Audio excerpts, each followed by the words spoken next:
Am I wasting time? 'Cause I'm already gone. So long, can you stay the night? 'Cause you're the thing I want.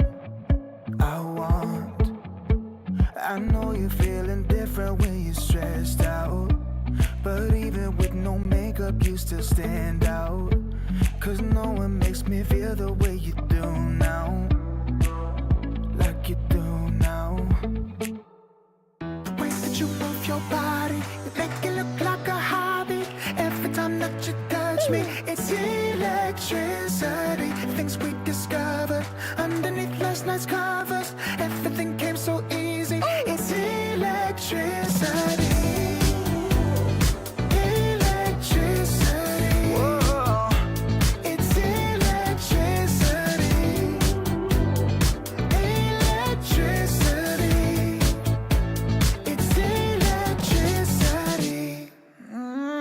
Late at night, I feel you on my skin. You're all that's on my mind. It's finally sinking in. You're it. I know you're feeling different when you're stressed out, but even with no makeup you still stand out. 'Cause no one makes me feel the way you do now, like you do now. The way that you move your body, you make it look like a hobby. Every time that you touch me, it's electricity. Things we discovered underneath last night's covers. Everything came so easy. It's electricity.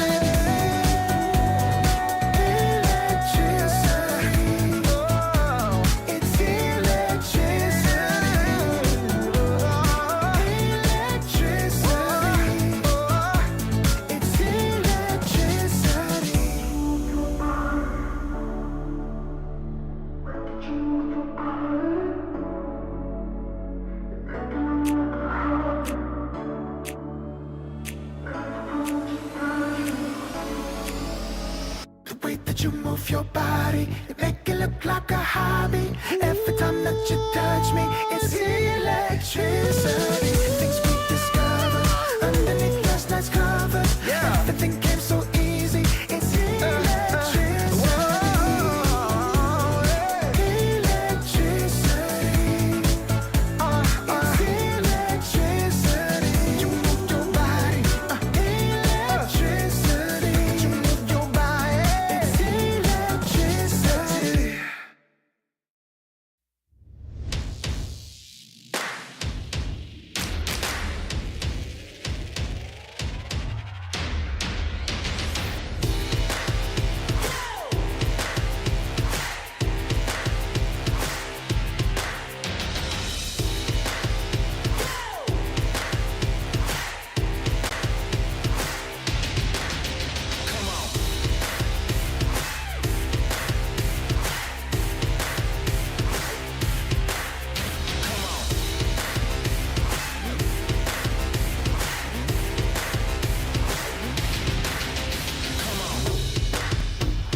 Am I wasting time?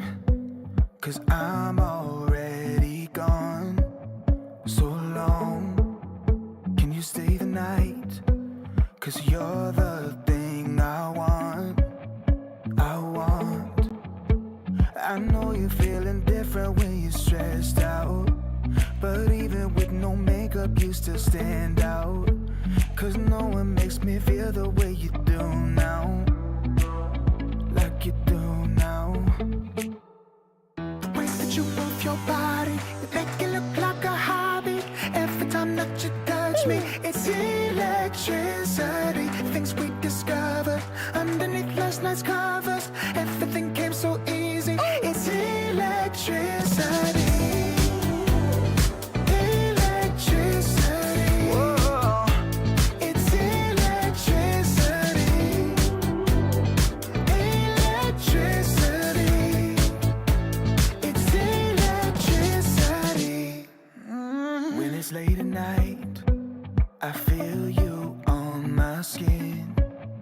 My skin. You're all that's on my mind. It's finally sinking in. You're it. I know you're feeling different when you're stressed out, but even with no makeup you still stand out. 'Cause no one makes me feel the way you do now, like you do now. The way that you move your body, you make it look like a hobby. Every time that you touch me, it's electricity. Things we discovered underneath last night's covers. Everything came so easy. It's electricity. Electricity. Oh, it's electricity. Electricity. It's electricity.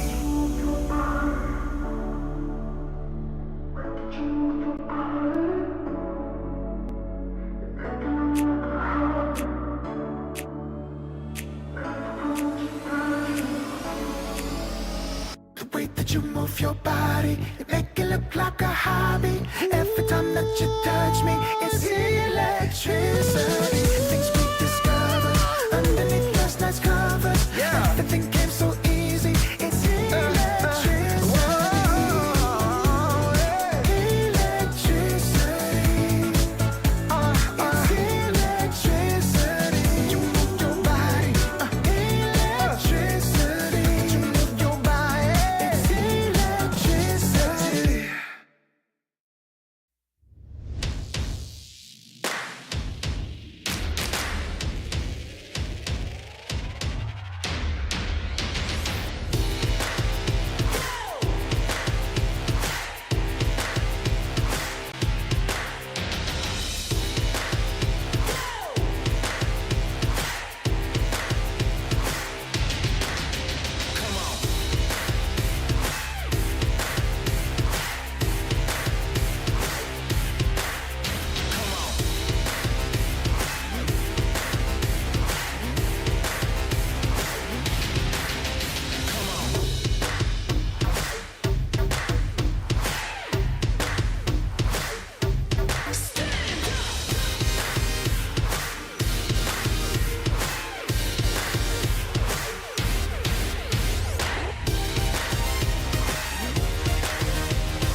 wasting time, 'cause I'm already gone.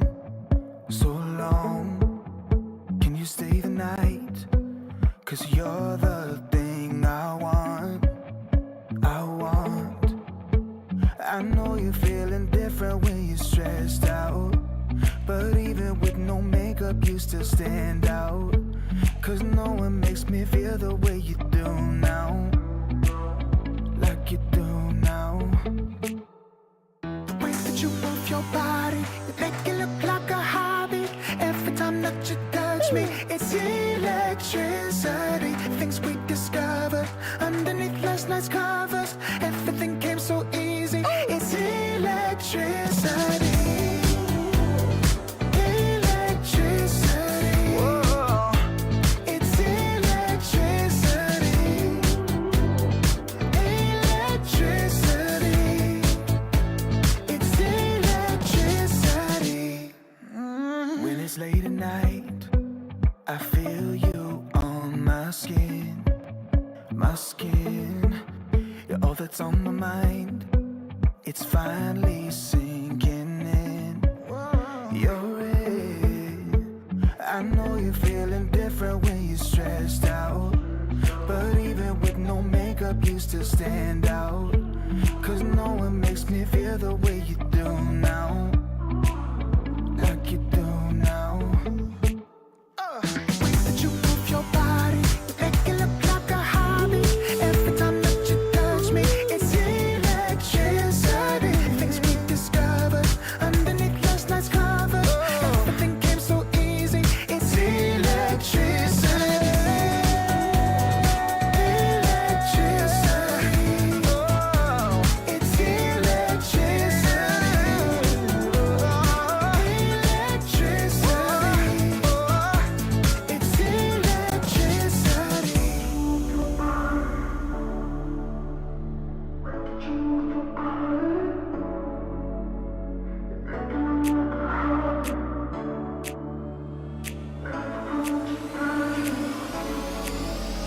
The way that you move your body, you make it look like a hobby. Every time that you touch me, it's electricity. Things we discovered underneath last night's covers. Everything came so easy. It's electricity. Electricity. It's electricity. You move your body. Electricity. You move your body. It's electricity.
Hello, everyone, and welcome back to the ESL 1KL SCA closed qualifiers. Seek Strike joining you on the call today, and joining us, of course, as always, is our ever faithful. My cat is not here, otherwise I would pick her up. Instead, we have Winter. How's it going, Winter?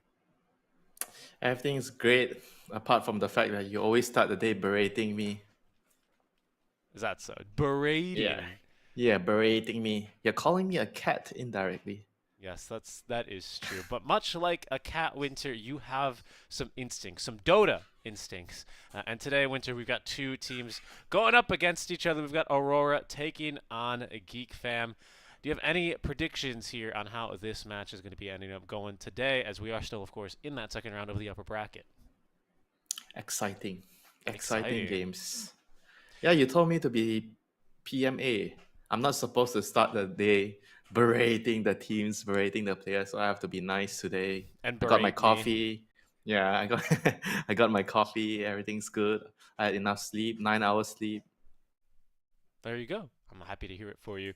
Our draft now just getting underway. Had a little bit of a spectator bug, but now we can see it here very shortly on our screens.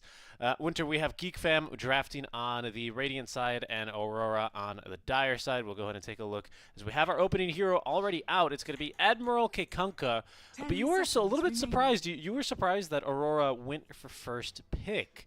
Why is that? So why were you kind of a little bit It shocked? wasn't exactly surprised, but Well, you said one thing in particular. You said, "Oh wow, they must think there's very strong heroes," right? yeah, they must feel like there's a lot of good picks. It's true. So many inbound picks in the first phase. And do you think Kunkka or Primal is one of those?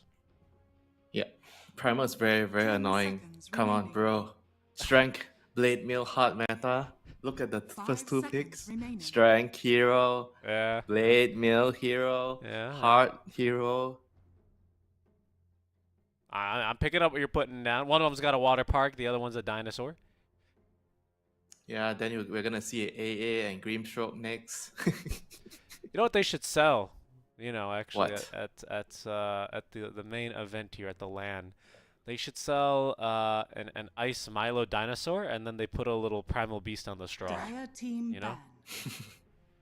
I will buy that for you. I know. Specifically. I'll get it delivered to you, but don't complain that the ice melted or don't give me any of the bullshit. Okay, Winter is fine to drink watered down drinks, everyone. He admitted to me that, you know, it makes the drink last longer, so when he gets a coffee or a tea, he just puts, I mean, I guess in a tea you do that, but not in coffee, Winter. Come on. You can't water down a coffee. It'll just taste bad.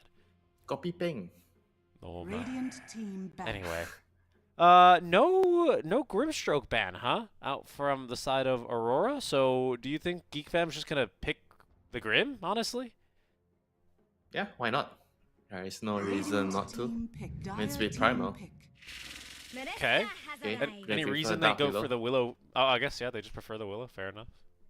Lane is stronger, at least for me, in my opinion. Grimstroke is stronger when you get. I mean, I guess it's kind of arguable because Dark Willow is also very good when you get levels. I think both of them have a slightly different toolkit in the sense that Dark Willow provides you with more bursts with the Terrorize, whereas Grimstroke gives you a lot more control and silence and disable, you know, with the leash and everything Well, else. and a save, right, with the shard. Yeah, I personally prefer Grimstroke. I because as well. I think having a save on your lineup, especially one that can save yourself, is or dispel yourself at least, right, is always really handy to have. Yeah, and what I would say that Dark Willow is also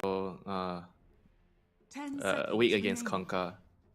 Because if you're picking Willow, because Willow seems to be harder to kill compared to a Grimstroke. Because whenever you get X, you're gone. You're a goner, you know, if you're a Grimstroke. But I would say it's the same for Dark Willow, except the fact that you have a little bit better stats. You have more armor, you have more HP, you have better move speed. So in that regard, it's more fun to play in the early game. But they do More go up fun with to a play. Phoenix. Yeah, it is true. If it's not fun to play, it means that you're struggling. And if you're struggling, it means the early game is bad, you know. You don't want to get into a bad early game nowadays. Yeah. It's very difficult.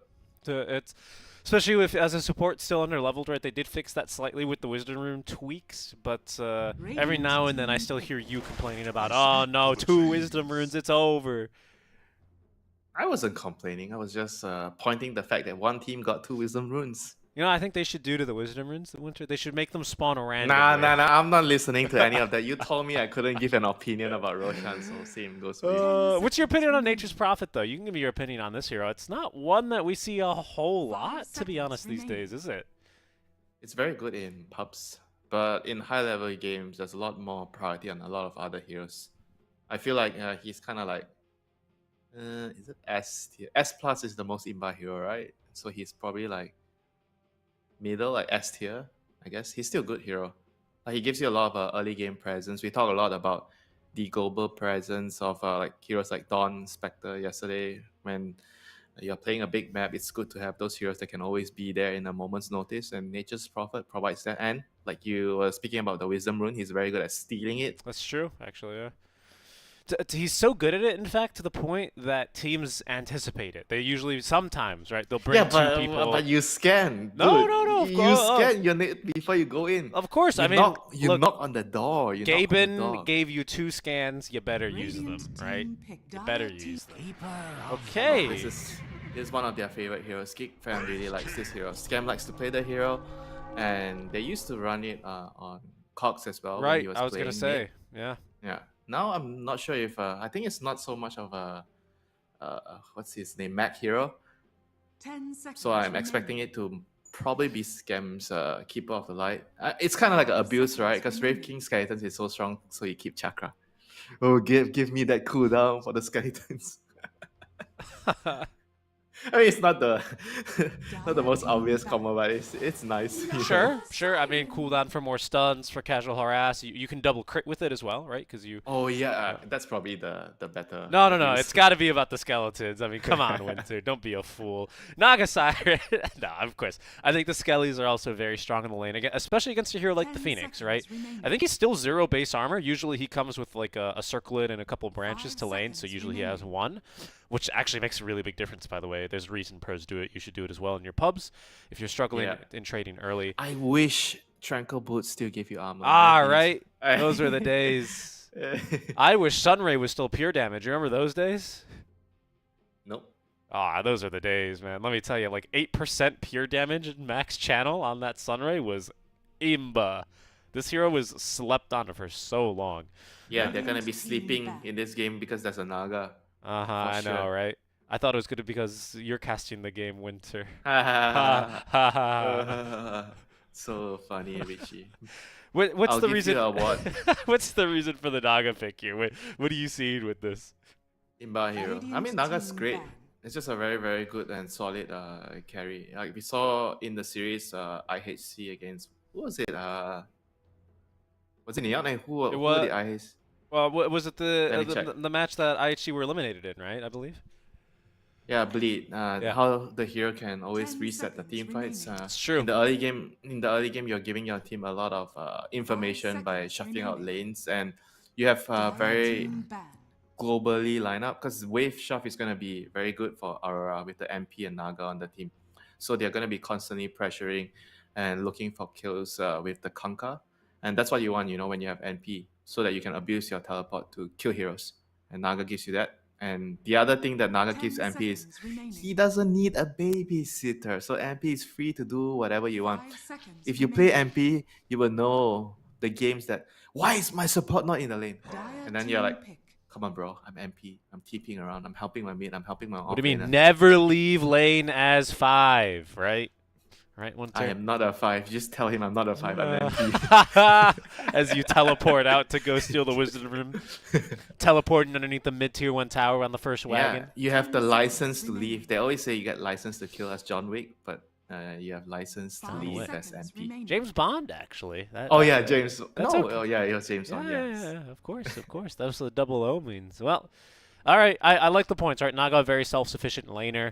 I will say, though, generally speaking, the Primal Beast has, I mean, historically, you've always looked for the Primal when the Naga Siren core was a little bit at its that peak, is right? true. Look at the lane. It's MP and Naga. Primus. Yeah. Oh, this is a dinosaur meta. Yeah, this is a yeah. dinosaur lane. I'm gonna go there. This is the prehistoric period where the Triceratops is going to be the largest creature on land.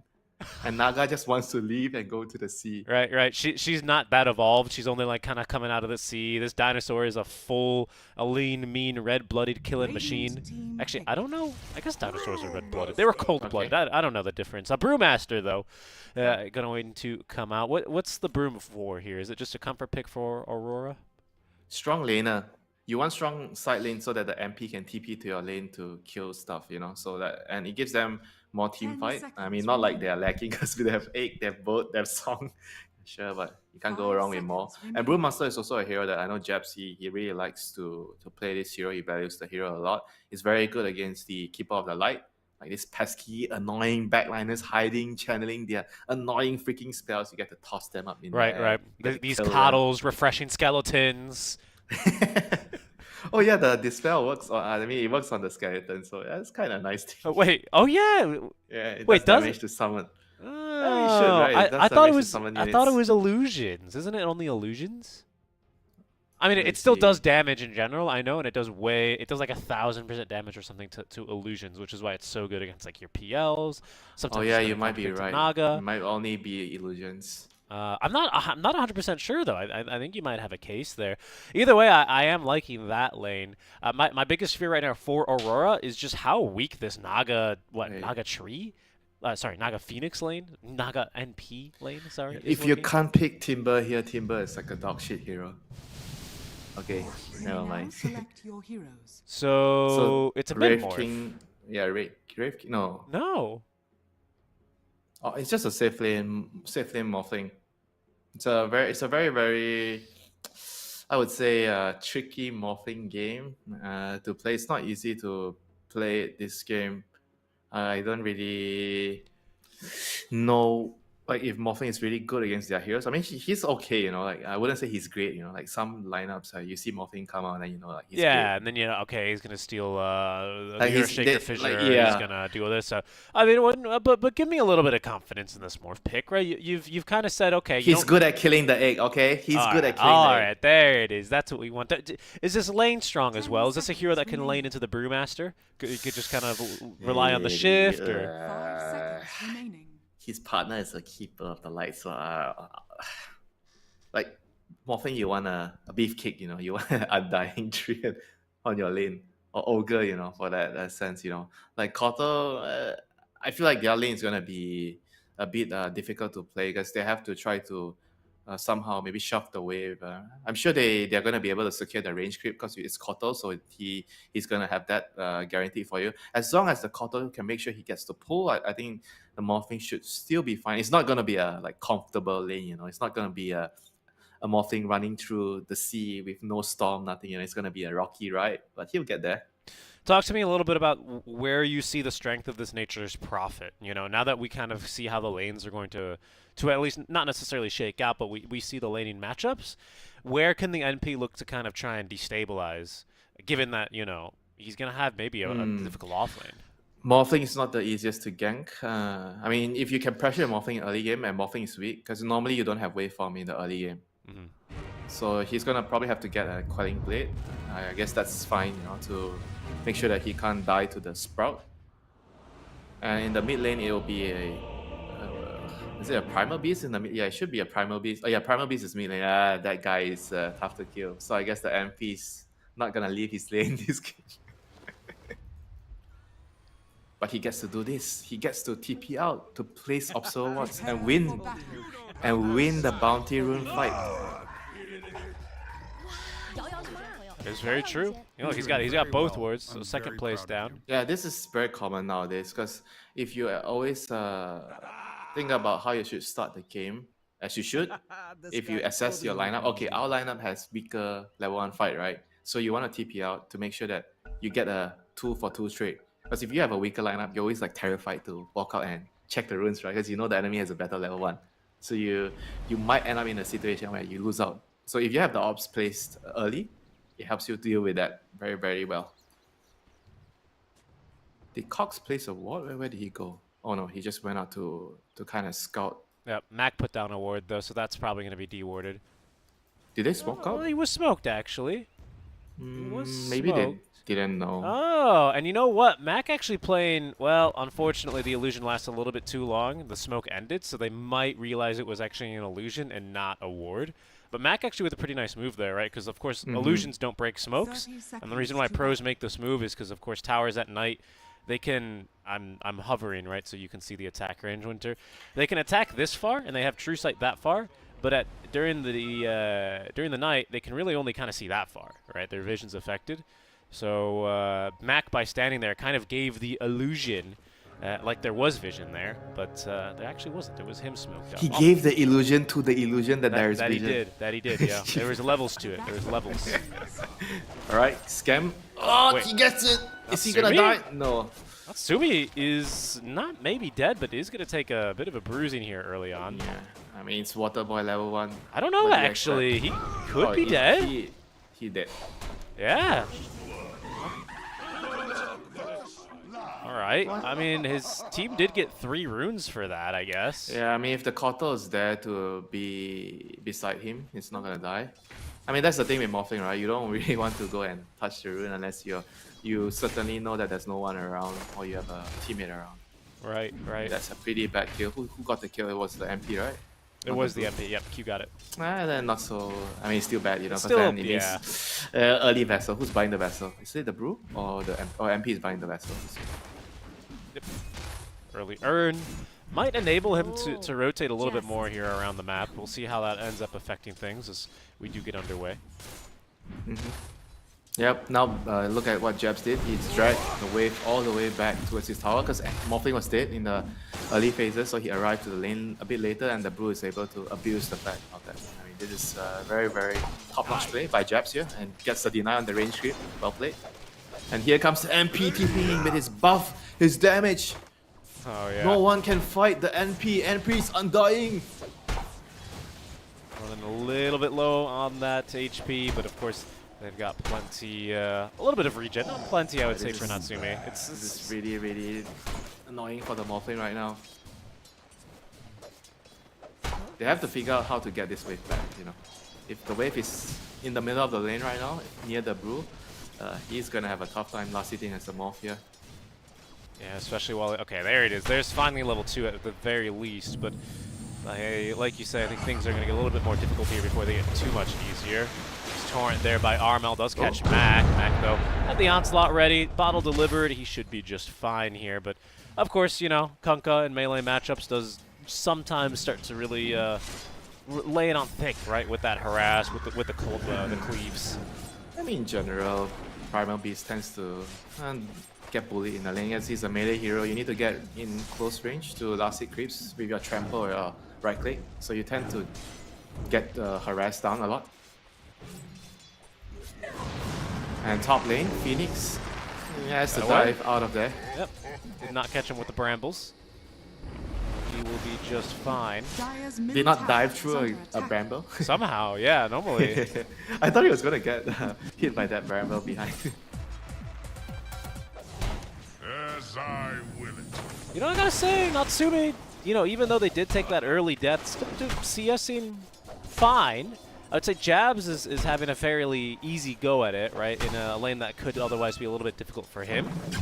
Yep, and he didn't even skill like the Sinner Brew, he just went for the brawler, the stance last hit. And here goes your MP leaving. Yeah, and Scam TPing, you know, just to collect the experience, I suppose. But there he goes indeed. That's Yeah, going to be this earn is- completed. This is a very, very big kill for them. Like, it's gonna give the Kunkka so much room to get even further ahead. He's already ahead, so he's Yeah. gonna even get more ahead. And now Natsumi is like, where is my Gandalf? I can't lane alone. I need my tangos. Yeah, Please come back. He, Need the he tangos. does indeed need his tangos. There, he's got his Quelling Blade at least, so he can cut himself free of Sprout. But things here are not going to be too fun. Q already has the urn. It's about to be delivered here by his courier. Yep, rushing a vessel. This is not good if the MP Dire's is having structures such are a great time. fortified. I normally say that it's not as good for support to get the first build, but for a support like MP, it can actually be very, very game changing. Licorice dive after Cox top, but unless you can connect on the body blocks there, 23 is not going to be able to close the gap. Does have that point in and snare. So he is ready for a little bit of lane aggression here, so something Well, could one pop more off one. top. Yeah. So, It's always nice to have 1 point in the lane. yeah, I think it's always good as well to have a point in it against a Primal. I think it's early, I would say, to get the point, but I think it opens up avenues for potential aggression. I do see, keeping my eyes out for I'll tell you why he did it, because there's an NP in the game. so he can't sprout away from him. No, he's his teammate. Can help him kill stuff. Oh, I see. Yeah. Yeah, you're definitely losing your caffeine today. No It's true. caffeine. It's, you know why? Because I ordered my coffee, and then by the time I got to pick it up, it was all water. Ah. I will deliver it to you personally. Thank you very much. There's If you TP live now nearer coming to in. me. In That's the goes end Q, snare. Cox. Nice sprout. It does actually leave him outside of right-click range. Ollie, in the meantime, is going to go down. They might be able to trade one onto Jing, but he's full HP, so this time around, it's not going to work out so easily He for died to Aurora. skeletons. He died to skeletons, right? He died to... He died to... yeah, it looks like skeletons, actually. Yeah. Welcome to my life. Play Phoenix and A, and there's a Red King in the lane. You just died to those skeletons. Was pretty painful. Did a lot of damage to himself as well. He kind of casted Icarus Dive and then the Fire Spirits and might have done on a Blood Grenade, so he just did so much damage to himself as well, on top of the Skellies. Ended up being a pretty quick death for that Phoenix. Mid lane, Armel's got the first car, as you call it.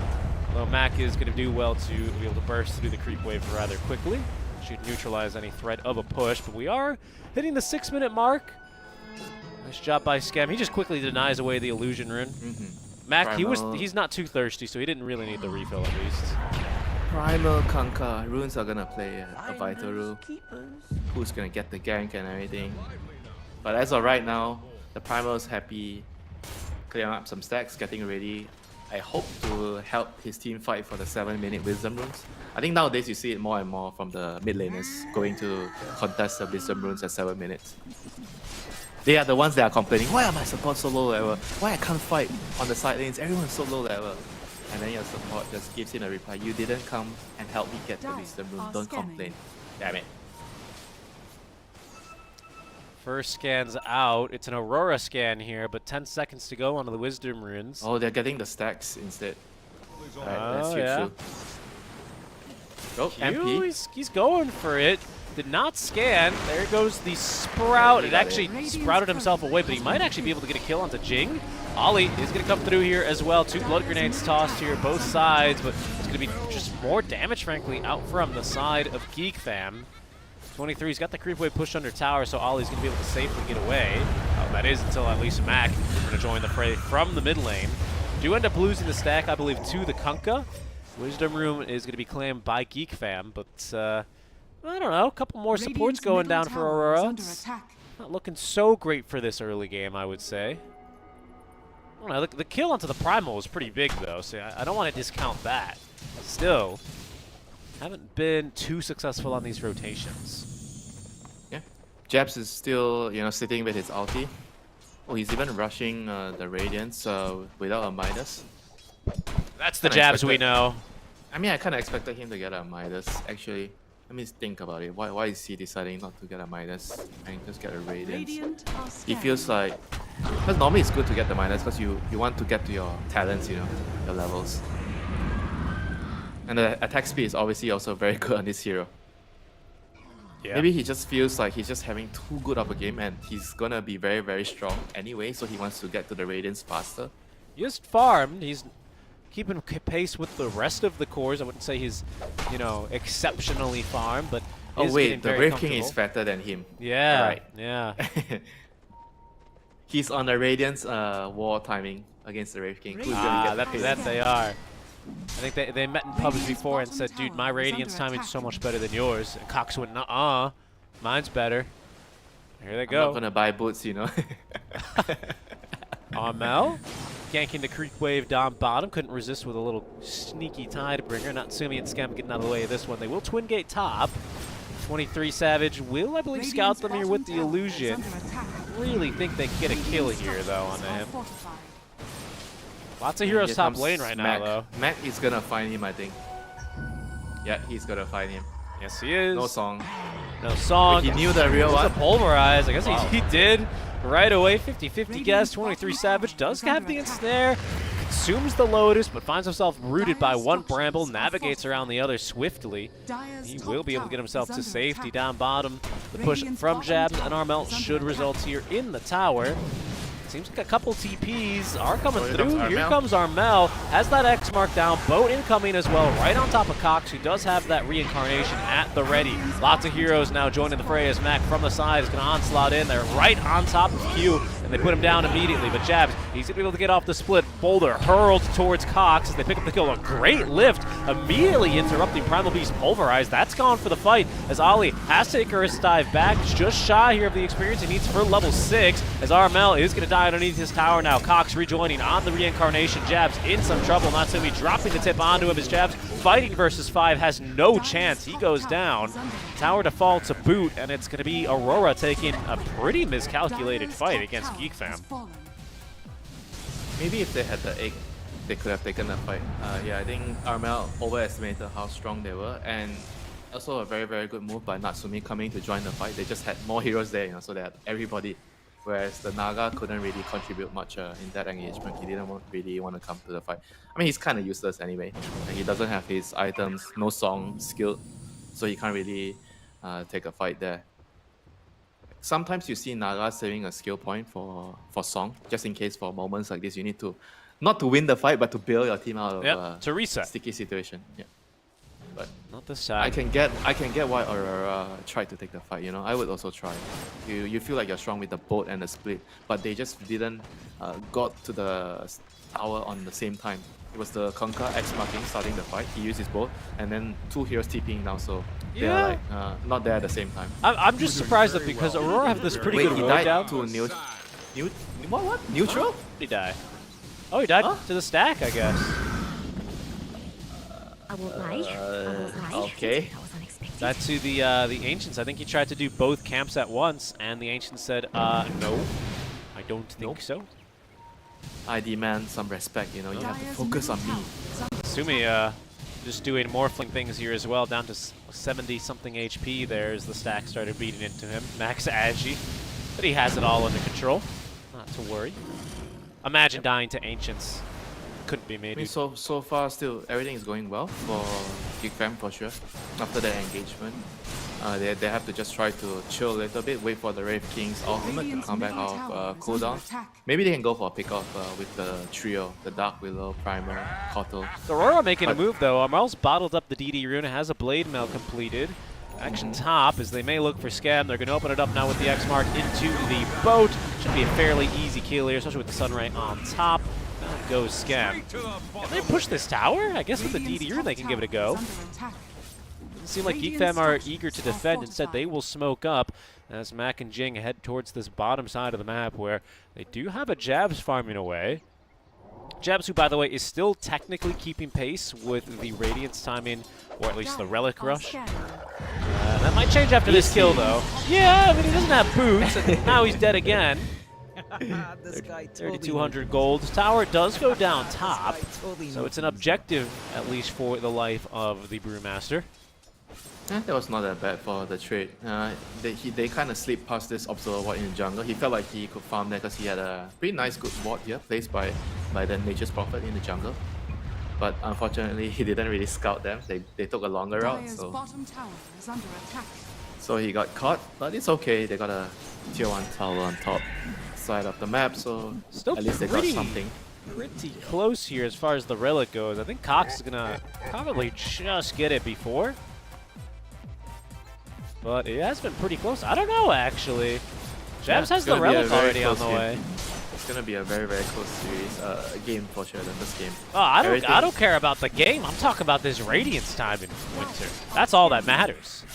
If it's an equal Radiance timing, it's gonna be an equal game. Isn't that logical? I guess that's true, right? But I don't think it's going to be equal here. I foresee Jabs getting this a bit sooner. Yeah, I mean, my man decided not to get his Nikes. Nope. He is moving slower between camps. That is true. It's the GPM. GPM is quite better, actually, here for Cox. So maybe we won't see it earlier. We'll see how that continues to play out. He has friends farming for him. It's kind of unfair to compare that. And he has his Nikes. Yeah. Oh, this is going to be a big stack cleared here as well. Mac as well with the Arcane Rune. Hopefully this time he doesn't die. You can see how that went poorly last time, though, for him, just seeing how much damage he is taking. Finders, keepers. Is he rushing a BKB? Yeah, he's rushing a Radiant's BKB. middle He's tower gonna have it. is under Yep, attack. after he clears this. Yep. There's a go time for Geek Fam. Everybody's ready to fight pretty much on Geek Fam. The Morphling is gonna pick up his Manta in 100 gold. Yeah, this is actually a very, very big power spike. Except for the Wraith King, he's gonna need a little bit more time for the Radiance 400 gold. Yeah. But you see everything coming to fruition for their lineup. Radiance, BKB plus the Manta. KBs, yeah.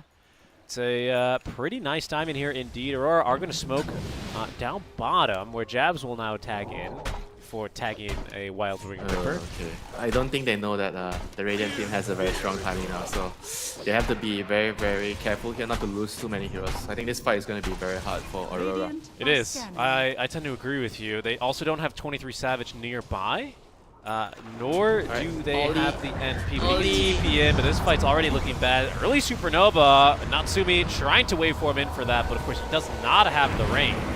Rooted immediately upon coming out from the egg. They nearly push him into the other one as well with the adaptive strike. Either way, it's not going to matter much. Ali pops out of the egg and is scrambled immediately after. No chance to Icarus dive away. That is going to show the turned Manta, out and it's well. going to show the BKB. That turned out pretty well for Aurora. They only lost one hero. But they did. Jabs Yeah. has been beaten to the Radiance here by quite a margin. Thought it was going to be closer than this, but quite simply, Cox just farms way faster. I told you it's not fair to compare a man that has friends to do his bidding for him. Every 40 Oh. seconds. I think he's quite out of this one. Does get the rum buff. Blade Mail, that's not going to change a thing. Nearly getting the kill onto Skem. The Ancients might do the trick, actually, as Jabs is chasing now for the kill. Activating the ultimate as Q is going to be able to TP behind and collect the kill onto Skem. Natsumi trapped inside of the Sprout for a second, as now out comes Mac. Song of the Siren as well, but 23. Okay, he ends it. They're going to try and fight into this. Jabs turning Wait, he around didn't with the BKB? summons. Mac's going to end up going down. That'll had be enough BKB? money. Did have BKB, didn't want to use it, I guess. Dire's middle tower is under Okay. Yeah. That's what we call in SEA, saving it for next game. Yep. Saving it for the next fight. Alright, sure, okay. Morphling didn't die. They got a 2-for-2 trade. It wasn't so bad, so it's kind of even trade. Both teams lost their mid laners. They lost one of the supports. And if you look at the overall lineup, who is the strongest hero late game? I would still say it's Waterboy. Late game Waterboy. It's not That's something true. to trifle with. I think Jabs. for me, though, okay, well, I mean, now that's going to nullify the points I was about to make, because Jabs is going to be deleted, further delaying his... Oh, he just got it completed. Okay, at least he bought out. Yeah, However, I mean, it's looking really good for the Morphlings game right now. I mean, he did get into the game with a bad start, but Dire's right bottom now tower the has Morphling fallen. is very, very strong. He's on top of the net worth with the Naga, but he does a lot more with the net worth compared to Naga. You know, like Naga is kind of one of those heroes where you compare her to like a usual carry. Her net worth doesn't really reflect as much as like someone like a Morphling or Dire Anti-Mage. are scanning. Inflated net worth, I would say, like an Alchemist.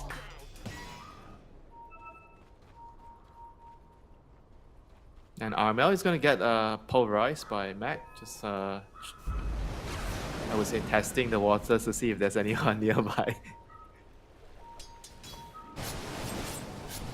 The seeds of hope.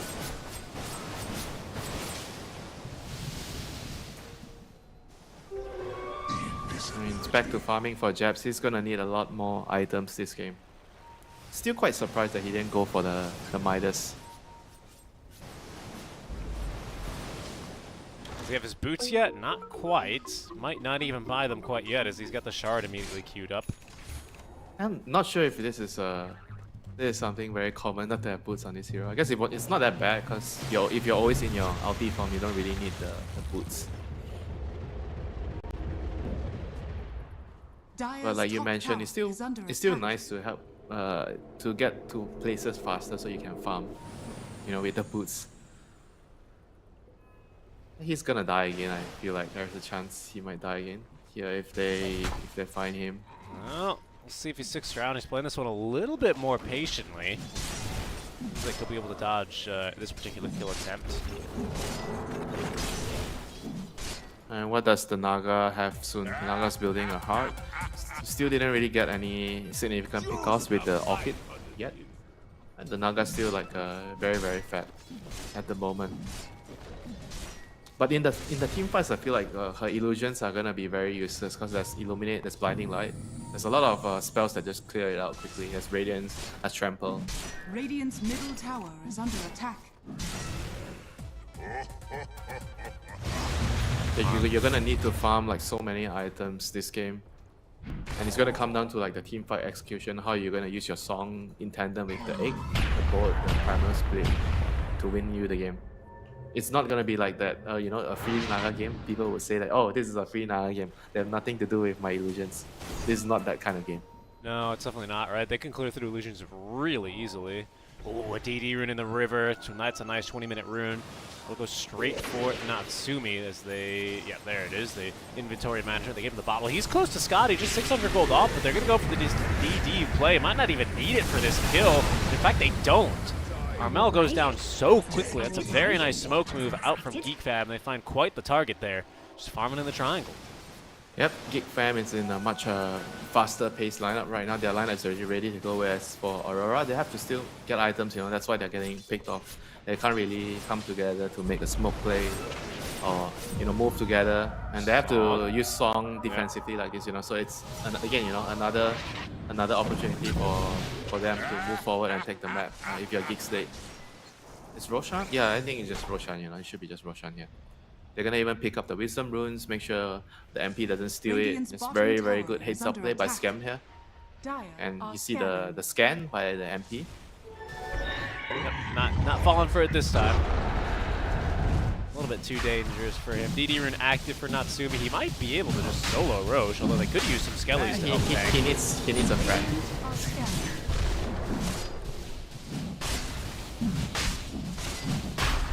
Skadi Manta.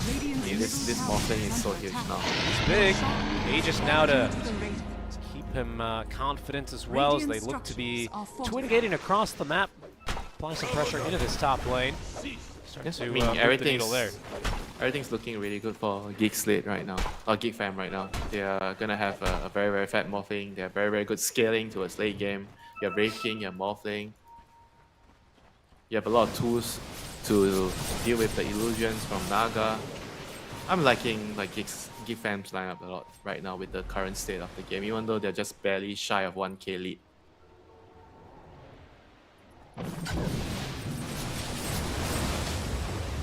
Best for Aurora, are they building any significant items right now?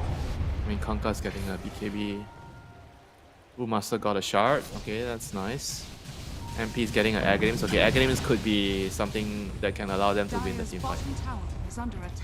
He's gonna have it now. Dire's structures are fortified.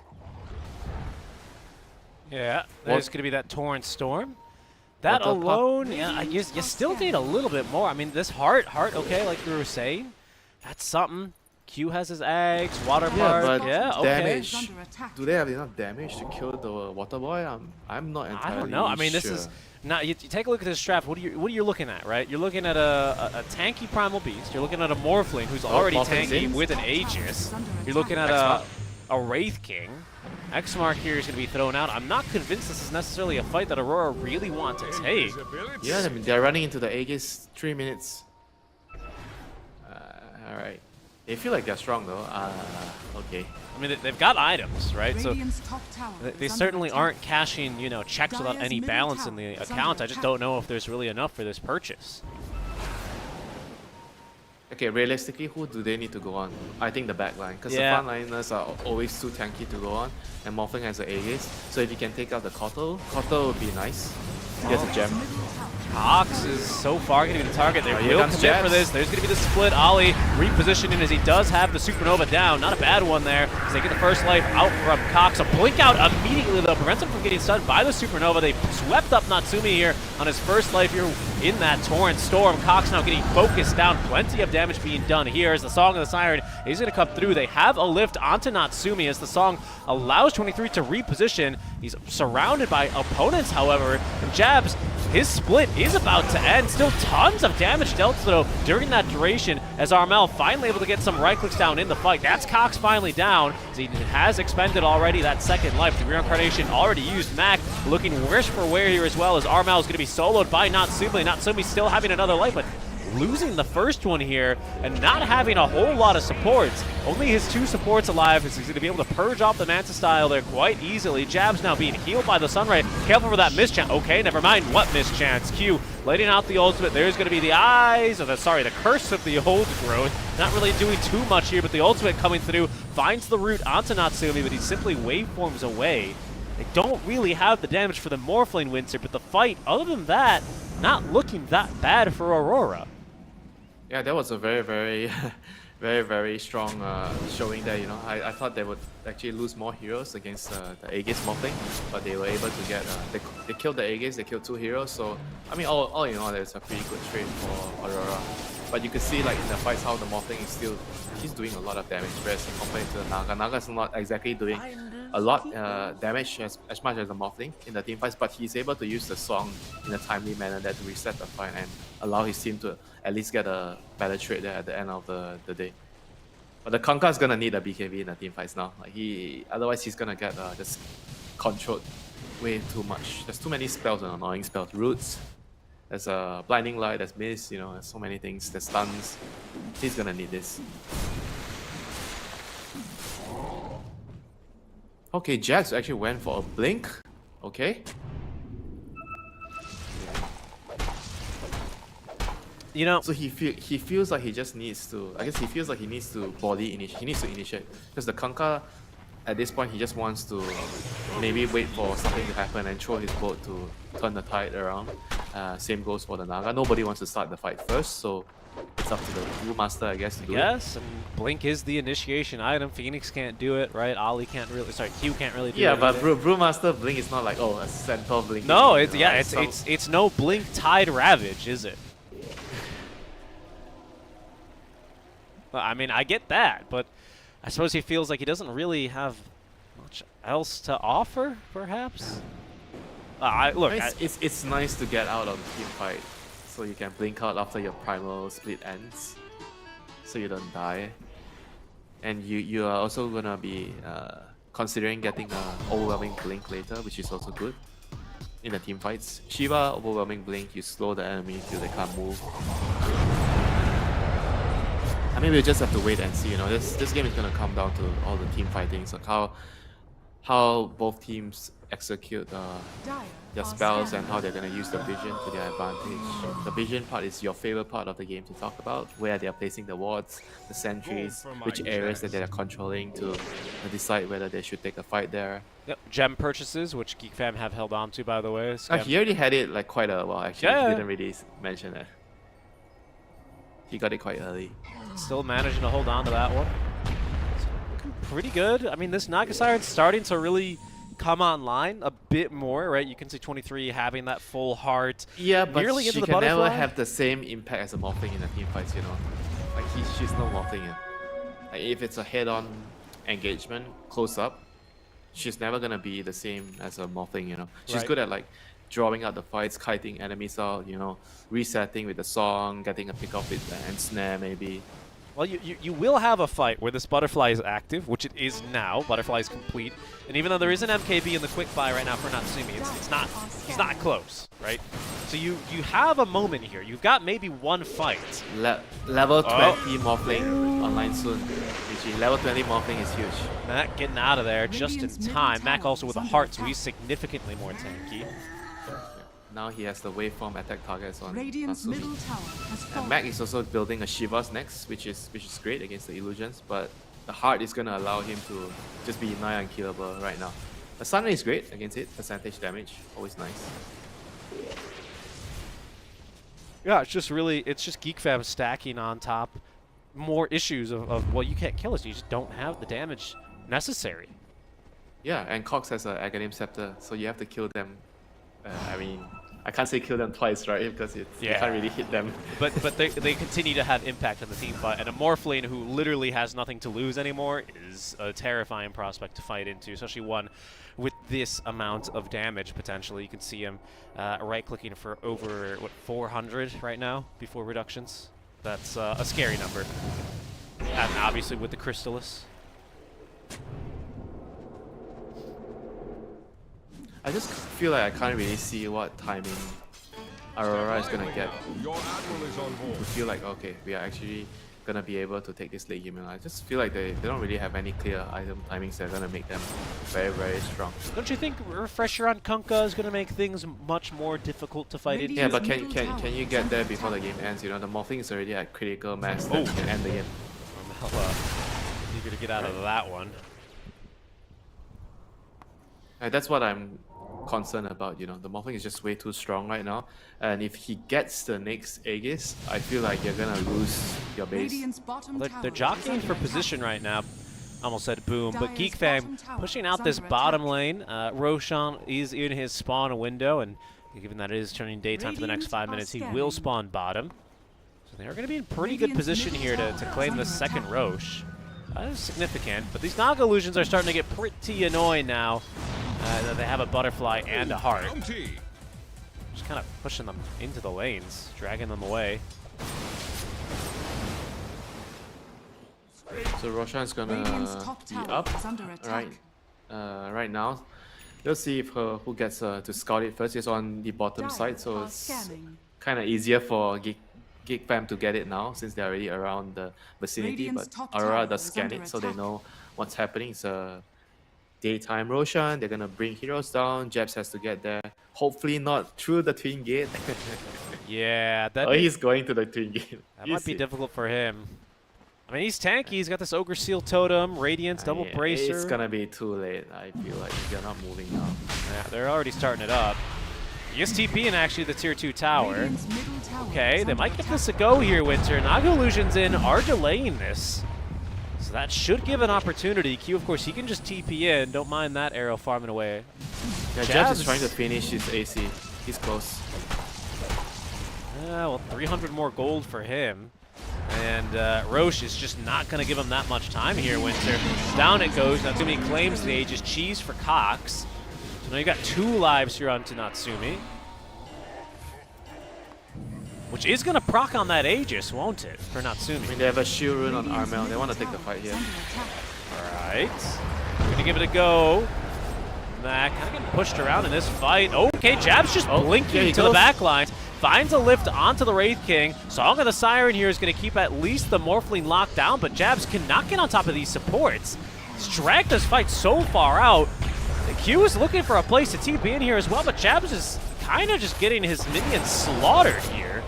He's going to be able to end the ultimate now as Armel is getting chased down by the Morphling. Nice tidal wave will push him back.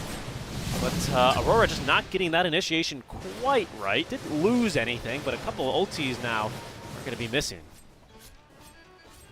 I think they were trying to see if they could get the back lines with the Brewmaster there. Maybe if they killed the Keeper of the Light, they could still like kite out the fight. I think the plan was to ignore the Morphling, just toss him out in the air even though he has Aegis and try to kill the rest of them first. But kind of didn't work out for them because the Brewlings just ran into a bad position, got killed. I mean, they're not really that strong with the Brewlings right now. The No. Wraith King and the Morphling can kill it so easily. Pretty close to that 20 talent, though, the Bruling's health talent. Yeah, he's definitely gonna need that. Yep. As the AC finished up, finally he's going to get those brown boots. Won't help, of course, the ultimate form much very. But it'll help get around the map a bit quicker, and it's a big map these days, so that Dire's move top speed does go a tower long is way. under attack.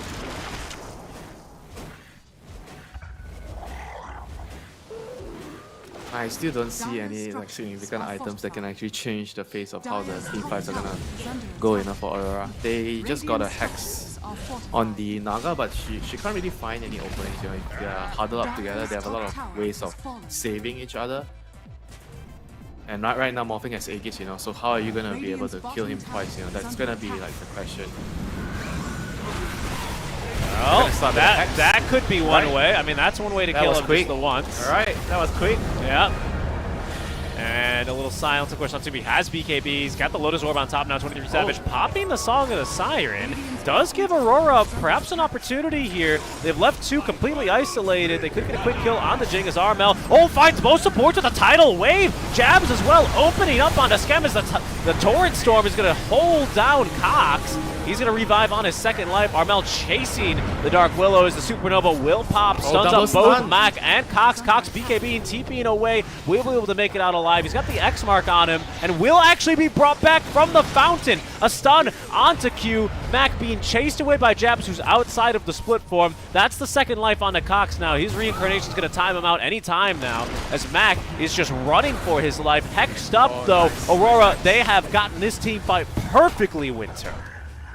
It's a very, very messy fight for Geek Fam. They ran up the high ground. Sure, your Morphling got bursted, but I feel like at that point, they needed to just be more careful, you know, instead of like just running. They were trying to run in and help him because the Morphling had BKB, so he could always BKB and waveform out. So he was fine actually, but they tried to go in and help him, and the Brewmaster came in with a really good split. He caught both of the supports. It was actually initially the tidal wave, I think, that caught both of the supports, and both of them couldn't really fight, especially the Counter. He died right away.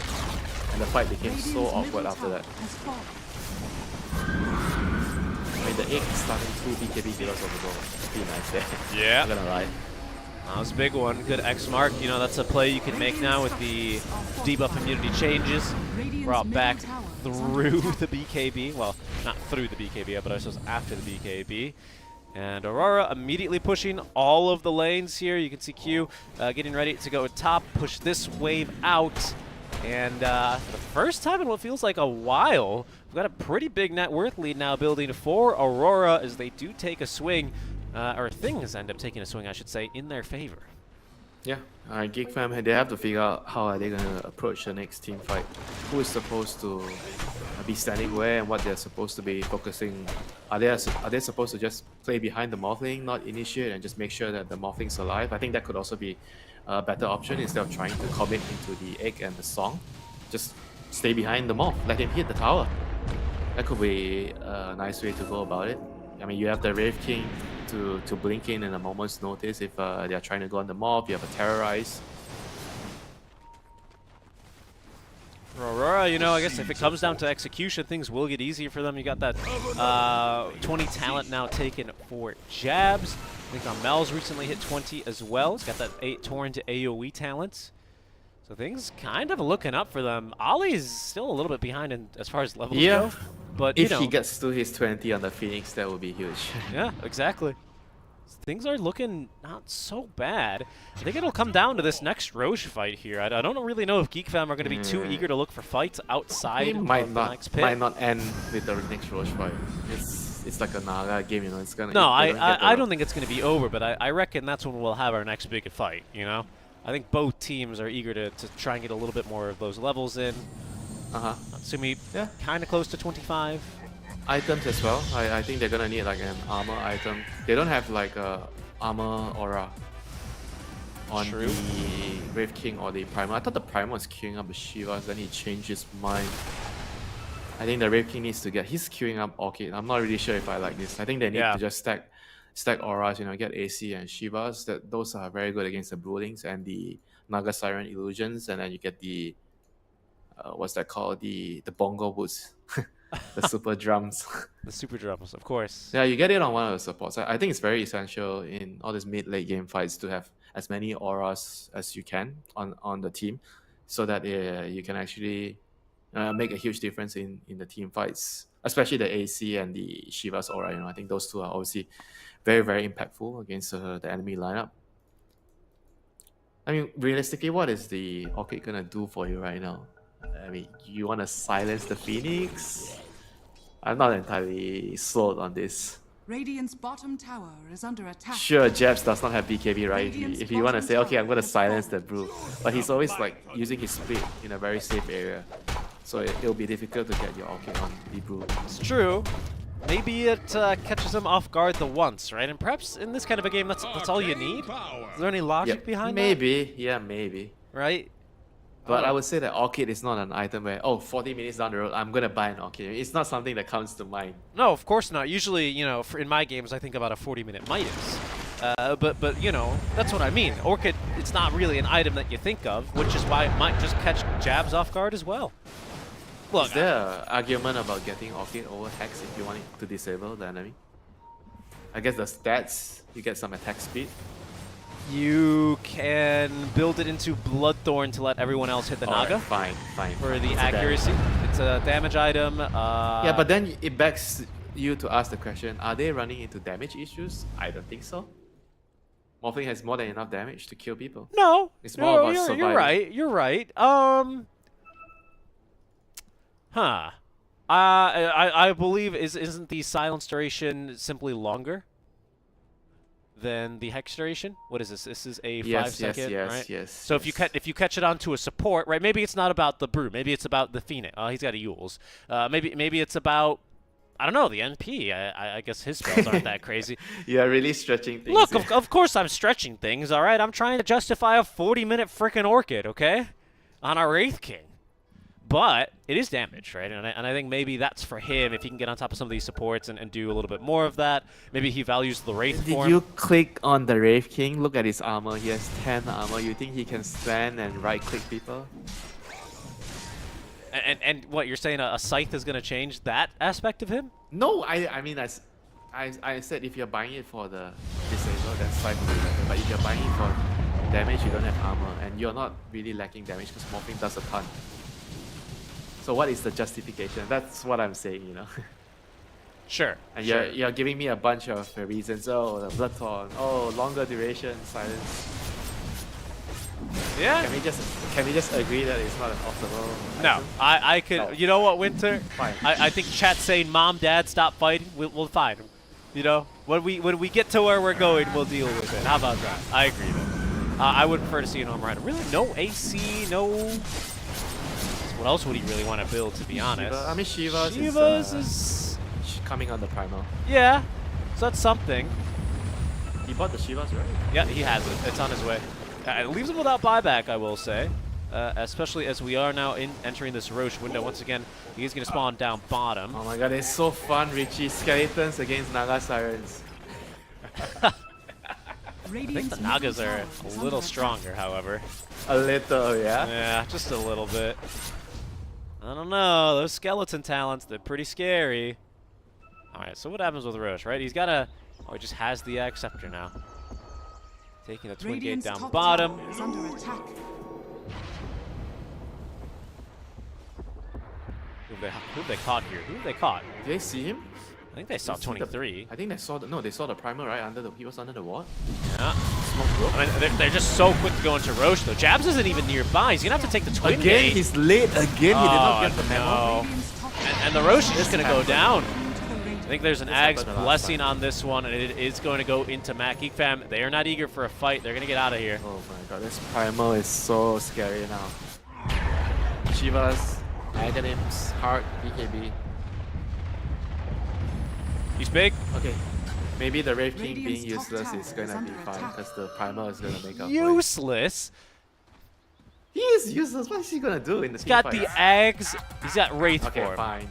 Yeah, he's making his team He can useful, but tank one He is initiation. making his team useful, but he's not very useful. Fine. Radiant are Yeah. scanning.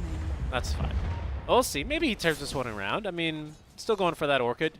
Just you wait. Jabs, he's going to be on the other side of the map farming, you know. And then And he has Lincoln. He's going to take You have to break it. he's You have gonna- to break it with your son. you break it with Wraith Fire Blast, and then you Orchid him. Yep, that's exactly the play. I would much rather him just get his level 25. Go in the team fight, cast his ultimate, stun everybody. There it is. With the blink, he blink Ravage with the Wraith form. All right, Mac, he's eager to get involved now. He's got that Uproar Ag, so watch out for those breaks. Aurora, though, they are Ag's Lab enjoyers. They've dodged every single one of those perfectly. Do you break the brawler? The stuns? Okay, Hex. that's the Lincolns, the Hex.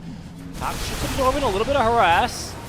Careful though, Mac trying to get through these illusions. 23 Savage has been jumped, but Cox falling quite low immediately. Ali turned the Sun Ray, so they didn't get the kill onto Cox. Scam dying to Jabs' primal split though as he hurls a boulder out towards Mac. That's going to be the first life now from Cox. The 23 Savage is looking for a target to try and go on. Ollie's a little bit deep now, but he's going to be safe for now as he does get tossed away. Water Park is now outcoming, but BKB's popped all around Armel as well, trying to get out of this one. Song of the Siren looking to reset the fight as Cox consumes the cheese. Supernova is going to stun up both the Morphling and Cox, but Cox, he's going to be taken down. That's his Wraith form, but he's going to die shortly after this. Natsumi still has his Aegis, but they've already used both cheeses. There's going to be now the break, and in trouble is going to be Jing on the Willow on the backline. 23 Savage falling quite low as the waveform attacks target, picking up the kill. Natsumi playing on 1 HP right before he goes down, maybe to a Radiance burn of all things. But eager to fight again on his second life. That's a buyback now from Jing, but they're ready for him now as there's going to be the Scythe device. A second one into the Sun Ray. He's just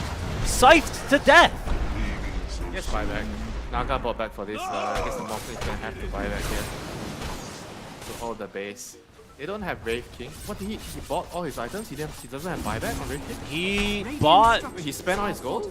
Yeah, he did. What did he buy? I thought he had 5k gold. Radiant's bottom tower is under That's attack. crazy. No, he definitely had a lot of money. Maybe there's something in his courier? I don't know. Tidal Wave on back. It's not going to matter too much now. 69 seconds until the Morph's back. They're going to try it. Well, there comes the buyback.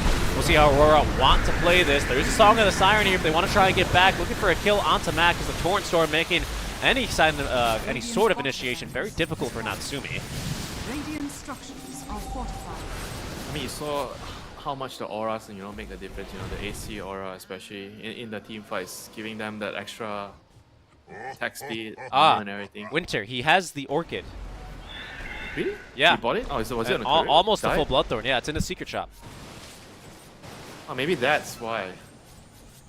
Is it? It's so strange, right? For that fight, you would probably think about saving for buyback, just in case, I would That's- tend to agree with you. That was a crazy move to make. Just spending all the I think buyback. it's also like it's a weird stance for Geek Fam, right? Because they're the ones who had just taken Roche. They have 2 cheeses. They have the Aegis on Natsumi, and yet they're the ones holding high ground, right? So it's and still you have one of your offlaner essentially just buying out, right? Right before what could be a crucial it's fight. Very strange. Okay, so what do they need? Team fight seems to feel like it's a little bit harder right now for Geek Fam. It would be nice if they can get the wheel always. I think that could help them in the team fight. These support Aghanims, maybe not the Dark Willow Aghanims. But yeah, the Cottle Aghanims is gonna be useful in the team fight. I mean, you just feel like it's only the Primal and the Morphling doing stuff in the team fights. The rest of the heroes are not going to be able to contribute so much. Everything's there just for the Aghanims and the Radiance burn, sure. I guess, yeah, maybe a silence onto a support or something, but in general, I mean, I'm starting to see your point here on the way that Cox has chosen to itemize here. He can't remember, stand Winter, in front. 15 minutes That's the ago, problem. you asked me, are we even going to get to see a refresher on Kunkka? The Water Park, Winter, it's fully open. Welcome. He's got Octarine as well here. This is gonna Is there a discounted sale on the ticket today? That's No. why. In fact, now that it's like Monopoly. Now that he's monopolized it, you get charged even more. Oh, Mac. Here He's we in go. trouble. Tidal Wave. Mac pops the BKB. If you're looking to try and turn this around, a lot of slows here. Ollie, his Andis pops here. As Natsumi is going to be able to jump in, popping his own BKB. But another Tidal Wave here sends Mac back. He is falling quite low. 23 is right on top of him. A very good Supernova protected by the Torrent Storm as Scam. He's going to end up going down. That's Mac as well. Inside the Wraith form, Hex stuff is Natsumi. He just popped back here. Does get his waveform back up to the high ground, so he's safe and sound for now. That's going to be the double buyback both from Scam and Mac. Jabs, he's inside his primal split. See how much more he has here to really use. As it ends. Safely off of the high ground, though. Another lift onto Cox. Aurora can be quite happy. There's another buyback from a core, another buyback from a support. No one has buyback right now on the side of Geek Fam, but let's just remind us of the stakes. Neither does 23, right? Fights are looking pretty good for Aurora, but if they manage to, if they, being Geek Fam, manage to find 23 Savage here, he's out for 2 minutes. Radiant Would be a big get. The team fight just feel impossible right now with the refresher on Kunkka for Geek Fam. They don't have enough in the tank to sustain through it, you know. You pop your first round of BKBs and then he refreshes, he gets another round of Water Park, and then what, you know?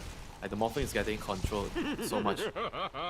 Remember the last fight, how much the Mac was tanking in front? He was literally standing for 10 seconds, but it didn't really allow the Morphling to run into this damage. You know, he waved in, he popped his BKB. I think he right-clicked a couple of times, and then after that he had to back off because it's just not enough, you know. Barracks are under attack. Yeah, perhaps. Once you run out of BKB, good luck. Yeah, I mean, even the refresher not really feeling as impactful as perhaps he was hoping, right? Double refresh, double BKB, double Manta in these fights for plenty of dispels. He's got lots of damage. That's not really the issue. It's just being able to stand and deliver. Do you think he should turn into the Naga most of the time, or he should turn into someone else? Like, does he need to turn into the... Phoenix can be nice, you know, sometimes, so you can dive in and go for kills. Okay, yeah, just help with repositioning. I mean, he does face the issue of Torrent Storm, right? Good ward here, by the way. Very good vision placed down by GeekFam. They're not going to want to fight into this, though, as they are just going to let this bot lane go. Ward is going to be taken down. So they're going to lose that confidence as Jabs is going to set to work on the mid lane of Barracks. He's going to lift the Wraith King. These towers, I mean, they're going down. There is no glyph. They have pretty good wave clear, but not against these big old Brewlings. A second lift now. This one's onto Mac. As with the vision they have, it's a big old wrath of nature. Plenty of damage, and look at Cox being swept away here by the tidal wave. That is going to be his first life. Jabs is split end, so once again, he's off the high ground. Aurora are just going to probably slow siege this, huh? What stops them, Winter, for just waiting for the next split and doing the same thing? Nothing, except for GeekFam just trying to run out of base with a smoke and trying to jump on them. But you have to deal with double lanes of Megas coming in, and there's a Nature's Prophet sending his treants to your base. It's gonna be tough. It's gonna be tough, and Winter, I have to admit, I don't know if I've seen anyone get hit by this Cox Orchid. It's just for show. Yeah, I mean, do remind me more about the discussion we had 10 minutes ago. Was it 10 minutes ago? It was probably about 10 minutes ago, yeah. Aurora finally, for the first time today, are going to be able to get into the Roche pit here. Take down Roche number 3, a Refresher Shard, Winter. Those things no longer have a free mana cost. Who are you giving that to? Maybe to Ollie? Refreshes Aeon, second egg. Sure. Do they have enough mana for that? 250, 500, plus a 350. Yes. Oh, it's 200. Yeah, okay. Yeah, he's alright. Under attack. Don't you have a calculator just next to you? No. Radiant's top tower has fallen. And I left my my TI-84 at home, you know. TI-8 what? Bottom tower is TI-84? Are under you attack. like shitting on me or something? It's an American Dire's bottom calculator. tower has fallen. It's a very good Oh calculator. my god, you're actually not making... No, dude, something up. I took a lot of math courses. I love math. Calculus, so I know point of inflection, trig identities, some integrations. Alright, Smoke, they're making a backstab. They are. This could be a nice move as well, as they're going to be able to get Q quite easily through buyback. the BKB. Can buy back, can TP back into the fight. But now the position a bit tough. Oh, well, I say that. Cox has already lost his first life. Tons of skeletons spawn him, but they're going to be cleared basically instantly. The torrent calculated perfectly, as that's his second life. It's just gone. Winter, he's just dead. Inside this rhythm, we'll try and fight through this one. Armel is dying to Natsumi here. Activates now the second BKB, but Natsumi is slowly losing his life. Armel, he's going down though and is dead. Does have buyback himself here. Can't opt to use it. Mac is going to get stunned by the Supernova, as that's going to be Cox and Jing both buying back, trying to get back into this fight. Mac trying to get away here, but his BKB duration, it ends. Jabs, he's got a refresher, has a second split now to use. That's the second egg on top of the whole shebang here, as it's going to be a kill onto Mac. He can go absolutely nowhere. Down goes Scam. He's now just died back. Natsumi trying to prevent this game from ending, but he's not going to have too many cores standing next to him here. GG. This game. They don't have buybacks anymore. Yep, there's going to be the silence. Natsumi chased back all the way into his high ground. Jing's going to be caught here. He's got a Yule Scepter to buy himself a little bit more time once the Shadow Realm ends, but this game, Winter, it's looking pretty darn tough. Cox, see what he can do, making another jump in, does find the organ at least onto Jazz. Natsumi trying to battle his way out of this one, but Cox, look how quickly he goes down. Jing as well, dead after the Wraith form ends. Aurora set to work here on these tier 4 towers. There's a buyback on Natsumi now, Winter, but No tier 4 towers, basically no help here is what it feels like as Cox jumping back onto Q. Voice lines are coming out now from the side of Aurora as Cox is going to die. That's his reincarnation. Natsumi dragged out of the fountain, but it's over. The GG is called as Aurora take game number 1 over Geek Fam. What an exciting game like we had here for the first game of today. Like both teams, I feel like they kind of played really well at a very high level. It came down to like team fights, itemizations, how they were, prioritizing the vision. And Aurora kind of got unlucky with the Roshan spawns initially. I mean, Jabs was kind of late, for the first 2 Rosh. Yeah. And it gave it away to Geek Fam, but they weren't really able to capitalize that much. Like Morphling hit a critical mass, I would say, around minute 30, around there, when he had his BKB Manta, what was it, timing and one more item. What was it, a Daedalus? What did he get? There's one more item. I feel like that was the timing. He had that Crystallis. He had this really nasty Crystallis timing as well, and then into the BKB. I don't think he immediately finished the Daedalus. He went back for the MKB first, I think, with that first Demon Edge. Oh yeah, and the Skadi as well. I felt like that was the time where it was the first Aegis around minute 23, 24. He had Skadi, Manta. And I feel like at that point, they should be a lot more stronger compared to the Naga. Naga has around the same net worth with Morphling, but his net worth doesn't, translate as much as the Morphling, because you're sending in illusions. You're not as good as the Morphling in the head-on fight. But somehow Aurora, they were able to drag out the game, waste the Aegis. Eventually the Phoenix, I feel like he came into play the hero skills so well into the late game with the eggs, the stuns through BKB. I mean, I think that point, I'm sorry to interrupt you, I think that point on the Phoenix really coming into play really exemplifies like a turning point in this game, right? Because it's not like Geek Fam didn't have heroes that could kill Egg. They had a Morphling, right? But as soon as the Morphling can't get on top of targets, one of those targets being an Egg because of the Torrent Storm, because the Naga's too tanky, because he has no support, because the rest of his team can't get in there for a plethora of reasons that you're alluding to, the game and the fights just feel impossible, don't they? Yeah. To add to your point, the 2 supports from Aurora, I just feel they're more useful, either with their items or with the scaling. If you compare to their counterparts, the Kotal and the Dark Wheeler, because Dark Wheeler didn't go for Midas, right? So his scaling isn't really that impressive as a Phoenix. You don't really get to the point where late game, okay, I am positioned for Dark Willow, I have Midas and Aghanim here, I'm doing damage. That didn't happen, right? Yeah. So you're going to late game and your counterpart is stunning your cores through BKB. The Sunray is doing a huge amount of damage. Nature's Prophet has a Hex, so he's actually disabling and starting the fights for his team, So they have a lot more useful items compared to Dark Willow and the Kotal. I mean, the Kotal did get pretty useful items, the Glimmer, the Force, he's a position 5, He's buying items to keep people alive. So but it didn't really help the initial issues that unfortunately Geek Fam eventually came to face. Even this late game raid boss, the Morphling for Natsumi, wasn't able to get the job done. That second Aegis push being the turning point here that Aurora perhaps needed for their day, as they will lead 1-0 over Geek Fam at the break. Stick around, guys. You're watching the SEAO Qs. Sorry, make that CQs. We have another C stream going. So if you're looking for the Blacklist rivalry game, I encourage you to check out the secondary stream here for the SEA region, where you can catch MLP and John casting that game. For now, though, Winter and I will be back after a short break with game number 2. We'll catch you guys then.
Am I wasting time?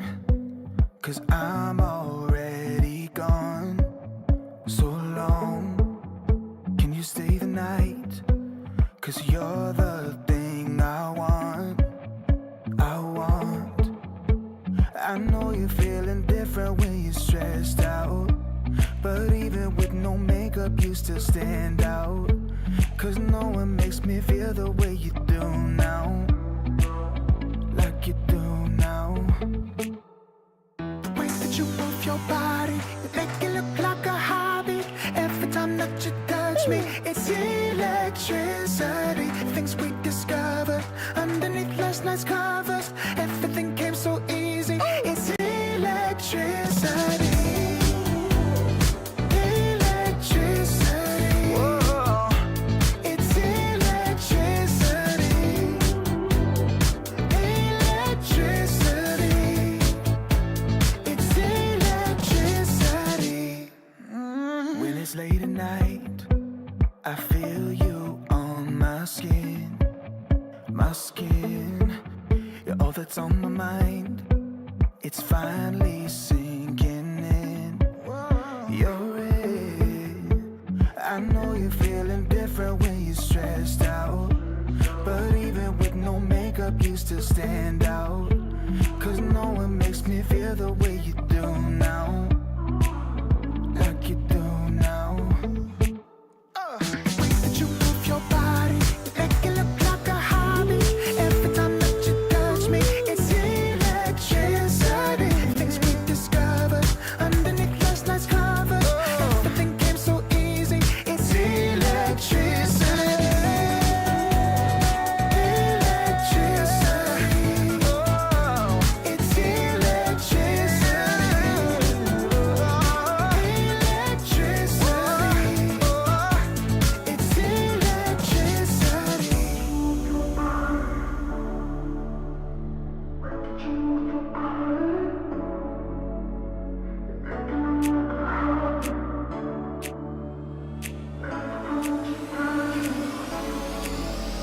The way that you move your body, you make it look like a hobby.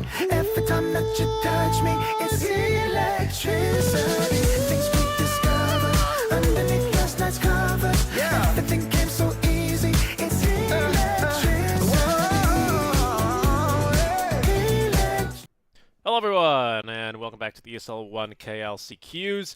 We are now live in game number 2, our draft already underway, and yes, we were about to see the score incorrectly. Aurora did win game 1. It was scored incorrectly. Maybe this new patch got us a little all messed up and twisted. We can see the patch now. Sorry, make that the draft now live on your screens. Winter, we've got Aurora on this Radiant side, who did win game 1, and Geek Fam on the Dire side, who are down 1-0. 10 New seconds plans. remaining. They need new plans. That was not an easy game to swallow. You know, they have 5 to forget seconds about what remaining. happened and focus on the next game. So this time they chose to first pick Dazzle. So they swapped. I guess they swapped the selection. Last game Aurora had the first pick. So this time Geek Fam is gonna have it. So they are gonna choose to pick the Dazzle. They banned out the Phoenix though. They deemed the Phoenix the problem.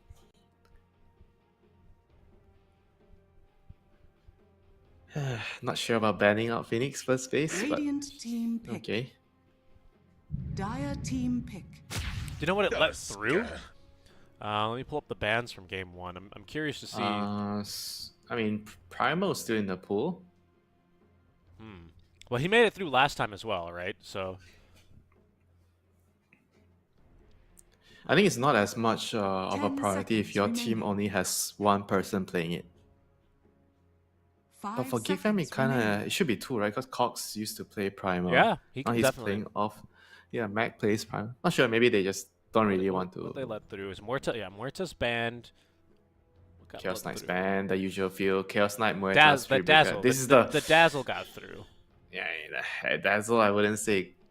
Okay, fine. Maybe Dazzle. It's And that also, level. last time, I believe the Dire Necro was team banned. So that's something else that has changed as far as the evolution of the Yeah. banning stage. But right now, looking at the first couple of picks, Aurora's looks a lot more standardized with the AA toss, clear synergy between the two. Whereas Gigfam, Dazzle's a flex pick, you don't know 10 where seconds he's going, remaining. and they once again go back for their Dark Willow. Not 5 seconds too big of remaining. a Dark Willow fan against the Tusk. I still think Grimstroke will offer a lot more with the save and the leash and everything else. Radiant team pick. Weaver. Oh yeah, there's Weaver too. We totally lost track of that hero. This is also a very, very powerful S plus A tier, whatever you want to put it, hero. He's a hero that usually gets very, very highly contested nowadays in the current patch. Very, very strong in the lane. Does a tremendous 10 amount of seconds damage. remaining. Difficult to kill. No Rubik in the meta helps a lot. You know what's wild 5 is that seconds he actually went uncontested in our first game, in our first round. Yeah. We didn't pick that up. Radiant team pick. I think the counter of the carry is Faceless the Void. Faceless Void because of the dilation. Normally, if you see teams first picking the Weaver, they would. I think Secret did it yesterday when they overall first picked Weaver. They ban out Void in the first phase ban phase, and then if they're picking Weaver with 10 Faceless Void in the seconds pool, you better remaining. be sure that the Weaver has to be some flex pick. If it's a safe lane Weaver 5 carry seconds against remaining. Void matchup, no bueno in the game. Yeah, the Weaver is good against Void if the Weaver is not the carry, because you can use Aghanim's time lapse to save the target in the chrono.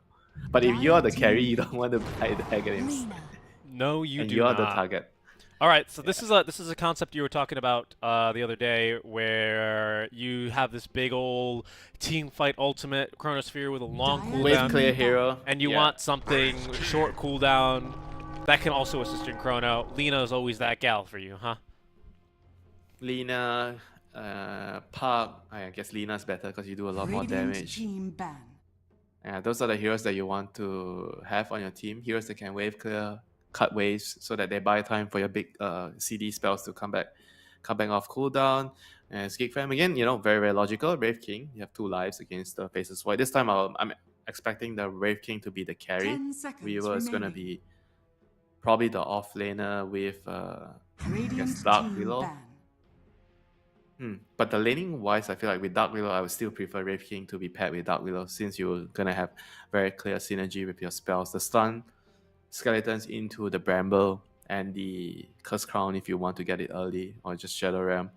Those two do a lot more damage 10 together. seconds Whereas if you remaining. have a off lane Weaver with a position 4 Willow, the synergy in the lane is 5 not that seconds apparent, I would remaining. say. Dire team Good, ban. a lot of physical damage though, I have to say. Geek Fam kind of Yeah, invested yeah. heavily into that. Wouldn't mind Poison seeing. Touch. Yeah, Poison Touch. Isn't the Wave now physical as well? Didn't they change that? Am I Yep. going crazy? Yeah, right. The Swarm, obviously Wraith King with the Skellies. I wouldn't mind seeing a little bit of diversification seconds in that remaining. regard as well, to be honest with you.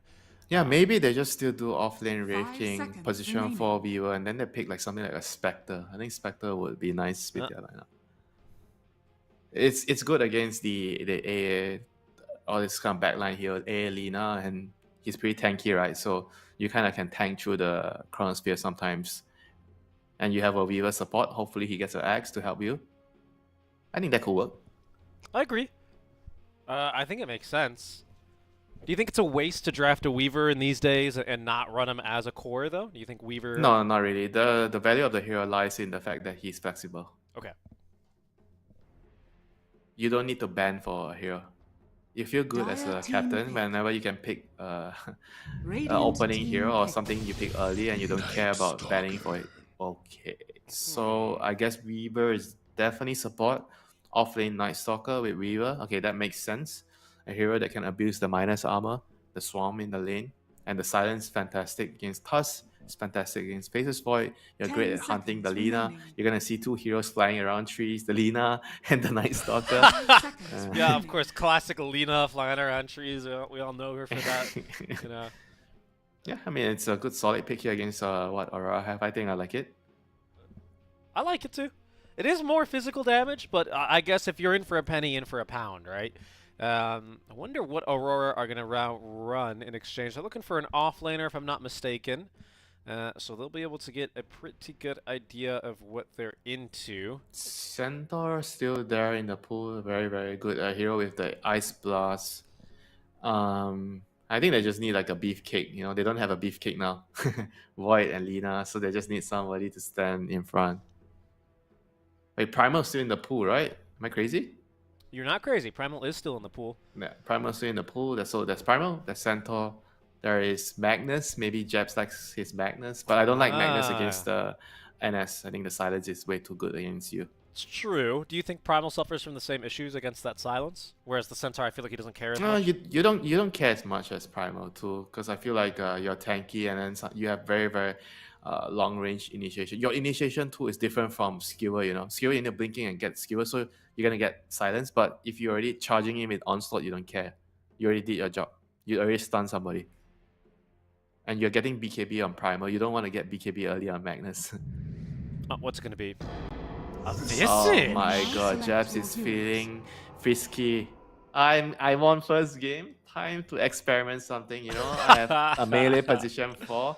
I need a range hero to round things up. I mean, it's great, you know. It's great with the overall lineup. It does damage through the chronosphere, into the chronosphere. Yeah. It works really well in the lane with tag team. It's great at fighting early, right? Even And it's though good it is... at pushing towers. I think the idea here is they need a hero to pressure towers.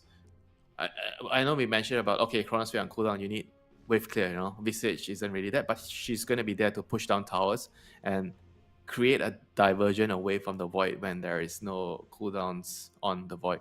And at the same time, I feel like sometimes there's phases where you don't have to be so obsessed about no ultimate, no show up to fights. You know, you're still going to be able to do a lot with time dilation. I think looking at the lineups, there's time dilation against Dazzle, time dilation against Willow, against Weaver, against NS even. I mean, it's great. Right.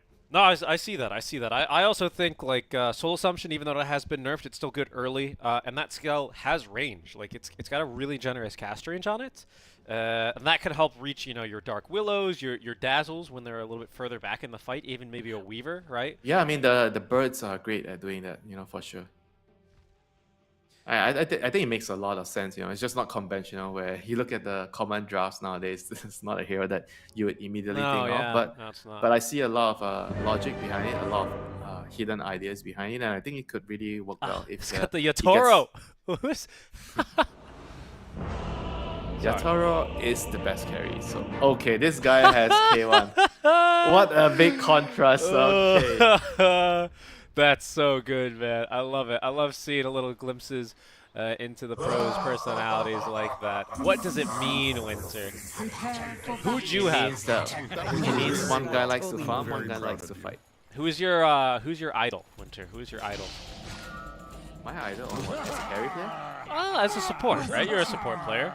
Whose sticker are you putting on if you're playing a professional match of Dota 2 these days? Who's your idol? Myself. Oh, come on. Just kidding.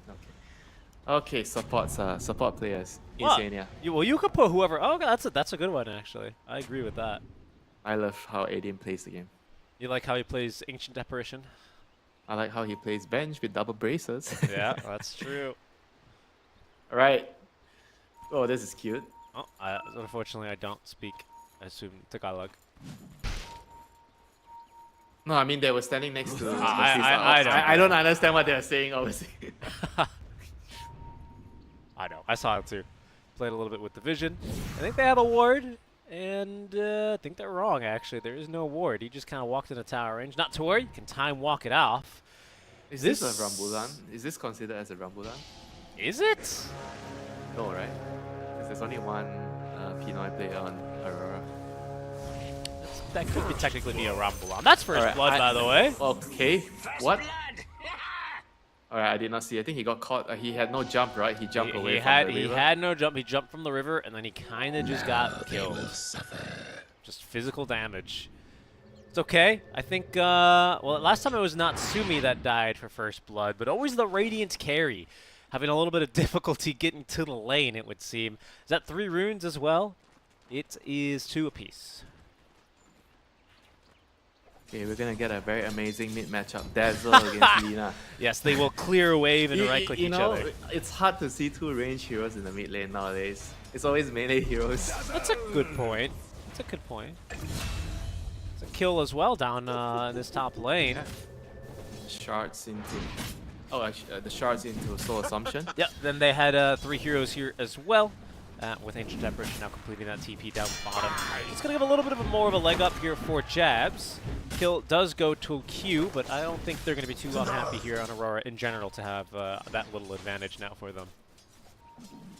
Yeah, looking at how things are going to start out, I think this is going to be very beneficial, helping the Visage get a kill in the lane. Like, this hero really accelerates quickly if you give him like a head start. Any small advantage that he gets from a laning phase would, you know, come back with great dividends later in the game as a Visage. And looking at his matchup right now against the Wraith King and Dark Willow, should be fine. I think this lane is gonna go well for Jabs. I'd agree. I think even maybe at level 5 or something, you might take a cheeky point in that Gravekeeper's Cloak. Level 5? Wow, you're really thinking ahead.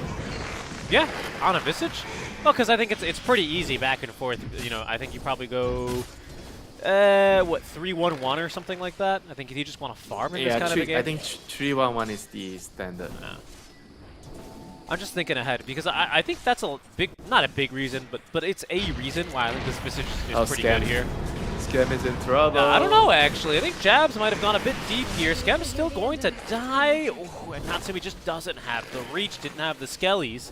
And so it will be a pretty good kill here for Jabs. Laning phase ain't looking good right now for Geek Clan's safe lane. So they're gonna have to look to this off lane Night Stalker Weaver, maybe carrying some of the momentum towards the middle game. I mean, Night Stalker is not the best laner. And most of the time, when you ask players, when is a good time to pick Night Stalker? The time when you feel like Night Stalker can get away with the laning phase. The kill was top lane. I thought there was going to be action mid there with the poison touch, but it's going to be a kill this time onto the Visage. Are you serious? Mid lane, there's going to be a kill in mid lane, you say? Well, you Dazzle know. Against Lina, the infamous Dazzle against Lina matchup. Here they go again. Come on, I know, now Max going to get another right click in. No, he wanted the last hit on the range creep. Poison touch is not going to stack. Okay, fair enough.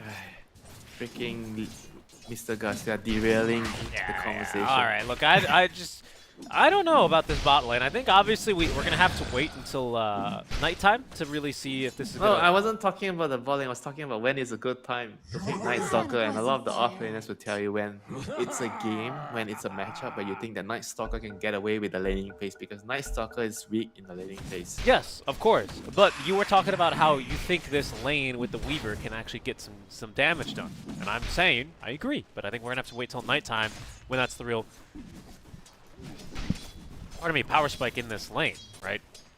Cox holding onto those skill points eventually for the Hunter and the Knights. It's fairly good in the daytime, you know, the silence, because it does damage now. Sometimes you see it being useful in securing kills in daytime. Sometimes. It's double bracer, so he's gonna... I mean, it's a very good start for the Night Stalker. I mean, considering that this hero is not that great in the laning phase, so he's gonna get to the nighttime with double bracer and boots. That's good. Good news. Yep.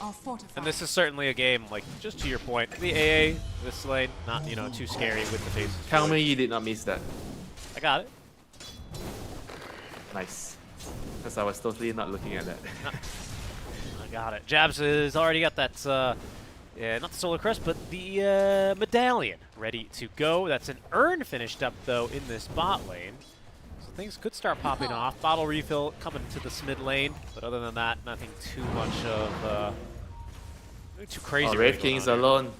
Alright, then get the sharp block, and here comes King's here on the Weaver. Yeah, might be able to actually pick up a kill here on the Jabs. A lot of that minus armor. There's 7 wand charges, but Jabs going to hold on to them for now as Q collects the kill onto Natsumi. Yeah, that's a pretty reasonable trade-off, and the wave is going to push towards the Radiant Tower, so Visage is not going to be too mad about that. Q just needs to make sure that the lane stays there. Okay, he's doing a good job, so Visage is going to be able to secure his levels still, and nighttime hits. Let's see, can Cox do anything about this? Yes, wow, 2 points in the silence, okay. Yeah. 1-1. Is this the build now? 1-1? I don't know. Maybe I could see it very much being the build against the Faceless Void in lane, though. You need more than 1 point though. It's 5 damage. 5 damage, mind you. Yeah, 5 damage over an extra half second, so it's not really... Yeah. Not really the best value for adding an additional point, but sure, let's see how it plays out. Sometimes people will tell you Dota is a game of seconds. The ice ghost. And here comes Cox, level 2 silence. Nope. Not getting it done. Did not work out, but 6 minutes. Okay, power run. Let's see. Power run, regen run for Mac. He's gonna go bottom too. Everyone's just partying in this bottom lane now. Into Twin Gates, quite the popular There's the destination. car. There's the car. There's a Ford. There's a Mustang in the lane. Okay, not anymore. Not anymore. Nope, not anymore. There's not. Hack will chase though. 23 has 2 points in the time walk. If the silence is gonna catch him, I think he's just simply dead. 4 heroes here. Be able to take him down. Heavy commitment. I think that's fine though. They killed the car. I think that's okay for the carry to die there. Radiant's bottom tower is under attack. I think 4 this. heroes. this If they lose the tower? tower, then it might be okay for defense. I think They this can kill tower the tower. still ends up going down though, to be honest with you. Double bracer, even just with that 1 point in the passive. Oh, yeah, right. Ah. Dazzle with nice stuff against the hero. See, 23's TP'd back. I don't know if I'm all that. Defend the tower. Yeah, that's true. Yeah. You're alright. Oh, that was close. Maybe they shouldn't have left so early. Maybe the supports feel like, okay, the tower seems like it's gonna go down, then they just left, Yeah. and then they didn't get the tower. They Oh, no. just couldn't keep the wave alive, though, I think is the problem. I think taking down the Mustang, as apparently we're calling it now, ended up being quite a significant move. Is that your favorite car, the Mustang? No. Are you a Ford guy? No. Ford? I'm not, to be honest, I'm not really a car guy. Oh. So you must be a Ferrari, Lamborghini guy then. Nah. If I had to choose, I think it would be a McLaren, because I do like their F1 team. That's about it. Fair enough. And 23, getting chased all the way back. Radiant's bottom Finally, the tower tower's is gonna go under down. attack. Mac says, "Oh no, guys, you need to get this tower." And Jab's like, "No, I'm gonna come." They're TP'd. Yeah, they're fighting for this one. Tower, he's on his last legs, will finally be taken down, but they're on to Mac. Mac does not have a point in the grave, so he's gonna go down. This is the result of not getting the tower earlier, so it gave Jabs enough time to get his level 6, so he TP's down. So he didn't summon his birds right away Correct. in the lane, so he waited till he TP down, so he had it at bot. Nice touch there. And 3 heroes plus the birds top. Natsumi might be in for a little bit of a root Is surprise he level here. 6? Yeah, he's level 6. Does he have the point? He has to save the skill point, yeah. Let's see if he commits for it, though. TPs are coming. He has now the point in Shallow Grave. Mac looking to try and turn this around. There's the poison touch on the Q, so he's not making it out of here alive. Jing, he's going to get earn charges from that. Applies one immediately onto Jabs now. Do they have a stun? Anything ready for him? 23 turning and in trouble inside the Chronosphere is Mac. He's going to go down. Jabs trying to get in more damage here with the birds. He's going to end up dropping. Stuns, doing a little bit of work here, but 23 Savage, time walking again for the second time, out of Here comes regen, Armel. can't do much more, needs more support. Now, is Armel joining the fight, couple bashes here on the Jing. It's going to be a nice kill there with the Laguna Blade. And a nice win overall, to be honest, for the side of Aurora. They could be pretty happy with that. Yeah, very good connecting by the Lina and the Faces Squad. You're coming to the assistance of your boss, your captain, Jabs, Even though he died, but they were able to claim the spoils of war. And giving Dire's them, middle tower is under attack. 2 kills in return. And you can, That's gonna, you can see that's how much gonna damage help this the Visage doing, right? Chucks in a couple of soul assumptions, even level 1. Yeah, and she's Bird. pretty tanky. Scam is gonna die again. And Looks this is like why it. it's not fun to play a position 5 Dark Below if you're not getting a good start, You're just gonna die and die again. Looking Radiant's for middle more tower Jabs. is He's still under attack. hunting. Maybe just looking Dire's for top tower vision. is under attack. Yeah, they need to somehow involve Cox in some of the fights now. He's already pretty fat, he's rushing a Midas, but he's still combat ready with the Face Foods and Double Bracer with Dark Ascension. Yeah, it's going to be daytime, but again, like you say, having that Dark Ascension does keep him relevant here. Top tower Runes. will go down without much of a fight. Rune time, it's an invis. Mac will grab that, bottle it up. Radiant's Yeah. Make a barrier. move with I mean, that. Maybe Mac doesn't have the best game because he kind of sacrificed his game to get the bottom tower and he died. So now the Night Stalker really has to try to do something to pay that back, What's he building up so far? A Midas. Okay, I think that makes sense for this hero. I thought I saw a second Midas also getting Radiant's built, didn't I? scanning. On who? Ah, on the Wraith Siva? King. Oh, on the Wraith. Yeah, okay, Wraith King. I mean, sure, Wraith King, Yep. No. Of course. I was just making sure that I wasn't losing my marbles. It's a little bit too early in the day for that, you know? That's how the mid laners feel nowadays. You're playing mid, you click on both the side laners, they both They have Midas. both have Midas, yeah. That's the experience. Although, not to worry, it'll change come Monday. Right? New patch, new update. Oh yeah. Hopefully, What are you hoping for, Winter? the removal of Midas. I'm just kidding. You know what I hope That's the they bad- add? Roshan being Yeah, a random. yeah, he can randomly spawn anywhere he wants. That's exactly right. Vessel's completed here for Dire's middle Jing. tower is under attack. That's going to be an effective tool now at combating 23, who does have his chrono ready. Aurora kind of just farming up their next volley of items. 23, his courier is dead, but as soon as it's alive, I'm sure it'll be ferrying him his Midas recipe. Jabs, I think, has that Solar Crest done. Indeed, he does. And what is Armel going for? Anything crazy? Nah, just the Superman BOTs. Travels. Yeah. It's gonna be like a slower paced game for Aurora. They're gonna be looking to play around the Visage and his birds. Maybe get a Roche early. They're gonna smoke up. Radiant I think if are they get a big scanning. pick off here, they can look to get Roche. Natsumi. Go out. Oh, No, he has ult. yeah, he has ult. Yeah, I mean, I Where's think his team though? they can kill him a second time. Ice Blast is not going to assist with the second life. Terrorize catching Nice spear. everything here. Natsumi looking to turn. Cogs with the Dark Ascension, eager to join the fight as well. Jabs and Q both trying to now get out of this fight. Curse Crown is going to delay Jabs' escape here, He's allowing tanky, more though. reinforcements to come. Tanky, but with the Vessel, I don't know. They might have him here, Winter. Jing is going to chase for it. They have a sentry down on him now. A second Walrus Punch of the fight will force out the time lapse. Amel joining the fight. Jabs lived. He is tanky. You are right. And now you already use your Dark Ascension Radiant's and your middle tower Reincarnation is on under your attack. side laners with Midas. Good luck doing something the next 2 minutes. I think if you're Aurora right now, you have to try to capitalize. Maybe get the mid tower and try to steal the Wisdom Runes. I think that would be a nice move for them. They're going to smoke right now, trying to use the Chronosphere. Let's see if they can get a big pick off here. Looks like they will. Mac, he's got the Grave. He knows there's really no chance for him to reasonably use it. He'll use it still. It'll protect him at least from shattering, but he's going to die immediately after. 23 just kept right-clicking him just to make sure, I guess. Yep. So they're going to get a tower, and if they get the Wisdoms, that's going to be huge. If they can somehow try and steal it. But I guess without the Chrono, you probably feel like, okay, they didn't use Chrono, I forgot. Yeah. So they still have Chrono. Dire's They can middle still tower is decide under to attack. maybe make a move for it if they want to. Yeah, Okay, no. 23 TP top. I thought maybe Dire's he was going to middle look for a tower kill onto has a support, but fallen. he'll hold on to Too that. many creeps. Too many creeps at top lane, you know. So they have to just play around the Visage at the moment. The Visage is the Dire strongest are hero on the scanning. Radiant team right now. Dire's middle tower is 3 under attack. Midas gameplay. Armel now with BOT, so I think we might start 3? seeing Aurora. 3 Midases in the game, yeah. Oh, I thought you mean on Dire's side there's 3 Midas. Okay, that's a fight.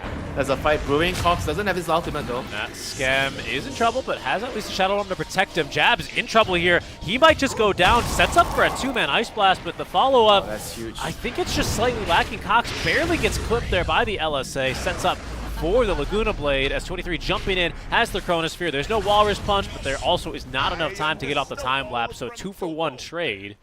Not a bad fight whatsoever, and these BOTs really starting to activate the explosiveness of Armel's Lina. Yeah, just wait till she gets the Aghanim's.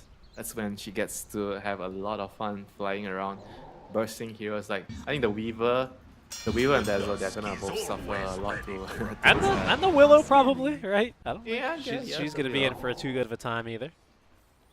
You have to be quick on your W fingers, you know. Try to not get targeted. The by W Lina. fingers. I mean, it's really only Laguna that'll save you from, though, right? There's still so much damage that she has on LSA and Dragon Slayer. Yeah, one stun is all it takes to kill you, pretty much. So at the moment, what is the next big item coming up for Geek Fam? I mean, they have like Radiance. I guess the Radiance is halfway done. Yeah, probably with the relic. Probably Blink. Getting Blink for Cox, I think, is going to be kind of a game changer for him. This Ag Scepter for Mac is going to be finishing very shortly, actually, just maybe one more camp. You're right. The Blink on the Night Stalker is gonna be big. He needs to go. I would say ideally catch the Tusk or the A with the dagger, and even the Faceless Void, you know, before he gets BKB. It's always gonna be nice to catch him out before he drops his Chrono.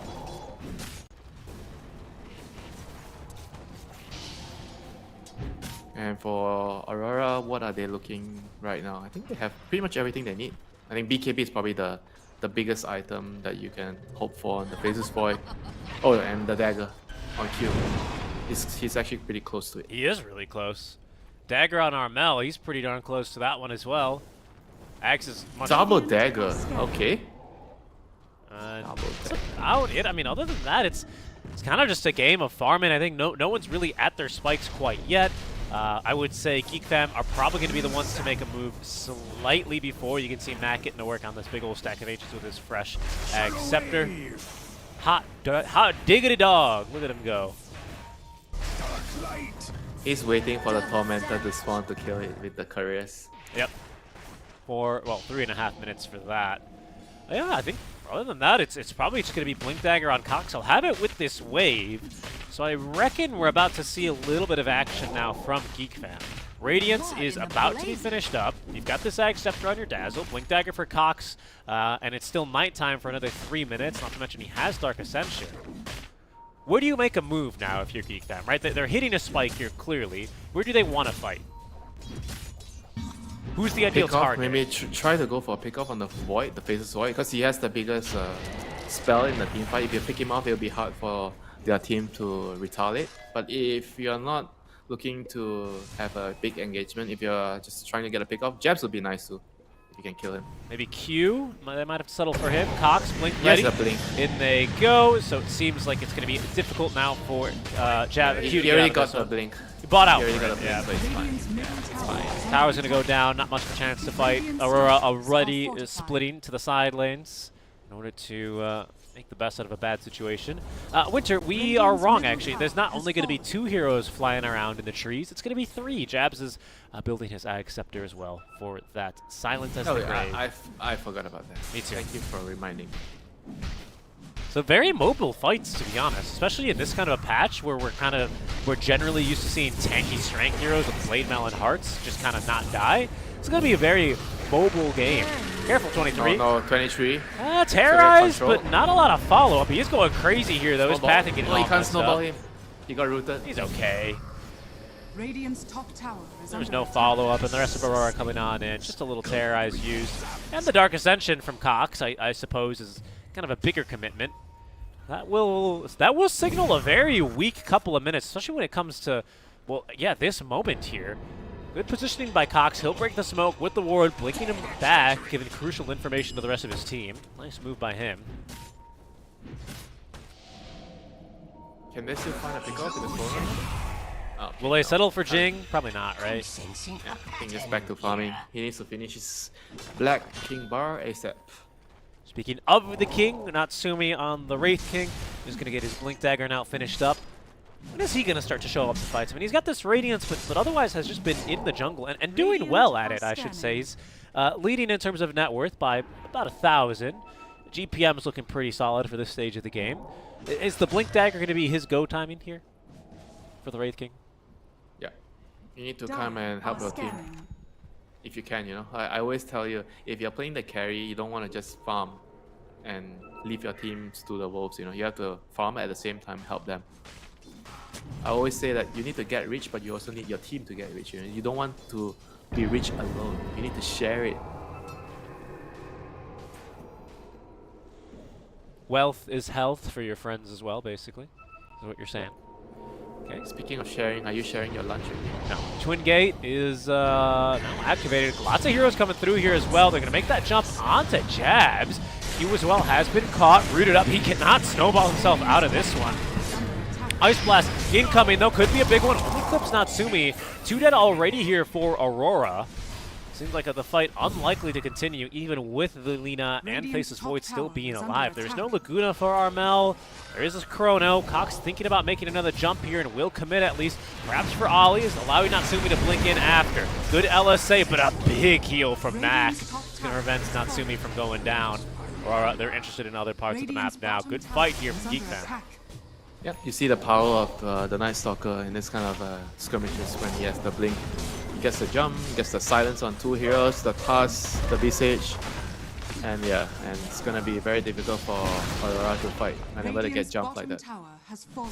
They're going to be desperately needing the BKB on the Faceless Void to be able to take all these skirmishes right now. He is very, very close to it. 1k gold more to go. And just a reminder, right, just because this game is swinging in favor of GeekFam for now, the score is incorrect. Aurora are actually winning the series 1-0. So if GeekFam win, it's going to be 1-1, and we go to a game 3. This guy totally knows what he's doing. Quick kill there. Armel not even needing to use the Laguna, as he does farm his way towards that Acceptor. Sorry, Winter, I'm laughing a little bit because if I hope you haven't looked yet, but if you can guess, there's one more hero this game who's building a Midas. Can you guess who it is? Without looking. AA? Good guess. Wrong. Oh, damn. It's the Tusk.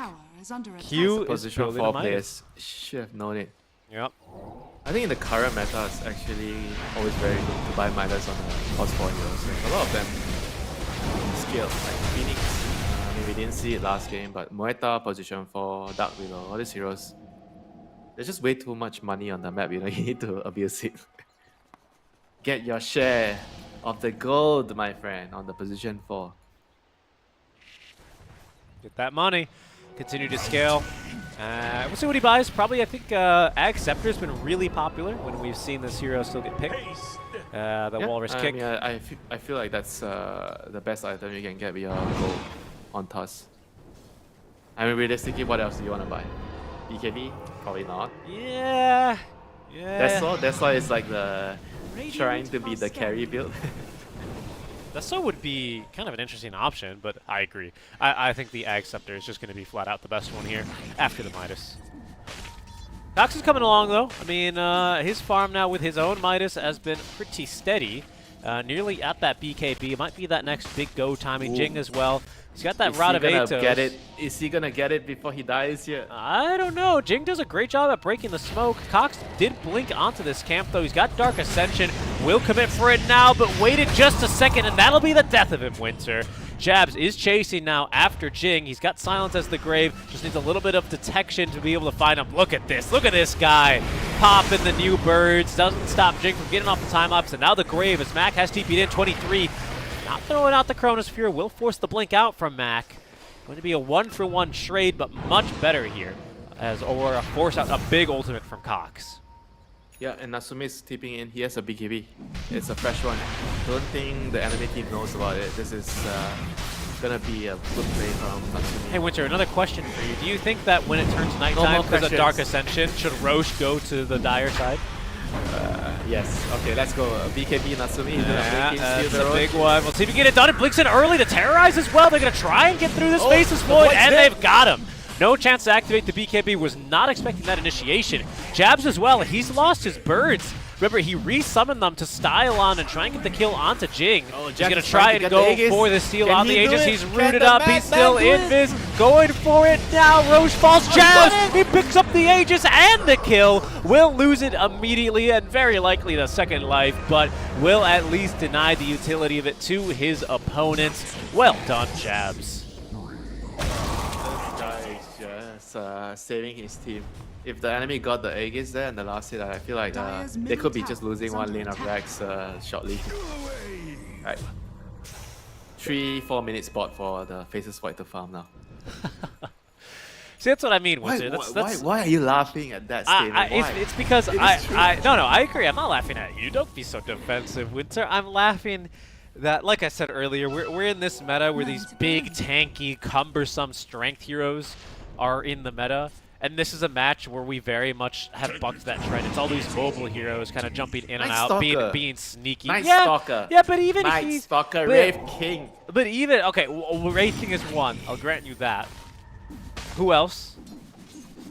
Night Stalker. Not really. I think he's going to be going for Nullifiers. He's not really building that way. I'd be surprised if he went for a Blade Mallet with this kind of a build. He's tanky, but I would say he's much more of your initiator, kind of sneaking around in the fights. Look how Jabs is playing this game. Lina, Armel, he's going to finish up he has Ags finished up. He'll be flying around in these fights. Weaver's going to be all sneaky. Max got an early Blink Dagger as well. That's kind of the thing I'm talking about. It's fun to see these kinds of a team fights in a meta that has generally encouraged these, you know, spiky heart carriers. the steaks, you know, the pork chops. Yeah. Radiant structures been are fun though. fortified. Right now. And Yeah, because right. it allows stuff like that to happen, right? Jabs sneaking into the pit, gets the Aegis, puts a little bit of fun into this game. Oh, there's another Midas getting built, by the way. Yeah, I was. So I wasn't wrong when you asked me. You weren't wrong. You were just a little early. 5 Midas lobby, huh? Do you think you've seen more than 5 Midases in one game before? In a pro game, of course. Dire's Pretty middle sure tower that's is under that's attack. happened. Like, I know don't it remember has happened, but have you seen it? Because this is pretty noteworthy for me. you mean SEA? I don't know. I don't know about SCA. It's just 5 Midases. It's a whole lot of Midases. I know it's a NA thing. You're from NA. You should know about Radiant's it. middle When the tower enemy team is buys under 1 attack. Midas, we get 2 Midas. So eventually it gets to 10. That's right. That's right. I don't know. This seems a little funny. The 4 Midases, you know, it's a lot. But 5? Look at this. That cha-ching, we're just going to hear it constantly now, aren't we? Why not just draft Alchemist and you can hear the cha-ching, cha-ching all the time. So Dire's true. bottom Too tower true. is under attack. I think Max should get a Midas, honestly. Oh, 23. He's gonna have company soon coming through the gate. yeah. He's like, oh, Wait, but he knew. He knew. He was waiting. He saw the status effect. It is going to turn now for Cox instead. Oh, Ice Blast is off the mark, actually. They needed it to secure the kill. Cox will BKB. Skem dies in an instant, essentially. Jabs is giving chase here with the familiars. As Armel, he blinked in quite aggressively. Jabs is going to be able to buy some time. Phenomenal ice shards here, blocking in Natsumi. He has BKB, but would rather not activate it. Cox jumping back on in. Jabs in a little bit of trouble. Didn't get pulled into the snowball. Does not have the shard either. He may just go down, and he will. 23 Savage gets a jump back down to the low ground. Armel playing around in this fight with the DD run, blinking on and back, but it's going to be now trouble for 23 Savage. Terrorize, catching him into the stun. Down he goes. I cannot believe GeekFam won that fight. The Ice Blast, it should have hit from Ollie, and it didn't. It was late. It was early. wait. It was early.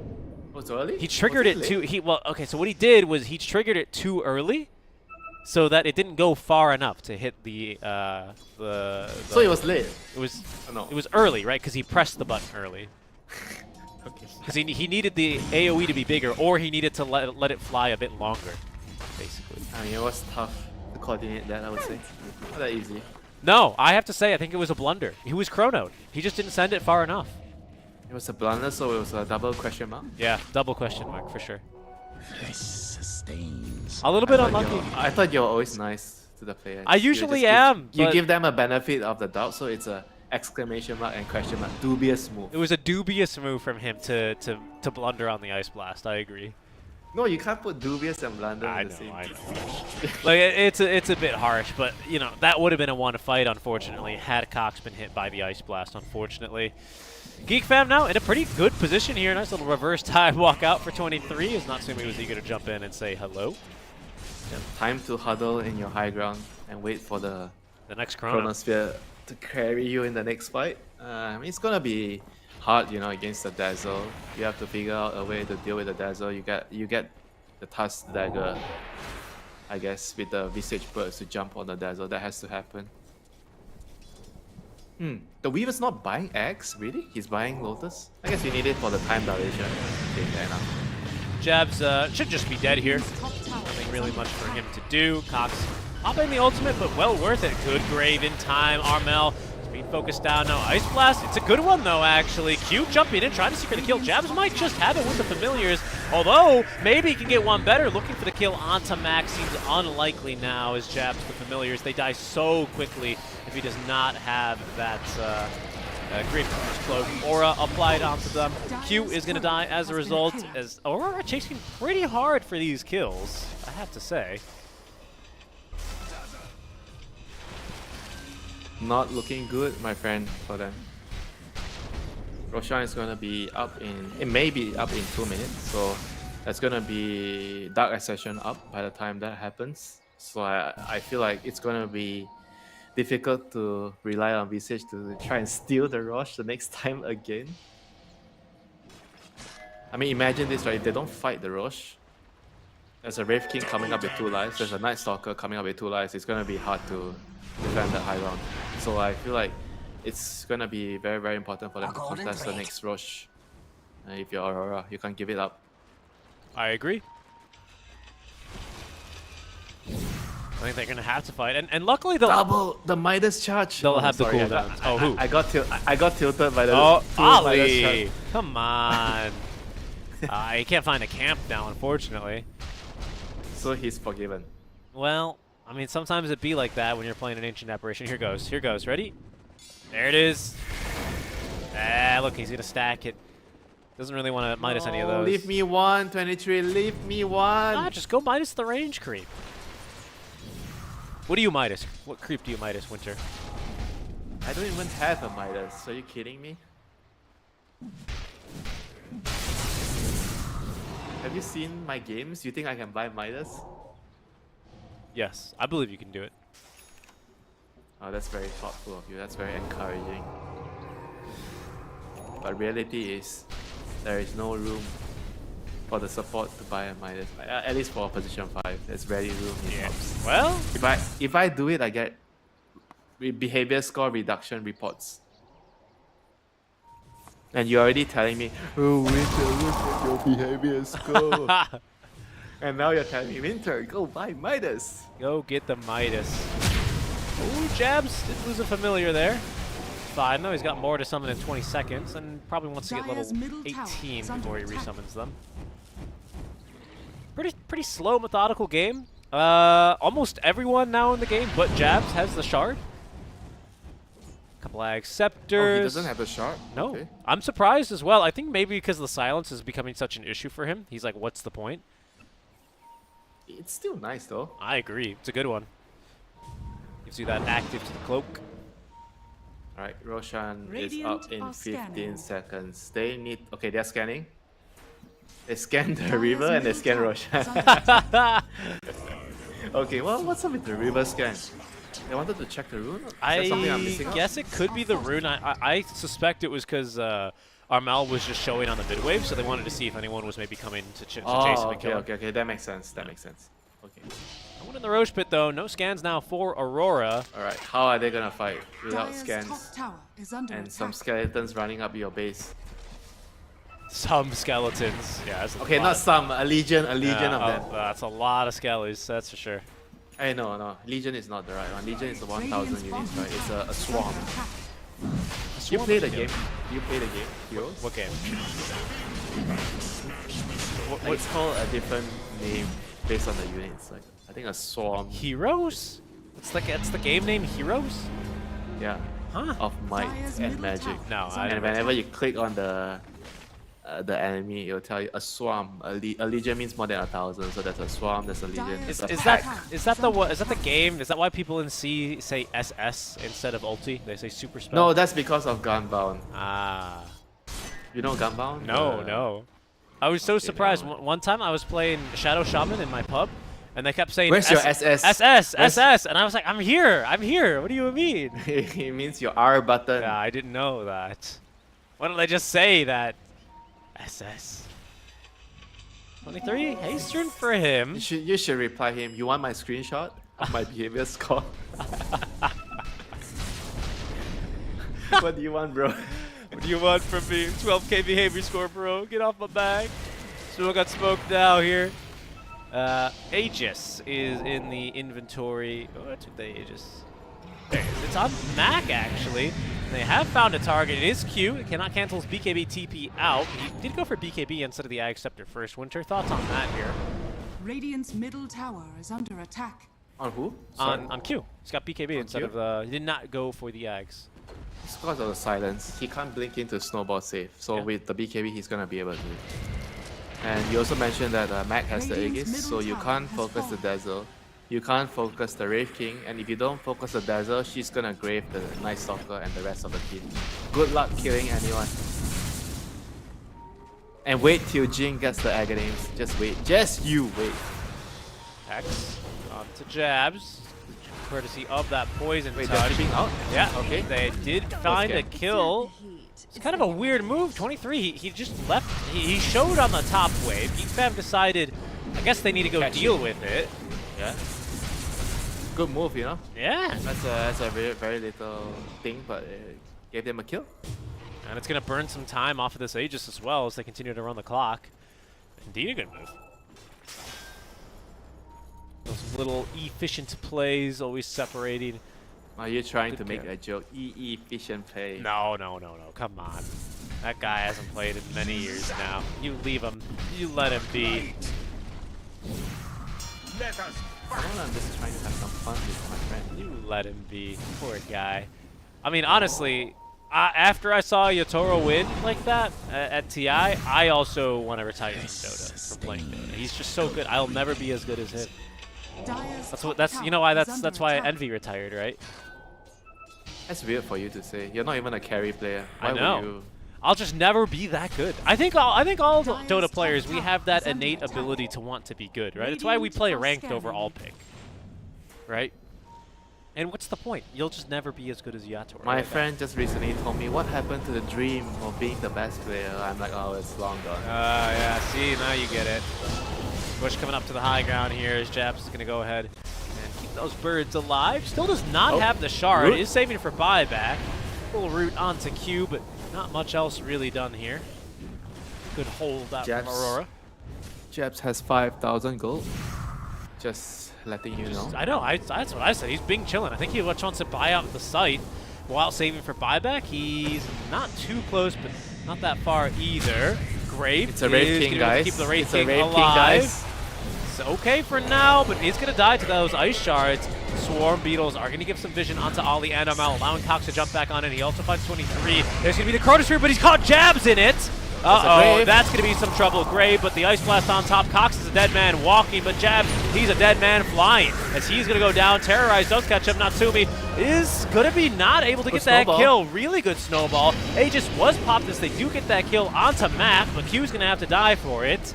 A 2-for-1, straight 2-for-2 if you count the Aegis, as Jin continuing the fight here. Radiant's unable to top really tower look for is under more. attack. 23 is going to be able to get out of this fight just safe and sound. Very, very chaotic fight there by both teams. You know, I think they didn't really expect the jump from the Night Stalker there because they feel like, oh, we just took out your ultimate on the Red King, right? There's no way you're gonna fight. Okay, Cox says Radiant's no. middle I'm tower going is under in. attack. I'm gonna kill you all. Dire Then are 23 says, scanning. no, I am gonna chrono you in it. Are you seeing this Dazzle with his arcade blink? Yep. That's an item. Who wants to play Tinker when there's Dazzle? I agree. I'm convinced now, I have to say. I wasn't convinced. Tinker players, a tip for you, play Dazzle instead of Tinker. Do you think Nothing to Say learned Dazzle after he tried to play his Tinker? Is that a shot? No, it's not a shot. I genuinely think, I think you have a point on this. I think he might be a really good Dazzle player. That's not a shot. You don't need to train Dazzle when you already can play Tinker. Is that what you're trying to say? No, I think there's different nuances in the heroes, right? But I'm just saying. I'm wondering if he maybe decided to give it a go. Dire are scanning. I don't Do you know. want his number? I can give you his number. You can tell him. Nah, that's all right. You want his email? I have his email. I have his number. I have his address. Wow, dude, watch your names, watch your feet, everyone. Names are dropping right now. You're just name dropping all his contacts of the C region, huh? All right, we're gonna get the bongo boots on the visage. My favorite item. Did I say that's the favorite item I have in the game? Or did I say something else when you asked me? I think you said Midas is your favorite item because you like to buy No, it in all no, your no. position fives. There we go again with the Midas. Bongo boots your favorite item in the game? Court should never Yeah, They're a good item. I don't know if they'd be my favorite. I love buying it on position 5 heroes. I think Blink When everybody is buying Midas on Warlock, I was buying bongo boots. Because you get to click it when you're casting upheaval. Give your team that buff. Dude, it's your golem, it's not your team. You feel like it's for your team. No, it's for the golem to kill stuff. You solar crest your golem and your bongo boots your golem and your golem sitting in your upheaval with the attack speed talent. Your golem's the carry. Would you say that instead of playing Lone Druid, you can just play Warlock now? I am pretty sure you have more fun playing Lone Dire's Druid when you top get your tower is under diffuser. attack. But I get the comparison. Dire's top tower has fallen. DD rune again in the river here. Swift blink now for Natsumi. They're really getting a lot of these luxury items. These Midases, I would certainly say for the supports, they've paid off. Natsumi's... How long does it take for the Midas to pay off? Like, what, 20 minutes? Mathematically speaking. Well, it depends on usage, right? I used to know the number off the top of my head. I had it memorized. But we can do some. Why would you even memorize that? What the hell? Well, because I was always really interested in it, because it gives a very good comparison. This was back in the day where Midas was a little bit more of a niche item that was still kind of getting picked up occasionally. I would say Midas is a core item on a number of heroes these days. So There's so many things to memorize in the game. Why are you memorizing the Midas efficiency timing? because it's not even a carry just a player. number. I think it used to be like 11 or 12 maybe uses. So whatever the cooldown on Midas is by 10 or 12. Okay, Q. Yes, BKB. Yeah, but he don't think he's able to get out of this in time. 23 Just buy jumping back. in.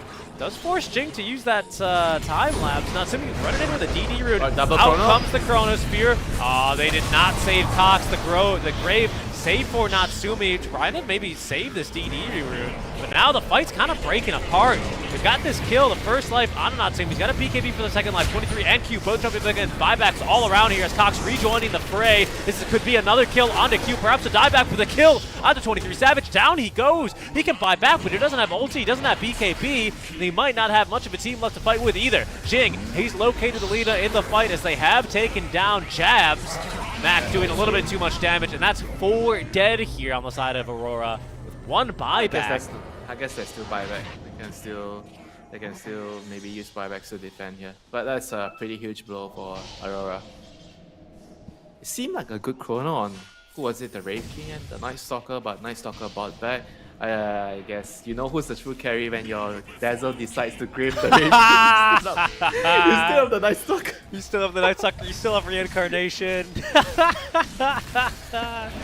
Cox gets the good old Mac Dazzle treatment. Radiant structures Yeah, you are bought fortified. Bloodthorn on Wraith King last game. I'm not gonna forget. He's like, the Chronosphere came out, and then Max said, "Don't worry, guys, I'm gonna crave the guy who builds correctly on Wraith King." Radiant structures. Okay, let's be real. What actually happened is Cox is yelling, I have buyback, it's okay. So Dazzle Grave, the Wraith King that has reincarnation. The Wraith King who was not even being attacked. So when your parents are like, "Don't worry, I love all my kids equally," and then they throw the shallow grave onto only one of them. And you know what? I seen a joke about this in a comedy show. Asking a parent, Radiant. who's your favorite kid? Oh, the conversation starts, how many kids do you have? I have 2. And comedian asked, which one is your favorite? And then both the parents gave her a look. Oh, come on, there is they shook their heads. Oh, never mind. Story for later. There's a smoke coming in. Sorry, overscan is going to go down. Jabs is going to get maybe a go at this. The bird's flying through the pit. The stun's not connecting onto the heroes. He's a little bit too late. The root comes in. Q's going to end up going down. Jabs could not sneak in time. I think Jing, with the Rod of Atos, preventing that from happening. A good Chronosphere, but the Piggy cannot auto-attack. They're onto Mac. Would be a huge kill. They've got him. He's going to buy back instantly. Try to TP back into this fight. Buyback now also from Ollie, but he cancels his TP to the outpost. This fight not going so well. Aurora, they want out of here. They get the Aegis. They've got the first life as well out from out Natsumi. They feel pretty happy with what they've gotten so far, and for very good reason.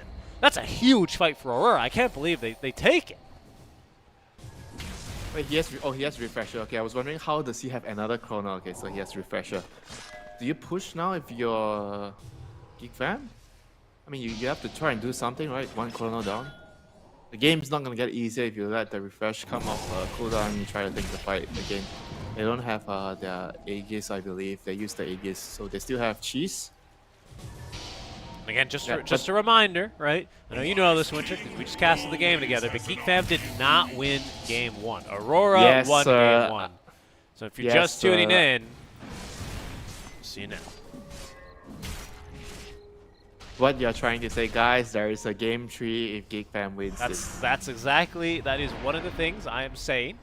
It also goes to show why Geek Fam are playing so aggressively. You know, they really have, they're playing for something now, aren't they? Code remains. Yep, the main difference the last fight is they got the chrono on the annoying bugger that is called Dazzle. That's why they were able to take the fight. So you don't have the decision to make, do I grave my Wraith King or do I grave my Night Stalker? He took that decision away from the Dazzle. He did. Don't worry, bro. You don't have to think about it because I'm chronoing you. Dazzle now has an Aeon Disc though, so that's not going to be as easy of an execution here. Qualifier? Yeah, I mean, it's got to be the choice, right? Yeah. And by the way, 23 actually chose to have a Spell Prism on Faceless Void as his neutral item, valuing the cooldown. Not something you see a lot on course. Unless you're like some mage. Is Faceless Void a mage? I would say he is a... I don't know. It's been a while. Hybrid. It's been a while since I played D&D. He's maybe like a... I don't know what you would call him, because he's very much kind of a warrior, isn't he? A man without a face. He's a man without a face. A little reconnect needed here. We'll take a look back at our items and the neutral choices. Okay, time to continue the story. Of about course. the favorite child, you know. So then both the parents shook their head, and then the comedian says, "You know what? When you hear somebody toppling down the stairs, there's always a child that you would run for. That's your favorite kid." And both the parents laughed, because there's always gonna be one that falls down, and yeah, he'll be fine. Oh no. I don't know. I don't know. I don't know, man. I don't know. Is that a dad joke? There's always going to be one that you run for. There's always going to be one that you would buy that ice cream for, you know. There's always one you would grave in the Chronosphere. Yeah. A golden thread. Don't worry, he blinks into Chronosphere, jumps in front of the arrow, you know.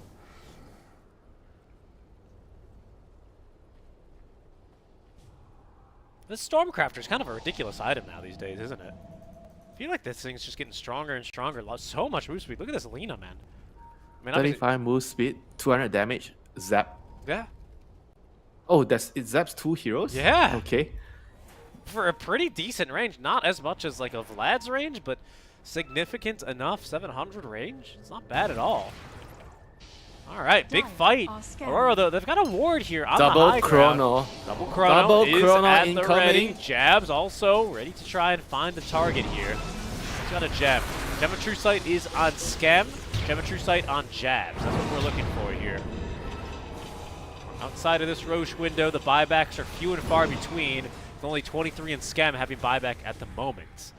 Actually, Natsumi does have buyback off cooldown, but he needs a lot more money for it, 2,000, so he needs to farm for maybe 3 more minutes to have it. Ag Scepter ready for Jing. So he does. Right, I got a question for you. All right. Do you know how much gold can you get with one vampiric spirit summon of the skeletons? What do you mean? Like a bounty for killing a skeleton? No, like for 40 seconds you summon it, okay, for 50 with talent. Ah. Like how much gold can you get? Well, I don't know. It depends if the skeletons live. It depends what they farm, what your vision is. You can get a lot of gold, though, I'm sure. No doubt about that. Yeah, go memorize that instead of your Midas. Well, you can't. What do you mean? You can't memorize that. Okay. Uh-oh. You have a point. You thought you had me, Third didn't you? spell. Thought you had me, didn't you? Oh, he's trying to eat a creep, huh? He can't eat. Huh. And it's at night. I think he can't eat the. Well, was he trying to eat the big one? I don't know if he was trying to. Well, he's in front of a Warpine Raider. I believe the shard at night allows you to target ancients. He's not next to the ancient camp. I wonder maybe if he just doesn't have the hotkey bound, perhaps, for Cox. I don't know.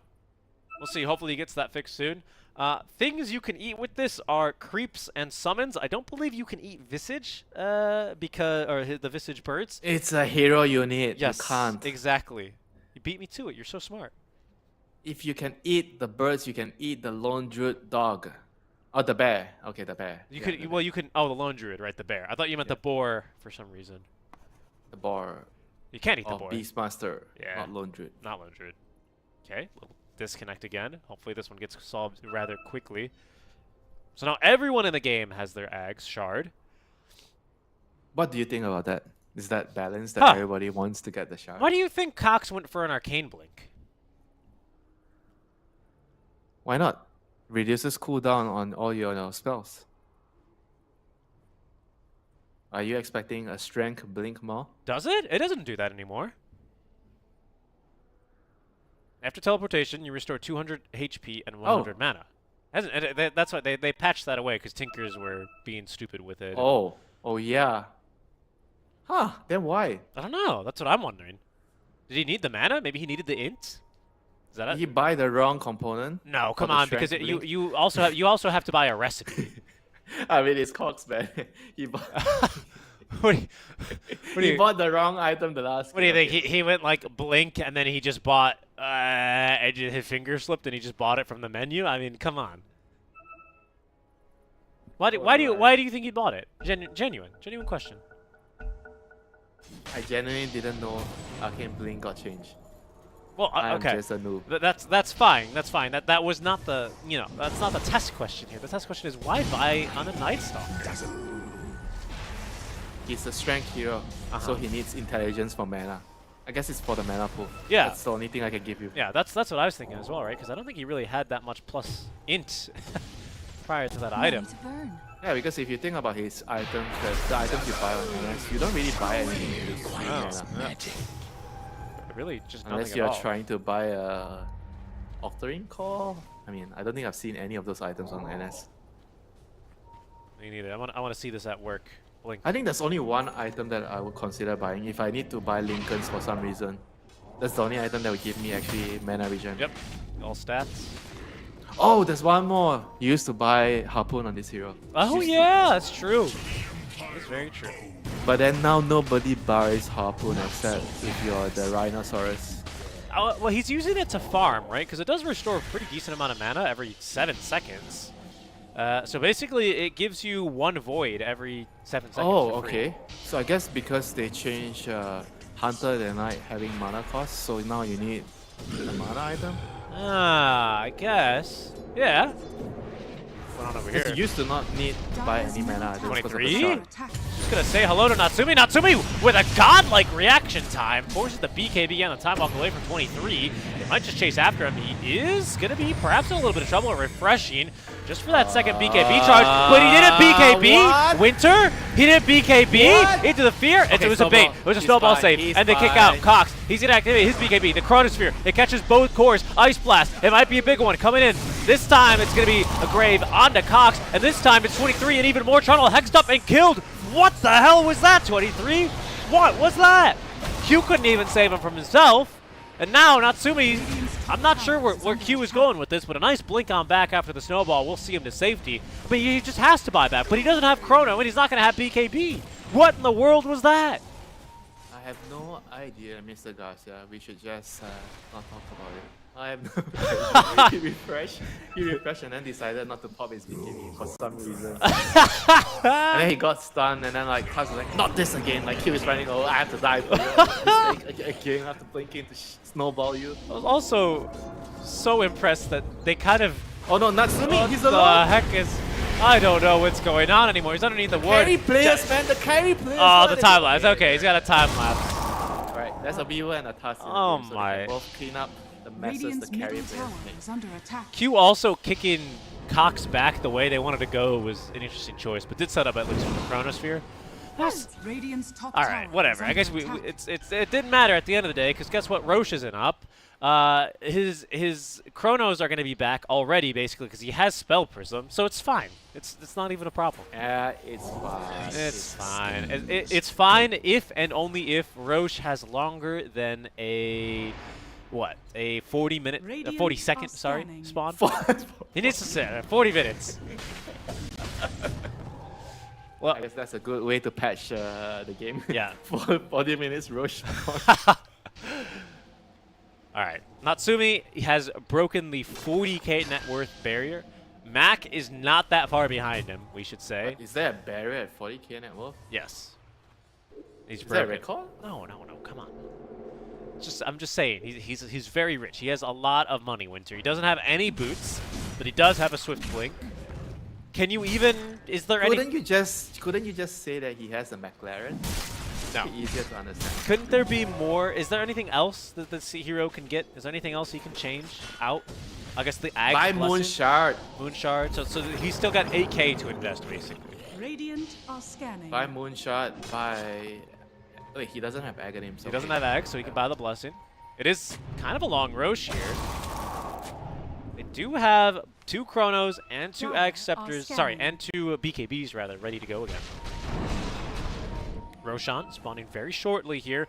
There is no Ice Blast, but it's actually Geek Fam who are going to make a move away from the pit. Aurora holding near this high ground ward that they've just freshly placed. Jab's about the way up to level 25. Who's going to get the flying vision? Who's going to get They're the all information? They're all going to get flying vision, aren't they? Really? Let's go kill the AAA has from refresher. behind. AA, this could be a big one. He's just dead instantly. Has buyback though, Winter.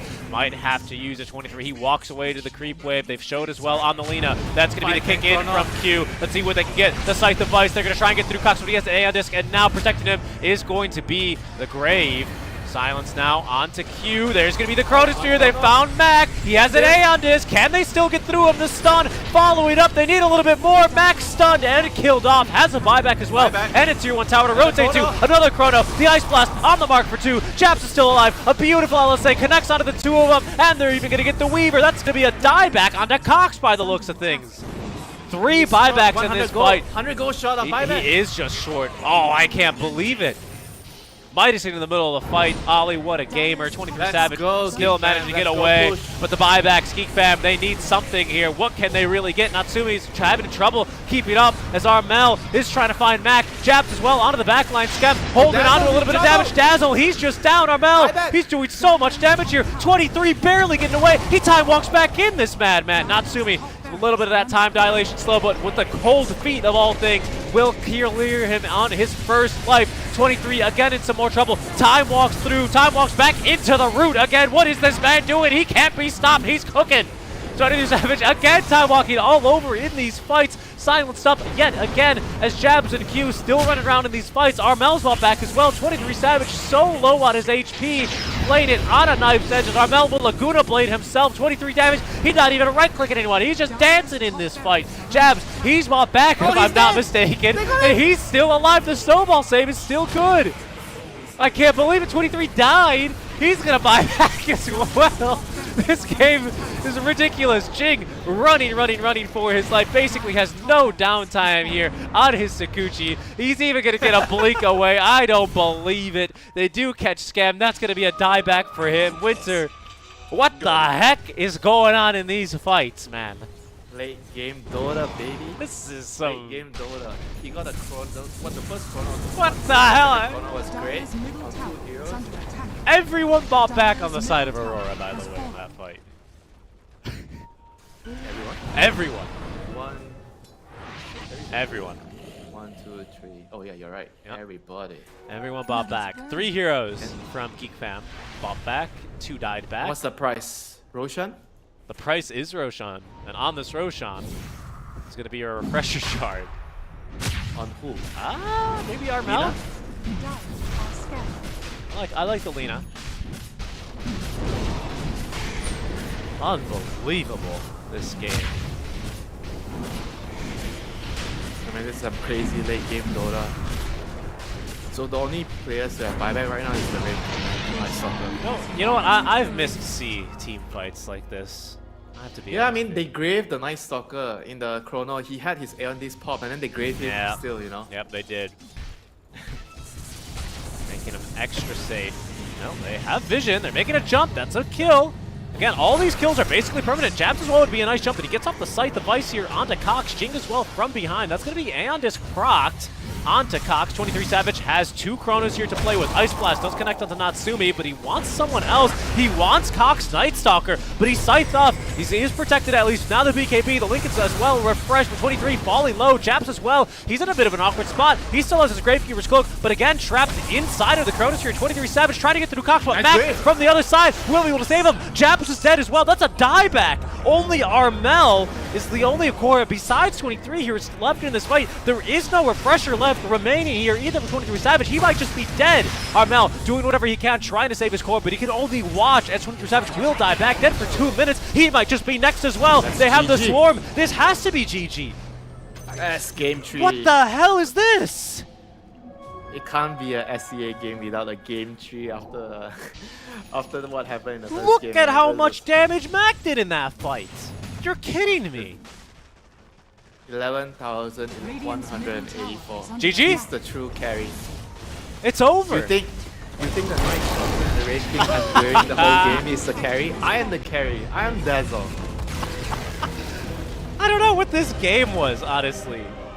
From Aurora. I blame it on the the Visage pick, Jabs, as usual, after winning one game, like, oh, time to bust out one of my signature offlane heroes, my Kotal, my Rubik, my Visage.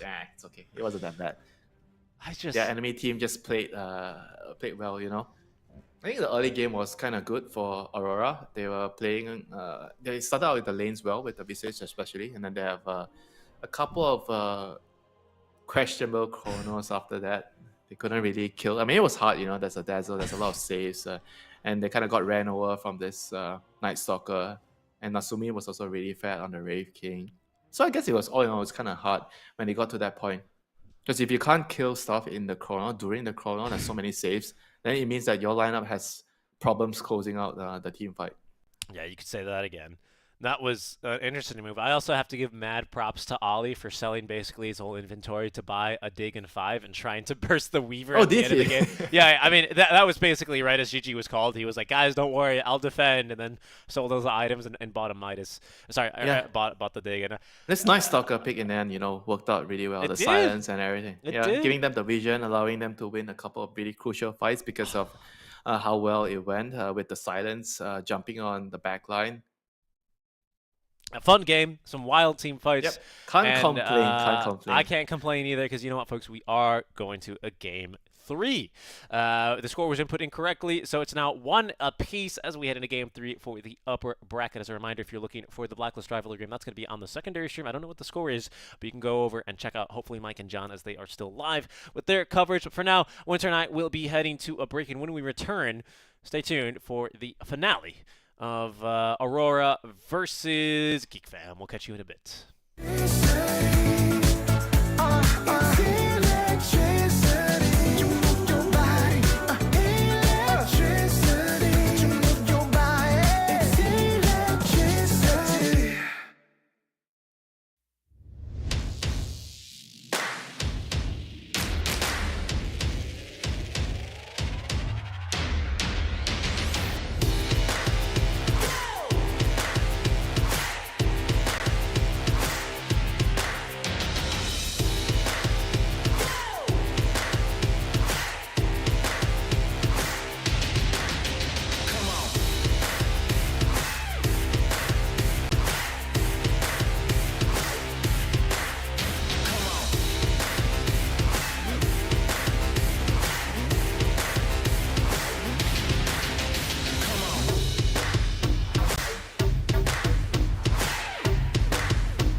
some time, 'cause I'm already gone.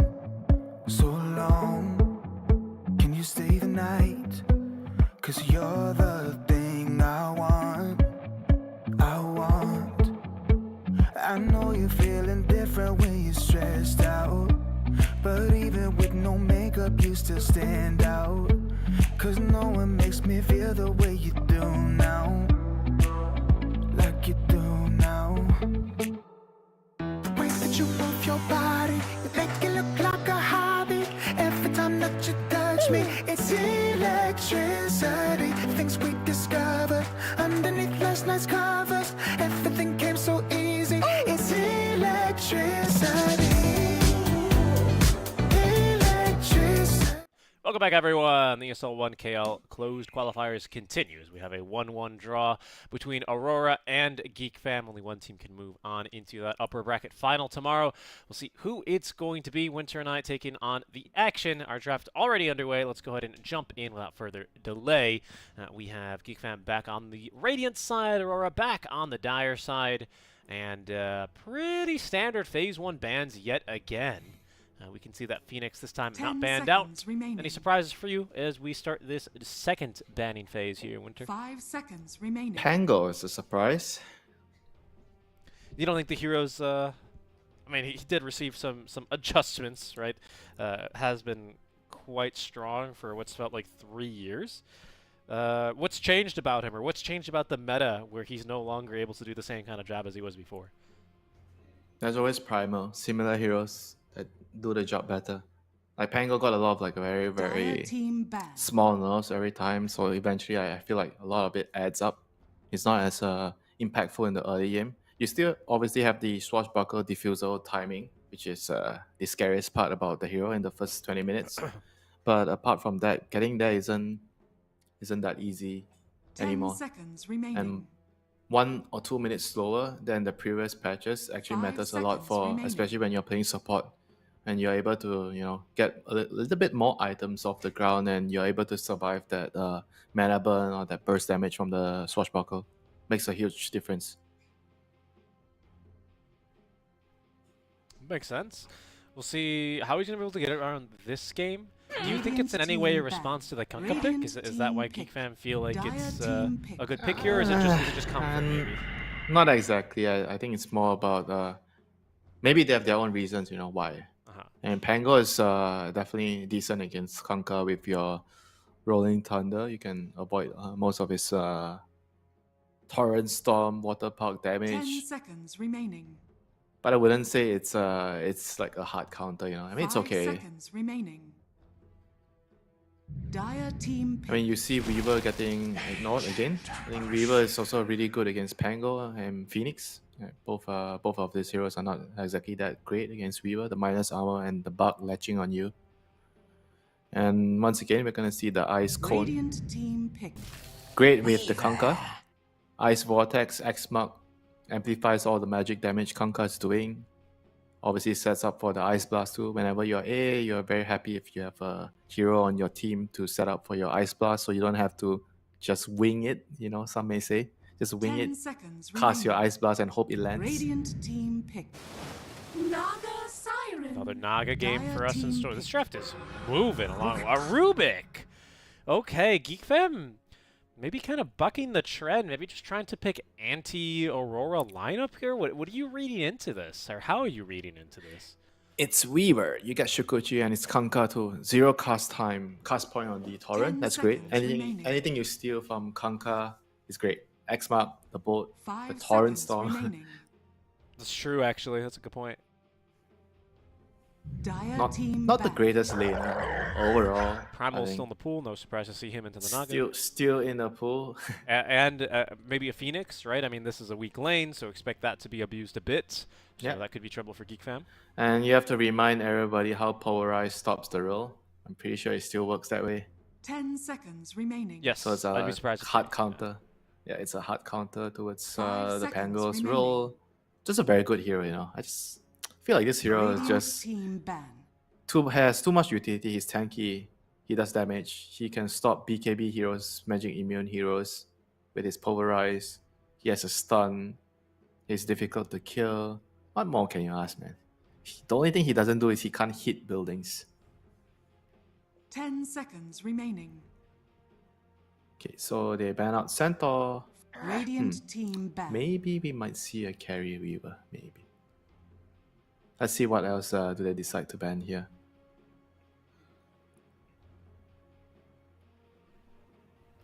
But I'm leaning more towards like you need to pick another hero that can deal with the Naga, another carry that can deal with it. 10 seconds remaining. So what is available? There's no Wraith King, no Necro, 5 no seconds Luna. remaining. There is still Spectre, I guess, but Spectre's not that good against Naga, I think, and the egg. Not the best. Yeah, you kind not the of best. still need something for that egg as well, don't you? And Yeah, you're either you going have last pick. either you have the Weaver as a carry or you pick another one. That's true. Yeah, I guess the Weaver will Oh, suffice. that's Water Boy. That's actually Water Boy. Morph looks pretty good. I don't know about this because it's a hero I don't know if we've even seen contested in forever, but a life stealer, is a life stealer any good these days at all? Depending on matchup. Against Naga, I would say so not that great because you don't really kill illusions very well. Sure, you can buy Dire Radiance, team back. Right. but it's still not the greatest. Okay, that goes to Water Boy. So the other thing that's remaining, I think, is Alchemist. I think I like Alchemist for the Aurora lineup because they have Weaver, right? If it's a Weaver support, you have a lot of minus armor, the Swarm, and Acid Spray. And Elk is in general a very good matchup against Naga because you 10 can seconds clear the remaining. illusions with the Acid and you hit your timings faster because you are freaking Elk. 5 You farm seconds faster, you make remaining. goal faster. Yeah, I wouldn't mind that actually. I think that's Right. a pretty good idea. Yeah, they kind of need another stun. It's nice to have another stun with the A and Weaver support duo. That's a really good point. Yeah, because right now your control is basically Kunkka and Pulverize, which may not be enough. Pulverize, which by the way is a great and easy spell to steal by a Rubik. This is a very good Primal game, though. I have to say, like, just want to reiterate that. Very good Primal game, Dire especially if it's team going to be an pick. off. Last ban is that Night Stalker. Aurora Radiant traumatized a bit by team that. pick. We will into a Pugna. Okay, a hero that's frequently banned. Did sneak through this particular draft. He's a very strong hero. Like in Europe, a lot of teams prioritize picking this hero early. Very strong in the lane. Nobody can trade against you because you're fast. You have long range. Your spells, especially the blast early game, does a lot of damage. Your anti-illusion as well. Yeah, this game you have the shard to deal with the Naga, and you have the D-Crab all of a sudden to deal with the Chronosphere. That's true. So I suppose Wait, who's the off lane? it's So Cox Naga's Naga off lane? Siren, right? It has to be. What's happening? Or some off lane Phoenix support Naga? No. Don't say that. It's support Phoenix. It's going to be a support Rubik. It's Why? Well, why do you think that Phoenix off lane is a far-fetched not idea? this game. Not this game. I think not with a carry Weaver. I think you're asking for a terrible time. I think. Fair point. Yeah. Okay. It's going to be fairly normal. Just an off lane Naga Siren for Cox then. What's the advantage of running this Naga Siren off lane, or is it more 10 so that this is just a seconds good remaining. faceless void draft? What do you? Is what it do you a see? 5 good seconds faces remaining. void draft? Yeah. I mean, there's an egg, but everything else kind of doesn't really. You need the Rubik to steal a lot of stuff to throw into the Chrono, I would say. Because Pango doesn't really work with Chrono that well. I agree. But I guess I'm just kind of asking you to glean any insight into this faceless void pick because I'm also not really seeing it right away. Right? I see a lot of the same Lane, issues that you see. for the lane, they think that Naga does well against Weaver in the lane because you have high armor. Yeah, but Weaver does a roots. lot of physical damage, so you can literally sit in the lane and farm. Okay. I mean that makes sense to me. So then you And it's a either Conquer or Primal off lane, so they think Void can get away with the laning phase. I'm not sure though. Maybe they just feel like the Void and Phoenix combination is good enough. we'll see if it is. Because It has to the be. last two games, it has been about the team fights, right? Like That's team fights have That's true. been very, very pivotal in deciding which team wins the game. Yeah, I mean it's a Can't go wrong with the bubble in the the egg in the bubble. Sorry, not the bubble in the egg. yes. Wait. No. Yeah, it's the egg in the bubble. Well, you want a bubble on top of the egg, right? Not egg in the bubble, because you can't egg in the bubble, but you can bubble on the egg. Yeah, but you egg first, then cast the Exactly. bubble. So it's- so isn't it bubble on the egg and not egg in the bubble? So did the chicken come first or the egg come Well, the first? egg has to come first, right? That's pretty crucial here. Very proud of you. GLHF. Yeah, but then where did the chicken come from? Phoenixes are born from explosions of stars, okay? Huh? Yeah, that's how phoenixes are born. They're born from the ashes. So what started? The ash or the fire? It's the same question. We can go on all day, Winter. Unfortunately, we can't. Unfortunately for the viewers, we shan't. As Natsumi is going to go ahead and take that first point in Time Walk. He should be fine. Although I will say 23 also died in very similar circumstances. Yeah, explain to me, how did Dumbledore have a phoenix? I don't know. I don't know Harry Potter, actually, so... I'm sure Because there's... somebody laid the egg. I don't know. Again, I don't know Harry Potter. I'm sure there's a bunch of 30 Potterheads in the seconds chat to who are like, yeah, Winter, hell yeah, +2. He's a Potterhead. He knows, but I don't know any Right. Harry Potter. What we need to know now is who is gonna get the bounty runes. Step lively now. What we need to know Seems like- is who is going to win this game and go into the Chamber of Secrets. No, that we don't need to know that. We're just gonna have to enjoy the ride and find out. But right now, Natsumi's gonna steal. He's gonna tip the balance of the runes. He's gonna run in. He's gonna get it. Yeah, I think it's still 2 for 2. Okay. Try again. What's going on here? Okay, Q is running on back. So it is going to be the middle lane. Kunkka. enough out of you. Kunkka should win this lane easily against the Pango. It's a fun lane for the Kunkka. Tight, bring her up, harass. Tight, bring her up, harass. What's our fun lane this time around? I'll just keep watching mid a little bit just to see how this first wave goes. But what's the fun lane? Oh, okay. Now you're giving me an idea about the touch. Okay. I want jungle to be a lane. Like a role, you mean? Yeah. Or do you want like Or lane an creeps? option. At least an option, man. Yeah. Okay, I thought you wanted like lane creeps in there. So what? The 4 becomes a jungler, I would assume, right? You keep the hard 5. Why not just make it 6v6 so we have a jungle? Come on, man. You had me going Look. for a second, you know. The Pogna is bullying our friend the Rubik. It's just Pogna. High movement speed, high range, and big nuke. Big nuke. Pretty lackluster damage, but it's helped here with the circle and a couple of sticks. Lackluster damage On what, his the nuke? right clicks.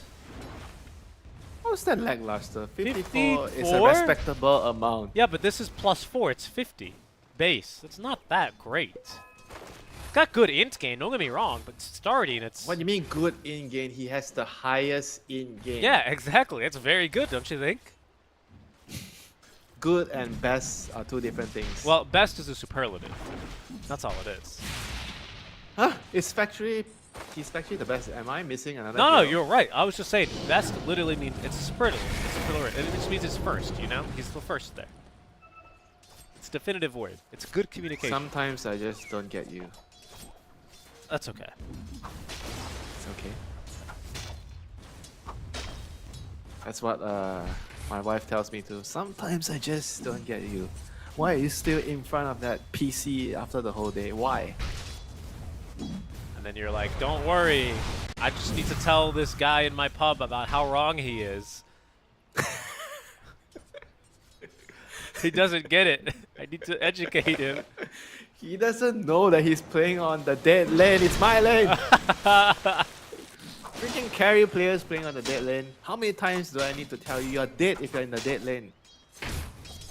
It's fine for me to go to the dead lane because I'm a support. It's okay if I die. I'm just kind of having a rough time in this lane. 7 and 5. It's not so bad really, but I don't know. With all that early space Q made for him, I would have thought it would have gone a little bit better. Yeah, he even went for the early point and up roll. Usually that helps you with the last hitting. Doing fine as far as maybe the denied. lack of quelling blade. Could it be? I think because he didn't buy quelling blade. I guess. Probably. Yeah. I guess he's got those early boots now. First point in Do the not trample. underestimate the power of the quelling blade. I never do it anymore. We've had years of I'll tell you about a discussion we had 10 years ago or 12 years ago with Mushi. he told me, I don't understand why everybody is buying. I mean, back then, you know, people don't buy. Not everybody buys Quelling Blade. Like, I don't need Quelling Blade to last hit. Dire's top know, tower is under I can last attack. hit without it. You know. Then after that, it became you buy Quelling Blade because you can farm faster. Then everything changed. I'll do that. Must have been the good old days of Dota Winter.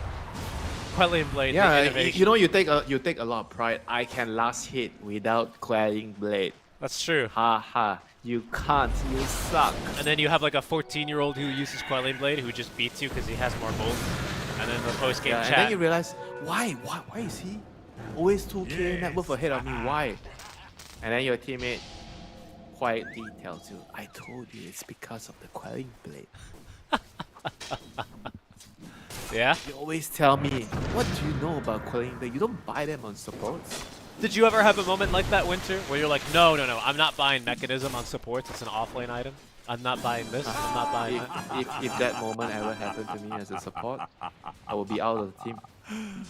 Questioning the Supreme Admiral about his decision to tell you to buy Matt. You say, sir, yes, sir. And then you buy it right away, huh? Yeah, what choice do you have? And no, back in the day, there's no goal on support. Your inventory is one, because Ops and Sentry separate. That's right. Then you have You have to pay for the you want courier. Ops, You gotta one upgrade the Sentry, courier. one boots. Yeah, one Sentry, one boot, or Ops, one boots. Dust came in pairs and it was 200 Dust. No more. Then you have, I think you have braces. That's it. gold. If you knew you were rich, if you had like arcane boots at 10 minutes back in those days, 10 minutes. I knew I was rich when I had arcane boots at 20 Step minutes. lively now. Your Jeez. admiral is on board. sounds like a rough time, honestly, to be playing some Dota. No bounty runes, no passive goal, no nothing. And not nothing, you know. Not an easy time here, it should be said, for our Pangolier. Mac is struggling, as you I predicted. mean, it's expected. This lane is tough, you know. Like melee hero against Conquer, the Admiral. It is going to give you a difficult time. But 6-minute runes, okay, this is the comeback rune. Pango with some haste, Pango with some shi runes, something, you know. I don't know if Please it's get in the the, runes. I don't think it's in the cards for him. No one's rotating over to the mid lane. Wait, where are the spots? Oh, there are 3 support spots. Yep. Oh no. Some stacking Pango going is on like here. Are scanning. pinging. They're even scanning. The Radiant scan the rune. See where it spawns in. So, Oh, it's so is top. that how it works? You scan top and the rune spawns top? Yeah, 100%. So arcane rune Radiant's for Armel, middle not tower the is under craziest rune for a Kanka to have at this point. Phoenix came through the gate bottom and then he left.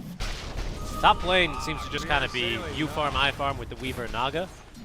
We'll see if the Phoenix can set up anything there. I think we do have a Yeah, he point. needs to go get the Wisdom rune, I think. That's why he's getting back. Ah, yeah, that makes sense. Thinking about 23 should, Radiant's courier 23 has should been try and steal killed. it. That would be a play. Oh, but Kanka is coming. Nah, it's not happening. Ollie's coming through this top lane as well. There's the Kunkka. They have a kill onto Cox. First Nice blood, rotation. 6 minutes and 43 seconds in. Another courier is going to die top as well. It's a pretty big gold injection all of a sudden. Aurora's up Dire's 3k? middle Excuse tower me? is under attack. Where? Where's this money? On the Kunkka, on the Weaver, huh? Kanka. And it's not, I'll tell you, 4,000 net I'll worth. tell you who it's not on. It's not on Cox.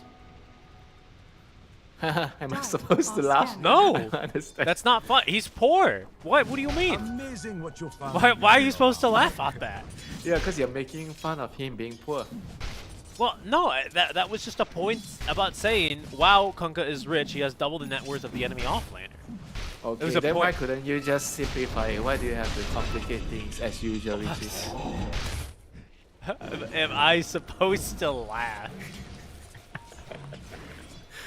I'll just laugh. It's so funny. Richard goes to the doctor's office. The doctor's like, you have hypoglycemia. Which is like, am I supposed to laugh? Don't know how to reply to that. What is that? Is that some reference from The Good Dire's Doctor? courier has been killed. Good doctor. Stop it, Richard. Gee. Right, 8-minute rune. Mac needs a rune. He's poor. Lively now. Your admiral is And we ain't laughing at him. Stop again, bro. No luck. What happened to that X? apparition. Yeah, he rolled. You by my side, He tried to I'll roll live and then to they be pulled an him back with the X angel. early. And then he rolled again. Alright, just that easy. You need glasses, Richie. You're not seeing things clearly. It's true. You can have my extra one. I have a couple of extra pairs. I'll be okay, Chief. Thank you very much. I think I'll be all right. I heard him say X marks the spot, and I went, huh? Cox? All right, Cox. He's poor. So he's getting bullied. He's poor, and he's gonna be killed. Mac is here. Yes, that's a nice shield crash onto 2. Another swashbuckle in a few more seconds. 23 is going to evade the swashbuckle. We'll call it. He dodged it. Tough game so far for Geek Fam. Not insurmountable, but there are going to be some difficulties as we get into the laning stage. Natsumi is farming well, though. That's the bright spot. The safe lane, it's gone well. The issue, of course, as we said before, is how do you utilize these early Chronos to get kills? Where's the damage? Yep. Sunray and Supernova, that is it. And a Fade Bolt. That's it. And it's a position 5. Man, this guy likes playing his fancy position 5 heroes. Dark Widow, Keeper of the Right. Can you imagine if I tell you, oh, position 5, Rubik, Radiant Koto, are Dark Widow. scanning. It's Scam, bro. Every position 5 player will tell, where? Sign me up! Don't you remember when Schem was playing Carry Radiant's Chan bottom and tower is under what else attack. did he do? He Harry Chan? Yes, Harry Chan? yeah, Schem, back in the day, back when he was on Neon, like years ago in 2020. Okay. Naga's dead again, by the way. Oh, Oh, never she's mind. Not dead. fine. Rolling Thunder, Mac able to save the life. Jing has an Icarus dive, well placed here. I don't know if Radiant's this bottom Weaver can tower quite is catch under up. attack. 23 is thinking about giving it a go, but he will not dive the tower. Radiant are scanning. Scanning here, it might put Mac in an awkward position as he's trying to jockey for that top rune at Hespon bottom. Mac has not been lucky a single time here. Maybe he's lucky here with a kill on a 23, not quite. Not enough Radiant's damage. bottom tower has fallen. Yep, it's gonna be a very slow game for Geek Fam. They're gonna have to be very passive, wait for their levels, go for the pickoffs with Chrono. Whereas for Aurora, the whole map is theirs, basically. Wherever they go, they're gonna be able to take it with little resistance, I'm afraid, from the Radiant team. And it's all about how can they limit the farm on the map and try to choke the Phases Void and his team out. A difficult Radiant's task middle with a bigger tower is map. under attack. Geek Fam, you know, they're not really looking so powerful now, but perhaps here, with a Dire little are bit more scanning. experience, this Phoenix will have level 6. They're going to have a Supernova. Spell Steal is ready. Some Dire's very good middle spells to tower steal this is game, under as we've attack. said. I think every hero this game has got a really good spell to steal. Maybe less so the AA and perhaps the Pugna, I think, What? are low priority. AA? Did I hear you say Well, what do you AA want has from him? nothing- You want an Ice Blast from him? Ice Vortex! Oh, Vortex? Ice Vortex! Really? Dude, look at that spell. Click, hover around that spell. 25% magic damage increase and 36 damage a second. 4-second cooldown. Hover your mouse Yeah, around yeah. it and understand and digest it. Yeah. Do you realize how good is that spell? Double damage. No, you don't. It distracts me from my kill top lane. It's good, but I don't really. Is it really? It can't be that good. I think there's better spells to steal this game generally than Ice Vortex.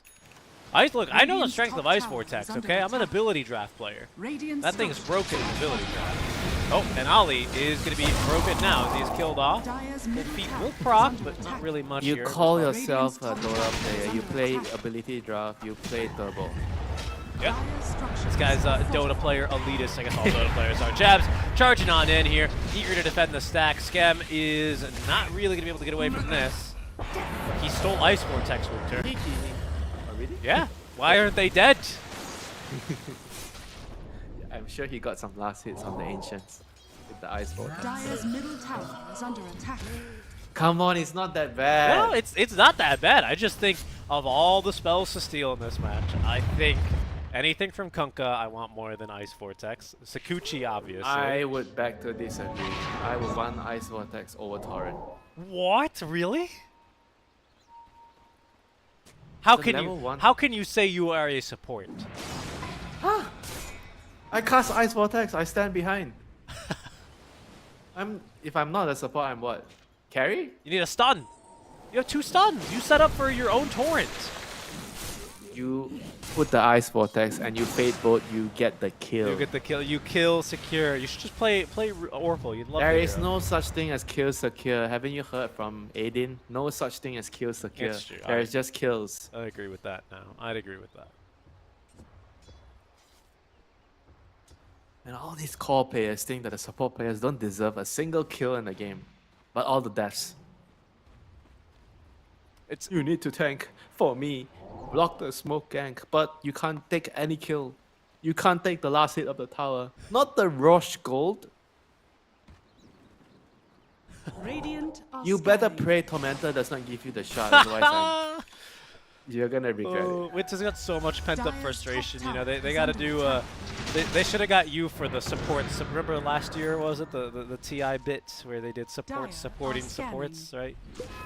They needed you in there, talking about all the old things in Dota. Reminding of everyone what it once was. What it once was back in my day. Oh, hold on, action here. Gonna be a little bit of a tough kill. They do land the X Can he mark time it? into the foes, into now even the pulverize and the ice blast. Everything comes down on a Natsumi, picking up the kill. Yeah, you know that's what that's when I tell my void. That is the dead land, bro. It's my Dire's farm. middle I'm a tower phoenix. is under attack. It has happened to me many times. All right, Diffusal's online for Mac. There's the smoke already coming through. We have a stolen spell. It's Nether bolt. Blast. It's not as good as Ice Vortex, I think, but it's pretty good. So are you gonna do this every time Dire's the top Rubik gets tower another is spell? under attack. The whole game? Oh, it's not Ice Vortex, but it will work. It'll work. Oh, it's not Ice Oh, Vortex, but it will work. he stole Sakuchi. It's no Ice Vortex, but...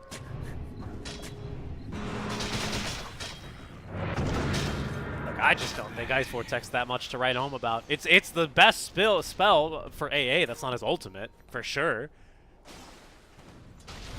But is it the best spell for Root Steel? Eh. I don't think so. I don't think so, my friend. See if Jabs makes it out here. Let's agree Jabs, who, by to the way, disagree. is rushing a heart. Invisibility. What do you think about that? What's wrong with that? I don't know. No, it's not a BKB. Does it want a BKB this game? Does it need a BKB? Nope. Okay, Supernova is down. They are making a beeline straight for this Pangolier, though. Trying to get through the Supernova. It will burst, stunning all four. That'll allow Jing to get away. For how long, though? Because 23, he's TP'd on down, and they have a ward down. That'll X-Monk? get the X onto the Phoenix and set up for the kill. Oh, he should have X the Phoenix. Did he try to X the Phoenix? Because the second X will override the first X. Ah, I see what you mean. You meant Scam stole X mark, which Yeah, Dire's Scam top stole, tower which is is not, under not as as good good as Ice Vortex. Vortex. Radiant's middle tower is under attack. But, well, so the second X overrides the first. You mean Yes. because he just triggers it later, right? I'm not sure of the mechanics, but all I know is the second one will take priority. Because I know this, right? I know if Rubik, if there's an LC in the Radiant's game, and middle LC tower is is dueling under someone, attack. and Rubik duels the same person, they're both in the duel. Whichever duel ends first overrides it, ends both duels. Like, there are some of those Radiant's middle interactions in tower this has game, fallen. right? Hold on. Oh no, Jabs is going in? Yeah, Ice Blast on top. Natsumi trying to escape here. Gets a little bit of that HP, but Jabs will not be able to get the Space. kill. Space, though, as Cox dies on the opposite side of the map. Jabs, he is too tanky. He has a Radiant's middle heart. tower is under attack. 17 minutes in, he has 3,000 HP. What do you do against this? What do you do? You need to mention the value occult bracelet. That's true. That's true. 5% magic resist. Let's theorize. How do you kill this Tremble Beast right now? You need a max stun ray on top. Hit him with Diffusal. Keep him perma-stunned with the Rolling Thunder. Vessel? Some bashes Yeah, of a Vessel, and I think that's still not enough, though, Winter. I think what he really needs is an Ice Vortex on top of him the whole time. That's what Skem needs to do. Oh no. What have I done? Mel might have another kill here. That's another Torrent stolen this time. I don't think he's going to get to use it as the tidal wave's already out. Oh, Winter, this is looking pretty ugly at this stage. 10k up, 18 minutes in. What do? What do you do? Dire's middle tower is I under Midas? attack. Well, that's the thing, is Natsumi decided not to go Midas this game, preferring the Mask of Madness this time around for his farming item. Yeah, because he needs to do damage in the corner. Mask is better for that. It's true. Jing's doing a good job here Dire's collecting top farm in the tower dead is lane. under attack. It's a precarious operation for him, though, here. Because, of course, they could just dive him at any second. But he's making pretty decent progress here towards this vessel. Expensive recipe these days. Not as cheap as it used to be. That upgrade component is cheaper, but 1200 recipe hurts a lot. That's pretty necessary to get a kill onto this Primal.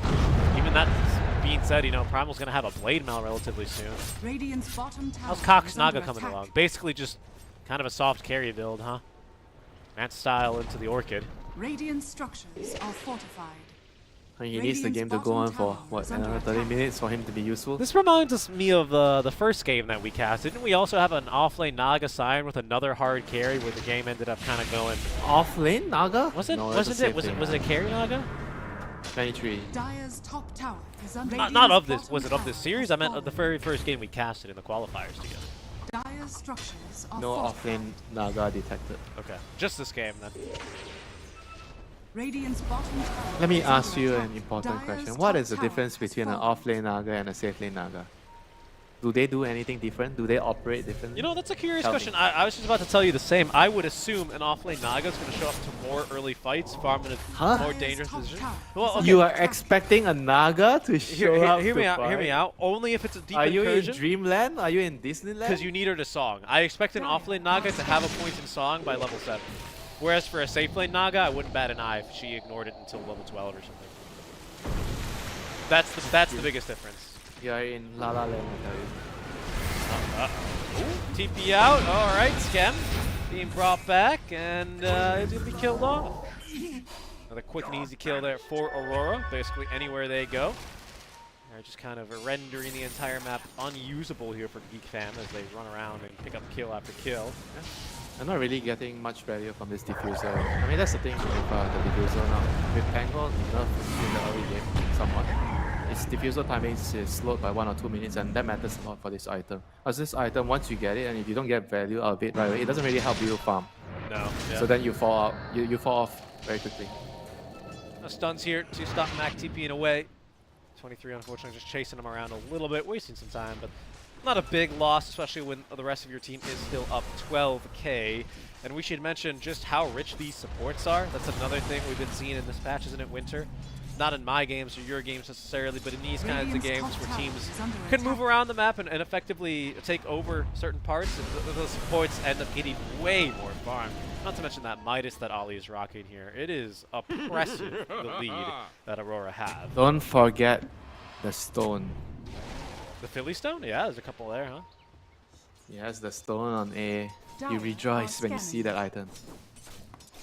Natsumi might Radiant be in for are a tough scanning. time here. Yeah, they catch a glimpse of him. Jabs, sorry, eager to show off the Blink Dagger into the Torrent. Into the Ice Blast. An easy kill there if I've ever seen one onto a Face of Void. Aurora, Radiant's a top very tower is successful under smoke attack. move there. We'll find another kill here on the Face of Void. Only his second this game, but Radiant structures are fortified. it's tough. This one's tough. I don't think we've seen a Radiant's top Chrono. tower We've seen is one under attack. Supernova, maybe a Dire's couple middle Rolling tower Thunders, is but under attack. usually just used to try and get out. It's been a tough game here, and Radiant's top They're gonna tower find the is Pango. under He needs to attack. roll. Dire's middle he used tower the roll is up. under Not bad. attack. Oh no. Oh, what a tidal wave. Is he stuck? Nah, he's gonna. I mean, either way, he was just TPing out. All right. I mean, that's kind of the effect that Rolling Thunder has been used so far this game. I mean, Cox is getting farmed, to be honest. He's the richest hero on his team. Is it just time for him to carry now? Is it time to hand it to Cox, the keys to this game? What can you do? What other choice do you have when you have a Naga in your team? But you have a Faceless Void. I mean, Yeah, but then you have a Faceless Void with Naga. Who do you think is getting the creeps? I don't The know. Void? I guess, yeah. It just doesn't really seem like a situation where either of them do too much winning, you know?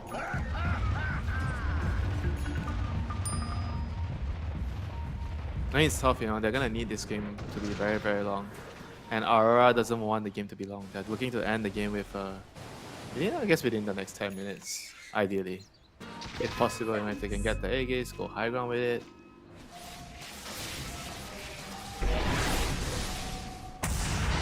First Tormentor Well, taken. they don't have the best heroes to kill Roshan. I'll give you that. On Aurora? Yeah. Yeah. No Solar Crest. No Solar Crest. You got a little bit of minus armor, but I don't know. Okay, this is it. It's good. The moment we have been waiting for. What are they smoking on here? Orchid, Manta for Cox, BKB, Maelstrom for the Faceless Void, and a Pango. Okay, with Diffusal, I guess. Radiant How they can get this scanning. done. There's a scan. It's a slow rush. Wait, this could be They it. missed the scan. I guess maybe they didn't miss the scan. They were just checking if anyone's on the high ground as they complete the TP. It's a very slow rush, and the Swarm's already out. Mac's going to poke, say hello here. As there's an X mark to get a little bit more mana back here onto 23. Creep wave is going to start pushing. Top lane is going to shove underneath the tower. Mid lane is going to push in favor of Dire here shortly. See what happens now as the fight's popping off. Jabs going in for that pulverize immediately is going to allow Mac to get up a Rolling Thunder. They have no cancel for it unless they hit him here with the Ice Blast. Good damage, but not nearly enough. As out comes the Chrono, the boat. That rub buff, will it be enough to save Jabs? Not nearly here. As they have Nice the song. shard on the Phoenix. Song of the Siren here used to delay and basically waste this Torrent Storm. Jabs, the only casualty of this fight, but GeekFam make it out alive. They stop the Roche contest and they begin pushing out the other waves. Not a bad fight for a team who's down 11k 20 minutes in. Yeah, that was like rather unfortunate. He didn't get the chain stun off. After he used pulverize, he didn't get the onslaught off, so Void was able to jump and get the Chrono off. Maybe they would have killed the Void if they had one more stun on the Void and the Ice Blast lands. It seems like Aurora is still gonna be able to secure the Roche here.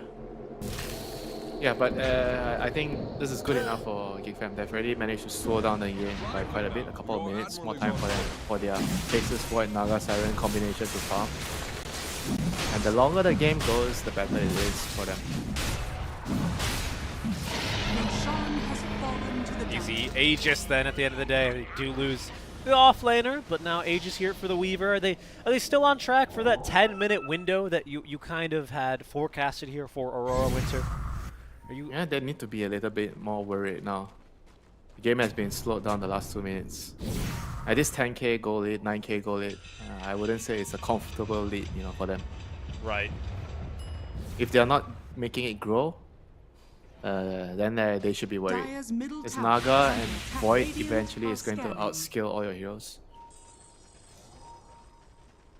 They might need a Radiance at some point, I feel. Like somebody needs to buy Radiance on the Dire team. Kunkka's not the craziest Radiance Dire's carrier. bottom tower It's out is of under line attack. with his usual Water Park focused build, but he already has the Eggs, he has the Blade Mail. I don't know. I don't think it's that wild. I feel like I'd prefer Jabs to maybe, I don't know about a BKB, Shivas? but a Shivas. Yeah, something to help with the illusions as well, right? Yeah, he's getting a Dire's Dispel. bottom tower Which is under good. He's attack. getting Lotus, huh? But you already have the talent. I think you should just get Shivas. I don't know. That's me. Going deep now.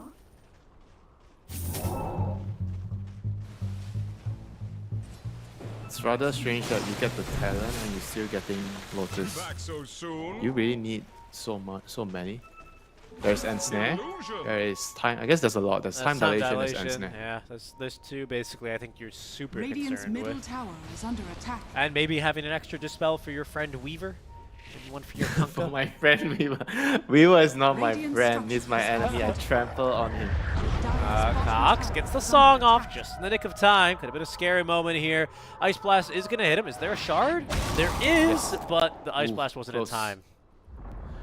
Very, Dire's very bottom tower has close. fallen. Scary moment. Dire's Yeah, look at the bottom lead tower is dwindling. under attack. It is. From Aurora. Actually, it really is. They have managed to kind of turn the tides here, haven't they? Radiant's courier has been killed. This Aegis is going to expire in 3 minutes. So if nothing happens in the next 2 minutes, you're happy with your Geek Fam. Just keep farming. The man without a face will eventually be the one to carry. Actually, no, he might not be the one. Actually, he is the one to carry the game later. Now, Naga is just a diversion. I always say Naga is a diversion. She's not the true problem. The man without the face. Well, she's going to be quite the diversion here pretty soon, especially with these illusions. Heart online. Dire's Not. courier Oh, has and that's a been big killed. courier snipe as well. Q's not going to be happy about that at all. His courier carrying his blink dagger on over to him, intercepted Dire there are scanning. by the toxic Naga Siren, Dire's who middle also has tower his courier is under dead, attack. and He's may dead. die himself. Oh, they got the wrong Oh, one. they did get the wrong Oh, one. no. Right, making a run no. for it. Radiant's top TPs, tower lots is of under space, attack. lots of time wasted as he is going to go in and orchid up the Kunkka. Short range ice blast that'll basically condemn him. There's no way out of this one for him. Space created though. I mean, look, they move into the triangle. They start taking some ancients. The tower shelf underneath the tier 2 tower. He stopped the push onto their top tier 2. It's just a diversion, Richie. You're right. Faces Void is still farming.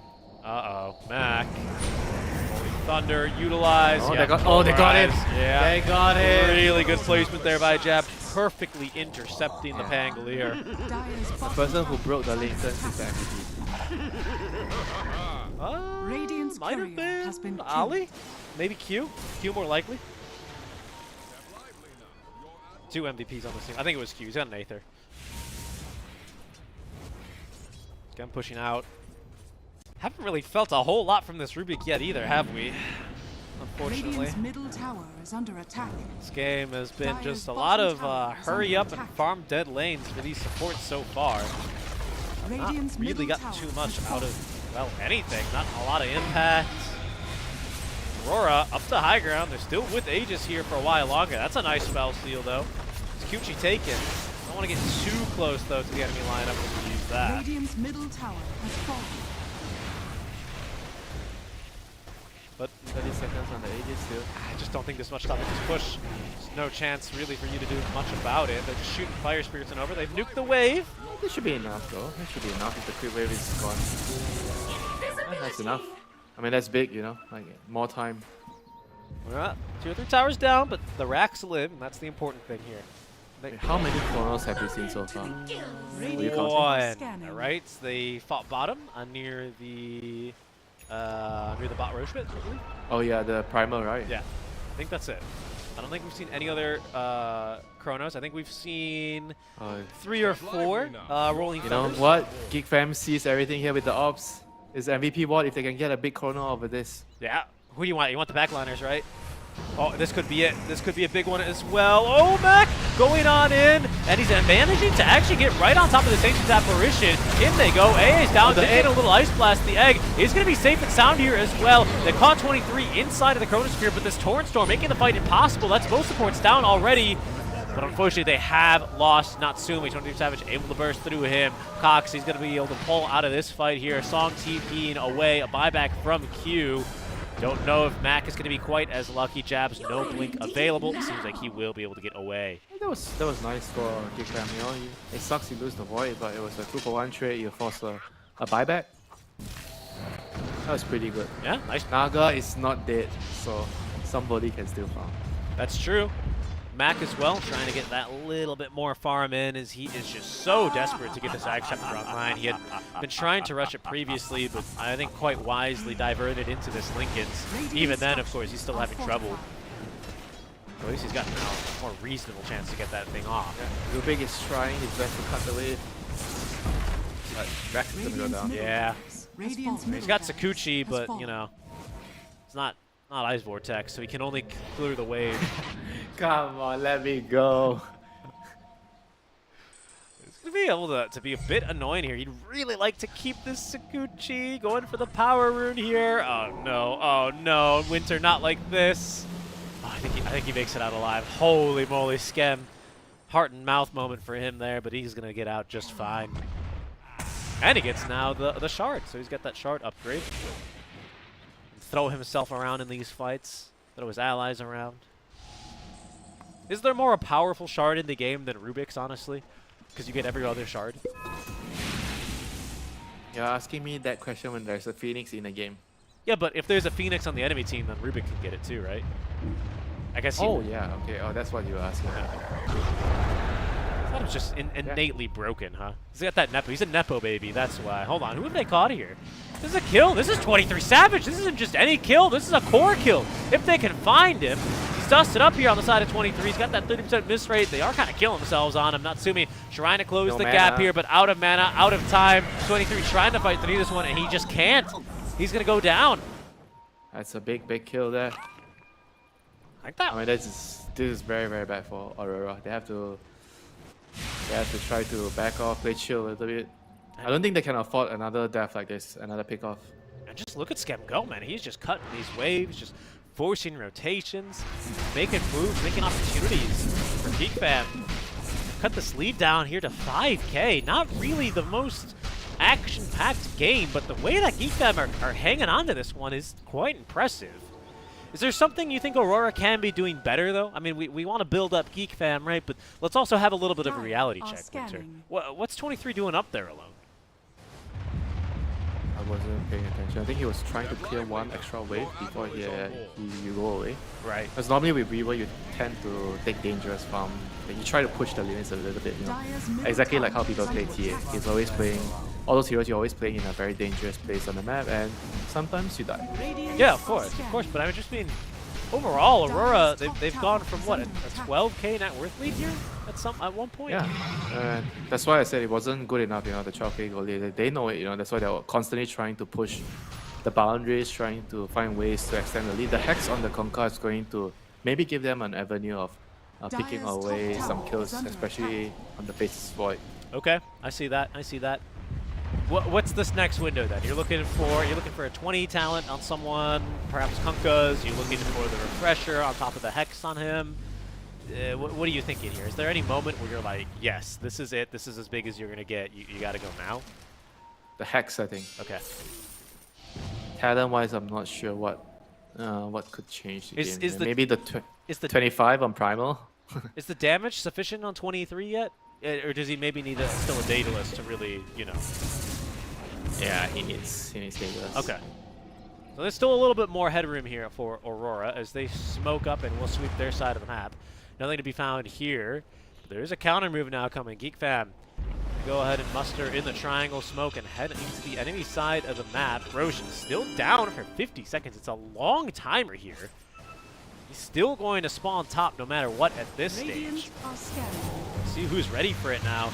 The illusions will reveal Armel's position. The X-Mark dragging him back into the trees. Oh, they see Weaver. What did they? They see Weaver keeping down. Yeah, Weaver, they see him. Armel pops his BKB. Max up here on the high ground as Natsumi clears away the Swarm Beetles. Armel, his BKB's gonna expire here.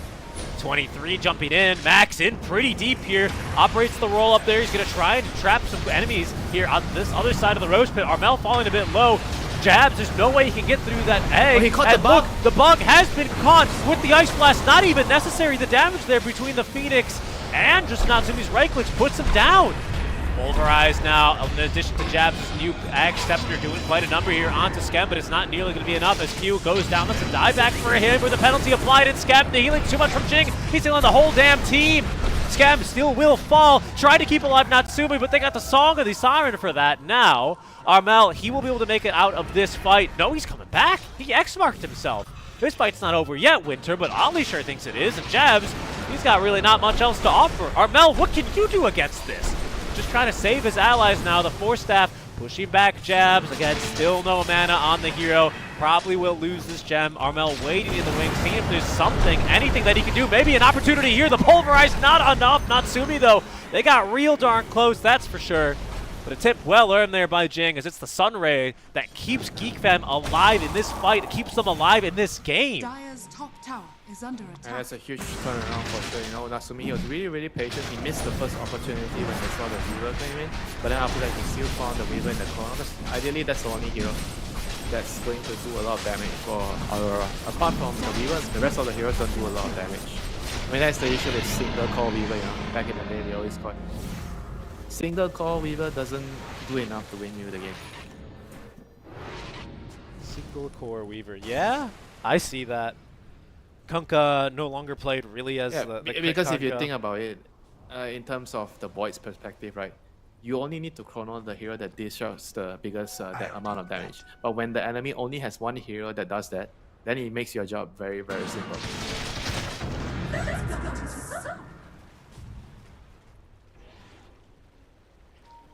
It's kind of like Doom when you're playing against Doom. So what do you do when you're playing against Doom? He's gonna do one of my calls, so I need to have another backup call that can do damage. Dire's middle tower is under attack. If you're playing single call against Doom, it's difficult. It's just like Faces Void Chrono. I understand that. So he only needs to get the Weaver in the bubble. Chrono, I mean, presenting issues to say the least right now for Aurora. Any other chat? I mean, again, I just don't see Armel being able to do that. So what's the move here? Aurora just need Aegis, is it, to be able to fight? But then what do you do when there's a refresher on Natsumi? I think they need decrep. They just need decrep. Ah. Make sure you decrep to save the Chrono. If you think about it, if he Chronos your Weaver, you have decrep on him. Dire's top tower. Do is they have under enough attack. magic damage to throw in to kill the Weaver? Probably not. Seems I unlikely. mean, there's no nullifier, right? Dire's top tower is That one? Ah. Oh, there's about to have B1 on the Naga. Oh no. Okay, that wouldn't work either now. I don't know. It's Dire's starting to top look tower pretty is tough. under attack. That's what I mean. Like, what's your counterplay then? Because it just feels like at this stage of the game, 40 minutes in, we're entering this territory where not only do you have to worry about Natsumi, Cox is starting to really get some items online. Like you said, that Nullifier into the BKB next. Chrono, eventually, sure, maybe you can deal with one Chrono. How about two? Refresher, you know, already nearly complete. It's, I don't know, what do you do, man? Have Aurora, you know, has the bus left the station here for them? Yeah. They already kind of missed their timings with their heroes. Now it's more about like hoping your enemies would mess up, you know, do you a favor. I mean, it's not like all is lost, but it's certainly going to be a very, very steep hill to climb here from Aurora. They're going to have to try to use this Hex on Conquer to get pickoffs and then maybe try to siege the high ground because the Weaver no longer is strong. He's very, very weak at the moment.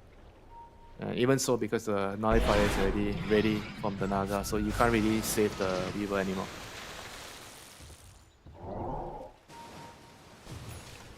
And it's just tough now. You have to bank on this Primal and Conquer doing enough damage. You jump with the Hex and you blow somebody up. So it's is it a matter? Okay, so it's just a matter of burst, not necessarily damage, it's just burst. Because it seems like control they have in spades. They just haven't really been able to put it together. I mean, Yeah, no damage. yeah. They need the Dagon. They need the on Dagons. How many Dagons do you need? 3,000 HP? That's only like 3 Dagon 5s. That's true. I'm sure they'll get it. Radiant are scanning. Long series here as a Geek Fam and Aurora push past the 40-minute mark in this game 3. Cox. Ooh, Jabs grabbed the illusion. Find the real one. Deep now. Dire's bottom tower is under Yeah, attack. there's that refresher as well. Finished for Natsumi. Aegis still in their inventory, by the way, Winter, for another full minute here and some change. What's to be done here?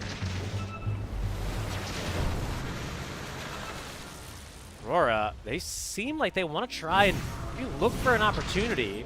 23. Split push. Yeah, maybe he's shoving in the mid wave. Does seem like the only option, the only winning move is to not fight here. I tend to agree with Dire's you. bottom tower is under 3's off attack. farming in the triangle, maybe trying to get some more of that burst damage online. As he Dire's does make his way bottom tower towards has the fallen. Crystallis, but things are not going so well back home for them.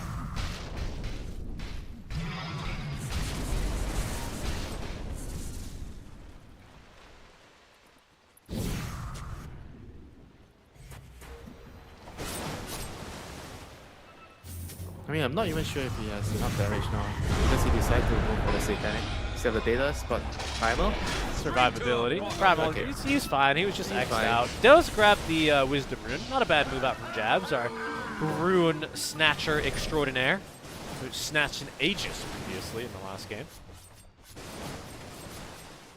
Got a big shield as well. That's a meaty shield. 2,250 something HP shield, man. That is a big lad. Smoked up again here, Go Geek Fam. They're really the ones now in control of this game, in the driver's seat, and that's a perfect kickoff to start this fight. An easy kill at that. No chance to do anything about it with the Nullifier on Cox, collecting the kill on 2Q. Dire's middle tower is under attack. I mean, it's just tough now. They don't really have a lot of moves to make, you know. No, they don't. Aegis at least has been reclaimed. Natsumi's gonna hit 25 here. Probably that backtrack talent taken. Further amplifying your damage problems that are very apparent now. I guess you split push. Are there any bots? Right, there's no one has bots on this team, so might be an effective strategy. No bots, but there are 2 refreshers on 2 big issues that you have right now, which is going to be this Phoenix Supernova and this Chronosphere. That's going to be a silence and a nullifier. Not much to really stop Armel from still getting back safely, though. Yeah, they need to try to get the waves out so that the viewer has a chance to split push. I think realistically, that's their best bet at the moment. Get the waves out as far as you can. When GigFam tries to run down 5 heroes on one lane, then the Weaver always has the option to try to just go for the base race, you know, since you have Megas on the mid lane. I think in a straight on fight, I'm afraid it's gonna be tough.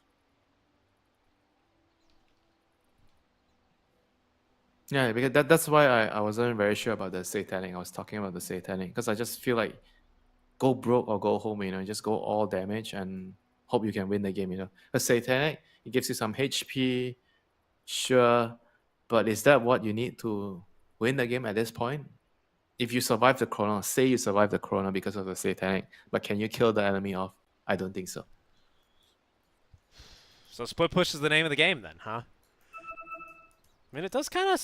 What choice does look, the Bucks have? I agree. It's just, it hasn't really been that successful of a strategy. I think combined with, I mean, it's funny though, right? Because you'd think almost with a bigger map, split pushing would be easier, right? Because it takes, we pushed this lane so far, now we have to go back. It buys so much more time. Maybe you get an opportunity there, right? But I almost feel like because the map's so much bigger, you have a lot more cores that will just kind of sometimes buy bots. Not the case here, but... I mean, it's also the Twin Gate, you know. The Twin Gate allows the hunters to hunt down the Bucks. Ah, yeah. That's true, right? Because they have... I wonder if the map... It's bigger, for sure. Like, just by metric, it is bigger, right? There's no denying that. But I wonder, like, on the old map, if you needed to go, for example, from the top left to the top right of the map, or from any point to any point, I wonder if it's just easier now that you have the Twin Gates. And an extra outpost, TP2, right? Like, has that quote-unquote made the map actually smaller when you take into consideration, like, transit time, right? I kind of doubt it, but it's an interesting kind of an experiment, isn't it? You know what I mean, right? Does that make sense, Winter? Yes. No, Yes. you don't understand. I know. I know what... I know. Because, I don't know. It's bigger, the number is bigger, but it's also not exactly that big because there's a KTM. Yeah, right exactly. across the You street. take the KTM and then connects to LRT. You take the train. Yeah, the metro brings you everywhere. yeah. So even if you're in New York, it's still near. That's what I You can get mean, anywhere. though. So I really wonder. You know, map is big. Can't deny that, but is it really? Yes, it is big. There's a lot more jungles. There's a lot more camps to farm, you know? That's how you get the money on the supports nowadays. That's how you get the money. Well, for now, the only ones really get... So are you saying you would rather have a smaller map than a bigger map with transit points? I would rather have a map that enables different playstyles. That includes a jungler, if needed. Although I would say I would only want a jungler in something like 10% of games. You know? I wouldn't want... Oh, there's a solo On the Chrono bump? on a 23. Can they kill him? Oh my lord! Can they kill him? Absolutely they can kill him. Could BKB could not get the chance to time-lapse there. That's a big kill. That's a 3k swing in and of itself as well. As now, the chokehold's really going to be applied to Aurora. Aegis or not, up they go to the high ground. And in fact, in they go. Right, this one here already. That's a tanky Primal Beast, but look at all the debuffs on him in the world, even with the run buff. No way up for him. The refresh now. Chronosphere, it finds two. The Yule Scepter is going to actually stop him from getting this kill onto the Pugna now. Oh, that's nice going to be song. Chrono number Nice 2. song. The Song of the Siren preventing and stopping this counter initiation on that Torrent Storm. But Pulverize, it's on the money. Down goes Mac. Scam is dead as well. I don't know if that was as good as a song as you think, really. I think it was kind of screwed over the second Supernova, and it might have screwed over Natsumi. What? Dire's just end it too early, or what actually went wrong there? He looked good when the buybacks came and then he swung and then his team was running away. The egg was behind. Really? Because Only the ice burst. Did the ice burst just clip the heroes behind? Yeah, that might have actually happened. And then he frees everybody with the shard, and they won the fight. I did not expect that to happen. I didn't expect that to happen either. And look, to the spoils go Aurora, even though Ollie nearly gets demolished by Roshan. He's like, Q, can you just decrep me, bro? A close one there. He'll make it out alive. MVP plays right now from Aurora, who are right back in this game. What was looking like a pretty pitiful time from them, and when it came to high ground, they got it right. They nailed it. How the hell do they win that fight when two Sun? I mean, I remember the Void. He refreshed. He went in. He jumped in. He got a 2-man chrono. 2 buybacks happened right away. The Primer bought back. The Weaver bought back. They ran and he popped the song. So everything looked good there. Everything after that was a blur to me. Yeah, it really just kind of flew by. Big fight though for Aurora as now, for the first time in it feels like 15 minutes. They're up to high ground. They're hitting buildings again, set to take their second tier 3 tower of the game. With the Faceless Void respawning though, might be some time. Who was it? Didn't 23 take the look at the neutral, right? He's got this ninja gear. Last time, what was it? The Spell Prism, right? Do you think this is still a game for Spell Prism? Do you think, is that what 23 went wrong when he was playing the Void? Do you like the ninja gear better? It's nice, you know. If you feel like you need positioning to get in, to run into the fight, to get your chronos off, I think Ninja is. I mean, Ninja is always nice. You know, most speed and agility is good for Faceless Void. Just a matter of preference. And I want to bring out something. You know, out of the 10 heroes, there's one hero that has 0 dash. I'm gonna guess it's Rubik. I don't know. Rubik? Hold on. What? Oh, 20. It's not 23. I'll tell you that for sure, because he's gonna go down. That's that Aegis though. Just a-okay for now. Buyback situation looking pretty decent for both teams here still. Oh, but in trouble is Natsumi. He might need to use it now. The Sunray keeping Natsumi topped up. Unbelievable. Gets off another Chronosphere. Catches 23 again. There's the refresh. Not enough damage. Song of the Siren here. Doesn't matter, Winter. He still has the kill as the Song held back everyone else. Supernova Stun going off as well as the Pugna Life Drain doing work and finds the kill. Natsumi buys back instantly. Instantly back into this fight as well as Armel chasing down heroes here with a Torn Sword active Mac, putting down Ollie as the Pulverize is going to pound this Phoenix into ash. He's going to buy back instantly another Chronosphere, but this time the Decrep on the money. Not going to change a damn thing though. Armel still goes down. Cox finds the kill onto Q. 2 more buybacks here as Jabs, he's in too deep, but he's completely alone. That's going to be a second dieback in this fight and should just be about the game. Armel trying to get back into the base, but doesn't have a chance now. Stolen, Pulverized, taken down, and killed. 4 dead without buyback. Winter. Geek Fam, they've done it. They have defeated Aurora, the favorites, to go on. Geek Fam take them down in 3. Unless they just feed in the fountain now. The Cox Naga worked out in the end. You know, he played so well. He had a very tough start, but in the mid game, all his songs and places where he's farming, he's cutting some waves here and there, getting picked off. And he played a very instrumental role in allowing the team to get enough space to come back. And for Aurora, single core Weaver against Faceless Void, it's very risky.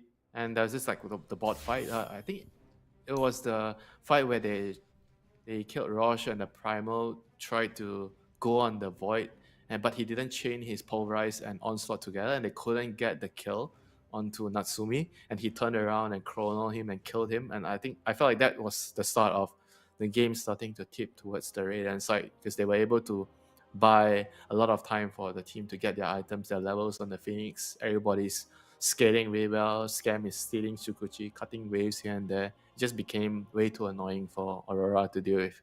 Yeah, just and way too the man with difficult. no death, when I asked you that question, was Kanka. Unfortunately, in the last fight, he died He twice. died twice, yeah. Yeah. I don't know, I just went for a Rubik. I was like, maybe Scam? No, he died 5 times. Why Rubik, dude? Rubik, he was cutting waste. He was like doing a lot of risky stuff. Why would you think he's I don't know. zero Just death? because he had Sakuchi. You know why? Because he stole Ice Vortex 7 minutes into the game. How could he ever die, you know? I can't believe it. Geek Fam, they take the win. Very well played for them. That's going to send us to a bit of a break. We should have a next match. I'm not sure when it quite starts, Winter. I think it's scheduled to start in 8 minutes, but I assume they're going to give the team a little bit more than that. Huh? 8 minutes? Really? Yeah. We had a very long series. We had a very long series here. Couple pauses and just long games.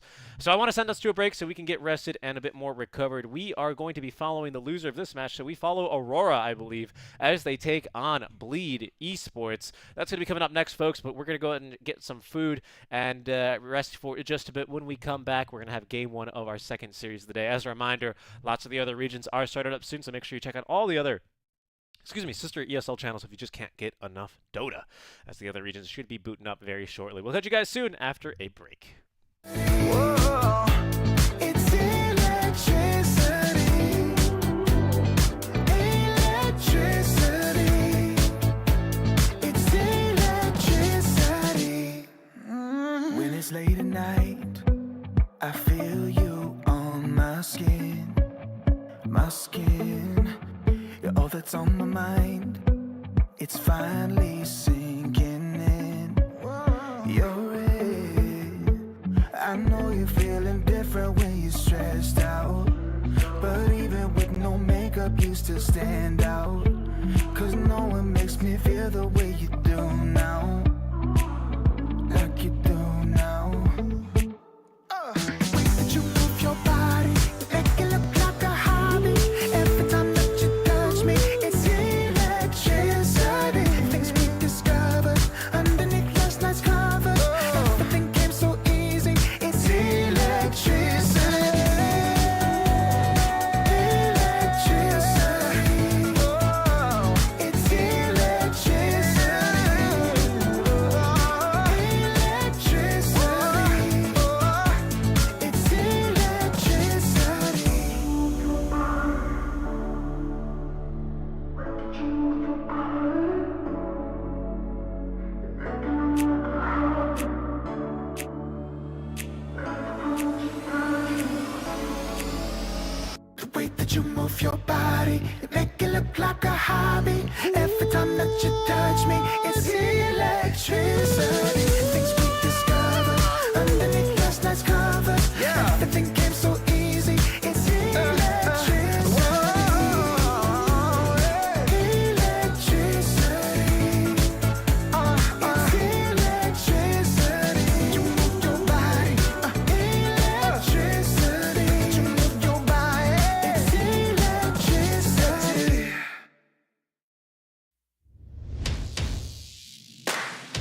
wasting time, 'cause I'm already gone.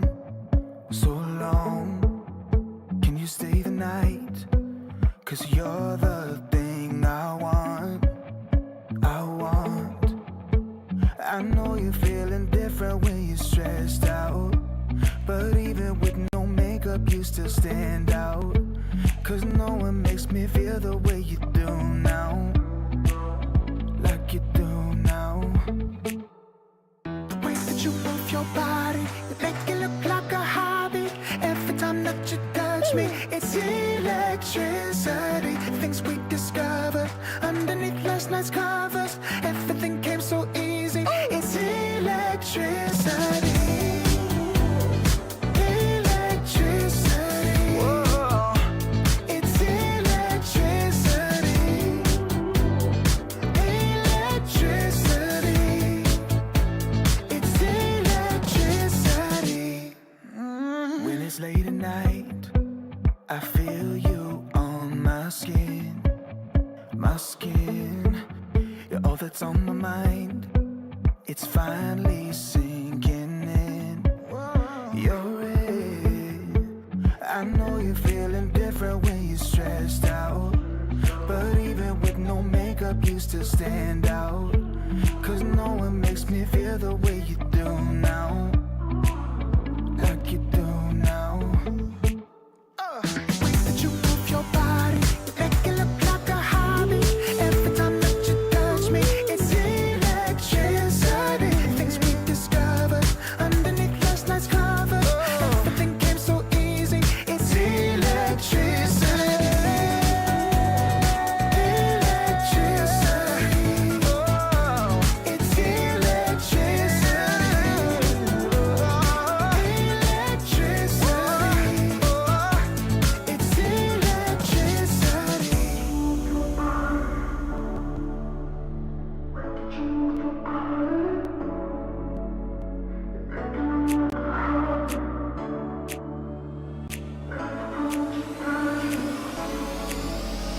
The way that you move your body, you make it look like a hobby. Every time that you touch me, it's electricity. Things we discovered underneath last night's covers. Everything came so easy. It's electricity. Electricity. It's electricity. You move your body. Electricity. You move your body. It's electricity.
welcome back to the ESL 1 KL closed qualifiers. We are back in the lower bracket now, where we are following Aurora as they take on Bleed Esports, who have been defeated, I think, by Blacklist Rivalry from their match previously. Seeking Strike and Winter on the call with you today.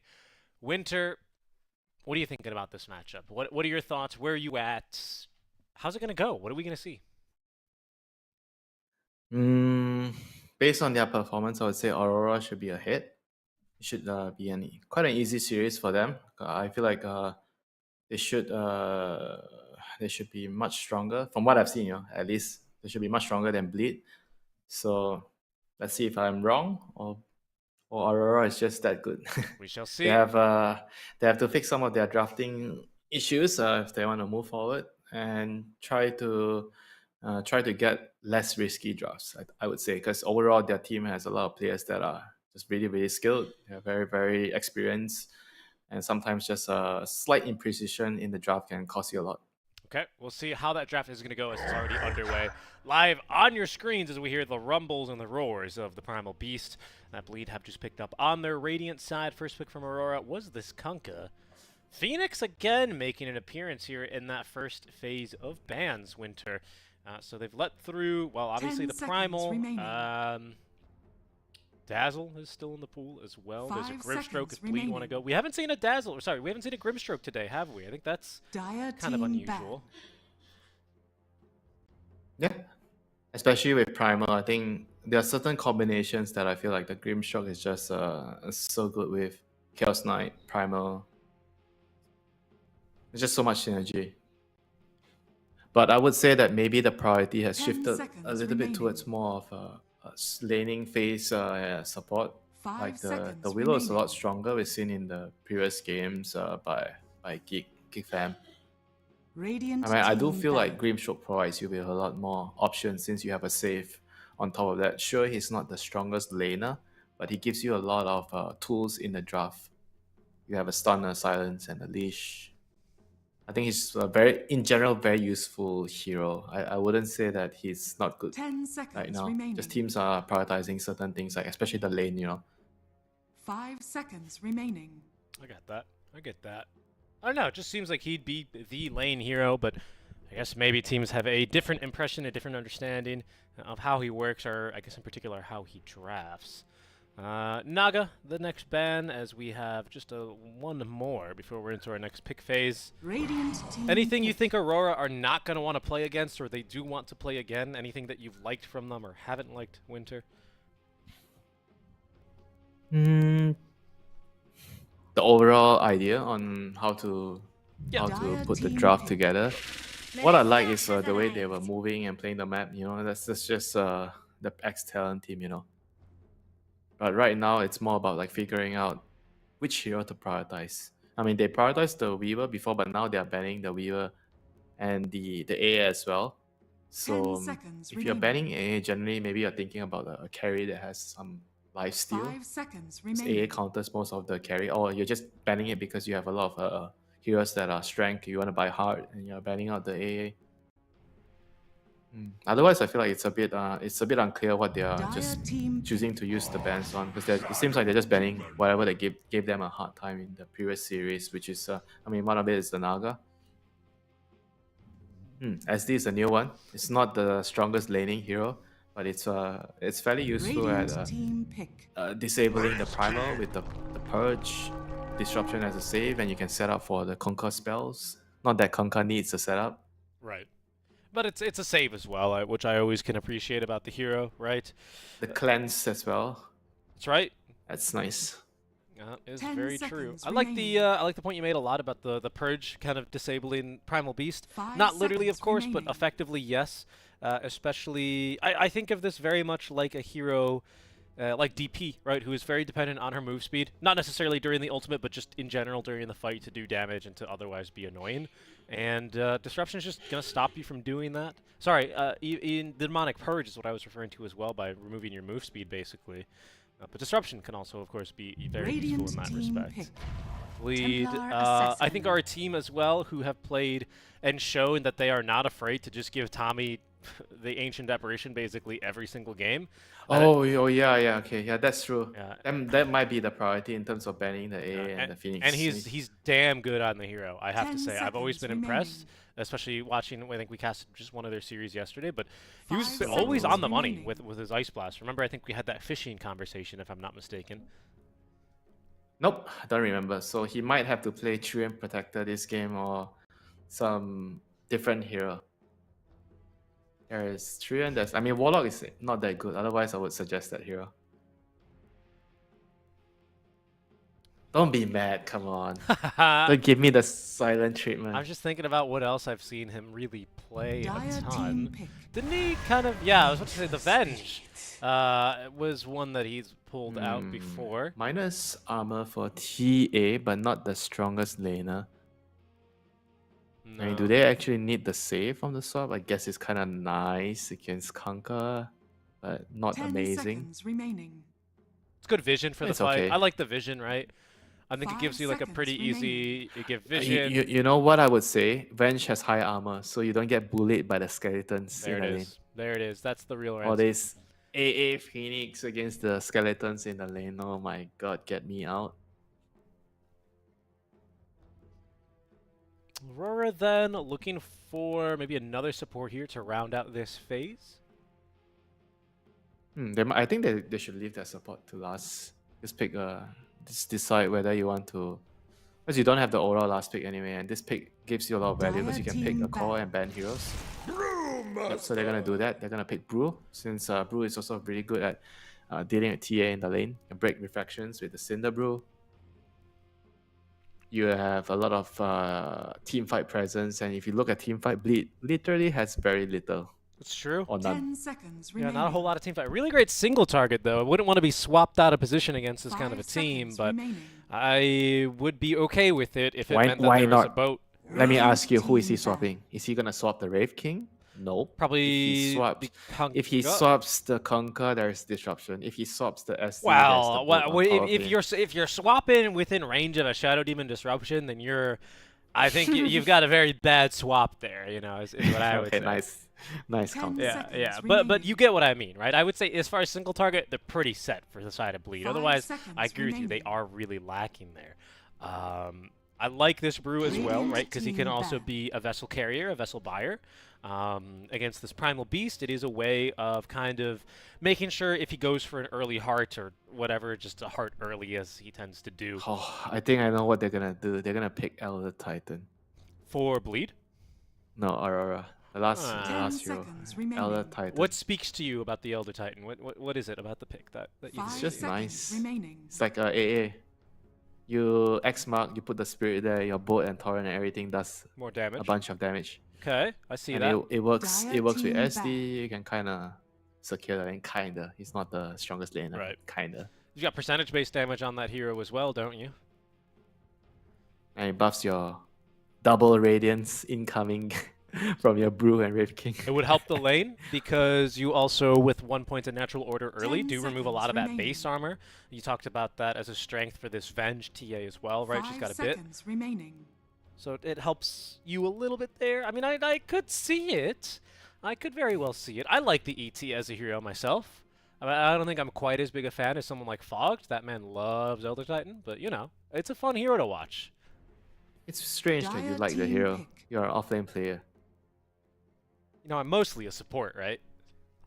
Are you? Yeah, of course. I see you playing Darkseid all the time. Well, you know, the hero's fun, and it's because I get frustrated by offlaners who want to pick Naga Siren and then basically be another core and drag my games 55 minutes.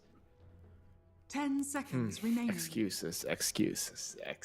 Yeah, whatever, man. I'll just buy Midas on my 5 supports seconds next time. remaining. Bans are that Void Spirit and the Tide Hunter, and the Grimstroke finally taken out of the pool. Grim would have been a decent pick. I think that's just a strong hero in general. Not really too much to double, but, you know, sure. Aurora, out of time. I'm going to pick. What do they got? Radiant team pick.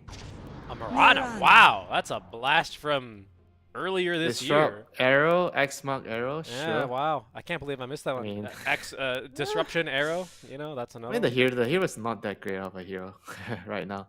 But I guess when all the bans are targeted at the supports, maybe 10 that's seconds remaining. what they feel like it's the next best thing for them. They do have like amazing setup. Like I 5 said, the seconds disrupt, remaining. the X, and the lane is quite good with the Brewmaster. You throw Cinder Brew, throw your Star Storm on it. You ignite the Brew. You keep right clicking. I see. I mean, I wouldn't say, oh, it's such a good Mirana game, you know. No, but I think, like you said, you have a lot of setup already on plenty of Aurora heroes, so having that extra follow-up stun, you know, it is going to feel really nice with the arrow. I also think this is a very powerful team at level 1. What the hell? What year is this? The Masaros Timber? What are we, back in DPC winter? Holy. You see OG yesterday, Whisper played Timbersaw without skilling reactive armor. He took stats all the way. That's they won the game. It's a baller move. That is the new meta. Let's see. Stats. Stats over reactive armor. You max your Timber Chain and rolling there. He bought Blink early, so he was just running around killing people with his spells. Is that the strength of it this game? You have 3 melee strength heroes, 2 squishy backliners, just lots of damage? Is that what Masaros is meant to do this game? Yeah, the draft is very one-dimensional. There's literally no team fight, not much team fight on the 10 bait side, you know. They're just banking on doing well in the lanes and just running around killing people, 5 seconds like remaining. a brawling draft, you know, that has Bounty Hunter, you know, like some caveman Dota. Ah, I love it. Caveman Dota. Yep. Can you beat Caveman Dota into the Primal Spirits? Because I feel like, you know, not only just from a...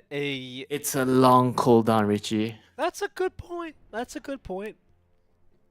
The disengage feels pretty good here from Aurora, I have to say, right? It's no like Puck and, you know, Ember Spirit, Spirit Breaker kind of a thing, but you got leaps, you have a couple casual stuns you can throw back, right?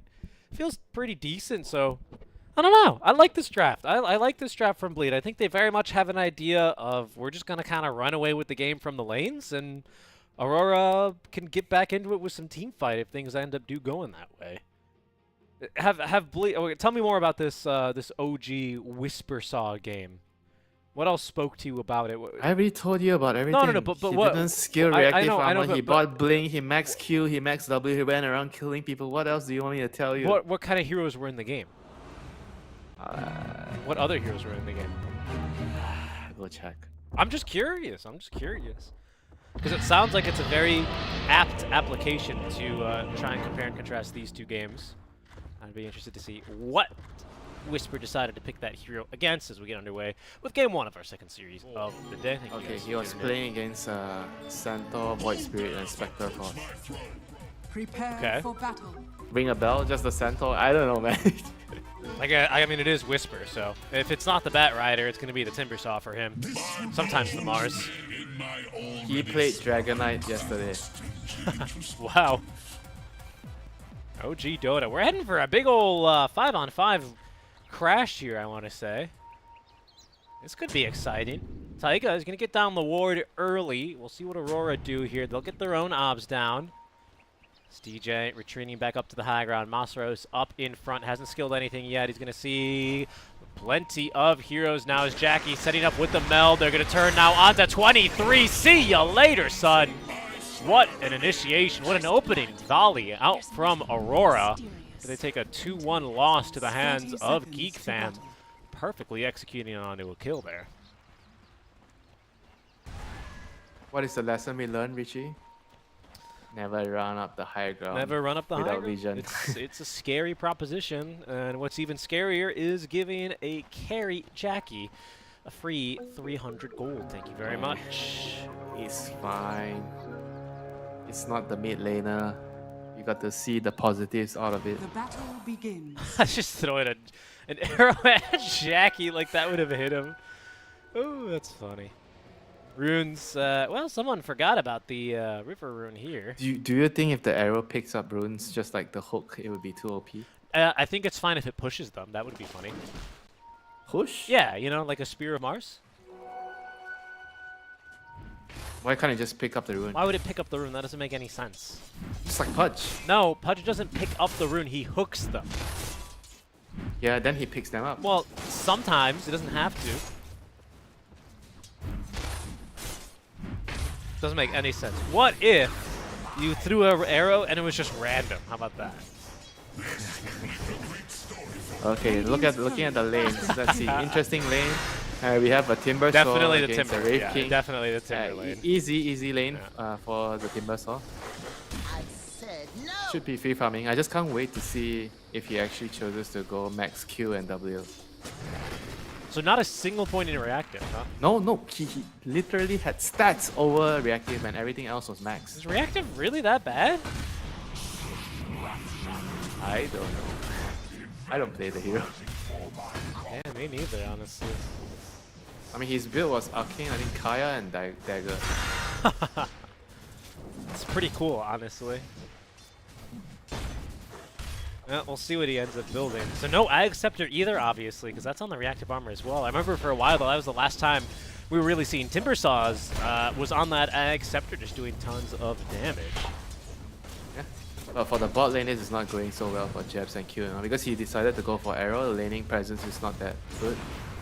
The Cinder Brew, there's nothing to light up the fire. I expected them to have Star Storm, but they went for Arrow for the rune. And now Q is in trouble. Now Q is dead, as that Meld Strike stripping him of his armor, strips him of his I mean, life. this is no bueno. What is happening right now for the bot lane for Aurora? His Brewmaster is going to be in struggle city. A big wave under Cornet's tower as well, but nice CS in here, keeping him pretty close with Armel, otherwise a not very exciting lane. As Masaros, well, 1-1 build here at level 2, not too crazy. Doesn't really indicate whether or not he's going to end up going for the stats. I hope he does, though. I'd like to see that build in action. Or you think I'm lying to you? Oh, of course not. Why are you so defensive, huh? I would like to see that build in action. You know, I met up with a friend at TI, and he was telling me a story about how him and his friends would make each other do really stupid challenges with heroes, and one of them was Timber Saw Right Clicker. And it kind of reminded me of, you know, this Yeah, opportunity. but that was the patch where he had some right-click damage talent, right? I think so. Right, Lotus, get the Lotus, Masaros, quick! Got it. 23 got it. Unbelievable. This Aurora team, they're just too good at clicking, honestly. It's the disruption. That Disrupted. jabs. Right, arrow. And Taiga into Taiga. trouble. Ooh, they need a little bit more jabs running in, but the body blocks nice from body Jackie. block. That's not going to stop Q from leaping in. Jabs in trouble. He's getting himself the urge charges. Wow. The miss and just that little bit of regen from the urn, keeping him Dire structures alive. are fortified. Yeah, that is what we call redlining the game. The heck is this? What's this fortify about? Mid lane? Was it mid lane? I don't really- Must be mid lane, right? I guess. Did you not get the memo? You can only use 45 for the mid lane. That was such a weird... it didn't really look like the wave was in that weird of a position. Who knows? You don't need to know, you just need to accept your mid laner needs to use a glyph. Haven't you heard the mid laner's losing a lane? Oh, he had glyph, he glyph here! Who's using my glyph? You're ruining my lane. Okay, apparently not in your No, games. no, I've never heard that before. That's because I'm the mid laner. And I said, guys, I'm using tactical glyph. Tactical glyph. Another kill here, possibly. Jab looking to turn, get some more damage onto Taiga. Will go down to his right clicks, though. Yep, this Brewmaster is...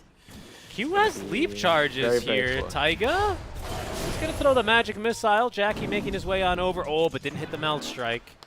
Not a bad leap away, but Q unable to pick up the kill here. Let's see. Goes fishing with this arrow. Taiga. Ah, he's not going to die. He's fine. Look for... Oh, he got reactive armor at level 3. Are you sad now? A little bit. That's what I mean. I was hoping to see the build. I wonder if Whisper normally builds like that on the Timbersaw. Against Wraith King, maybe. Yeah, because I told you the cost was Mid lane. like Nice arrow there using the, I imagine, yeah, just X mark into a combo, killing Corden. Because he was laning against a Spectre, so I think it was kind of reasonable not to get reactive. In this lane, the reactive has a lot of value. I don't know, man. Like the reactive still seems very weak in early levels. Doesn't do that much for you. And Timbersaw is not picked a lot, so clearly there's something bad about this skill. I agree. That's the conclusion I've come to as well. We're in this very tanky strength melee hero especially. you know, universal heroes as well, taking rid of some of those stats, and yet, you know, it's just not really something you see, right? Corden could be in some more trouble here. Q's gonna have a hard time lining up an arrow. Well, not if Corden goes this way, though. Arrow does miss. Will that actually be Corden staying alive? No, it won't. Armel is gonna pick him up. And Oh, they need to deny the rune. Get the rune, get the rune. it's a shield rune. Taiga is gonna just pick it up. Why not? He'll fight with this. Maybe they can get a kill onto Armel. Curse Crown will connect. There is going to be a disruption shortly from the trees as Ali TPing on in may have saved the life of Armel, who was slowed by the blood grenade. But he has a bracer and a gauntlet of strength. I think it's would have been a hard kill, I think, for Taiga alone. Yeah, but it was still important for him to make sure he doesn't get a bottle refill, and now he doesn't have a TP. So he can't go back with the X mark. He has to wait for the next one. 7-minute Wisdom Rune. Should be one apiece. Don't see anyone being able to steal any of the runes. Nope. Both DJ and Ali, I think, already making a move to secure their own runes. Nice timing from them. I guess the question is, how many points of reactive armor are we going to end up seeing, then? And I'm really unfamiliar as well with the strengths and the weaknesses of this hero, but it seems to always be something to do with reactive armor. Or sometimes, you know, Whirling Death is a little imba as well, I've felt. Because you used to just see this hero all the time. You remember that? It's even in, like, you just first pick the hero, and then you'd get countered with some really crappy lane, and you would just take Timber Chain, and you would just live. You'd just be fine. You know, we don't even see that anymore. Step lively now. Let's Your see. admiral is on Level board. 5. What is he doing? Oh, he might be dead. Alright, not enough. Not enough. the arrow Not to enough in the tank. It's just fine. Still, oh, wait. No, where's I mean, that's the amazing thing about Dota, right? Like, heroes can change through time. Like, Okay, the way you okay. play a hero 3 months ago might not be the same. It's not. It's Whirling Death, by the way. Masaros is going to die underneath this tower after all. Not much DJ can really do about that. I mean, if the Timber is not winning his lane against a Wraith King, I don't know what the hero is supposed to do. It's a weird one for me as well. I'll tell you who is winning their lane, though. It's Jackie. Taking a look at how that translates to net worth, he is sitting at the top, 4,400.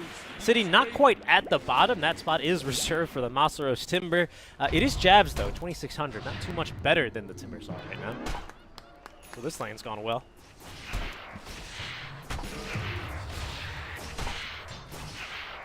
Second rune spawned in, right? Or should have? What do we got?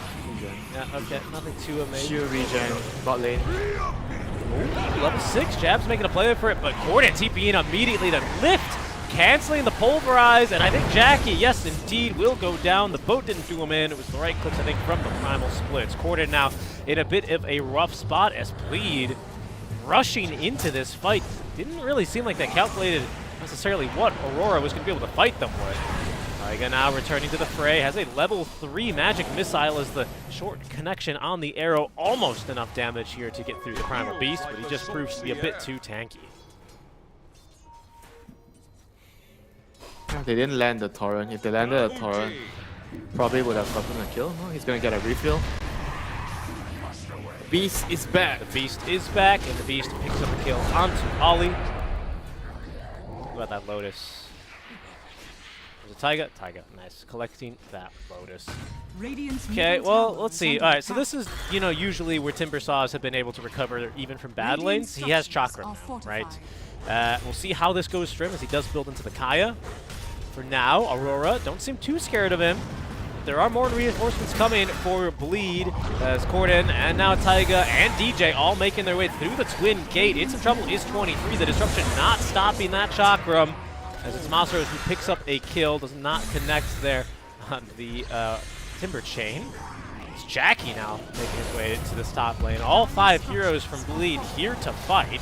I really think there's a way out of this one for Ollie, as DJ is going to get swept up by Armel. But still, a better fight here for the side of Bleed, who pick up the carry, defend their bottom tower, and may be now in position here to get the tier 1. A little bit too aggressive by the Wraith King there, thinking he could actually handle that, so paying the price. Is under attack. I feel like whenever Jabs doesn't have his split and he's not coming to the fight, it's probably not a good idea for them to try to defend or take the tower. He's like the big team fight that their draft needs, you know. Even if you have a boat, sometimes the boat alone is not going to be enough. Dire's top tower is under attack. Illusion.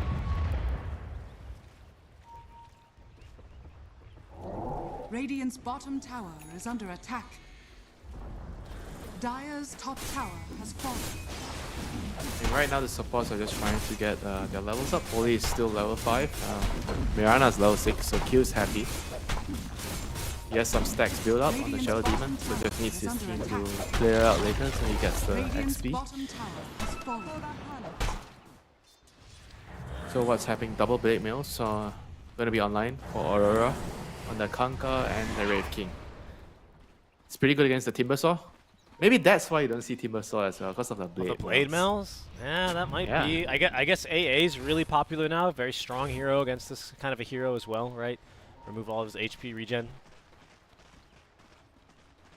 I mean, I don't know, it's definitely not just one reason. There's a lot of factors. X-Mark, Taiga, should be a kill here. Okay. That's when you feel like the universe is against you, you know? Trying to stack and ends up intercepted.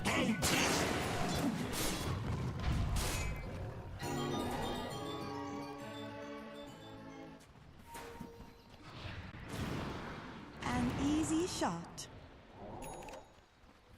Not much happening right Dire's now, maybe courier about to has been happen killed. in top lane, but Wraith King has his reincarnation up, so he feels like if the enemy is gonna dive him, it's gonna be a good position for my team to react and get a counter kill, so they're gonna decide to push the mid tower instead.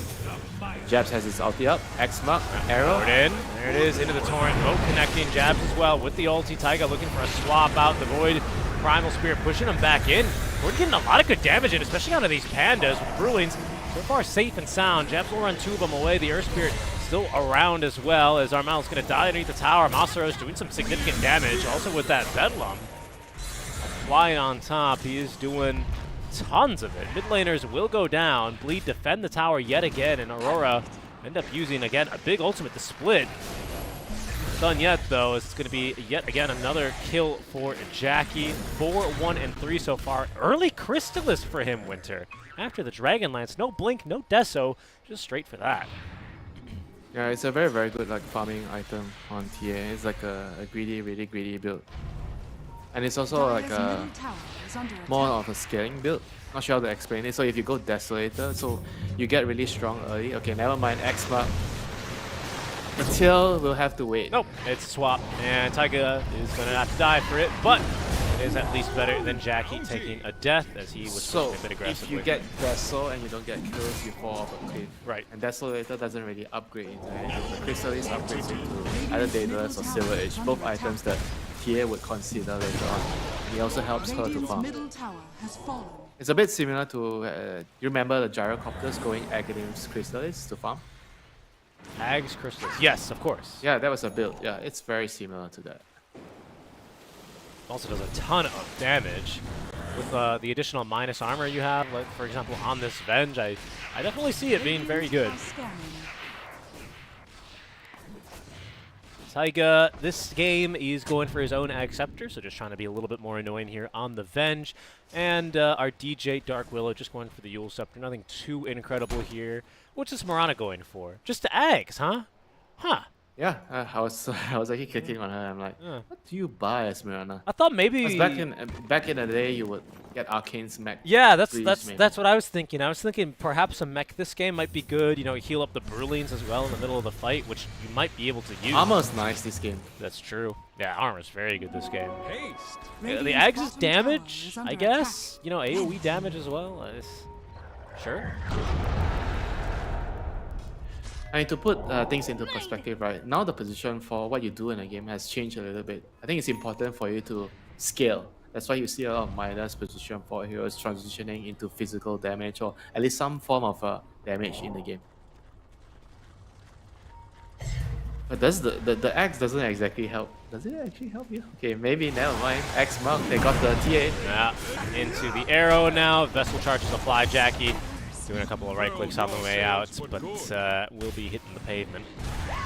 Yeah, so back to what I was saying. I was talking about scaling, and then I came to realize that is Axe actually a scaling item on Mirana? It's more like a fighting item. Oh, top lane 23. That's going to be. Should be fine. I think he might even He's gonna get get a Gordon. kill. Yeah, Terrorize is pretty good. It's going to stop 23 from picking up that free kill. The Skellies, though, still giving chase, giving vision. Armel going fishing here with the Torrent. Will not be able to find Gordon right away. Lotus consumed, and Gordon is out of there. Not so lucky, DJ. No, he'll go down. Such vitality is wasted on the young. Well, Masaros, is he gonna be able to get up? Nope. Nope. That's a split, though, that Jabs uses there. Taiga, I mean, if he gets 2 kills, that is fine. the Tusk to slow the Storm Spirit. Does that work? Radiant are scanning. Says he's not. I don't know, actually. That's an interesting idea. He's alive for now. Gordon thinking about making a move here. And actually, there's, well, besides Armel, not a lot of Aurora heroes here. But the tidal wave, Armel picks up the kill. Gordon goes onslaughting back up the high ground.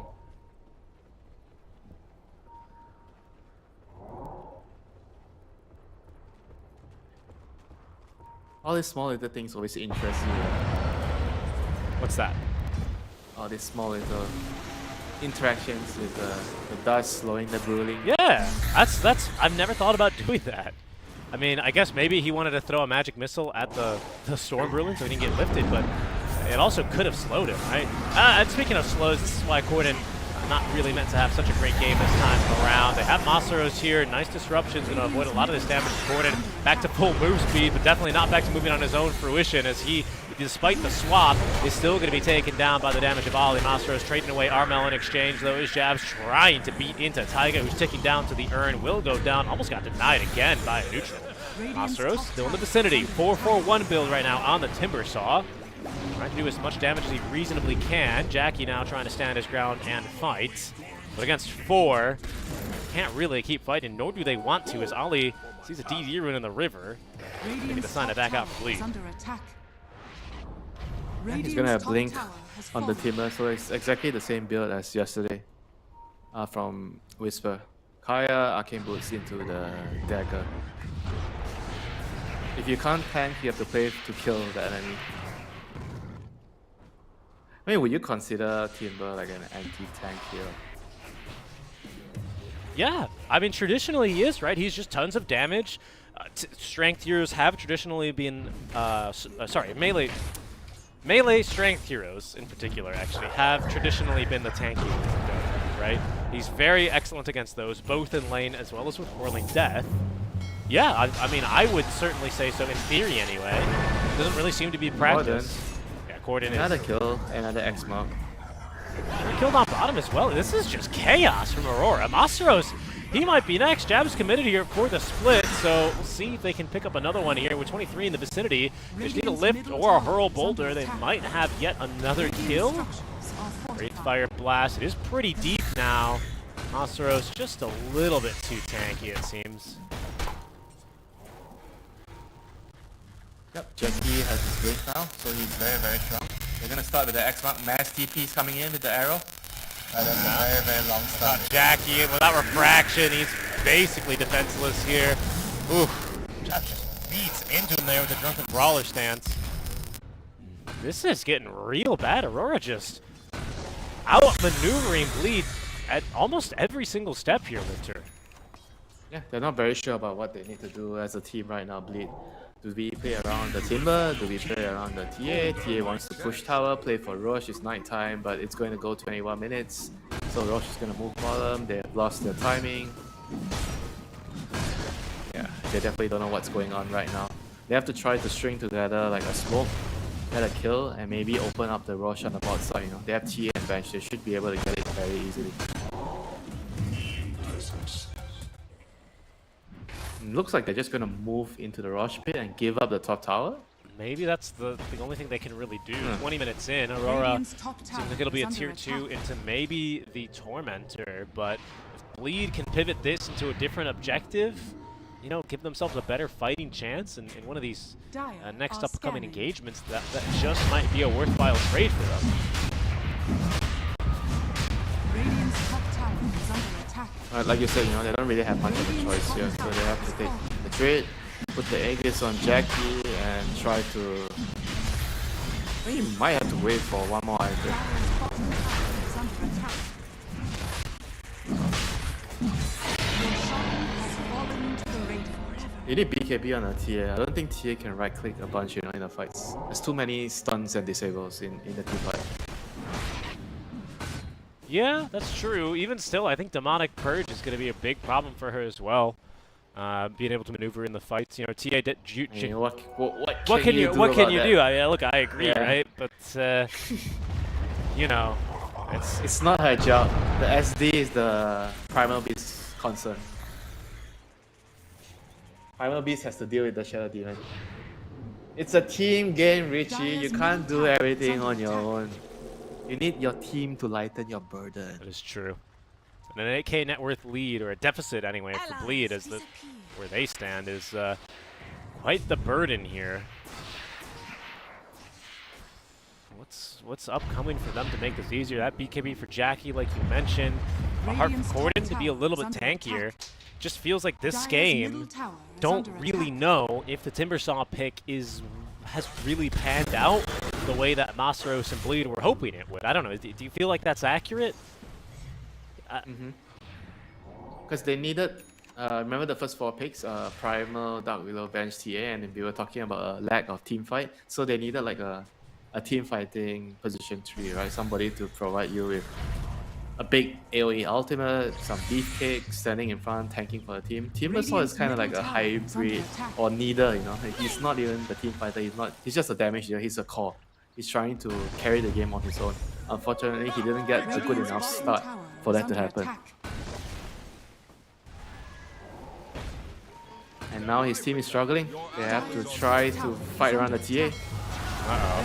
Pull back in, Zen's Spirit in some trouble and just killed off. Down goes Taiga.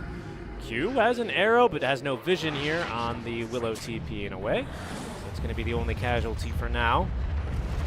But even with this Aegis, until that BKB is up, ideally that Heart as well.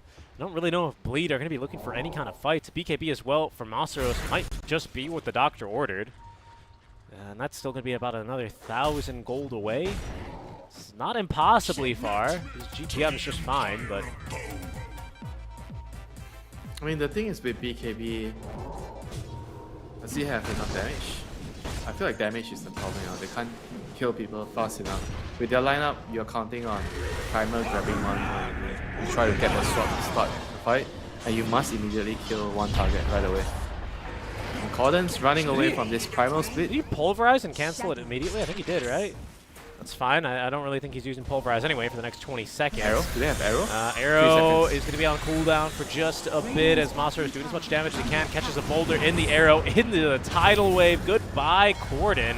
Trying to finish farming up his heart. Will be killed off instead now as there's a lift preventing Taiga from getting any sort of spells out. And crucially, a swap.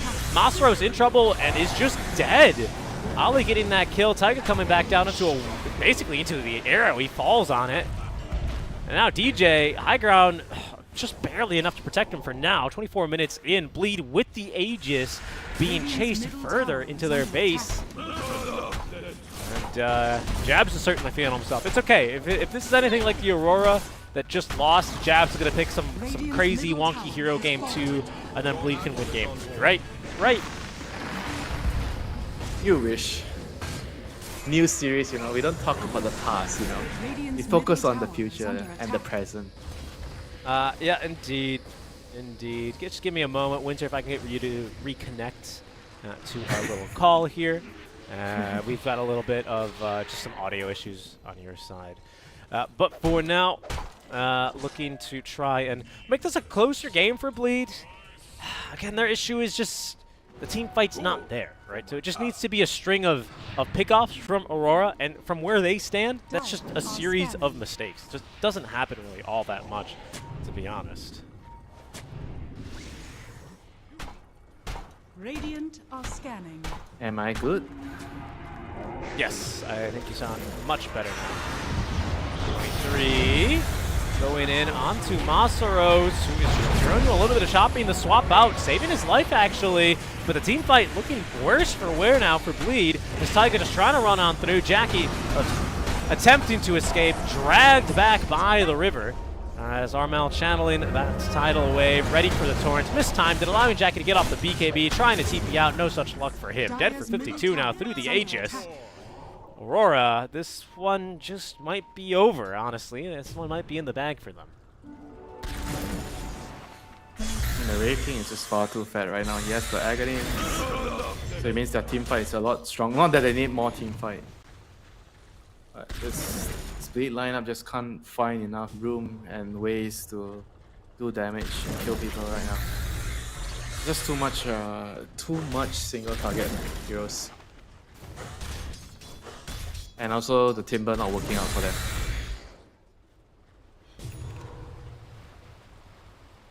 Radiant's bottom tower is under attack. And he's gonna have a BKB now, but I'm not sure how much is this gonna change the face of the team fights. Radiant's bottom tower has fallen. Yeah, and it's just been kind of problem after problem for them, unfortunately. Things not getting too much easier Radiant's for the bottom side tower of is under Aurora. attack. Sorry, make that for the side of Bleed, as they will be going up to high ground.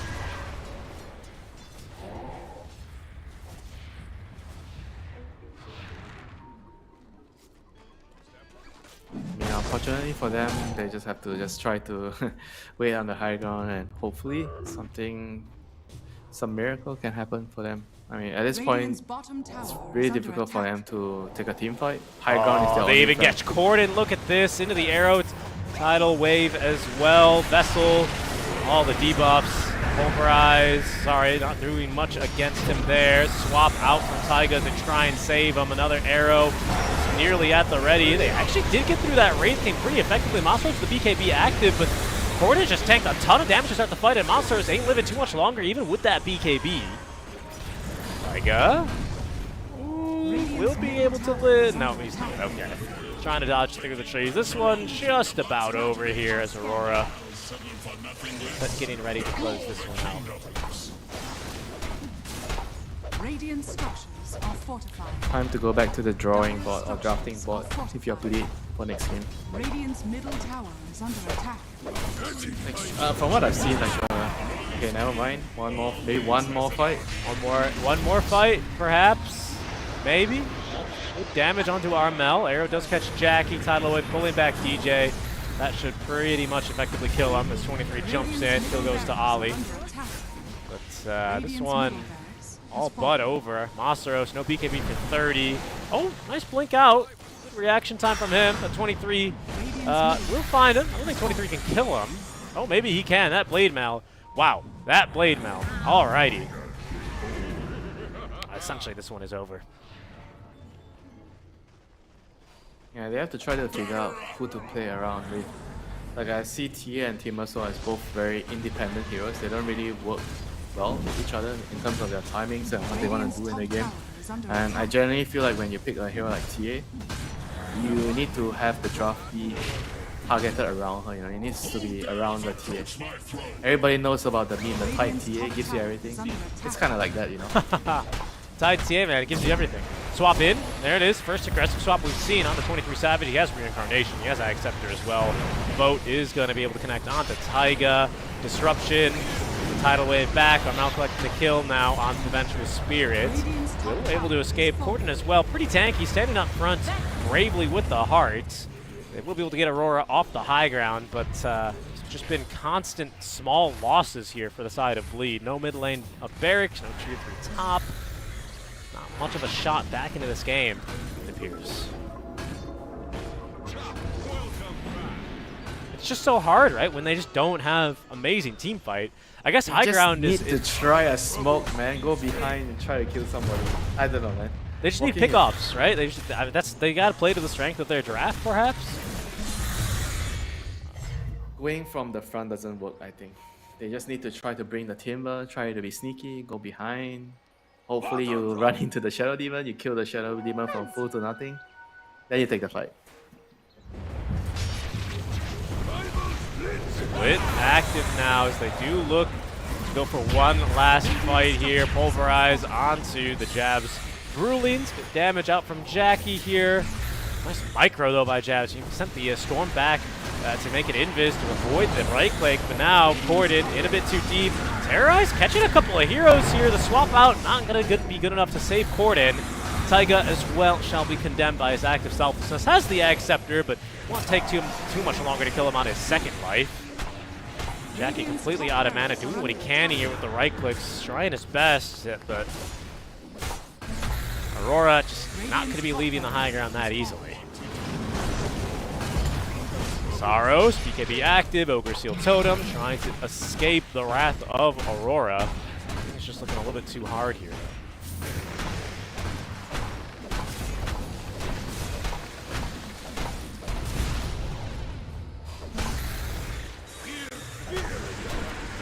This is the first time you've ever seen a Wraith King build a Skadi.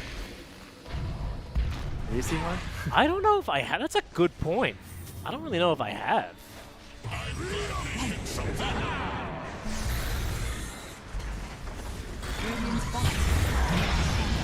think you can pretty much buy anything, that's real. Yeah, in this kind of a game, I'd agree with you. Taiga sacrificing himself yet again, comes back down, stunned up another time.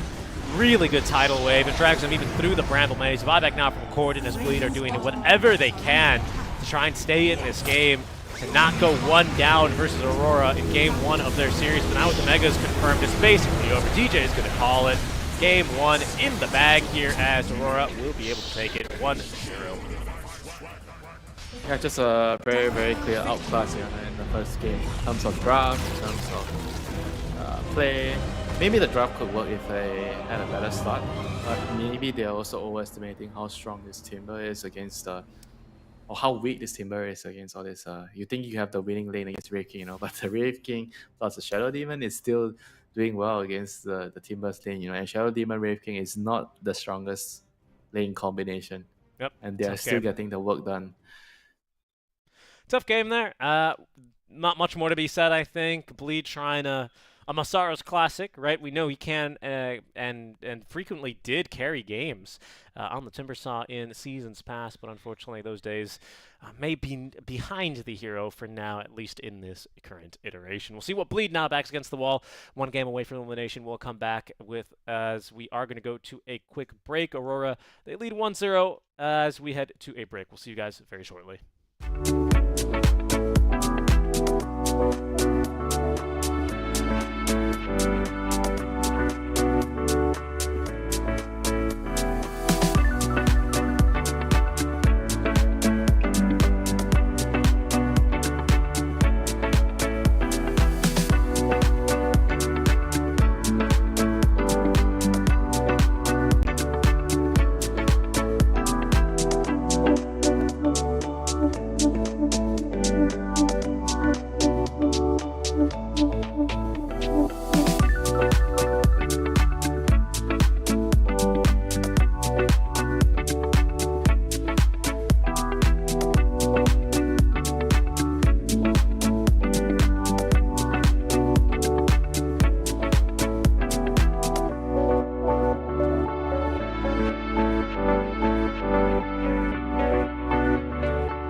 Am I wasting time?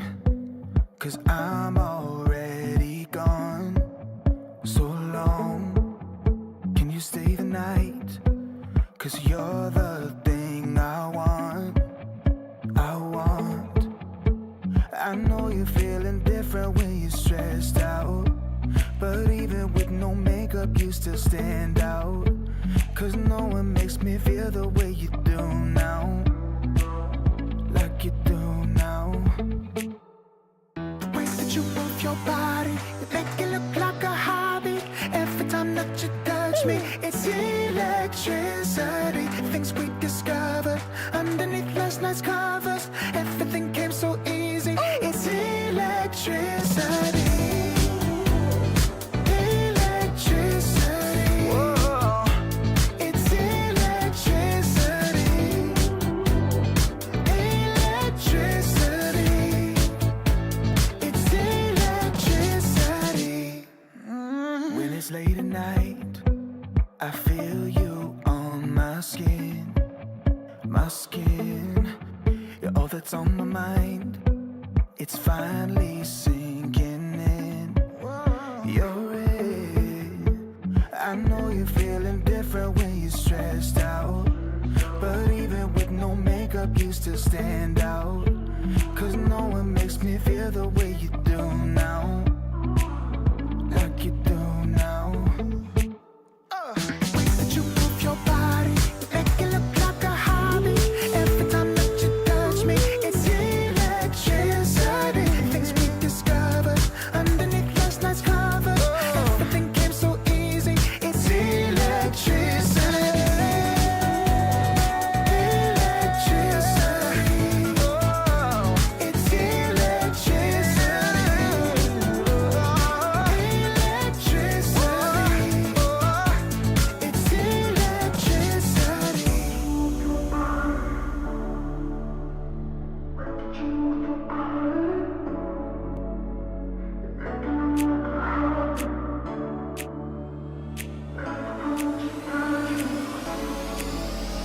The way that you move your body, you make it look like a hobby. Every time that you touch me, it's electricity. Things we discovered underneath last night's covers. Everything came so easy. It's electricity. Electricity. It's electricity. You move your body. Electricity. You move your body. It's electricity.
Hello, everyone, and welcome back to the ESL 1KL closed qualifiers. It's Bleed now against the ropes as they are down but not out here in the lower bracket 1-0 as Aurora bounce back after their 2-1 defeat at the hands of Geek Fam, Seek and Strike, and Winter. On the call with you now. Winter, a tough game, tough draft, a little bit of experimentation, maybe we could say, with that Masaro's Timbersaw pick coming through. What do you think they need to go to now in this probably pretty difficult time for the team? What's the strat? Play around Jackie. I mean, historically, every time I see like Masaros play, he's a very polarizing offlaner. So he likes heroes that would revolve around him, like Timbersaw. So whenever you have this kind of play, you need to figure out how to balance out the draft. Either you have to draft for the 10 offlaner or you seconds draft remaining. for the carry. And in the last game, I felt like they tried to 5 seconds remaining. have 1 feed in either side instead of 2 feed in one. So the draft kind of didn't work out. If that makes sense. Because whenever you have TA and Timber, you kind of have to distribute your resources to both heroes. You can't let either one of those heroes just suffer on his own or just don't give him any kind of support. And that's a problem with 10 those two heroes seconds together in the remaining. same draft. It's lacking a lot of synergy. It'll work if you 5 have a very, very seconds easy remaining. laning phase and you're snowballing out of control, Dire sure. team back. But in a tough game, you're not having a decent enough start, you're struggling, then you see a lot of problems with the lineup. Well, Bleed get an ST hero, as I think you call them here, the Weaver, as their opening pick, their second pick on the Radiant side. Aurora 10 first seconds picking remaining. the Wraith King. Usual suspects gone in that first 5 phase. Kunkka seconds remaining. being removed out from under Armel, which is a little bit of an adjustment that allows Necro to sneak through, just naming it because he is a popular ban. I don't think we'll Radiant necessarily see team him. ban. All right, Winter, who is it that you say is the counter to Weaver? The Faceless Void, isn't it? Hard to do that when the Wraith King's already showing, although it could be an offlane Wraith King. Yep, Faces Void with the time dilation and hard lockdown with the Chronosphere. It's 10 funny we say that, seconds and remaining. Weaver can be good against Void if the Weaver is a support because of the acronyms. I mean, you 5 don't really build it seconds that remaining. much anymore, and time dilation will still be annoying. But Radiant that's the value team of pick. Weaver. You can always just decide later to put him on a support or a carry. Just open your draft, try to build like the base of the strategy around something. Weaver gives you minus armor, so it's good to have Weaver with some kind of like physical damage draft. TA comes to mind 10 again. seconds Yeah, remaining. TA, the Venge, if they want to give that another go.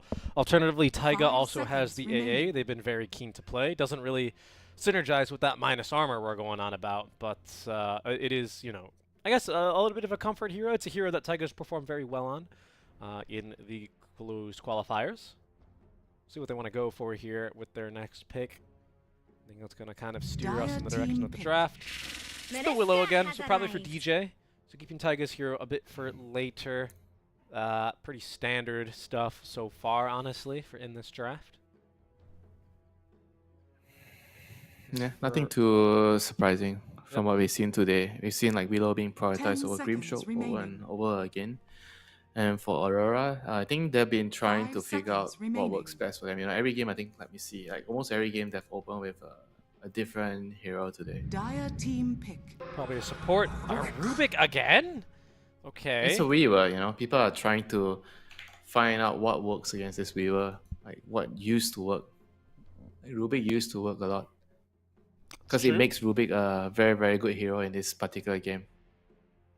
Can- Maybe 10 it's kind of good seconds that we don't see remaining. Rubik every time. Because Rubik used to be like, oh, in this situation, he's 5 good kind of hero. seconds But then it remaining. became like every game you needed Rubik because Rubik's just that good. Yeah, on the telekinesis save, and then he had like 5 armor, and Fade Bolt was a little good, and then you could build mech super early, and he ended up being a little crazy, especially with the shard upgrade. But yes, maybe if he is going to be in a little bit of a more balanced place, I wouldn't mind seeing him. I think he does spice up a lot of the Dota games, especially when teams have a strong Rubik player. Wondering if we're going to see another core here. I presume we are. Radiant Maybe. team pick. SD, alright. I'm not sure if I like this SD that much. I mean, it worked for them the last game with the Mirana, but this game, I view SD as like he's a stacking support. So you need to pick heroes that can 10 seconds clear remaining. ancient stacks, namely Bristleback, Beastmaster, 5 TA kind of seconds heroes. You remaining. don't really see much Beastmaster, Bristleback's banned already. Maybe you can pick the TA if it's available, but does it really work with your lineup? I'm not entirely sure. It's a rather, I would say, strange pick, and given the situation. I wonder how Bleed are going to look to respond then. They've got 2 picks here in succession. So probably a core and a support in whatever order they feel like. Well, the You only can thing you can pick your mid. I think you go mid, like depending on what do you want. If it's me, I would like to keep maybe the Weaver. If I have an off laner that plays Weaver, I would keep Weaver on a flex between off lane and carry, and pick a mid and a support. Or if I'm going to flex the Weaver as a support, then I have to pick 2 cores here, which I feel like it's a bit harder to pick 2 cores here. I Yeah. would just pick a support and a mid hero. continue Yeah, to flex still- the Weaver, right? Basically, is the thought process. Yeah. Yep. Basically, pick like some primal. Primal plus I mean A is still there, even though it's not really good with the Weaver, but I think it can still work. The Radiant hero's good. team pick. Void incarnate. Okay, that's the Team mid pick. hero, Void Spirit. Huh, Warlock. a long forgotten one, yeah, the Warlock. Long what is- forgotten. I still remember.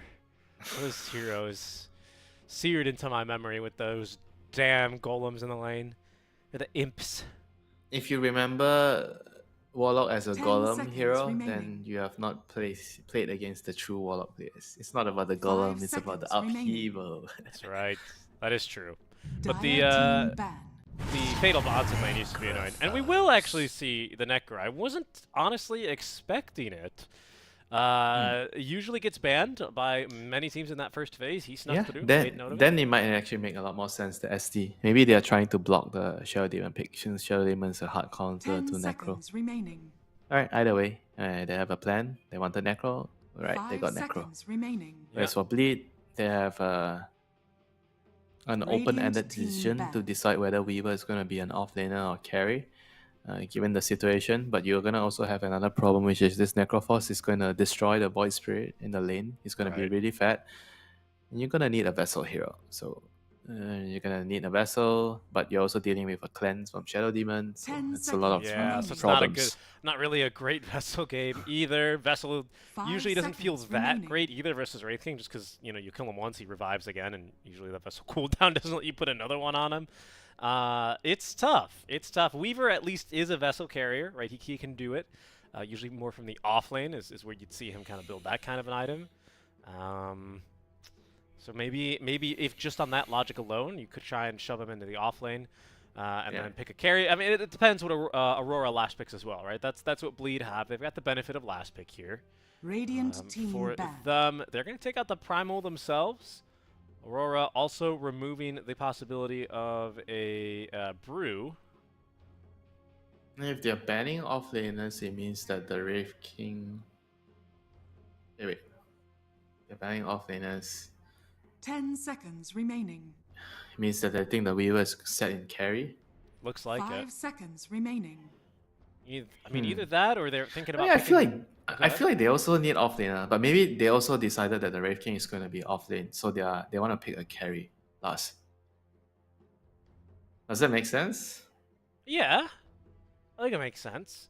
Or they're just thinking about annoying offlaners for now. I think we'll have more insight as soon as we see Aurora's next ban, as well as Bleed's next ban. I want to see what they're both thinking. So I assume Aurora will Dire respond. team ban. So there's a Doom ban. Interesting. So what? Bleed think this is a carry So ranking. yeah, and I feel like because they're banning Doom, the Weaver is carry. Yeah. They're trying to protect the Weaver. Yeah, that makes sense to me. That makes sense to 10 me. seconds remaining. And I guess then seconds the remaining. logic is, I mean, for Aurora, I don't know, right? Maybe they're thinking of an illusion hero. That's why they banned the Brewmaster. I think that's just maybe Brew's just annoying. Yeah, He's but also a strong do hero. they have room for that though? Like if they have an illusion core, then you have Necro mid, offlane Wraith King. Everybody's just gonna be hitting creeps. Yeah, I get that. I get that. Dire team pick. Ban the Night Stalker. Yeah, okay, that's just a strong hero. Against their lineup, Rubik and Shadow Demon can really suffer, Necro as well, and these people will cast his spells. What do you suspect? I think you're right, but I feel like because this is Jabs, he wants 10 offlane Wraith seconds King, remaining. and it's gonna be some. I thought you were Naga. gonna say because it's Jabs, he 5 wanted offlane seconds Rubik. remaining. I wish.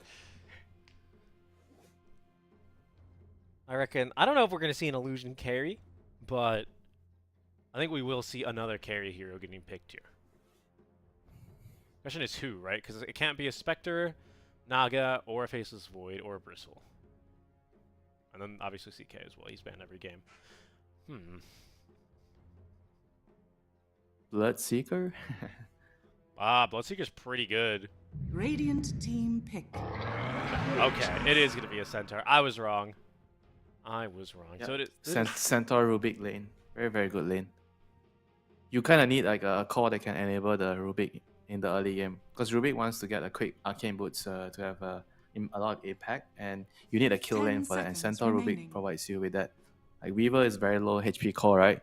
So 5 anytime you get seconds caught by the lift into stun or the stun into lift, whatever it is, you're more or less going to die. So you have to pick another carry, I guess. Choose your No. hero.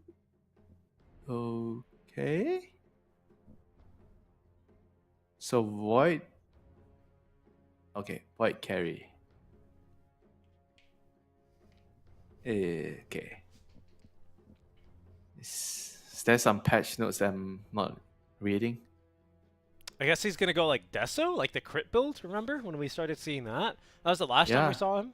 I mean, that was when he had a lot of stats from the universal. Yeah, he had and he has a lot of damage. Lots of damage. That was before they nerfed the overall stats per damage. I guess, okay, so here's what I'm thinking, right? They saw this Necro pick, and they're like, okay, we need to run our Move Void the Spirit. Void. Yeah, Void needs to be moved away. But Wait, but you but, can't. but my question for you, Winter, is why not Void Spirit off lane?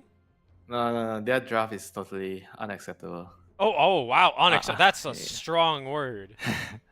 It's too. What's wrong? Why don't you like what Misery and Corden and Taiga are cooking? What's wrong? It's too.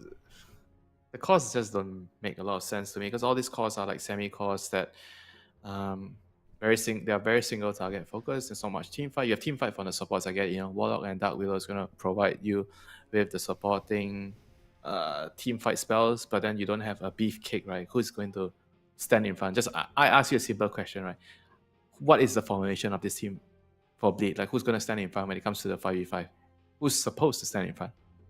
Like, they don't really like to stand in front with Void, Void likes to come in the middle of a fight. You don't want to be the first target of focus so that you can cut in and go for the weak targets. But if nobody's standing in front, how is that going to happen? You're a Weaver. You don't want to be in front. Then you are Lina. Lina doesn't want to be in front. The Warlock and Dark Willow doesn't want to be in front. Yeah, so kind of like almost positioning based issues is what you would call it, something like that. It's difficult to play, like to stand around the team fights to play. Whereas for battle. Aurora, it's going to be like straightforward, right? Necro's going to be standing in front. Wraith King's going to be standing on the side with a dagger, waiting to jump in. Same goes for the Centaur. All three cores are very, very tough to kill, high HP. As a save with the Shadow Demon, Rubik can be very annoying on the side. It's easier to position themselves around the team fight. It's more straightforward, For Bleed, you need to outplay your opponent so hard to play this kind of draft. And it doesn't really make a lot of sense together. There's no apparent synergy apart from, okay, maybe you have the Weaver casting the Swarm, minusing armor, then the Void Spirit can go in, doing a lot of damage. I don't know. I'm trying. Yeah. I'm trying. No, I mean, look, you're pointing out valid issues, right? And you make a lot of sense. Centaur out in 30 front, a seconds Necro to out in battle. front. Who's going to stand in front of them, right? Yeah, it just feels like they don't know what to draft around, and they're just going back towards the basic thing, which is, oh, this hero can't lane against this hero. We need to move him around, and then they're not really regarding of whether the draft works together, the synergy. They're just more on, okay, this lane doesn't work, we have to change the lane and try to find a solution. I hope this we do give at least a bit of a show in here. It's a pretty The battle dire begins. diagnosis from you, I would say, Dr. Winter. Look at people lead the last game for what might be an early kill. as well onto Masaros. He will go down. Q does take the last Wait, hit. he took the last Yeah, hit? yeah, he did. He secured it. He secured it. I find your Rubik. I think Rubik is one of those heroes where you have the privilege to ask for, okay, I want the kill. I need a quick arcane boots. Please, thank you. And your call is like dot, dot, dot, but gives you the kill. Dot, dot, dot. Yeah. I mean, again, on any support, I think earlier you were like Phoenix with the first blood. But, yeah. There goes my 3-minute tranquil boots. Okay, fine. Maybe I don't know. Yeah, he rushed the urn, but totally right. I completely understand your point here, and I think Corden ought to have a much easier time in this lane anyway. It's gonna be tough on the regen, but a lot is going to hinge on this Lina winning his lane against the Necro and making rotations, you know. And Lina is also a very farm-heavy hero. He's not like a hero that, oh, I get a rune, I run around, I kill people. You know, she's gonna take some time to farm too. It's not exactly the fastest-paced hero. And usually we saw Lina mid earlier for Armel. The build was, if I recall, Aether Lens, Bots, Ag Scepter. Maybe in that order. Those first 3 items I recall. And yeah, Bots it's an expensive item. Blink. He had a blink. Yeah, but I think it was after the Bots. I'm quite sure. I know he did get a blink. Oh, maybe it was after the... Yeah, you're right. You're right. I think it was before the Ags. Okay, Fatal Bombs applied down bottom. That's a big old Fatal and a lot of burst damage here. Q needs to be just fine. He's going to take quite a bit of damage out from that Fatal Bombs.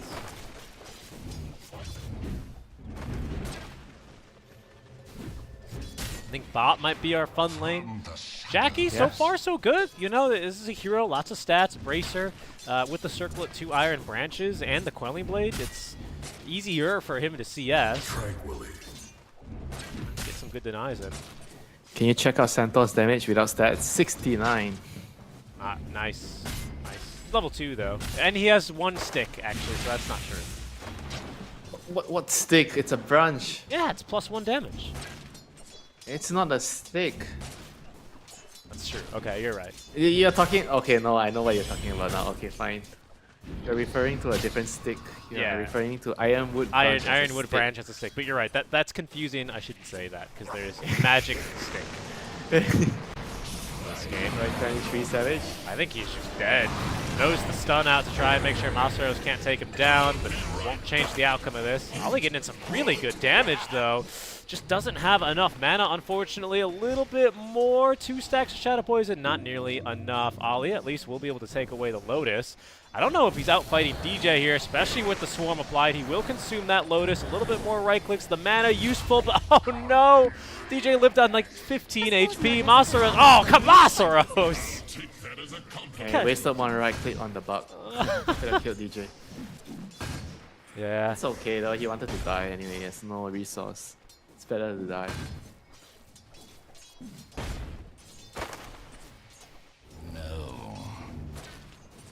I mean, this is also one of those things where during the lane, you need to know when you should die. I feel like a lot of players, they don't really understand this and they value their life a lot, and it kind of ruins their lane sometimes, you know. You just have to know when you need to sacrifice your own life in exchange for something, instead of just like living on the edge and not being able to do anything in the lane. Right. Yeah, no, I mean, it's an important thing, right? This is, I mean, back in the day when battles were really, really good, you would have mid supports literally just like throwing themselves on the tower. Remember Undynes, he would use all of his regen around his first life. Skyra? Dive tier 2 tower. Jackie takes a death down bottom. That's significant. I thought Here they were, comes the yeah, gank. they were going to do something top, and they are. Taika has kind of just left Jackie, though. It's going to be now the upheaval getting channeled for a bit. 23, a few more right clicks, just not enough. 50 HP. Ollie needs to make sure he doesn't take any damage either. He might just tick down. Is he actually? Oh, no, Oh, he went to the neutral. yeah. That was a good heads-up play there by Taiga. He got the level up, got an extra skill point. Chooses the skill Shadow Word. Yeah. Almost worked, but 23 denied himself effectively there. He's dead for longer, but died to neutral, so he'll be happy with that outcome. Jabs as well. He's already starting with the voice lines here, Winter. This might be a troubling game if this continues.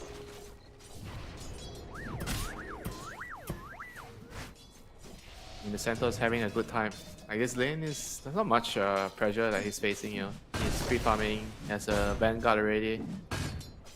Every time Jackie's gonna step out in the lane to farm a creep, he's gonna take a stomp into Fatefuls. It's a lot of damage, and if you look at the Santos skill build, he's choosing to max stun and a double edge, full aggression. He knows that this lane is very, very easy for him, so he's just trying to be as greedy as possible. Yeah, Jackie on a hero that can still secure CS pretty easily. You know, Resonant Pulse, you can trade a couple of Lasteds here. It's not efficient, and it's certainly not a trade that he wants to do too much, because of course, with the Ring of Health, the double Ring of Protection, Jabs is very tanky. 6-minute rune coming up, Winter. What do you think? Haste. I think it's haste. You think? It was you think? What do you mean? You think it's haste? You somehow s- see the future? Just taking a stab at it. Let's take it a stab. Radiant's top tower is under 23 attack. is pretty deep here. Taiga behind. Yeah, he's just dead. Soro's getting kind of a free kill. It's a level 4 Brave for King him. just playing too far up here, not respecting the power of the wheel. Oh, Jackie. Okay, he's got his physical shields. The damage. They need to do one more right click and they'll have him. Q's got him. Just kind of surprised him from the Fable, from the trees, really. Is all that one took. Dire's top Yeah, tower he's definitely is not under attack. having a very good time in this lane. It's just hard, your Void Spirit, you don't have a bottle. The Centaur and Rubik is just poking spells, throwing spells at you. This is the second time that happened, right? The Weaver kills the Wraith King. The Wraith King comes back to the lane, then he kills the Weaver. They're both just kind of full tilt aggression. I think they've taken a, you've ever heard like of a non-aggression There is pack? no way it's better. It's good for the Weaver because No. Wraith King is always getting the secondary kill, so he gets more. He gets more levels from it. He's close to level 6 now. Has Jackie queued anything up yet? He has. It's Echo Saber, right? That's not surprising. Alright, so I guess... he has gold for it, he's gonna be so poor this game. Yeah, he is. Yeah. That's true. Jabs is feeling pretty good. Armel is already halfway to his BOTs. Corden has the Arcane Booster. The Energy Booster, pardon me, for the Aether lens. So of course he can disassemble that. So he's a lot closer to the Aether than it really shows.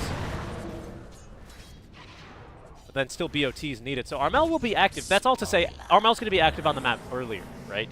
So that's what you can expect to see. Jackie's going to be in the jungle farming. Is the offlane Weaver going to be ready to, do offlane battle. things? Right? That's... to do battle. To fight? It's not always fighting, though, what offlaners need to do. But maybe in this game it will be, especially considering how Aurora are gearing up. It depends on who you are talking about. The offlaner that buys Midas, the offlaner who buys Blade Mail. Well, how about the offlaner that kills the enemy safe laner twice? As Jabs will be able to take down Jackie. Kill does go to Q, who's 4-0-1 now on this Rubik, I should say. So he's worth a pretty penny. Once again, secured those with his right clicks. That one included. But Jabs now with the Vanguard Winter. He's got himself now also these infused raindrops and a stick. Not a branch, but a stick in his inventory. I don't really know if Jackie can fight this guy anymore. He needs help. He's gonna need Alina to TP to the lane, but Lina has no TP. And he's dead again? Oh, he's level 6. Alright, he's fine. Yeah, 23 might be dead top lane. He's level 7. Has the Reincarnate. Wants a couple Skellies. TP's coming in. Well, those cancelled, but Monsters. I mean, you see what I mean by all the cores are quite disconnected. They don't really play around each other very well with this kind of heroes. They all play for themselves, So, and Void Spirit, if anything, he's the hero that wants to rotate, but he's not the one getting a game. The supports are here for Bleed. We'll see if they can do much. Look, I completely agree with you, Witcher. I see all three cores kind of just chilling in their lanes. You see a lot more movement out from Aurora already, couple TPs. Their cores are sitting in lanes just because they're able to farm very comfortably. But I'd like to see them start to make some rotations. Here we go top, right? That's Jackie already through the twin gate, ready to Rubik has step in time-lapse. from the side. Rubik does have time lapse. We'll see if they can actually kill him here. Ate the Remnant, rooted. The stick charge is full HP. He is good to go. In fact, gets a little stun onto Masaros as well.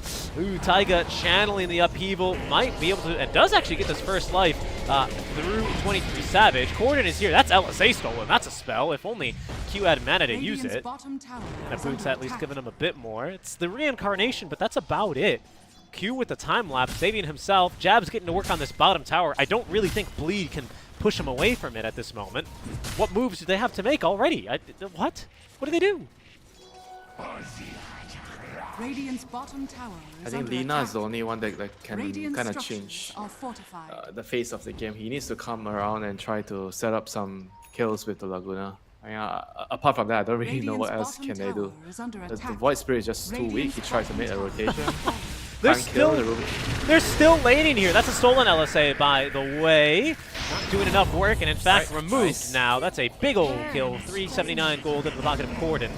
23 Savage slowed here by the upheaval as Jabs also finds himself trapped in this upheaval, making his way slowly towards Tiger. Says, one of these days when I get a hold of you, just wait. 23 does not have reincarnation. Underneath his tier 2 tower, he will die.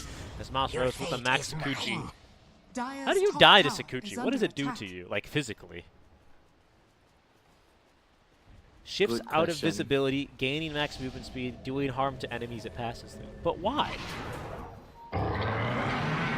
Why does it hurt? Do not ask why, just accept that it does that. Here's Necro. Armel, is he really going to Reaper Scythe? He didn't even get the chance. Too much AoE damage. Yeah, now you have Blink on the centaur. Game is gonna even get harder right now. Lina, after that kill, she's a lot closer to the bots, still 400 gold away. They're getting closer to taking down this tier 1 tower, but look, 23, he's gone Blade Mail first, then going for the Radiance. He seems to be somewhat pleased to continue to try and land as he tries to sniff out this Weaver with the dust. Can't quite get a hold of him. Dire are scanning. Submit to the Empire. Coin for me. Armel Yeah, this is into gonna heart, speed. eggs. This is... I mean, this is gonna be a big kill if they kill Corden on the Lina. Like, this is the last call that you want dying right now. Smoke on smoke Dire action. I are think they're just going to scanning. barely avoid each other by the looks of things. They know. They know. They They scan. do. They scan. Scan goes clean, so they know they were just passing through, not yet going for these stacks. See what they follow through. 23 reacting well to the information. There is a ward behind his tower that will pick him up, though. So I think Bleed should know something's up as their smoke breaks on 23, who does not have reincarnation, but the initiation from behind. Jabs catching 2 on the stun.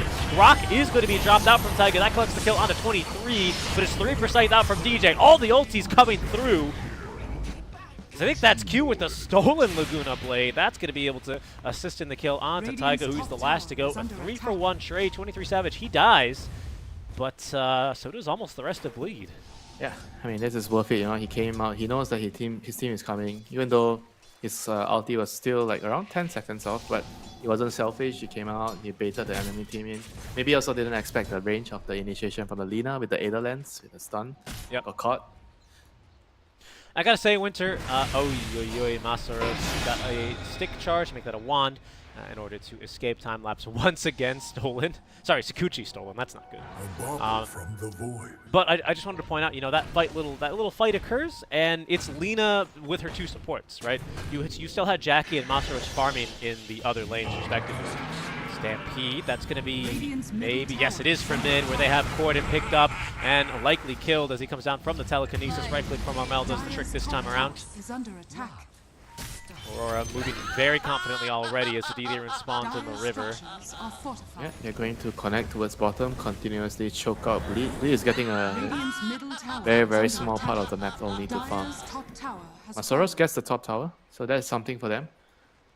Jackie is going to run into multiple heroes They're now. collapsing on them. They're going to settle for the DJ kill. It's basically the guaranteed one. It's too late for him to TP out already. 23 just needs vision for the stun. Radiant's Winding it middle up. tower There he goes. Creeps assisting there, and the kill goes to 23 Savage. All right. So Masaros is once again going to try and carry this game, it would appear. He is going for the structures are Deso fortified. on the Weaver after the Dragon Lance.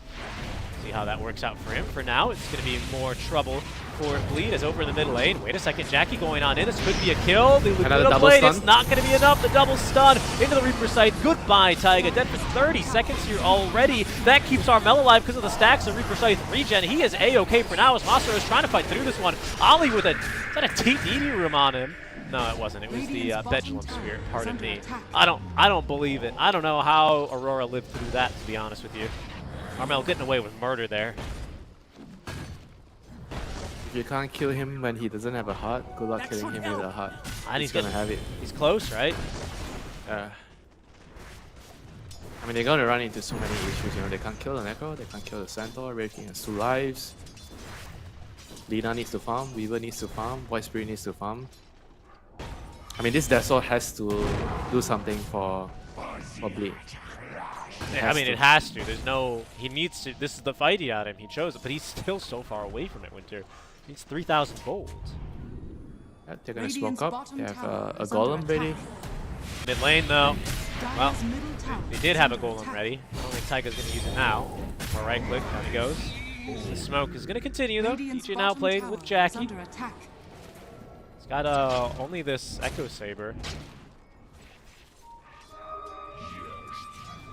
Throw top lane. Says hello to Masaros. Masaros who's 5 levels below him.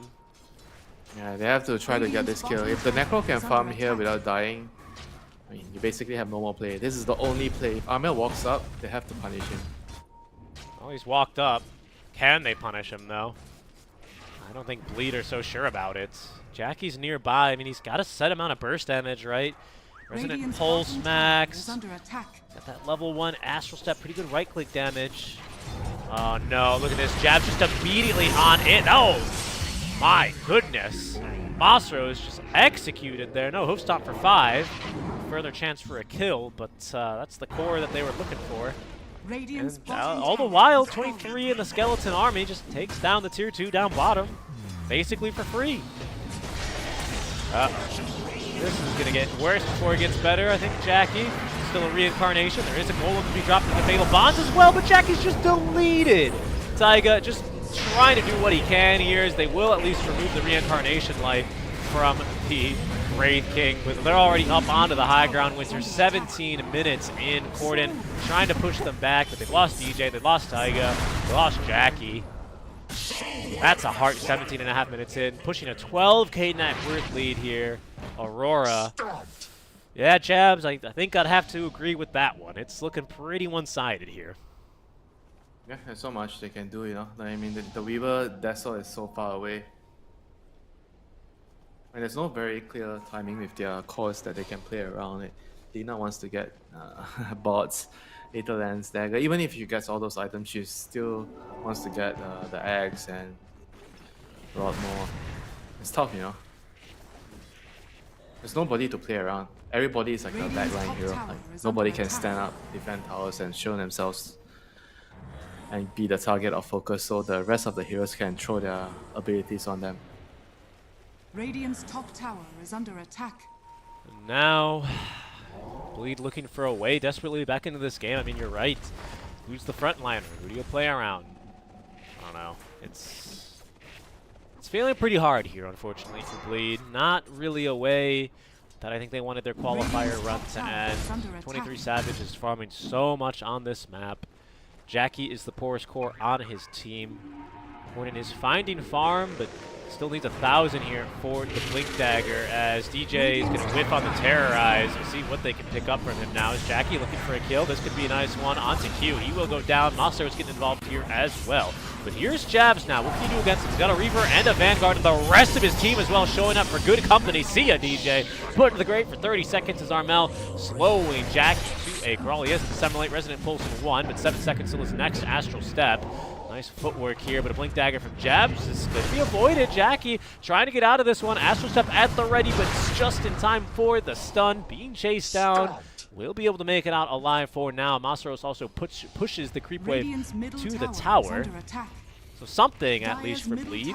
Something. It was a good exchange. 2 for 2. Both supports for both supports. Any even trade when you're this far behind is great. It's the opposite of chess, isn't it?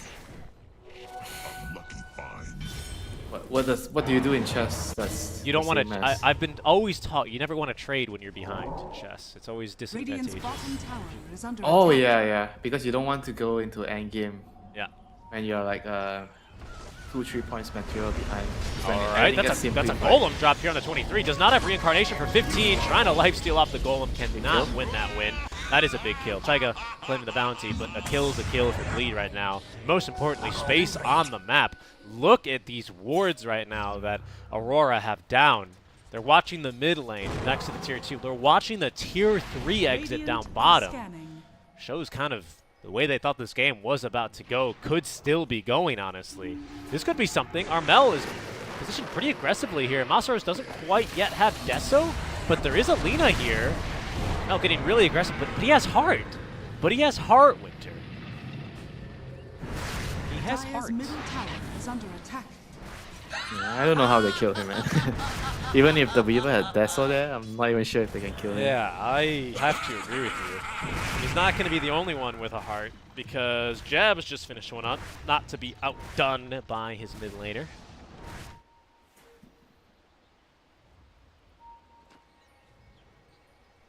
No good chance for a Vessel upgrade either out from DJ. He's just trying to, pardon me, not die to all this magic damage. A cloak's a big item for him here.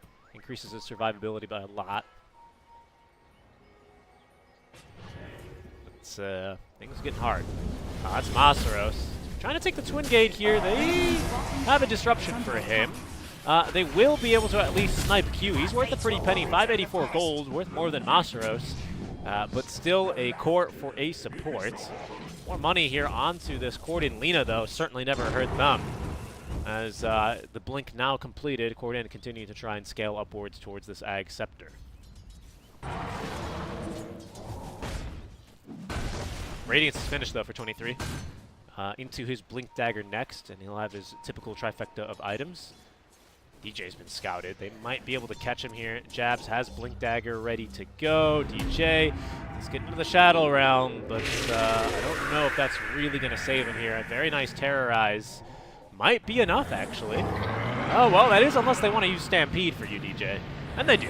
Dusk, just in case you thought you were going to get away using that, sorry, Shadow Amulet. And he will go down to Ollie. This is a shellacking Winter, I hate to say it.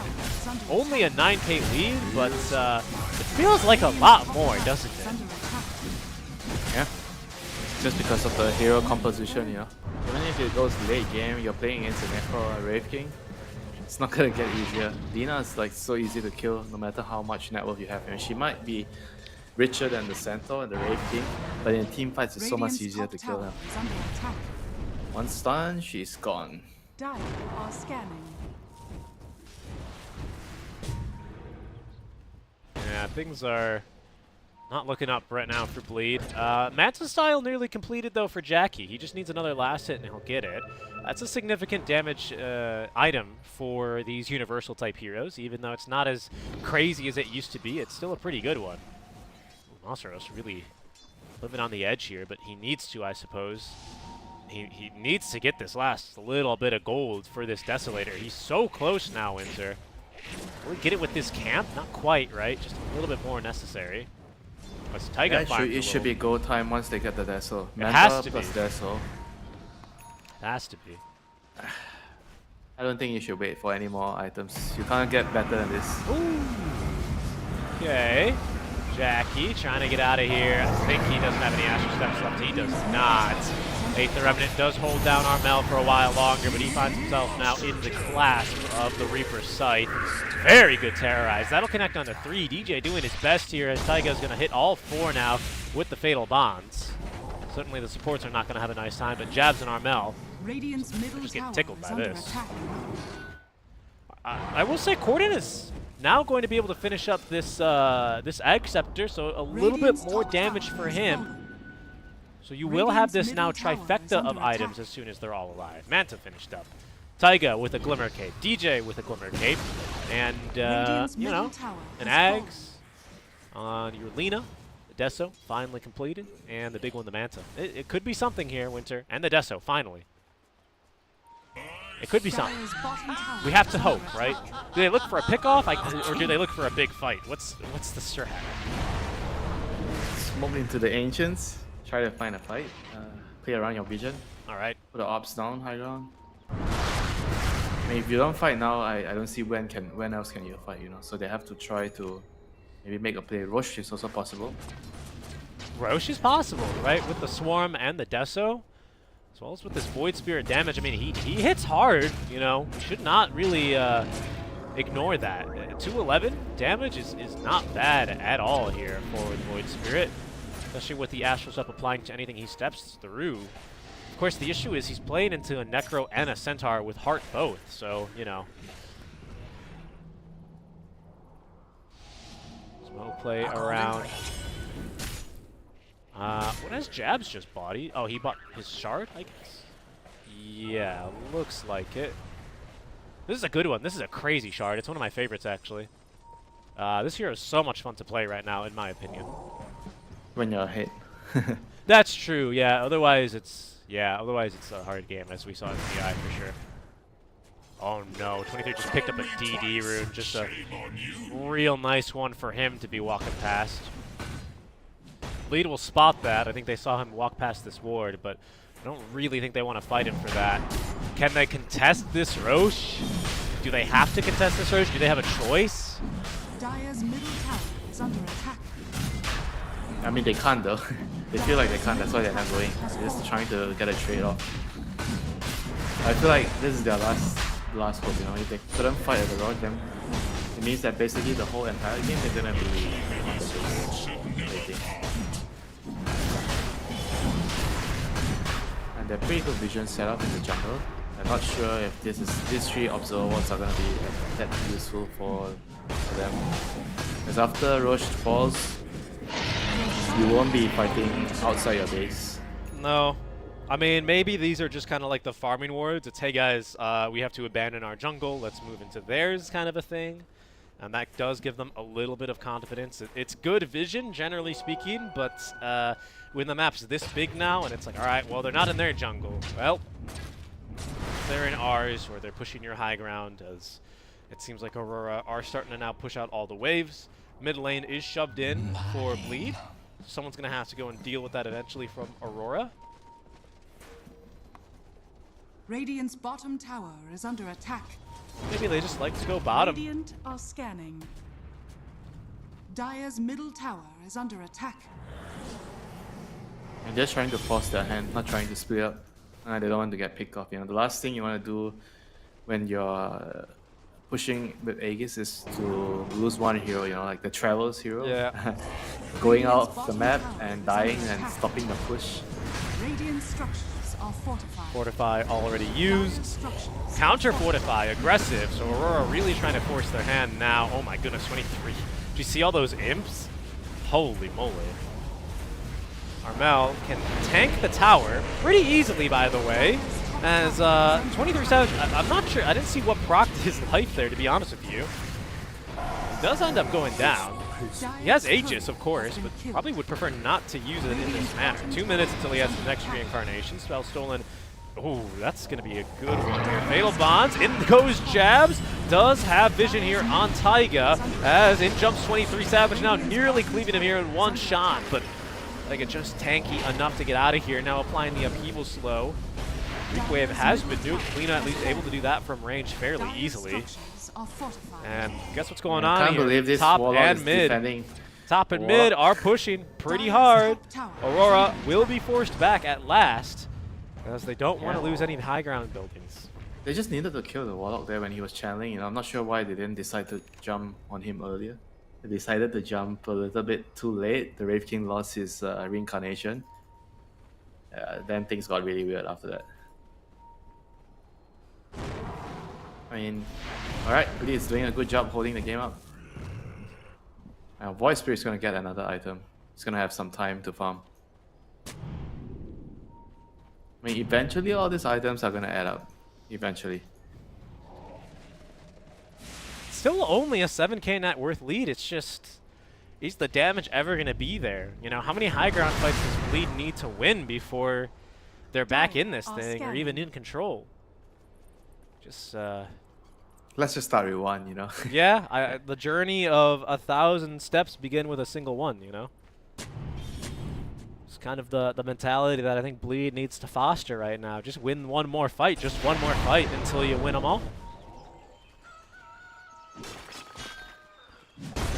BKB is going to be ready for 23 Savage on the next go-around. His reincarnation off cooldown in just 20 seconds. As look at where Masaros is farming. I think Armel playing it pretty cool, calm, collected. Masaros forced to BKB. Stampede is there. They don't have the damage to kill him through his TP. Not while the BKB is active anyway. Small victory forcing the BKB. And so now they're gonna try to push. 23 is alone down here, but they just can't really make a play against him, can they? Aegis for another minute 15. He has reincarnation. Jackie. Oh, what a play from Jabs. His smoke breaking you exactly where he was. Can the coward CC be perfect? Not quite, but Ollie was waiting for him downstairs. Jackie living on a hair of HP, but he's going to end up dropping anyway. Not enough HP remaining by the end of it. Dead for 50. Merrill getting another kill here at 9-0 and 5 right now on this hero. Jabs, the other hero to not have taken a death this game. Yeah. Radiant's bottom tower. Okay, find the Warlock.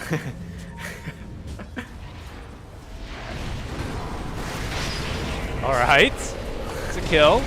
Still Aegis, though. Remember that for another 30 seconds on 23. Tier 3 tower is down. Masaros is starting to rat here back home. Fortify is going to make this push a bit scarier, so they're going to send Ollie back to deal with it. Back in the Radiant base here, Bleed will smoke from their fountain. Look at the damage on the 23. He doesn't mind dying, though. This Aegis on its last legs now. Masaros has TP'd home. He's quite happy now. He's gotten the numbers advantage. Good 4-staffs on out, and the support is Armel. It's a little bit too speedy to be caught by the Remnant. The Rock now dropped onto 3. Taiga channeling the upheaval again, but Jab's able to evacuate them here easily. Using that Stampede. Oh, he got him! Huh? Ollie got him! Solo killing. He made a mistake there. He didn't realize that the Weaver illusions were killing him. Yeah, they did 38 hits to him. What, 38 hits? Yeah, you can see. If you have Dota Plus, I don't think you have Dota Plus. You should, by the way. It makes casting really interesting because you can look at the death summary if you want to look at your Phoenix monitor. And Weaver died by 2,500 damage from Weaver. So, you know. That's why I was shocked. You are your worst. That's true. For now, though, Corden. Oh my god, 23 Savage needs to get pretty darn close. Corden blinking away. 23 just can't catch up to this Lina, honestly. She's just too fast. Can't really blame him for that, to be honest. He's being drawn on the map. Masaros, I think that is, trying to tell him to push these waves. Enemies are coming top.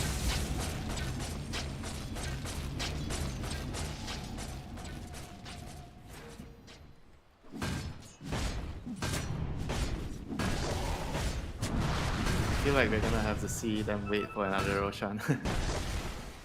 High ground is just so risky, you know. If you make a bad move there, even though you have a sizable lead, you could just lose everything.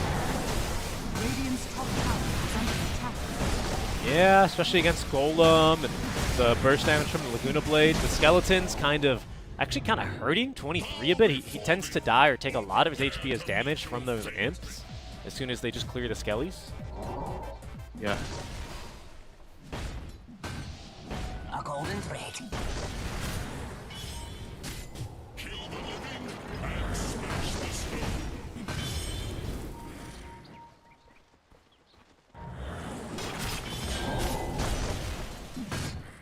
I think they have to try to get a smoke to clear out their own jungle, you know, like just walk back and clear out.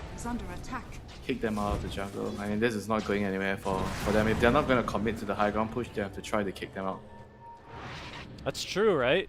This kind of indecision is going to lead them to a harder late game. I will say, though, you know, Talon, they like... Well, sorry. This now Aurora squad, pardon me. They like taking things late, don't they? They also like to kill Masaros since they're going to have him dead to rights here. Bots, too, makes those kills extra speedy for Armel. Picks up yet another one. That's his 10th this game now. Godlike streak for him. Yeah, but the goal isn't really expanding. It's always been like around 8, 9k, 10k. So it means that Bleed is doing a good job splitting the map. like forcing them back all the time and not really losing out on the farm efficiency. Are they gonna really try for Armel here? DJ looks like he thought about it. He has 4,000 HP. Radiant's There are top 4 tower heroes here, though. It's a 4 versus 5 bleed. They like those odds. Still looking for some way into this. No, it looks like DJ realizes he's made a mistake now. TPing away and actually does make it out alive. Taiga, Corden now channeling TPs. We'll all be able to get home safe and sound. By my demon staff. Forcing reactions, just forcing moves out from Aurora. Forcing TPs and then getting a little bit of farm on the other side of the map. Jackie's going to run into 23. Rush is going to be up. 30 seconds. He will spawn top.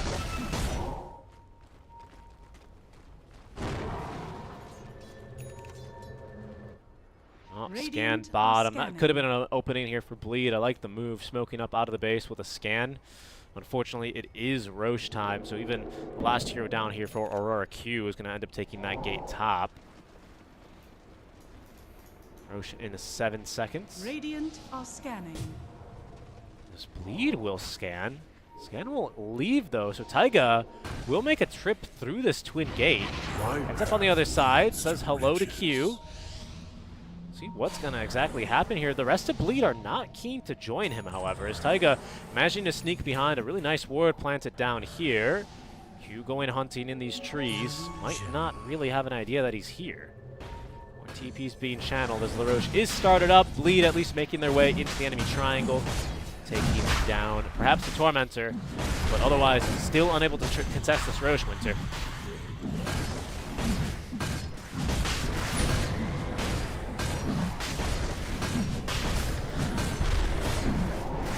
Dire's bottom tower is under attack. Dire structures are Stampede?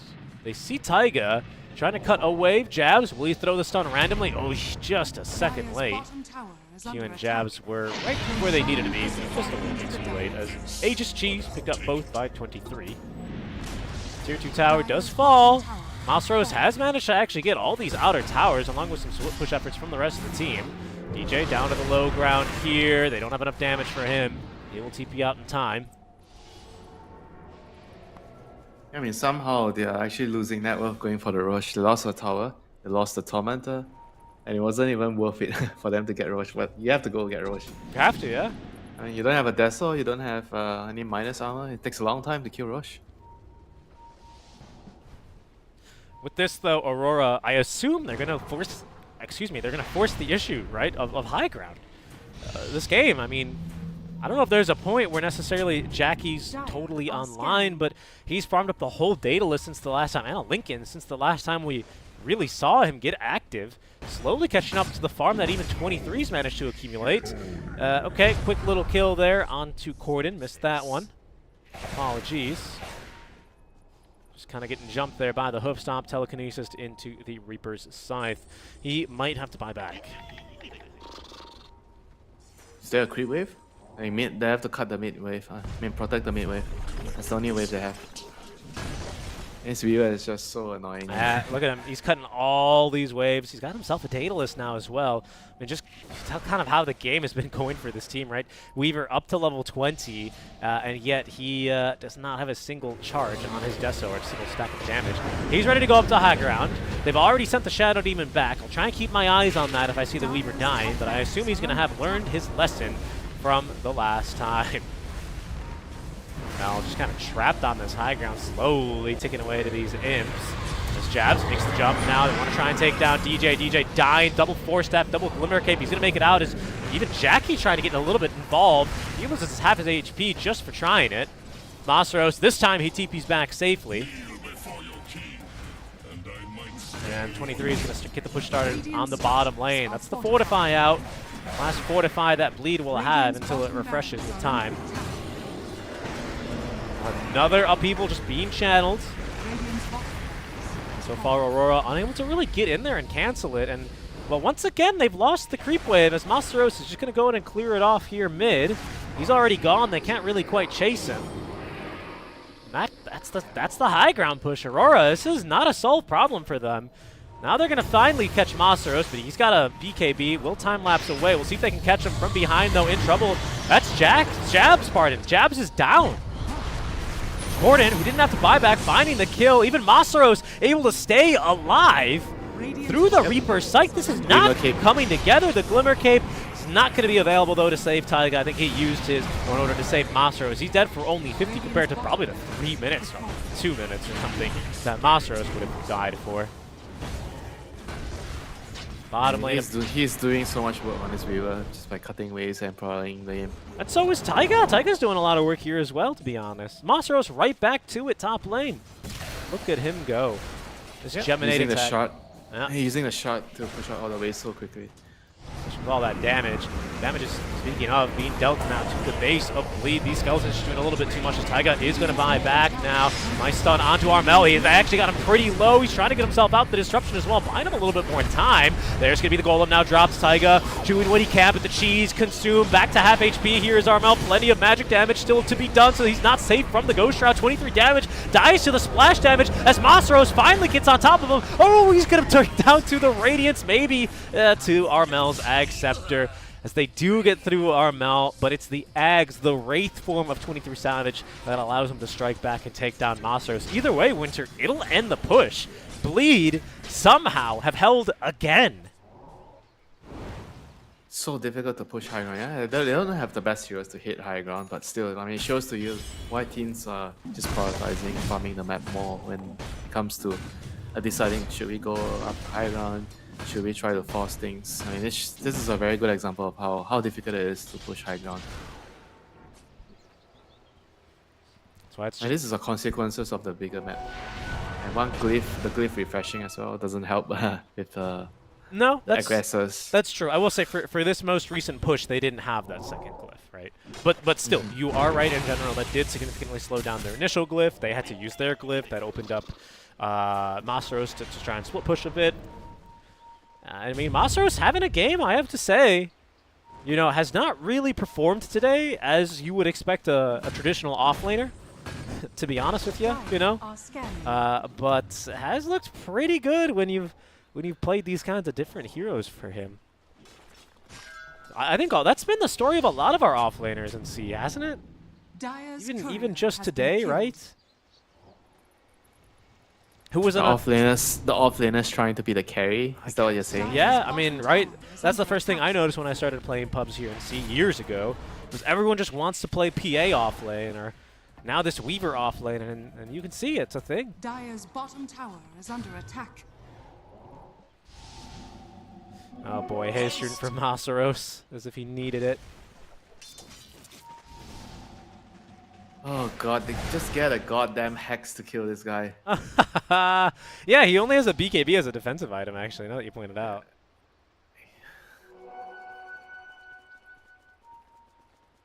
Radiant's middle barracks Yeah, are under attack. the Weaver doesn't have a Lincolns, right? Yeah. No, he's just a BKB, but look, I mean, how do you catch him? You can't box onto the wave when he kills it in half a second, not even. Oh my goodness. Gonna find him. I've cornered him quite effectively, Armel. There's going to be the dust, the time lapse, the BKB out. Do they have the damage? They do not. He's out again, Winter. Unbelievable. And look at the lines, Master. Now Master's going, guys, we see 3 of them. Push. Oh, well, you saw 3 of them. Now they're already in your mid lane, Gordon. Careful there. Bot lane is safe for now, though. Jackie's pushing that one out. Almost enough money for the nullifier. I mean, he has it. Just wants to save for the buyback. Winter, is this... Are we seeing it be done? I mean, Bleed, they're dragging it out, but it's maybe getting them to a point where they can conceivably take a, I wouldn't call it a team fight, but a fight into Aurora.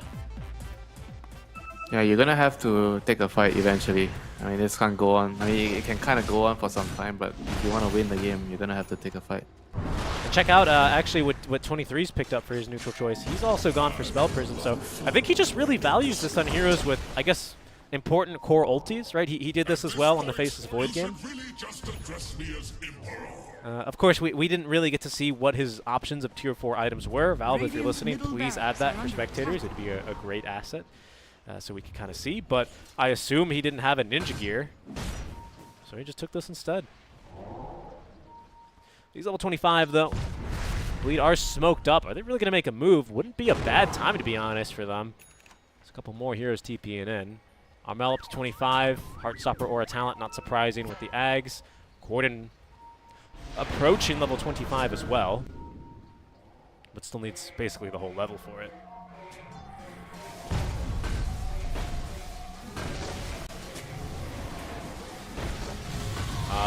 This is something. Jabs with the Shiva's guard jumping in, finding both supports here. Taiga's down. He popped back earlier, so he doesn't have one for now. 23 on his first life, being kept alive as Jackie trying to find these backliners. 23 Savage fighting versus them. Oh no, the Reaper's Sight, that puts him in the grave. He bought out Winter.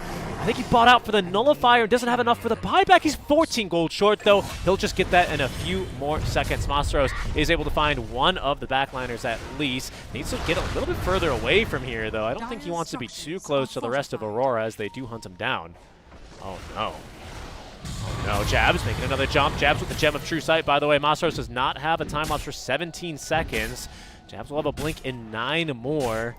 And I think in that duration of time, Masaros should be able to escape. We'll see if Jabs has... No, he's not even going to waste his time. Do they have a creep wave? Okay, they have a creep wave top. Dina already cut the mid wave. Radiant's middle barracks are under This attack. is going to be pretty painful. Another Fortify used. That's Corden not quite buying out, but he's got a Kaya now for even more damage on top of his Octarine. And the consumed Ag Scepter that he has. He got the money for that. Jackie, 25 seconds left on his buyback as Corden jumping forward. Plenty of damage now onto 23. Still up on 500 HP and has the Terrorize. Armel jumping in now. 23 with a stun. Good Shadow Realm timing from DJ, though. That's the mid lane of Barracks down. 10 seconds left now for Jackie to respawn. No Aegis here for Aurora. As they consider whether or not to continue the siege, they decide to back up. Roche is up. So currently sitting top lane with a Refresher Shard. Bleed. I just don't think they can... I don't know how much longer they can afford this, honestly.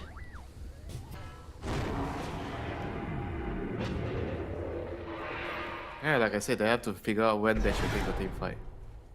They can't just do this forever, you know. Like, eventually you're gonna bleed kills until you don't have buyback. And you're gonna have to take that fight. And sure, you're prolonging a game, but are you gonna be able to win the game? Like, winning the game and prolonging a game, they are two separate things. Rush getting started up now. Again, it's still not that fast for a team that's got this much net worth accumulated. The scan, though, Aurora, they know Bleed are on their way.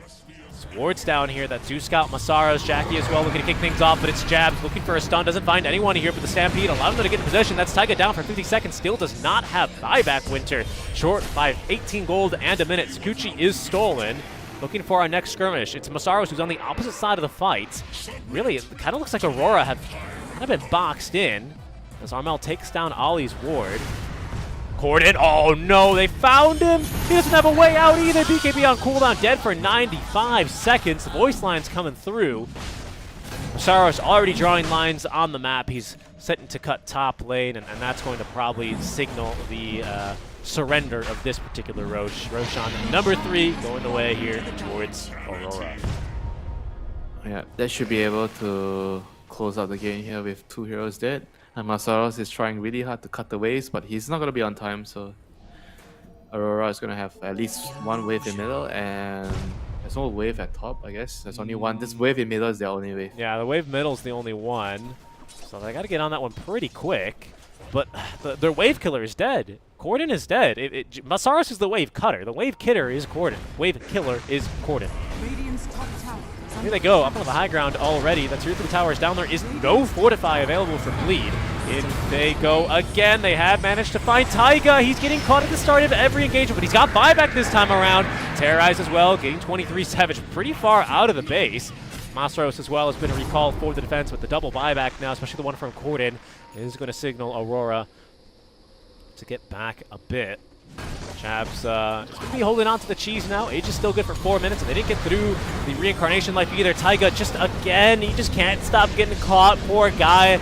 We haven't seen a golem out from him anytime lately. The break now onto Jackie, trying to fight through this one. Masaro is doing some good damage. They actually have the kill onto Jabs, but even with the Wraith form, they put down Jackie, who buys back immediately. Third buyback now for this squad, as Masaro's will kill 2. Jabs and Ollie both down. That's over at 1,200 gold in his pocket. They've gotten the first life of 23 Savage as well, as the buybacks are coming through now. Armel chasing DJ back into the base, might have a kill. He's got Reaper Scythe in 2 more seconds. We'll see who he uses it on. With the Wraith form, oh my god, the Wraith form onto Masaros. No way, he died through the Wraith form.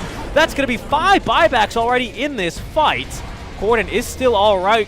Armel was unable to get any further kills. There's his 23 Savage. He's bought back. Everyone's bought back. The Aegis is already gone. Where is Armel in the fight? He's on top of Jackie. Jackie goes down. That's going to be the Mega secured as Masaros does manage to get off the time lapse, but no more for 40 seconds. The beautiful Terrorize might have just saved his life there, but it's 23 Savage opening up a can of hurt onto Bleed, as Aurora are finally able to focus down onto the Tier 4 towers. 2 heroes left. You got Taiga back in 9 seconds. Tier 4 towers available for Corden. He's going to be jumped. He's going to be killed. 23 now with the ultra kill. A tip from Armel onto him as Masaros being dove in his fountain. The golem is going to be dropped, Winter, but it's not going to change a thing. This game is over. Aurora, they're going to take the series 2-0 and knock Bleed out from the CQs. Yeah, nicely done. I mean, a bit sloppy with the itemization. I felt like they needed a hack so that the viewer can't do this wave cutting for so long, you know. But nobody decided to go for it. I think the Necro was kind of thinking about getting the hacks for some time, but he still didn't get it. You know, he felt like maybe he wanted to just get other items that would help him do damage and be more tanky in the team fights. But without the hacks, it was so difficult, and they wasted so much time to hunt on this Weaver, you know, and he dragged the game so long. Yeah, it really did. Masaros, you know, making a lot of space, and I have to commend him for that.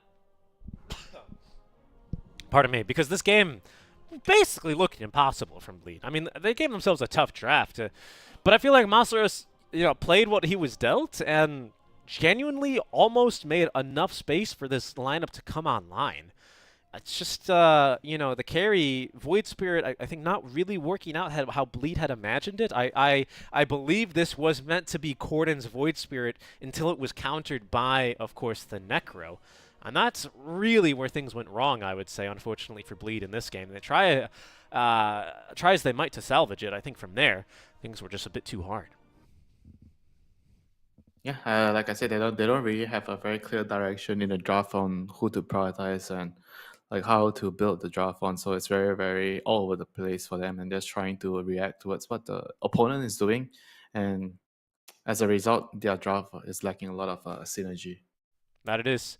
A tough match for Bleed, unfortunately, as they lose twice today to be knocked out and eliminated from the ESL 1 closed qualifiers.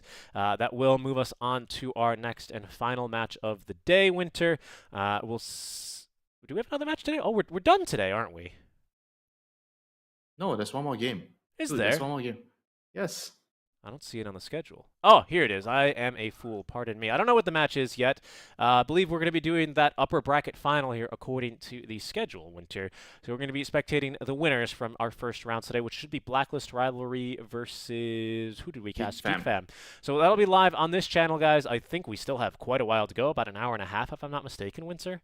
This one was a fast one, or at least not 4 hours like our first series. So make sure you guys do stick around, as we are going to be going to a pretty long break.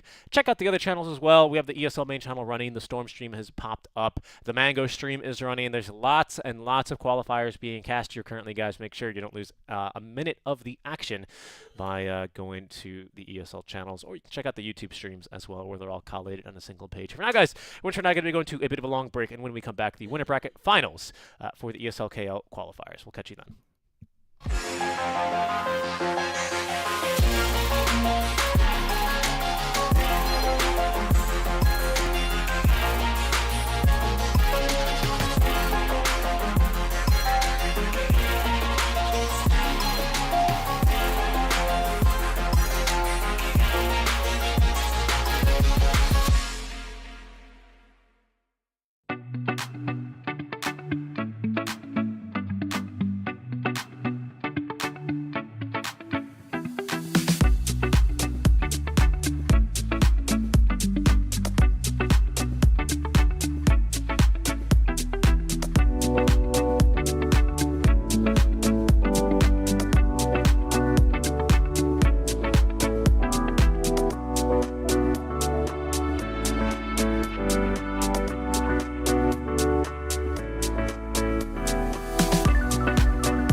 wasting time? 'Cause I'm already gone. So long, can you stay the night? 'Cause you're the thing I want. I know you're feeling different when you're stressed out, but even with no makeup you still stand out. 'Cause no one makes me feel the way you do now. Like you do now. The way that you move your body, you make it look like a hobby. Every time that you touch me, it's electricity. Things we discovered underneath last night's covers. Everything came so easy. It's electricity. Electricity. Whoa. It's electricity. Electricity. It's electricity. When it's late at night, I feel you on my skin. My skin. You're all that's on my mind. It's finally sinking in. You're it. I know you're feeling different when you're stressed out, but even with no makeup you still stand out. 'Cause no one makes me feel the way you do now. Like you do now. The way that you move your body, you make it look like a hobby. Every time that you touch me, it's electricity. Things we discovered underneath last night's covers. Everything came so easy. It's electricity. Electricity. Oh, it's electricity. Electricity. It's electricity.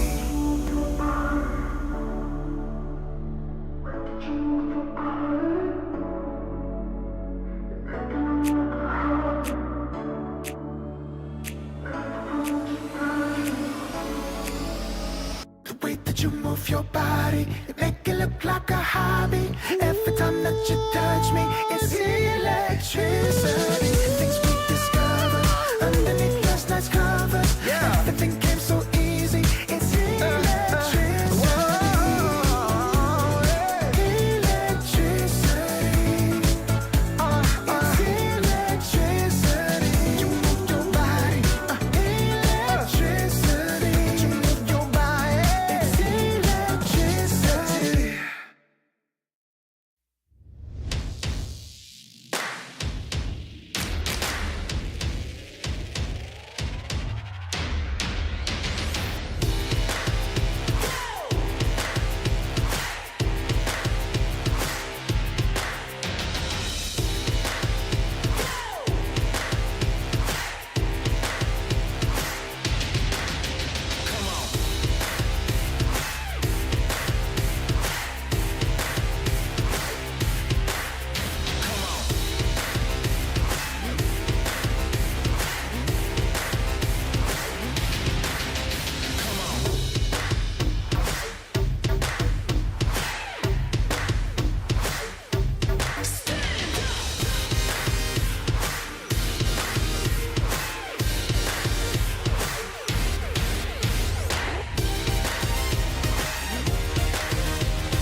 I wasting time? 'Cause I'm already gone. So long, can you stay the night? 'Cause you're the thing I want. I know you're feeling different when you're stressed out, but even with no makeup you still stand out. 'Cause no one makes me feel the way you do now, like you do now. The way that you move your body, you make it look like a hobby. Every time that you touch me, it's electricity. Things we discovered underneath last night's covers. Everything came so easy. It's electricity. Electricity. Whoa. It's electricity. Electricity. It's electricity. When it's late at night, I feel you on my skin. My skin. You're all that's on my mind. It's finally sinking in. You're it. I know you're feeling different when you're stressed out, but even with no makeup you still stand out. 'Cause no one makes me feel the way you do now, like you do now. The way that you move your body, you make it look like a hobby. Every time that you touch me, it's electricity. Things we discovered underneath last night's covers. Everything came so easy.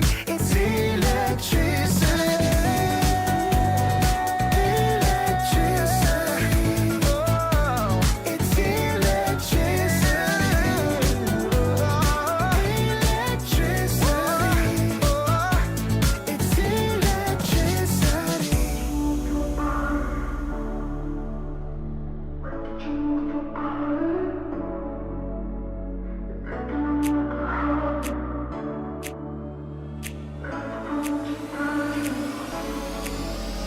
The way that you move your body, you make it look like a hobby.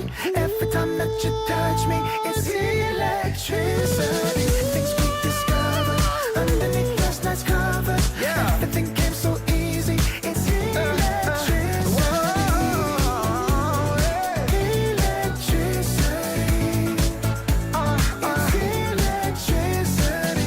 You move your body. Electricity. You move your body. It's electricity.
time, 'cause I'm already gone.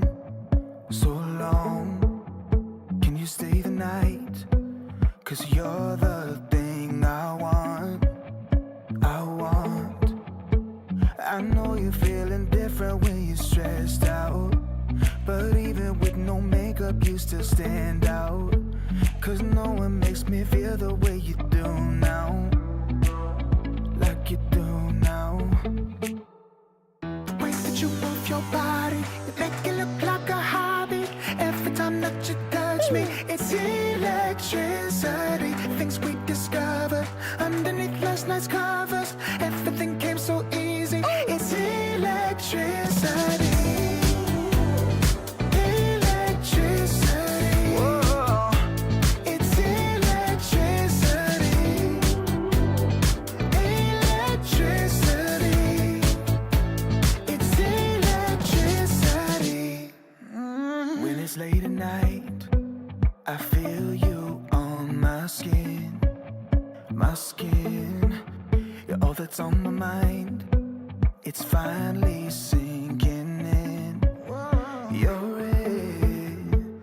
I know you're feeling different when you're stressed out, but even with no makeup you still stand out. 'Cause no one makes me feel the way you do now, like you do now.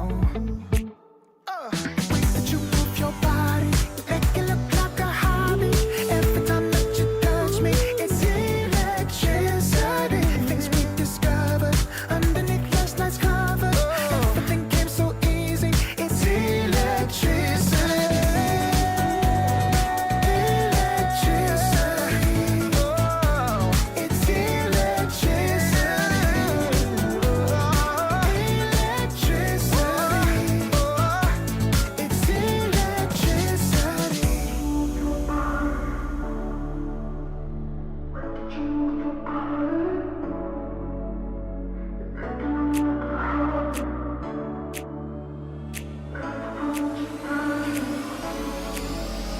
The way that you move your body, you make it look like a hobby. Every time that you touch me, it's electricity. Things we discovered underneath last night's covers. Everything came so easy. It's electricity. Electricity. It's electricity. You move your body. Electricity. You move your body. It's electricity.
I wasting time?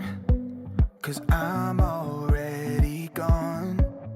So long, can you stay the night? 'Cause you're the thing I want. I know you're feeling different when you're stressed out, but even with no makeup you still stand out. 'Cause no one makes me feel the way you do now. Like you do now. The way that you move your body, you make it look like a hobby. Every time that you touch me, it's electricity. Things we discovered underneath last night's covers. Everything came so easy. It's electricity. Electricity. Whoa. It's electricity. Electricity. It's electricity. When it's late at night, I feel you on my skin. My skin. You're all that's on my mind. It's finally sinking in. You're it. I know you're feeling different when you're stressed out, but even with no makeup you still stand out. 'Cause no one makes me feel the way you do now. Like you do now. The way that you move your body, you make it look like a hobby. Every time that you touch me, it's electricity. Things we discovered underneath last night's covers. Everything came so easy. It's electricity. Electricity. It's electricity. Electricity. It's electricity.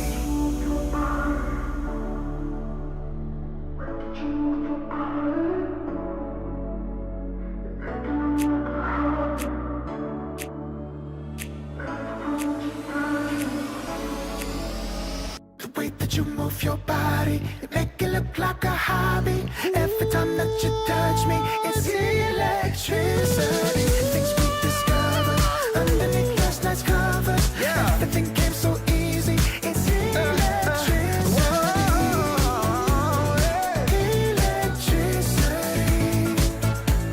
It's electricity. You move your body. Electricity. You move your body. It's electricity.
wasting time, 'cause I'm already gone. So long, can you stay the night? 'Cause you're the thing I want. I know you're feeling different when you're stressed out, but even with no makeup you still stand out. 'Cause no one makes me feel the way you do now, like you do now. The way that you move your body, you make it look like a hobby. Every time that you touch me, it's electricity. Things we discovered underneath last night's covers. Everything came so easy. It's electricity. Electricity. Whoa. It's electricity. Electricity. It's electricity. When it's late at night, I feel you on my skin. My skin. You're all that's on my mind. It's finally sinking in. You're it. I know you're feeling different when you're stressed out, but even with no makeup you still stand out. 'Cause no one makes me feel the way you do now, like you do now. The way that you move your body, you make it look like a hobby. Every time that you touch me, it's electricity. Things we discovered underneath last night's covers. Everything came so easy. It's electricity. Electricity. It's electricity. Electricity. It's electricity.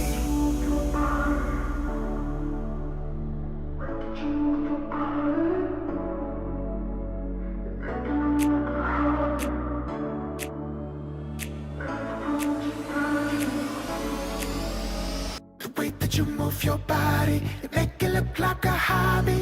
Every time that you touch me, it's electricity. Things we discovered underneath last night's covers. Everything came so easy. It's electricity. Electricity. It's electricity. You move your body. Electricity. You move your body. It's electricity.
Am I wasting time? 'Cause I'm already gone. So long, can you stay the night? 'Cause you're the thing I want. I know you're feeling different when you're stressed out, but even with no makeup you still stand out. 'Cause no one makes me feel the way you do now, like you do now. The way that you move your body, you make it look like a hobby. Every time that you touch me, it's electricity. Things we discovered underneath last night's covers. Everything came so easy. It's electricity. Electricity. Whoa. It's electricity. Electricity. It's electricity. When it's late at night, I feel you on my skin. My skin, you're all that's on my mind. It's finally sinking in. You're it. I know you're feeling different when you're stressed out, but even with no makeup you still stand out.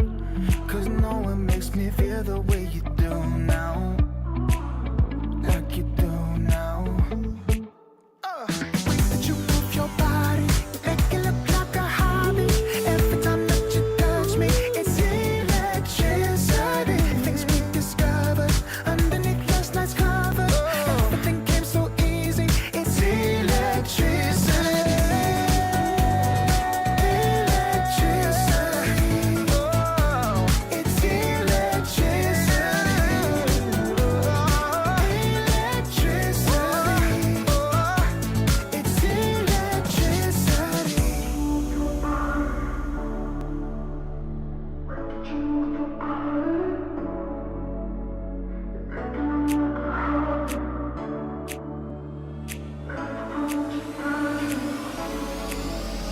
The way that you move your body, you make it look like a hobby. Every time that you touch me, it's electricity. Things we discovered underneath last night's covers. Everything came so easy. It's electricity. Electricity. It's electricity. You move your body. Electricity. You move your body.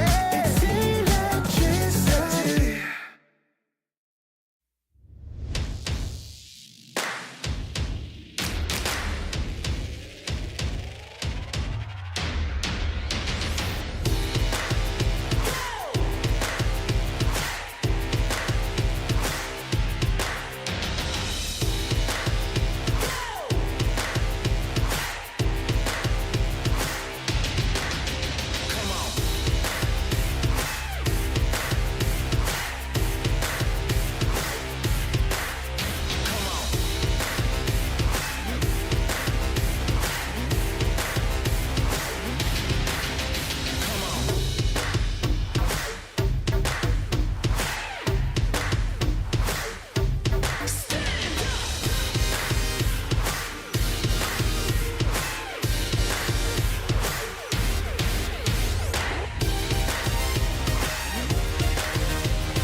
not wasting time, 'cause I'm already gone. So long, can you stay the night? 'Cause you're the thing I want. I know you're feeling different when you're stressed out, but even with no makeup you still stand out. 'Cause no one makes me feel the way you do now, like you do now. The way that you move your body, you make it look like a hobby. Every time that you touch me, it's electricity. Things we discovered underneath last night's covers. Everything came so easy. It's electricity. Electricity. Whoa. It's electricity. Electricity. It's electricity. When it's late at night, I feel you on my skin. My skin, you're all that's on my mind. It's finally sinking in. You're it. I know you're feeling different when you're stressed out, but even with no makeup you still stand out. 'Cause no one makes me feel the way you do now, like you do now. The way that you move your body, you make it look like a hobby. Every time that you touch me, it's electricity. Things we discovered underneath last night's covers. Everything came so easy. It's electricity. Electricity. It's electricity. Electricity. It's electricity.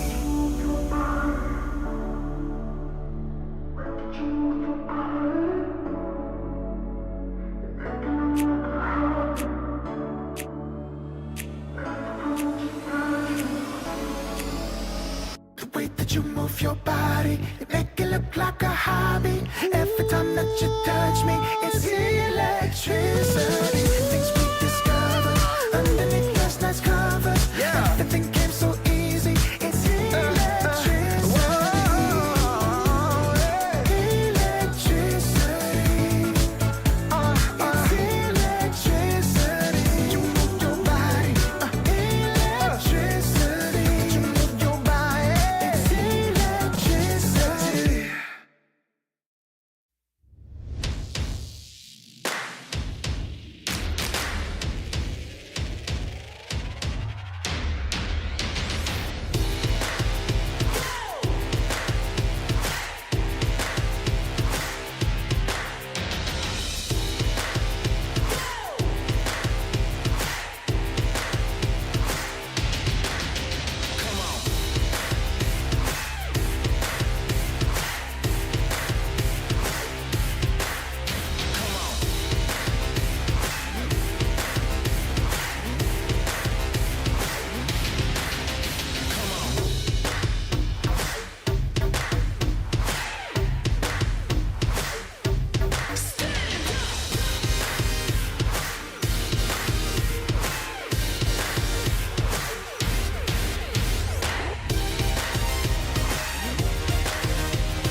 Am I wasting time? Cause I'm already gone. So long, can you stay the night? Cause you're the thing I want. I want. I know you're feeling different when you're stressed out. But even with no makeup, you still stand out. Cause no one makes me feel the way you do now.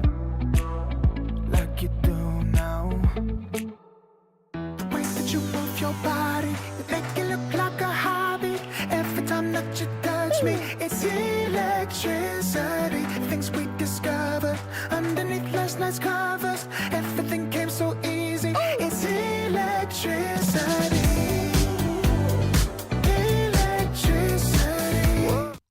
Hello, everyone, and welcome back to the ESL KL SCA closed qualifiers. We are in our upper bracket finals now. Seeking Strike and Winter joining you for the coverage today. Now, Winter, what do we have? We've got a treat. Geek Fam taking on Blacklist Rivalry. Come on, Winter. Rambulan? The Rambulan, there it is. That's what we're looking for. It is a Rambulan, isn't it, this time around? So that'll be pretty fun here for the upper bracket. Now, only one team qualifies through this qualifier, sometimes two teams. So this isn't going to be, guarantee you, but it does get you one step closer into that BO5 Grand Finals, which will be taking place tomorrow on this very stream. So make sure if you guys aren't already, you drop us a follow. Winter, any predictions for the Rambulan before we get started with our draft? Anything at all? Easy game for Abed. Okay, very fair. We'll see how we get going as our draft for game one already live and on your screens. Winter, let me ask you this then. Are you surprised to see these two teams in the upper bracket final, considering the pretty strong pool of contestants? What do you think? Not so surprised about Geek Fam after watching that game against Aurora. Blacklist a little bit, but they are a pretty solid lineup, just need some time to gel together, to fix the small little problems, to come together as a team, to make some pack as 5 players. We do not argue, we do not doubt each other. We go in the game and we function as one. Of course. Function as one. And we'll see how they have done. Earlier today, they did take down Talon Esports in also a 2-1 victory. Talon did move on. If you want to catch the Talon and Aurora game, that is going on right now. You can catch MLP and Jonathan live on the ESL channel. So that's just twitch.tv/ESL. But for Geek Fam and Blacklist Rivalry, you're in the right place. I'm just taking a look at what was played earlier. Blacklist winning their Kunkka games, losing their game on, what is that, a Morta carry it looks like? No, it's a Morta support here. Brave King. Radiant team ban. Storm Spirit. Abed lost on Storm Spirit. How Can you believe that? could he? I don't believe it. Abed losing on Storm? No. Right, so what do we have here? AA and Konka. Radiant It was team a pick. overall first pick AA into AA Konka trade. Anything different about the ban list? Seems fairly reasonable except for the Lone Druid. I think don't see Lone Druid getting banned. We've seen him a couple times, to be honest, in the first phase of Today? Yeah, oh, definitely. I guess I was dozing off. Yeah, of course. You were thinking of very important things like nasi lemak, I'm sure, Winter. Wait, hold on. We're in the Filipino cast. You were thinking of what's the fast food chain that does spaghetti? Jollibee. You were thinking of Jollibee, and we need to change. I prefer the, oh my god, what's the name of that? The chicken place. Mang Inasal. There it is. See, he passed the test. Good job, Winter. We've done it. We've appeased the Filipino fan base. Yeah, very reasonable bans overall. This might be the first time today, that Wraith King is banned for us. I feel like we've just Wraith King every game, the Skeletons beating up the position 5. But it's going to let through the Naga Siren as a result. I will say, just before I hand over the reins to you, Winter, the Primal Beast is still in the pool. Totally knows what he's doing. Sorry, I got distracted by John. Oh, Jonathan. The voice line. This- This guy totally knows what he's Oh, doing. Jonathan, what do you think here, Jonathan? You were doing very well. I'm Dire very team proud pick. of you. Voice acts going a little bit back and forth here for Blacklist. As they pick up the Lion. What? That's not the illusion solution I thought we were going to end up seeing. What have I poke now? There's a poke now in the game. Why pick Lion? You want burst damage, you want a little 10 bit more seconds lockdown. remaining. And you want an even weaker laner than AA. Yeah, Lion is so like 5 seconds remaining. I got nothing against what Lion does in the game. He's just really weak in the lane. Yep. And he needs a lot of space to farm, Radiant and sometimes he just team doesn't pick. get it because you don't get a good enough start. And hopefully the primal is going to help him get there. Whenever you are a greedy position for your whole game is hinge on that laning phase with your off laner. You go into that pub, you click on a greedy position 4 and you're praying, please, please, please pick a strong laner. Please, please don't 10 pick some seconds necro remaining. force and you want to farm the whole game. Radiant team pick. I gotta say though, I'm surprised once again if they knew they were going for the primal, and I'm assuming that they did. Why not Grimstroke? I understand who's the. They just hate Grimstroke. Look, I Grimstroke. get the Dawn over Grimstroke. Fair enough, right? Especially with the primal, but not a Grimstroke, a 10 Lion, seconds remaining. really? I mean, I don't know. I guess when your other support is 5 AA, you do seconds want more remaining. lockdown. Haven't you heard the saying? No, I haven't. Never doubt. Never doubt when it's Abed. All right. He's picking the heroes. You know, he brought that Bulba drafting system over to SCA so that SCA can get a little taste of that Bulba magic. Right, of the NA recipes that have been locked up. Locked up. Locked. Why locked up? You Because can always access it in Dota buff. I mean, you can, but you can never get it straight from the source. And Abed, you know, he's bringing the source here. Those top 16 TI finalists, you know, the recipes. They're here. I'm ready, man. I'm ready for it. They need some SCA salt. Yeah, that's right. They need some MSG, right, to be able to enhance the flavor. Damn, you're good. Oh, of course, bro. Of course, I cook. Okay, well. You only make spaghetti. That's not That cooking. is not true, okay? I also prep potatoes and beans and bihun. I cook bihun noodles sometimes, okay? And hot pot. Anyway, this is not what we're here to discuss, Winter. As I told you, this is not the Malaysian team. This is the Rumble on the Filipino teams. We can't keep going back to Malaysian food. Okay, we need fine. to focus on our draft, on what Geek Fam have picked up, and it's a Pangolier Again. into the Primal Beast. Yeah, they don't care. I mean, Pango is good against all these backline supports, the Lion, the A, and it's gonna give them a lot of like ways of protecting the egg. It's a really good with, team the- fight. Really yeah, good with team the fight. song, the Rolling 10 Thunder, seconds Boat. remaining. and we've seen how scary Cox Naga is. He might not start the game well, 5 but he seconds ends the game remaining. well, Yeah, and yeah. that's what matters. You know what they say about Cox, right? It's not about how you start, it's about how you finish. Okay, so right now for Blacklist, 18 pick, the key pick when you're in the first phase. You see the enemy carry, you see the enemy off lane, kinda because you have Pango and Konka, so Konka is probably gonna be the off laner. Time to pick your carry here. Feels like you need some life stealer carry. Something that can work well with Konka. You need Some to hit magic the in it. egg. You gotta hit egg as well. I think Lifestealer does Yeah. that as well. Just putting out another need. Is there something else that I'm missing? There's a strong hero that can kill with A in the lane. I guess not, right? Everything should be banned. It's no CK, no Wraith King. Yeah, I mean, look, There's some random Spectre, but Spectre can't hit the egg. it's a TB, but TB, I don't know about that with a lot of magic damage and the diffusal. I don't know. I don't know. Then again, I don't think. Have we seen any Lifestealer recently? Have you seen Lifestealer recently? Sometimes. You can go for Just you wait till Daracho is playing. maybe a Just you wait. Bloodseeker here. Dire team See what back. Abed wants. Decent. Okay, Lifestealer. Yep. I mean, Shut up, Richie. Shut up, Richie. Come on, Doubting man. the Yeah, Lifestealer. When was the last time I saw Lifestealer? Now. 1 moment ago. Very too true, too true. Yeah, no, I mean I had suggested this earlier in one of the 10 matches we seconds casted, but remaining. it's still more. It's true. It's still a little bit more single target. 5 You're seconds between like your remaining. AA, your onslaught Radiant in, team back. and you're fighting into a Radiant lot of team team fight back. here right now that Geek Fam is showing. So I'm slightly concerned with that. You know, I'm kind of liking this Pangolier idea a little bit more. You've got a really strong early to mid-game timing. When Pangolier hits 6, Kunkka has 6, 2 very strong spells, Dire even without team really back. many items, just on the XP alone. That first item, Diffusal for the Pangolier, probably Kunkka's, you know, Water Park starts ramping up, buys a lot of space time for this Naga. I like this. I like this draft from Geek Fam. Maybe cooldown dependent. That could be the one big criticism that you can make. It's fine. It's Bolt 10 and the seconds Rolling remaining. Thunder.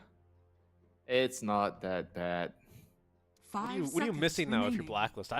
I'd be wanting a little bit more team fight to be Dire honest. but- team pick. Scaling. Another scaling team fight hero. Is that still Centaur? Centaur's in the game, right? Centaur is fine. Centaur with Lion. You can kind of maybe unlock the Lion's potential in the game. Or they can leave the Primal on the off lane and pick another mid. They can. You 10 need like a seconds vehicle remaining. for the Lifestealer. Some Queen of 5 Pain. I think Queen of seconds Pain could remaining. be decent. Like Radiant if it's a team Pango pick. mid. Right, Magnus. Some Yeah, team that's fight. also pretty. That's also pretty good. Scaling. You give your Lifestealer a lot more scaling power with the Empower in the game. Team fight, like you said, pretty decent laner. Good setup for Ice Blast. Yeah, I like it. Oh, Geek Fam, they know what they want already. Templar TA? Asami now Not a whole lot of Fast-paced. minus armor for them, but it is going to be an earlier activation hero.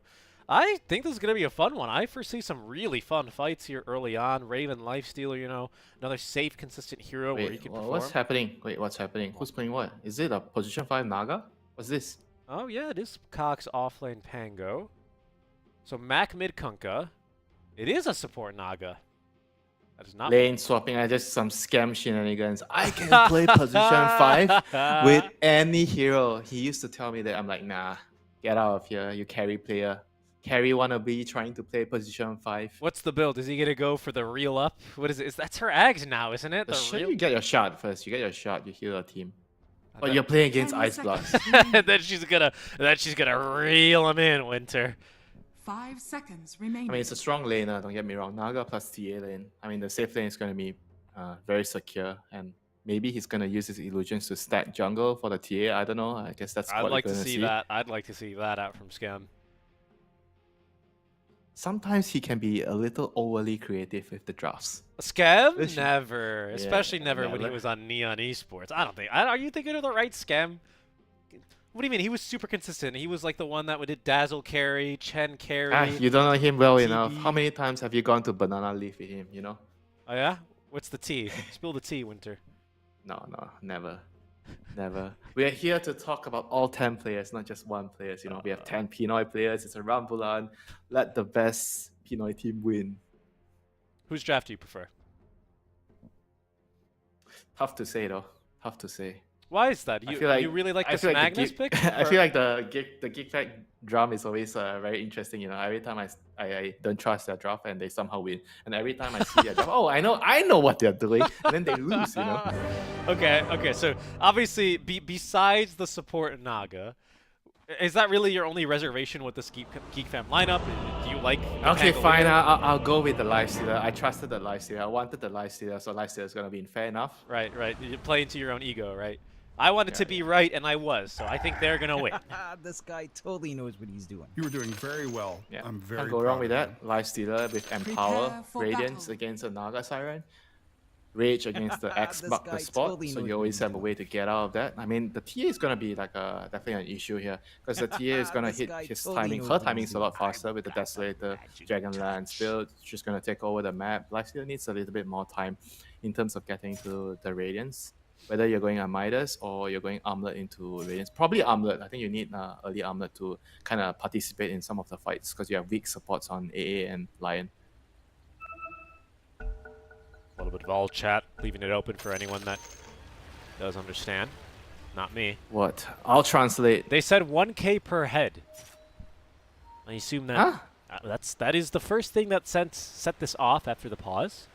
And then 1K, all right. and then I think I saw cash, but I don't know if that means something else in presumably Tagalog.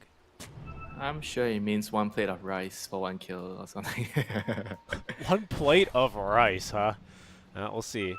His smoke will break. Yep. Let's see where they are placing the wards. So it's only Blacklist placing the wards on both sides of the river. Radiant team is not really placing any now, so they don't really know where they are heading, the enemy heroes. They're just gonna try to secure both of the bottom runes, I guess. 30 seconds to battle. Right, Albert knows there's ops now. Yep. And he probably knows it's on the left side or there's someone smoked on the right. This guy We'll totally. see which guy he thinks. This guy. Very good. This guy. Oh my god, this guy this totally. and this is the kind of game you're gonna have to deal with here. I'm just happy it's not my voice line, personally. I'm not gonna lie to you. Maybe that's why John dodged this game. Could be, right? Could be. Yeah, we'll see how it goes. Runes will be 2 apiece. Not much else here happening at the Horn as everyone's just going to go ahead and make their way 2 lanes. 2 apiece here. Focusing in on our mid lane. The mid lane Magnus versus the mid lane Ike Kunka. It's Abed Magnus, though. We casted, I think, his first game on this Abed Magnus, didn't we? Oh, the combo, the yeah. lovely miscommunications and all the snapfire combo. That's right. I'm hoping that this time it's a little bit smoother. I mean, it's a lion. You definitely can't go wrong with a lion and Magnus.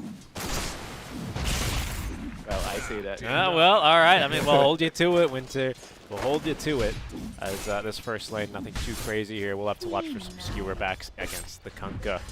All right. Skem, what's the build here? 3 GG branches, a circlet, looking for that early wand, double tango, so expecting to trade a lot. I think that's fair.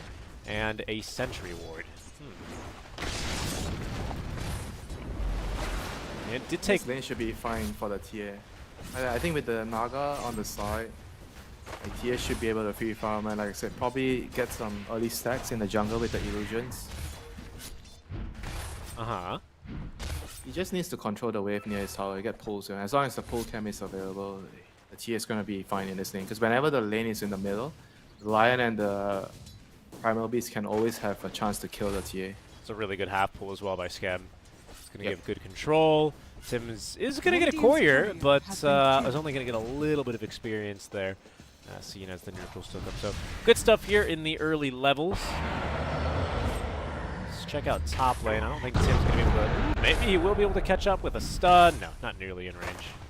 What's going on top lane? How's this side going? A little bit of an Icarus we dive. have a Phoenix diving in, forcing a TP right away. To the tier 1 tower. Yep. They got level 2 faster because they got an extra range creep deny. Kuala wasn't able to secure one of the range creeps in the early wave, so he has to be very careful now. He doesn't have a TP. Yep. Could not take a death here. But does have that bottle earlier than Mac does, or at least Mac maybe it was in the backpack or something. Nope, just no bottle yet. Did go for the earlier bracer though. So that's going to be the difference right here in the mid lane matchup. It's pretty close here. Just about tit for tat, 16-1 to the 14-1. Nothing too exciting there quite yet. Yeah, this is what we call the boring lane. I agree. The DK DP lane. I mean, not as bad. And nobody can kill the other. Yeah, that was a good time to be casting some Dota. I remember that. Skem is able to get in real aggressively, though, isn't he? Also, he's running low on regen. Lotus fight. He'll be bullied out from the Lotus fight. Top lane should be Jing, yeah, collecting the first Lotus, forcing back Carlo's Ancient Apparition. That's pretty easy stuff so far for Geek Fam in the laning stage. Mid lane's just a farm fiesta, no Rumble on there. Give them some time, you know. Oh, well, there we go. Jing, I think he's just dead here. A little bit of damage, the blood grenade. The Lotus consumed. He'll be just fine, actually. You were correct. This guy totally knows what he's doing. Don't get ahead of yourself. But he did get his soft cancel there. Very nicely done by Kuala on the A. The Ice Vortex, mind you. Yeah, true. Ice Vortex does damage now. Natsumi bullied down bottom. It's going to have to borrow some more regen here from Scam, who's already purchased 3 stacks of tangos this game, so really going through a lot of the regen. It's not borrow, claim. When you're saying borrow, it implies that you have to give it back. Well, you know. Maybe he'll pay it back eventually. You know that's not gonna happen, right? Yeah, probably not. It's alright. You know, it's you know, like when you're getting dueled by the LC and your carry stops diving their supports to help you win the duel. And then he says, "That's for the lane, bud." That ever happened to you, Winter? No, no. Not in my games. What kind of games are you playing? It's why you gotta party queue with your friends, man. It's the best. Alright, nice time in here. Oh, nice. Nice. I mean, that's probably why he wanted to play Naga. I guess he's like, guys, the cast animation's so long for Onslaught. Let me ensnare him. And when he got him, victory. The other day I saw something even more annoying. CM against Primal, so he just waits for the Primal to do that every time. Frostbite. Frostbite. I particularly enjoyed playing Disruptor against Primal because you just glimpse him back or you put up a kinetic. It's not instant. Sometimes you're already dead.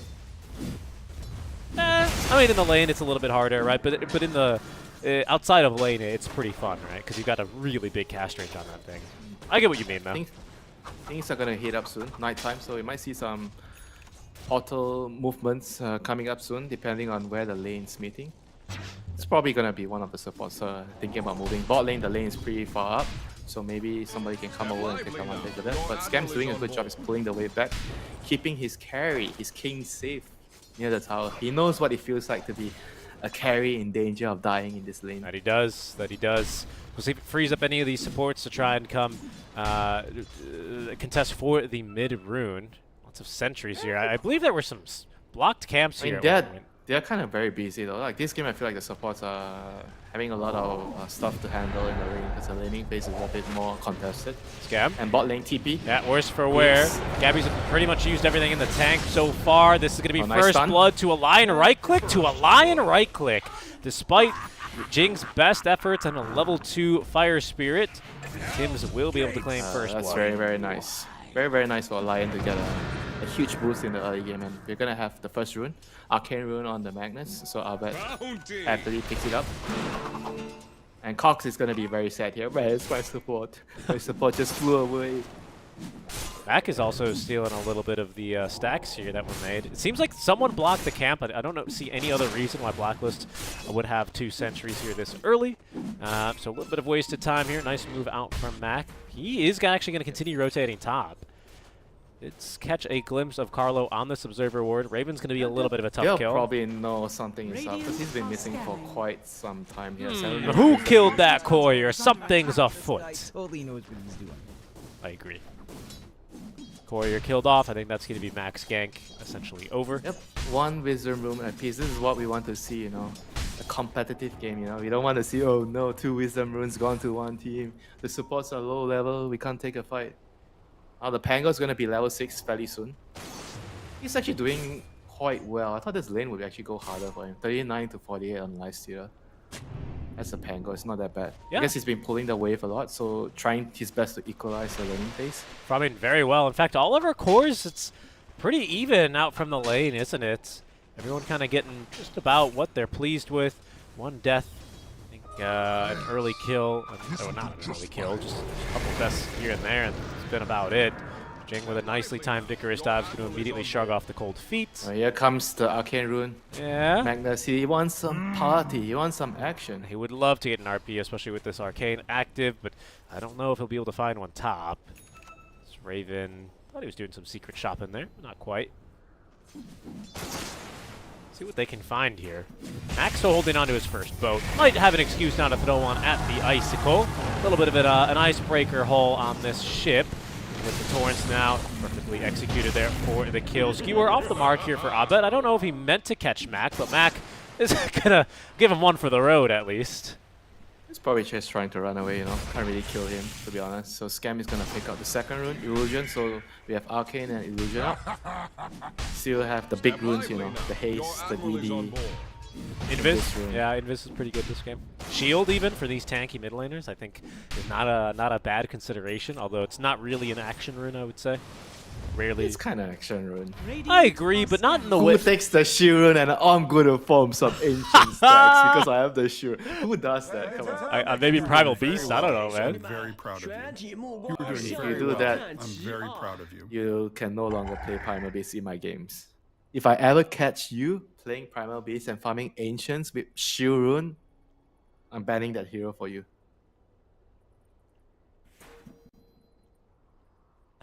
You're only allowed to farm ancients if you get a regen rune, understand? I understand, boss. Regen rune. Or if I'm a Storm with an Arcane, right?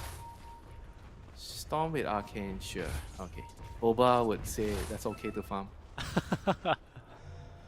We're going to see a first rotation here. Here's Skem, you know, doing a little bit more stacks. Radiant's middle tower is Nicely. under attack. Oh, actually did not get the stack off there. I think one of the Ogre Bruises went for a stun and kind of ruined it. I don't know if we've seen all too much stacking yet. You can see Skem has his illusions just currently sitting in the enemy triangle, blocking any would-be stackers. So just everyone trying to ruin each other's day here, basically, so far. Oh, bot lane. We might see Scam getting gone on here. I believe we Probably will. gonna die here. Pulverize with the cold feet. Getting an easy kill here on the Scab. Jing has rotated over. He's level 5, 131 Here comes build. Cox. But he doesn't actually Angle's have gonna- Fire Spirits on the Phoenix, so besides the Icarus type, he doesn't have much to offer. Now he's they 6. needed to wait for the Pango. He needed to come down first with the TP. Yep. Yeah. Because the Phoenix was the one that TP'd first. There's a smoke Kinda now ruined it. from bottom, probably looking to go mid now onto Abed. He's got a ward here, though. Radiant's top tower He knows, is under It's Yeah. too slow. He knows something's up. They're gonna just get the rune, I guess. Power rune. See, Ace. betting top. It is bottom in this rune there. Cox will Oh, no, walk past it. Carlos gonna find it. He's like, Radiant's top I thought tower somebody is was under here. attack. Pretty good deny. Radiant's Good map read structures there. are fortified. I mean, this is a pretty tough kill. Cox is looking at the Magnus. Clicking on the Magnus, 1300 HP. Raindrop. Probably not gonna get a kill here. No, I don't think so. And Abed's tower is pristine. I have to say, that's quite impressive. Didn't really get any towers, any waves pushed under his tower. This is the first one, 10.5 minutes in. Not bad. Carlo Dyer's could be the middle victim tower here of the is first under attack. rolling thunder, trying to maneuver through the trees, but Cox shares no such concern here for the pathing. Easy kill then for an ulti. Have the wagon alive here, just on a hair of HP. Someone can just right-click and kill it, but it's going to be doing a lot of damage here to this tier 1 tower. Tim's throwing the stun out. That's a pretty big deal. The wagon didn't die. The car didn't die. The car still alive. It's one big valuable card Yeah. right there. He gets the last hit on the tower. Hell yeah, buddy. I'll tell you what, though, that was a full HP tower at 10 minutes and 30 seconds when the creeps Yeah, first because got they in were range. able to Radiant's kill the bottom A. tower The A is can't under drag attack. away with the vortex. Yeah. He kind of should have played a little bit closer towards the right side, the ancient, because his team was clearing ancient, so that whenever he gets jumped, his team is going to be able to react. But he was Right. playing too far up. Small little things, but could make a huge amount of difference. And right now with the mid tower down, Geek Fam, they're gonna try to figure out how to kick this Lifestealer out. Because the reason Lifestealer works in this game is because it's very hard to kick him out of the lane. You know? You don't really have like a Fiend Script or anything to break his TP with Rage. No, I don't really think you've got the damage either, right? Radiant's bottom tower Okay. is under attack. It's not this early on. What do you get yeah, 80% magic resist. So hard to even kill him with magic damage. Sometimes in the late game, you can just kill him with magic damage even through the Alright. debuff immunity. There goes your Shiren. He knows you're gonna No. try to farm the Shiren with the Shiren. Nope. No one will Radiant's farm bottom with my tower shield is under rune. attack. Yeah, bot lane, we see Scam TPing down. He has a song though. Maybe he's trying to initiate or set up something. He's trying to find Tim's teams. trying to get out and will be allowed to leave. If you're rooted, you can still go through the thing, the twin gate. Gold for I think my if you're chest. silenced, it stops though. Or what is it? Muted? Yeah, because you're casting a spell. It's a channeling. Yeah. Same thing with grabbing from the Lotus. I believe capturing an outpost or a watcher. So all have the same interaction. Blade Mail's finished up for Gabby. I mean, what Radiant's are our middle items tower is here? under attack. When's the fighting gonna happen, Winter? Blade Mail for Mac. Guess Deso soon for the Templar Assassin. Going Deso, you were talking to me earlier in our previous series, Winter, about the item choices here for the Templar Assassin, about how Deso doesn't build into anything while the Crystallis does. Talk to me a little bit about why you think Deso's either the right or the wrong choice this game for Natsumi. I think it's based on like preference, like how do you see the game going. If you're looking at speeding up the game, Desolator is obviously a very, very good choice. If you feel like your team has the right heroes to allow you to just run at people, get a very early Roshan, I think that's what would fit that kind of scenario. But Chrysalis is just like stable, you know, you're gonna have better scaling. You see an X-Mark here on Arbet. Yeah, he blinked Yes, a away, rain not drop. in time though. Oh, nice dodge. Yeah, most importantly, Holy the shit. Tumbler's toy, and he's Do not ever dop Arbet. Nope. Oh my god, Tumbler's toy against this X-Mark combo. If you don't get it perfectly, right now, Arbet is going to show them how to land a combo. Oh, here it He's comes. going to get him on the X-Mark. Yeah, I think they're gonna try. I don't know if they have vision. He's going for it, looking for the play in the river, still smoked up. Pangolier, Cox on the high ground, ready with the Rolling Thunder. They do have vision now. The X-Mark location has been scouted through the torrent. Radiant's top tower But has it doesn't fallen. really look like they can find the jump that they really want. A lot of poking and prodding, trying to bait each other out into a bad position. You can see how Geek Fam, they were really, really careful not to overcommit onto the enemy high ground. Same goes for Arbet on the Magnus. He sees him, but he's really, really careful about not trying to overextend and put his team in a very dangerous position. You know? Yeah. Yeah, it's very, very good, good map sense here by both teams. Not really trying to push their limits a little too far when they don't have to, and just trying to out Radiant's efficiency bottom the tower opponent is under team. attack.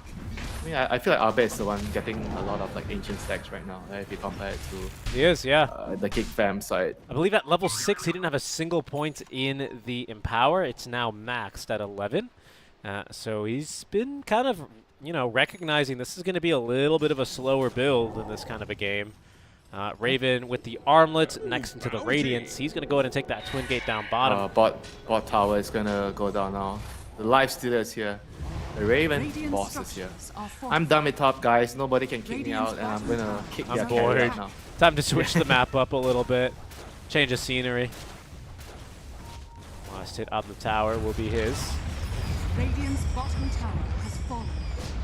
It'll allow Mac a lot of time to get his first item online. I guess second after the Blade Mail. It's going to be his Ag Scepter, so the Water Park almost, well, I wouldn't say almost, but will be opening for business here pretty soon. Skem's not really lasting too much. It looks like Tim's trying to farm some creeps in the mid lane, will be caught out. Gabby, in the meantime, finding the kill onto Dire's the top tower Phoenix. is under attack. Seems like he was Radiant's skewered back bottom from underneath the tower is tower. under attack. Nice catch there by Abed. A support for a support. Yeah, what a tense game here, game one. Both teams are just trying to Dire are scanning. get a little bit out of nothing, you know. Nothing's happening, but they're trying to push a little bit and see if you Alright. can get a kill, a tower. Nice job, Scab. Now you're the core. Time to last at some creeps. You got the DD rune. I mean, if you look at the way that they're placing the observers, the difference in terms of prioritization. Kickfam has observer wards very, very focused around the middle area. They feel like this area is going to be very important, probably because of the runes. The Concord wants to get runes and try to fight around his team. Whereas for the Dire team, they've been placing wards on the side, because they've been farming a lot of on the side, the stacks and Dire everything. are scanning. Yeah, just one ward up here at the moment, but in general, good observation. Scan out from Blacklist Blacklist Rivalry make it as Geek Fam do smoke up. They're looking for something. Tidal Wave is ready now as well. It's about to get a little, I don't know, make sure. They should be looking to get Roshan Radiant's fairly bottom soon with the tower is Desolator under on the attack. tier. You do not really want to waste his timing on this item. He has Blink, Desol, and Dragonlance, so I think the tier is Dire's top extremely tower powerful is right under now. attack.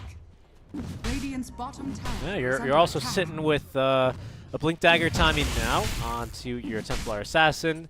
This is something I wanted to ask you about. Cox, again, I mean, you go for this Diffusal play because what else do you build? You're a Pangolier. And again, you just don't fight. There's no kills happening. And like you told me last game, this isn't really an item that helps you farm as much, is it? It's kind of just a fighting item. It's a damage item for you Dire's against top tower heroes. is under attack. This can't feel too Radiant good for are Cox, scanning. can it? This game, I feel like there's maybe some reason to say that the Diffuser can still be useful later, because there's a lot of strength heroes that rely on mana, the Primal and Magnus, and they generally don't build Arcane Boots. So maybe the Diffuser could be very Radiant's annoying bottom in the team tower fights is under against them. attack. Okay. Maybe. Can't see that. Geek Fam trying to collapse onto, once again, Carlo in this mid lane, point blank, Ice Blast here, holding on to the Finger of Death. They're going to let it loose now, but there's just not enough follow-up here. He's still not dead. Popping the Song of the Siren, setting up for Mac to get this kill. He's still all right, actually. Pops the wad, lives a little bit longer. Let's give plenty of opportunity for Gabby to try and onslaught in and find a kill, but good position here from Geek Fam. Make this a pretty difficult catch. BKB into the onslaught immediately, the pulverize rather, as the sun is going to be dropped. Very good Torrent Storm. Abed is going to find 2 there with the RP. Does not have the skewer. The Infest giving Abed a little bit more HP, but this is a max or a 3rd level Sunray. Look at the damage it's done here to this squad. It's the bodies of Blacklist Rivalry. Naga Siren. They will litter the river. If he didn't cancel the stun from the primal there, they would have probably lost the fight. Oh, that's a nice job with the end snare there. That was so close. Good fight Huge there. face. My Geek Fam. Scam, you've earned a little bit of farm. Go get those boots online. That's the vision for Geek Fam as well, really coming into play. That fight taken basically exclusive under Geek Fam vision. You brought up that point earlier, Winter. Yeah, the 3 wards in the middle lane definitely helped them a lot. And right now, there's going to be... Is it the bongo boots completed? Almost, right? For Scam? No, I don't think he has the recipe yet. Okay, no recipe yet. But he has the drums, yeah, and that's big. That's very big in a team fight for sure. Having the extra move speed, attack speed, but Roshan is still there, so it's gonna move towards the bottom side in 30 seconds. Probably not enough time for TA to get it. I'm quite surprised they didn't just go for it, after winning the middle fight. Yeah. I feel like they should have been able to just get it.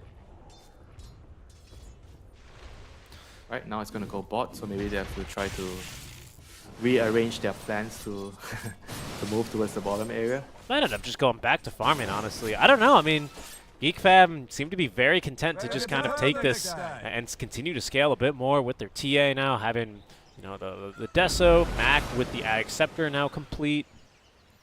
I don't really seem to be in any big rush, as Roche will relocate back down bottom. Raven has his own Radiance complete, so his farm's about to really skyrocket. Gabby showed off his new BKB in that fight. They're gonna need our bet with a BKB if they want to win the next fight. Right now he's having a lot of problems like jumping in. He has to deal with the stuns from the Pango, the bolts, and the Torrent Storm. So you're gonna have to get a BKB for that.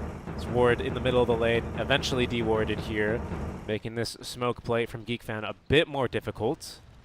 Defensive wards now being set up here by Blacklist Rivalry, as we can see Geek Fam sneak past one under the cover of the smoke. They're going to try lines, towards Gabby, who's farming this top wave. We'll see if he can BKB in time, or if he wants to bother using the BKB, as Max will initiate with the X mark. Gabby now pops the BKB. He's going to need to TP rather quickly before the song can catch him, but he's going to be A-okay. Nice spot there to TP away. Yeah, it's pretty hard for them to kill him. Can only try to force out his BKB. If they wanted to try to maybe kill him, they have to commit the Phoenix Egg. Yeah, and even then, you have to pin it pretty early. Yeah, you have to try to anticipate when he's going to TP. Yeah, which is really difficult, right? Because it's not like you can stop him from just onslaughting away. Let me ask you this question. Would it be too broken if he can actually end the egg? Phoenix? Yeah, of course. Say you have a minimum time, right? Let's say you can only end the egg after 3 seconds. It's still broken. Then it's just a 3-second refresh on your abilities. Yeah, right. No, definitely not. Not fair. Yep, not fair at all. Exactly. Make your questions harder. Maybe if he gets a penalty, if he doesn't channel it the full. What kind of penalty? Do you think like his wings are clipped and his move speed should be set to 1 or something? Come on, so if you end the Grimstroke stun early, it doesn't do full damage. Right. Or full stun. So if you end your Phoenix ulti early, you're what? You're only 3% alive or something? I don't know. Yeah, you don't get the regen. Nah, it's still way too good, of course. Yeah, what if you get the axe, you drag your teammate in, you save him, and then 3 seconds later you're out. No, that's a bad idea, Winter. I think you've had better ones. Roshan being randomly spawned was a far better idea. I have been told I shouldn't be in charge of Dota 2 balancing. I agree with that. I'd agree with that. Shard now picked up. It's going to go the way of Carlo, so his Ice Blast is going to be a little bit more formidable, but that's the item we were waiting for. Abed now having his BKB online. Winter, how does the Aegis does it even interrupt this timing? Is it a good timing here from I almost said Boom, from Geek Fam to pick up this item here? As Natsumi builds into his BKB. I mean, you're talking about the Magnus BKB right now, right? Against the Aegis. Yep. I mean, I feel like in a good position, if you can drag a teammate away, enemy teammate away by skewering him into a tower, you can still possibly take the fight even though T has Aegis. I mean, that's the beauty of repositioning tool in Dota. It always gives you the possibility of taking a very difficult fight.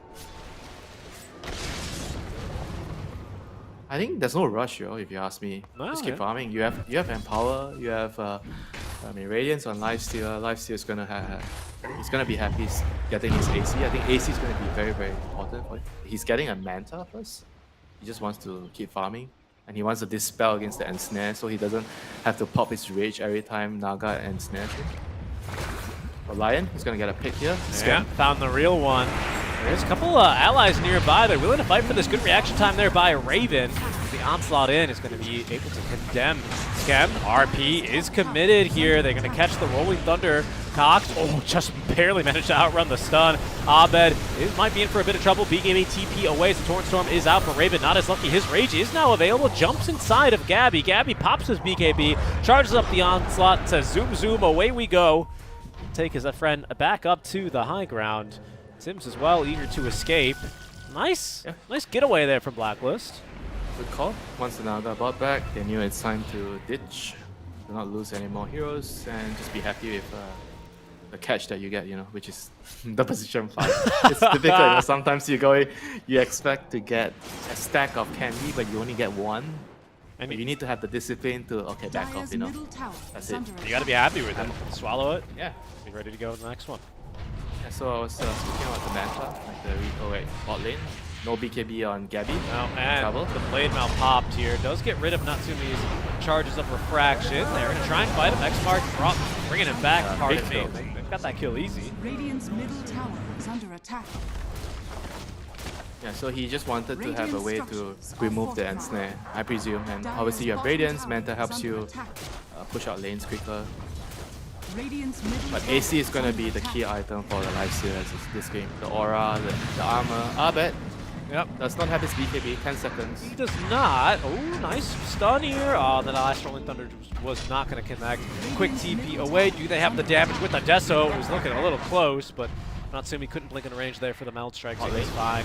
Bot lane, dual Scepter, trying to save Carlo, but it only sets him up for the Tidal Wave. Somehow, he's like Neo in the Matrix, avoids all of the Torrent Storms.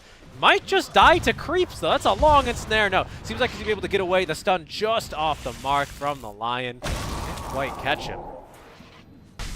And nothing happens. All right. Don't worry, something big is going to happen soon. We're going to get there. It's fine. Don't worry. Little do you know, Winter, I cast Dota having a little game of Subway Surfers on the side. I'm not even playing it. I just need to watch it in slow games like this. It's my little turbo brain mind, And you're gonna hate me for saying I enjoy slow games like this. I enjoy how teams are trying to outmaneuver and squeeze out some small little efficiency out of the map, trying to trick the opponents by showing one hero in one part of the map and then quickly smoking to the other part. I enjoy the finer things. Well, they're doing that now. They just did that mid lane. They showed mid. They're going to smoke up immediately, but Carlo, his smoke will break. That triggers the X-Mark out from Mac. Skem's a kill here. He's not like a win condition, but he's a fight win condition, pardon me, see, as they don't have a buyback for him. RP at the ready, the Infest Bomb as well. That's the Harpoon reveal, trying to catch the Phoenix, but they've accidentally put the egg in kind of a beautiful spot. Raven setting to work on it, will be able to take it down as Tibbs swept up, can do nothing in this fight but land one Earth Spike. Raven in trouble. He's already used the Infest to initiate here as Abed just skewering through the fight, threatening for the RP, forces the song out from Skem, which is going to cancel Gabby's Pulverize. Another blink from Abed, finds 3, Ice Blast on the way in. That's a huge one as Cox now, he's just giving Raven more HP. The BKB pop from Abed as they are able to get through that Aegis. Mac dies as well. There's going to be another skewer here for Skem as he goes down. What a beautiful RP there from Abed. Pump faked it a couple of times to line it up, saves the life of Raven, wins the fight. He's so freaking good. What a play. See, rejoice that the best mid player is back. He's back, boys. JK, there's still nothing to say. And he was Yeah, Filipino the whole time. I kind of feel like maybe the song ruined it. I'm not entirely sure. You need to watch back the replay now because it felt like his song to try to save his core, and then he turned off his song very, very quickly to finish off the lifesteal. But it just gave the Magnus enough time to get Dire's the middle RP off. tower is Yep. under attack. Didn't really turn out too well that time around. Look at this. They're trying to bait this DD Oh, they're rune. baiting him? Oh, Oh, no that's way. Rubin. Oh, Abed. Okay. Uh, I think Abed tried to pick it up. Yeah, maybe he tried to pick up and skewer at the same time. I think he tried to pick it up, or he issued like a collect rune command instead of just kind of going for the harpoon skewer. It's hard, right? Because she has refraction, so you know even after that she can maybe still blink away. But Yeah, I'll tank that. You know, I just call him Abed God, and then he became mortal. look at what you've done. The amount of Filipinos who are gonna at Winter Dota right now. He just cursed Abed, guys. Come on, how could he? So Lifestealer is going to have his AC very, very, very soon. So this is going to be a huge power spike in the team fights. The armor against the TA is going to be huge. Rosh is going to may spawn in 1 minute. So I presume that's going to be the time where the teams are going to decide to contest a fight around the map. As of right now, people are just going to be farming Dragon Maze, trying to get to their talents, getting to their next item timings, try to squeeze out a little bit more farm so you can get the extra plate meal in the next fight. Talk to me a little bit about this slow Dota that you so enjoy, Winter. What is it you're picking up on here in a game like Radiant this? are scanning. Like how the teams are thinking, how careful and methodical sometimes you feel like teams should be, but they're like in games where it's a lot more fast paced, or sometimes the teams are overly aggressive, you don't get to see the small little things. But in a game like this, you tend to get to slow things down, analyze and watch, and try to pay attention to what are they trying to focus on the map. You know, some teams they try to maybe play around the rune timings a lot more. Some players tend to wait for, oh, my hero needs the nighttime vision. We have to wait for nighttime. For example, would be like Slug, Drow Ranger, or Enchantress, heroes that have nighttime vision. So these are the things that I enjoy. You know? What stands out to you about this game so far? What any outstanding moves? Any exclamation marks on your notation sheet? Not as much. It's more about like how they are trying to poke and prod. I think especially on the Magnus and the Pangoliers, and they were trying to be very cautious at the same time, trying to bait the enemy teams. Because with all these mobile heroes, right, because you're so mobile, you can move around the map very quickly. Whenever you can try to trick the opponent into moving into your territory and fight under your ops, that's always a good thing to try and do, you know. And so far, none of it has happened yet because nobody's taking the bait. How do you feel about the way that Blacklist Rivalry have been playing together as far as their teamwork? Way better than yesterday, I'll tell you. Yeah? What seems different? Like just the comms? Cohesion. Yeah? Cohesion is a lot better today. People are seemingly much better at, I feel like, connecting to a point where they are supposed to be fighting. I think in the games yesterday, we saw a lot of, okay, Abed is arriving to the scene, but he's a little bit early, or somebody is late, but they're not landing their spells at the same time. But today, it's a lot better than yesterday. There's going to be the reconnect, the go when ready, and we are back. Quickly, just approaching a couple level 20 talents. Abed's about to get his here. Raven as well, just one level away. Those are the nearest ones. Mac and the rest of them a bit further away. Eventually, we'll end up getting there. I mean, in a game like this, when it's slow, you always tend to think about the scaling, right? Who has the better scaling, but maybe we have to wait a moment. Geek Fam, they're running in with the smoke. Yeah. Drums, pop that drums and run Going in. for Abed, the blink initiation, Natsumi's not enough damage here, even with that Deso and the Meltruck. Abed still able to get the DKB off. It's going to allow him to wear off this X mark the spot as well. There is a ward here on the high ground. Carlo sitting right under vision, trying to TP away. Not a chance for him. Raven on the run as he's going to be able to at least avoid the tidal wave. That might see him to safety as the rest of Geek Fam won't waste their time chasing him. Roche, although the teams don't know it, up in 2 minutes. He will spawn bottom here. We'll see how the teams continue to play around for position, set up vision, and the likes. As Raven, TP out, he'll be just fine. Nice try there to catch him up. If his manta was on cooldown, maybe they would have caught him with the shard from the TA there. But it's going to be, like I said, a daytime Roshan at bottom. So I guess that kind of gives Radiant, the advantage a little bit. You Yeah. have an outpost here. A couple heroes close to buyback, the Pango and the Phoenix. Perhaps even Mac can manage to scrounge up the gold that he needs for that. Could be a nice advantage for them. You're gonna see both teams be really careful right now because they are very aware of the Roshan spawn timer, so nobody wants to die. You're just gonna see like very safe pushing out of lanes and trying to gather to a point, smoke, place observer wards. This ward actually might be big, you know, the bottom dire ward on around the lane area. This is gonna maybe help them win a fight. The one on the little mini cliff. Yeah, it's a mini cliff. It's a little cliff. It's a little cliff. It's not a high ground cliff, right? Because it doesn't give you high ground vision. Radiant's top tower. Like you is can't see under over the attack. trees. So let's see, are they gonna decide to smoke now? I guess they are not really going to get any big items right now. So it's about just realizing when you can shelf out the waves and smoke out quickly. There's a 32-minute rune coming up. Maybe if you get a good rune. See what it is. Haystern bottom. Not a bad one. Abed, we'll put that into the bottle for this a could be rainy huge. day. I mean, this ward is nice, you know. They saw a couple of heroes walking down already. They've got really good information of where they're at.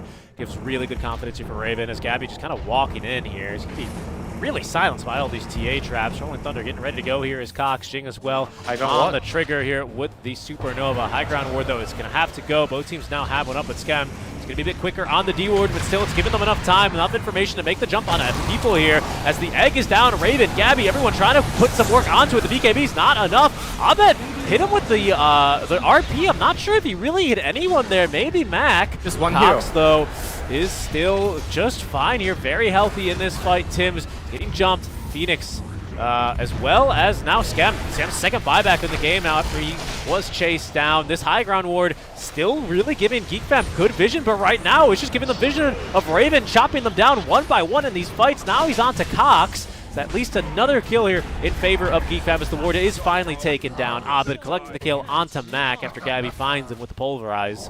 A messy fight, a fight I'm surprised goes that poorly for GeekFam considering they had vision there the whole time. Shocking. Yeah, it was a very, very chaotic one. And once you see all the spells used up, you don't kill heroes, the Lifestealer is gonna, you know, reign supreme. You know? The TA was able to hold on to a BKB for quite some time there. Finally using it at the end, but wasn't able to win the fight against the Lifestealer in the end. You know, just have Manta, break the refractions, and that's it. You know, TA, no refractions. You're gonna just die. It's gonna be a Roche now, basically. For Blacklist arrive early. They need plan B, Richie. The Naga has to be the carry now. I think it's too late for Skevin. Doesn't even have the bongo boots. It is never too late to get a Midas. Got a Glimmer Cape. Check this out. Tim's getting a little aggressive here. Maybe just trying to scare off the Pangolier. They're definitely running into a lot of damage issues now. Oh. They don't have enough physical damage. Wait, hold on. That can't... There's no TP actually for Cox. Oh, he's just come out to farm the wave. Gabby, that did actually burn all of his mana. He just needs 15 more to be able to polarize, but he's going to be just shy. There's that diffusal coming in handy like you were talking about earlier. Yeah, can always be useful against all these tanky, meaty heroes that don't want to build any mana items. They're just waiting for the right neutral item or waiting for the position 5. Can you please buy an arcane boost for me? Thank you. Well, save the life there. This Aegis here, Winter, and Cheese actually for Abed. What's the goal of it for Blacklist Rivalry in a game like this, in a more slow, calculated game? Doesn't really seem like high ground's on the menu for this Aegis. Or am I wrong? Is it? Maybe. If they get a good fight, maybe. I mean, Lifestealer is one of the better sieges. You know, you can always rage, hit the tower, back off when rage is about to end. And you can always do it rather safely when you have like something like a RP to protect you, you know, so you don't have to worry about too much.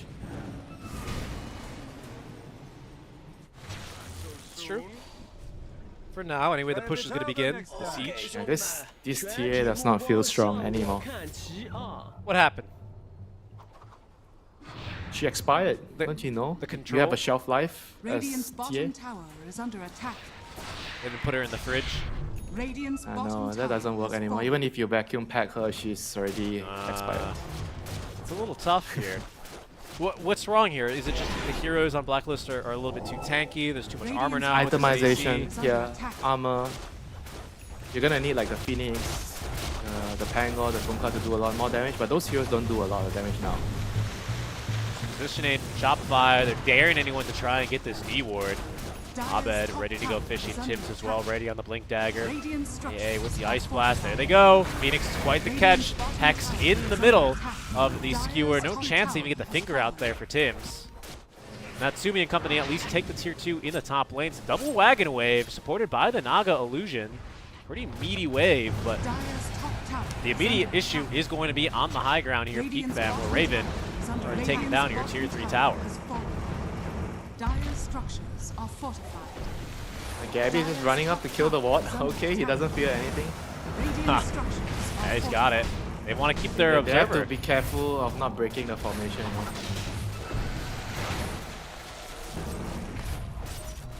I guess they just feel like they're just Oh. invincible. You know? Oh, nice axe. Oh, nice. That may Abed, condemn yeah, Abed? beat No, him. he's just fine actually. Gabby waiting with the pulverize as there's going to be the Lincoln Sphere broken. Duke gets Raven out of there as well as he does go for the Infest play. Gabby, he has his BKB, a heart, and that Blade Mail, and the Shivas. He is so darn tanky. Blacklist, the Titan's lever through all this, resist. they've left this ward still alive. I can't believe it. Such a good ward for them there. They can still use it for the next fight. And Lions waiting to jump here. This could be huge if they get a pick off. Mid wave is shoving in as well. Bot lane is shoving here. The creeps getting ready to go back and try and finish Radiant's off. He's just walking up to hit the Raven Rex. Barracks. Yeah, I mean, it's fine. They know there's a couple of heroes here trying to defend this tier 2 tower where Raven is pushed away here just a bit. See if they make a jump onto him. Staying on top as Skem gets a good ward up here. Doesn't really give too much vision this way where he might need it. Tower is going to be taken down. Barracks have fallen. Abed is smoked up. We're looking for the jump and has found Mac. The Kunkka cannot get off his BKB because there's stuns and plenty of lockdown awaiting him there on the low ground. That ward still up has paid off so much here for Blacklist.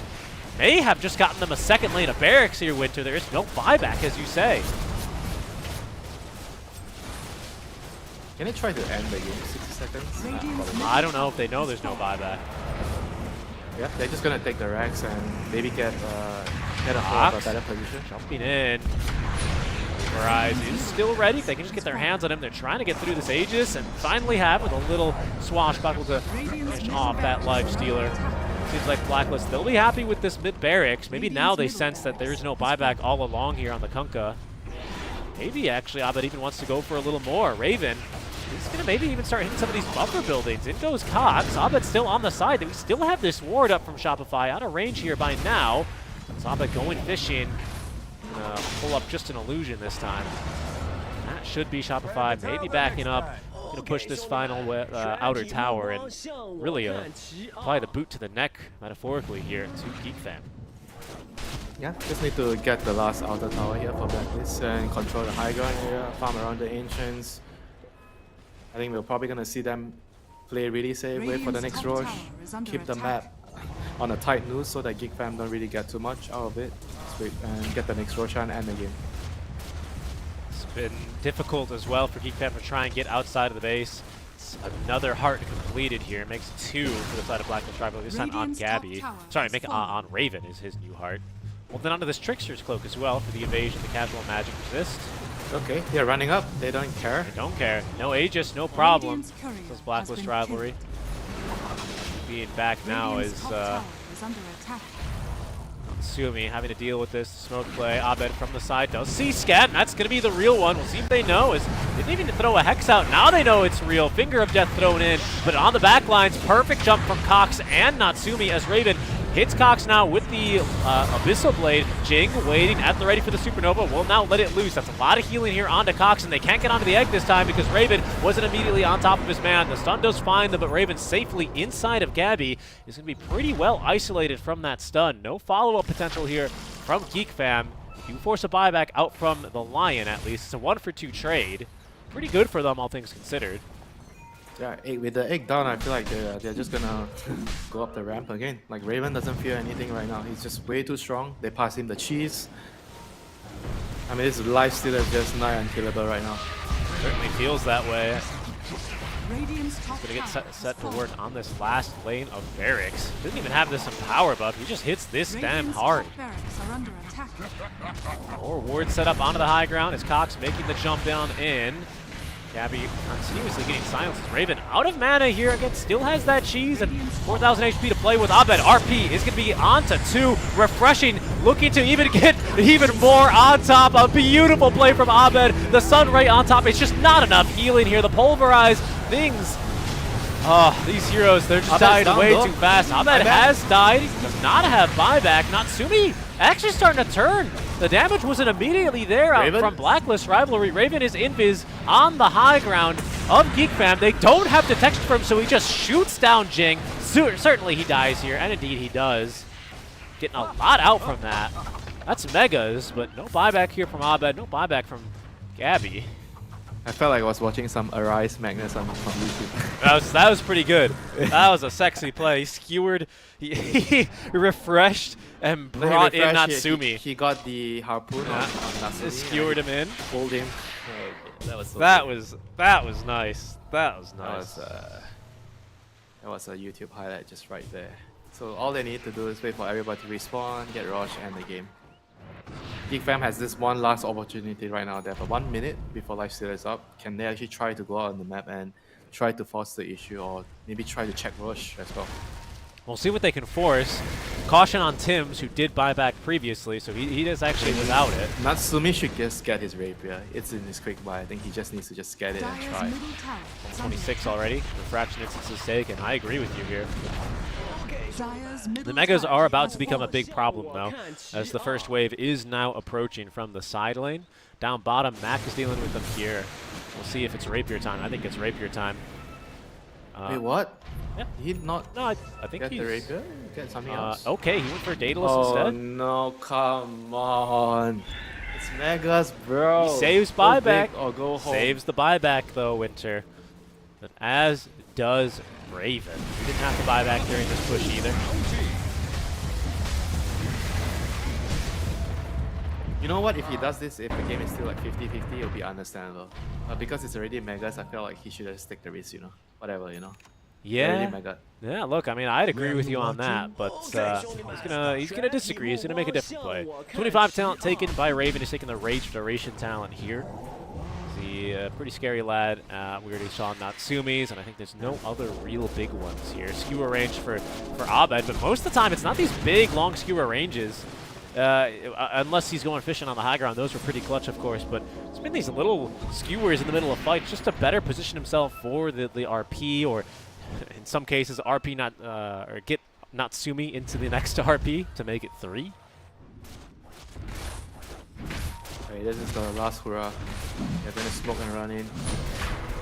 Let's see if they read this on blacklist. They don't have a high ground ward, but they do have a ward on the outpost, so they're gonna smoke. Whoa, okay. yeah, they are. Very nice. Honestly, they just need to wait for the creeps to go into the base before they do rush. That's the safest way. It's true. You know that the Radiant team has to send heroes to deal with it. Oh, the creeps are about to do that top lane, so that'll be any moment now, but it still gives Geek Fam enough time.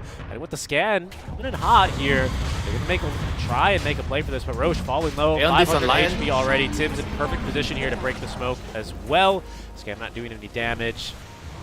Creeps are about to start hitting tier 4 towers here. We'll see what Blacklist Rivalry can find on the way out. It's going to be a whole lot of nothing as everyone will complete the teleport safely. It's going to be up to another high ground defense here. Last time around, Blacklist kind of just too busy hitting buildings, allowing Natsumi to get some really meaty cleaves out on the dispersion. We'll see what happens this time around. Sorry, the side blade spill, not dispersion. Practically the same passive, yeah. You know, they both give they both give attack range, right? Obviously. Observe ward on the high ground. Do they have a ward on one of the spots? Gonna try this sneaky move here. They're gonna try, but this time the sentry coverage is pretty impeccable. Coming over to kill the Tormentor. all that traveling, all that trekking up the mountain, down the mountain, up this high ground. Okay, let's just get a pie, you know, a chicken pie. Did they all have? It's just 200 gold for them, right? By this point, actually, no, it's not. Only 3 of them have. Who doesn't have a shot? Tims and Abed. It's pretty. Tims is pretty good. If Tims does not get this shot, it's bullshit. What do you think? He should reinstall the cache. He should verify the integrity of his game files. Something's wrong. Life of support, you know. Oh, I know.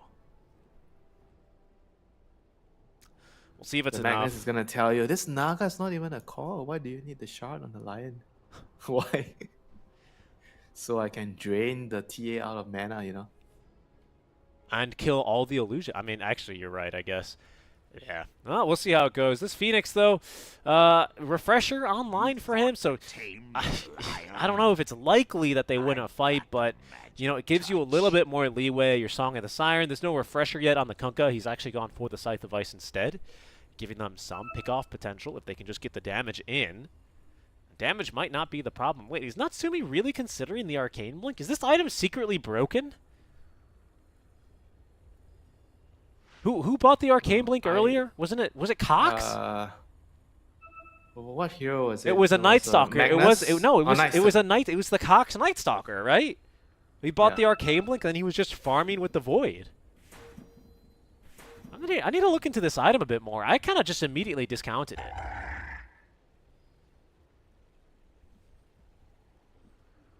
You restore 200 HP and 100 mana. Right. This guy totally knows what he's doing. Yeah, precisely. This guy totally knows what he's doing. But late game, why do you need it late game? I don't get it. That's what I'm thinking of. That's why I thought it would be like I can't search by items here, can I? Let me check Spectral. So now I'm really curious. Let me see these items, who is building them, and just generally why.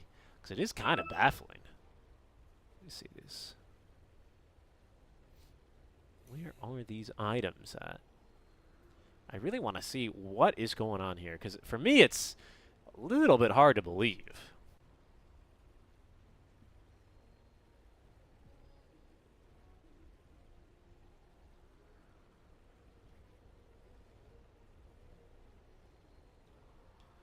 Okay, Arcane Blink, it's right here. Picked up not a whole lot. Let me see here, but according to Spectral.gg, who runs this site? Oh goodness, how could I forget?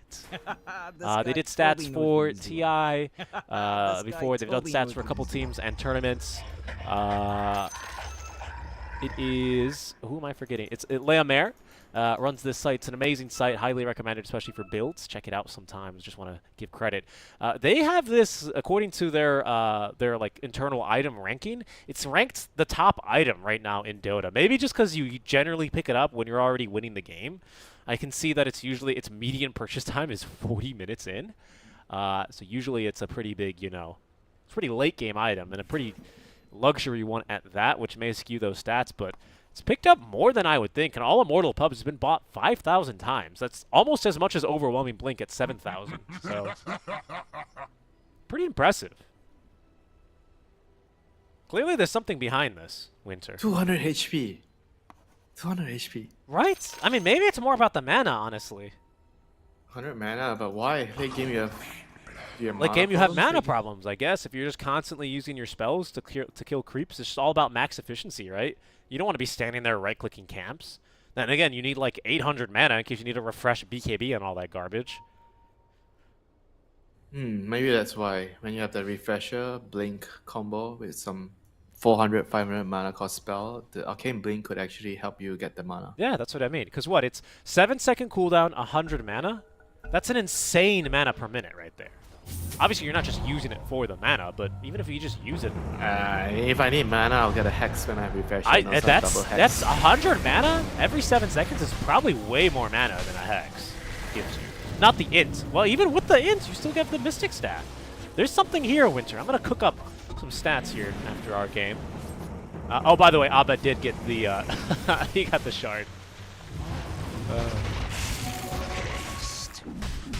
Bummer, Mr. Lion. It's not your day, you know, Lion. No, not his day. I'll give you that, you know. Picking Lion and winning with Lion is not something easy to do. This hero is difficult to win with.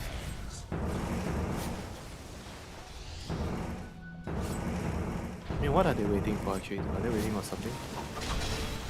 Lifesteal is gonna finish his what? Overwhelming blink before they push. Does he actually need it? it so much. They feel very... Radiant's middle tower I mean, why not, is right? under You get megas, and you get megas for the luxury. Winter, if you arcane blink every 7 seconds, it is 857 mana per minute. That's crazy. That's so... Only if I need the mana. That's equivalent to 14 mana regen per second. That's insane. That's so much mana when you put it that way. So Dazzle should buy it? Well, Is that what you're telling me? Dazzle does buy it, right? Oh yeah, he does buy it. Yeah.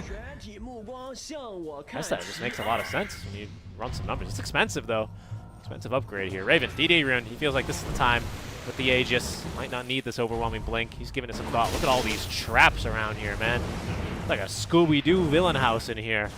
In goes Blacklist, though. Quick little hex there. Abed waiting in the wings, but they got everything on top of Raven for his first life, and they will be able to clear him easily. The question is, can Phoenix get out in time? Yes, he can quite easily. He's got a refresh as well, so a second Supernova at the ready. Tier 4 towers, though, taking plenty of damage. Blacklist still waiting for the opportunity. They're going to go again a second time. Nice job on the Hex. This time, Raven, he's going to have a save for him. Gabby trying to get out of this one as Scam is running pretty deep here, but has found at least a little ensnare. So far, not a bad hold, but what's left in the tank? Natsumi has popped the BKB. There's the refresher and no more Supernovas, and now in trouble. Look at that. Abed, patient as ever. No help there for Natsumi, but he doesn't need it because he's got buyback. He's the only one on his team with it, which is why everyone kind of just left him to die. Ancient exposed. No one's gonna have to wait for the next pickoff. He's gonna have his harpoon up in 2 seconds. Yeah, Abed's ready to go again. Didn't even have to use the RP there. You can see just from his POV how patient Abed has to be as he's waiting, ready for the jump. Out they go. They're actually on the Raven. Some pretty good damage with the RP. It's caught 3 of them here. Winter Raven back to full HP. Refresh RP number 2. Is the damage here? Maybe not, because Scam, he's here with the Song of the Siren, but Raven, oh my goodness, the race just lasts so damn long. It doesn't matter for Natsumi. He's already dead. GG is called. What a finish to this game for Blacklist Rivalry as they take down Geekfan in game number 1. Yeah, what a game by Blacklist. What a clinic. How to play Magnus 101. Asian game of Dota really fits a hero like Magnus. Wait around your team every time you get a pickoff. You go for an objective. You don't get a pickoff, you go back to farm. You have Empower, you're clearing stacks. Everybody's happy. And also, I don't remember when was the last time I seen Raven this stable. You know, I feel like a long time ago he kind of lost it. Like back in like 2016, 2017, he's always been touted as the one of the best carries in SCA. He's always very stable, rarely makes any mistakes, and the last couple of years hasn't been really good for him. But this game, I feel like I'm seeing glimpses of the old Raven back. I mean, I'd have to agree with you there. Really stable performance. Nice job through the laning stage. I think this is certainly like the kind of early game that is going to really enable him, right? Because it was, I don't want to say it was a boring early game, but it was pretty slow. It was pretty methodical. Everyone kind of had time to calculate their moves. There wasn't any like Tusks or Nixes or whatever, you know, invading and doing all that. But yeah, I agree with you. You got to commend a solid performance when you see one, and Raven certainly had one here, as did the rest of Blacklist Rivalry, who are looking much more cohesive now on day 2 as they take down GeekFam in game number 1 here. Stick around, folks. Going to a quick break, and when we come back, Winter, we're going to have our draft number 2 ready and live. Excuse me, we'll catch you then. It's electricity. Electricity. It's electricity. When it's late at night, I feel you on my skin. My skin. You're all that's on my mind. It's finally sinking in. You're it. I know you're feeling different when you're stressed out, but even with no makeup you still stand out. Cause no one makes me feel the way you do now. Like you do now. That you move your body, make it look like a hobby. Every time that you touch me, it's electricity. Things we discovered underneath last night's covers. Everything came so easy. It's electricity. Electricity. Oh, it's electricity.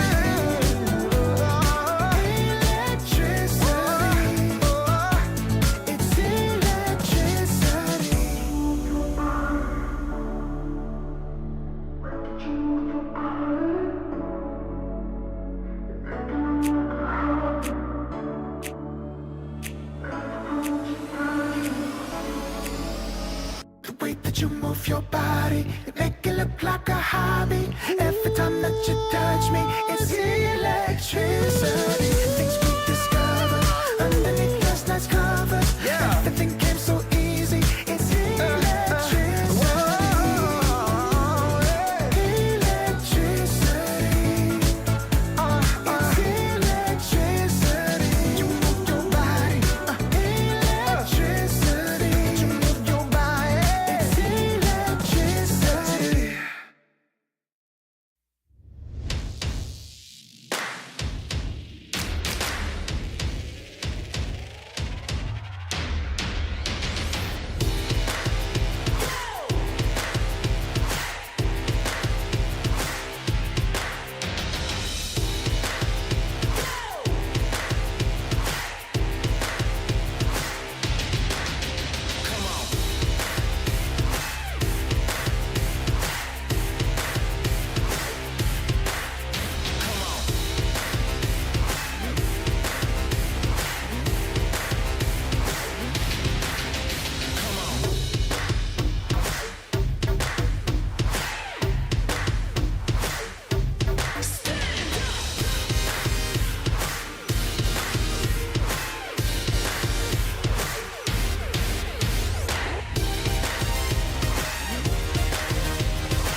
time, 'cause I'm already gone. So long, can you stay the night? 'Cause you're the thing I want. I know you're feeling different when you're stressed out, but even with no makeup you still stand out. 'Cause no one makes me feel the way you do now, like you do now. The way that you move your body, you make it look like a hobby. Every time that you touch me, it's electricity. Things we discover. Hello everyone, and welcome back to our draft for game number 2 between Geek Fam and Blacklist Rivalry. BLR taking game number 1, opening up the draft very similarly with that ancient apparition here. A little bit of deja vu here, Mr. Winter, if I'm not mistaken. So far, everything is looking strikingly similar. Yeah, okay. Was it the same sequence? Oh, wait. Hold on. What was the... Let me see. So game 1, you had... I don't think it was Primal, though. 10 seconds remaining. Yeah, last game, Blacklist Rivalry had the Primal. 5 seconds remaining. Yeah, Gabby played it. But it was the Kunkka and then the AA. Yeah, so AA 8th pick, Kunkka 9th pick, and then they banned a couple of different heroes. That's when we got the Naga, the Phoenix, the Pango, and then last pick TA. So Primal stolen. That was 15th pick for Blacklist Rivalry last time. Dire team pick. And we are going to see some pretty big changes. The Shadow Demon will come through. I assume then Blacklist Rivalry think that the Shadow Demon is a solution to the Primal Beast, right? Would that be your assumption as well as to why they pick it here? More or less. And 10 against the seconds Conquer, you have a remaining. Disrupt for the X Mark, so pretty useful anyway. But Radiant SD and AA, they are both very... Madness. how should I put this? They are like... they are very reliant on the cores to get stuff done on the map, you know, because they don't really have a very obvious disable. They are more like utility based, like they provide you with some damage. They don't really 10 have a hard seconds lockdown. remaining. I mean, they are very useful later in the game, mid late game, but early game rotations, you have to 5 rely a lot seconds on remaining. the cores to do it. And now they're gonna have a Magnus again, so very slow game. Probably that's what's gonna happen right now in Geek Fam. They have to reassess the situation and decide whether they should try to pick greedier supports, you know, or heroes that can, you know, maybe get Midas and scale and play against this Empower. Radiant team pick. Oh, Clockwork. Oh, that's interesting. That's a very good counter towards the Shell Demon and the AA.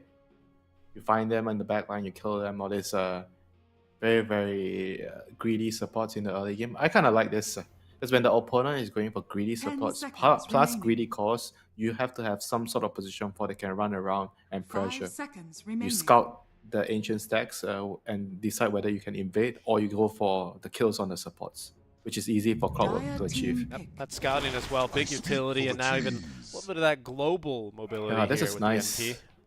There's gonna be a lot of contesting the stacks with Clockwork running around, finding stuff to be done on the map, and Nature's Prophet TPing in. So this is gonna be very interesting. I think it's a good approach 10 towards the seconds Empower clearing stacks thing. Do Blacklist have time to 5 pivot into something a seconds little bit remaining. speedier to match this tempo? Obviously, I'm not expecting them to pick even Spectre. slower heroes. Oh, yeah? Just Yeah, Spectre is nice against this lineup. Clockwork can't do anything to Spectre. You can't trap her. Spectre is good against Nature's Prophet. Decent against Primal and Conquer because you can kind of survive the combo. You're very tanky.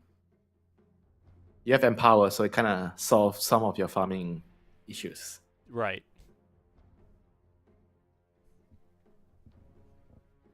Okay. Apart from Spectre, PA seems okay too. Wow, really? Even a PA? That's not a hero I think is... It's good against the support, specifically the Clock and the MP. Okay, I see that. Yeah, that makes a lot of sense. You can still flash Yeah, farm. Magnus. You have the cleave, right, with the mag. So yeah. Do you see any world? No, I don't think so. Not in this match. What? Tell me, No. what were you gonna suggest? I was gonna suggest a spirits. I was gonna suggest a spirit, but I don't think the spirits are really good right now. What, Amber Spirit? Yeah, I was gonna suggest Ember. As a carry? Dire team Maybe a ban. mid. Oh, there's the Spectre. Ember Okay, carry, that's so- interesting. That'd be an idea, huh? So now the last hero should be some Timbersaw, Tidehunter hero for Blacklist Rivalry. They need like a tower defender. Somebody to 10 hold the map seconds while remaining. the Magnus and Spectre is busy doing their jungling. 5 seconds remaining. I like Timber. I like Tide. Centaur's fine too. But Centaur will probably get banned, Yeah, I think. Centaur will get banned as well. You really think the Timbersaw, there's space for Timber in this kind of a meta, huh? Look at their heroes. Timber is good against Primal, it's good against Conquer.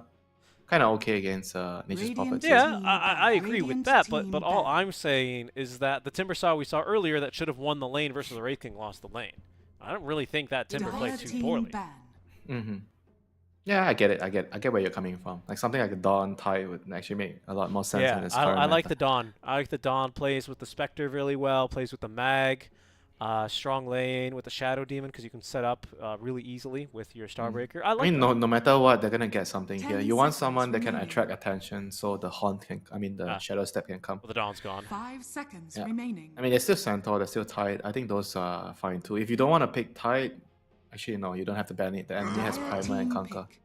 They need a carry. So those are the heroes that I'm looking at. Tower defenders. I'm not sure if the option to switch the Magnus to offlane is available for them and just pick another mid. But I kind of like Magnus mid and just picking another utility 10 offlane. seconds remaining. What's your concern with running this Magnus 5 off? Like, seconds what does remaining. Magnus not have in an offlaner? As an offlaner. He just needs a lot more levels Radiant quicker. It's team nice to get solo XP. It is a Timbersaw. Wow, good call. You aced this draft. Well done.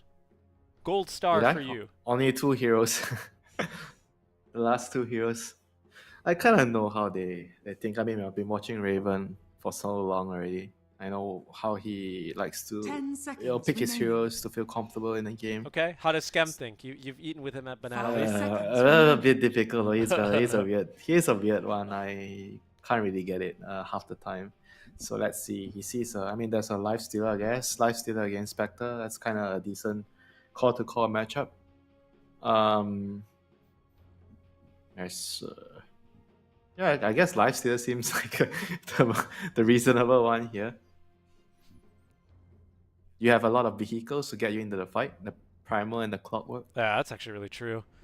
The other one might be Terror Blade because you're good against AA, but there's a Timber in the game. I don't know how much that dissuades you, but otherwise I think Terror Blade is great against Spectre. I like the Lifestealer again, honestly. Thinking not really. I mean, the concern with the Lifesteal is the AA. The Ice Blast is annoying. Yeah, yeah, and for the same reason, I wouldn't suggest a Bloodseeker either. Ice Blast also really annoying in the fights. When Yeah, Terror Blade probably will be fine. he seems pretty good. Yeah. What other wacky carries still in the pool? Any illusion carries? Wacky carries. Any illusion What, carries Slug? here? Slug, play the map with the Nature's Prophet, buy Silver Edge, break Spectre. But that hero is so weak in the early game. Actually, maybe it can work this game. You have Dark Pack against the RP. Silver Edge good against Spectre and Timber. Do you think this carry needs to have any substantial amount of team fight? No, not really. There's a Conquer Water Park with Primal and MP. It's good enough. Okay. Just needs to be a hero that can win the game. Easy. That's an Yeah, easy one. When you filter by your heroes, make sure you filter by can win game. Phantom must Huh? choose your PA. PA? That's very surprising.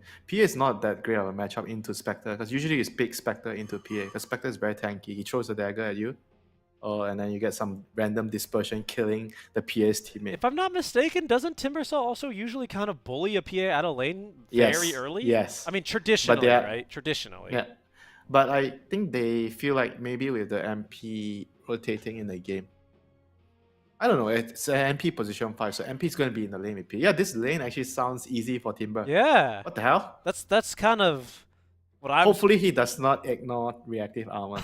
maybe if he doesn't get reactive armor, that would be a recipe to lose this lane.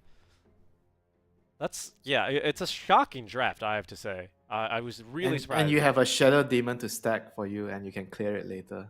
Oh, this feels so good as the Timber.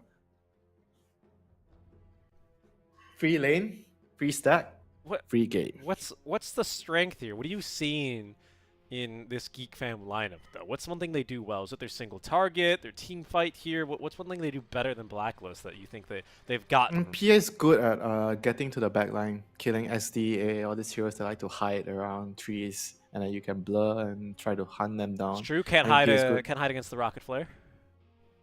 Yep, and it's fairly hard for Magnus to RP you too, because you are so mobile in the team fight. It's hard to find you, you know.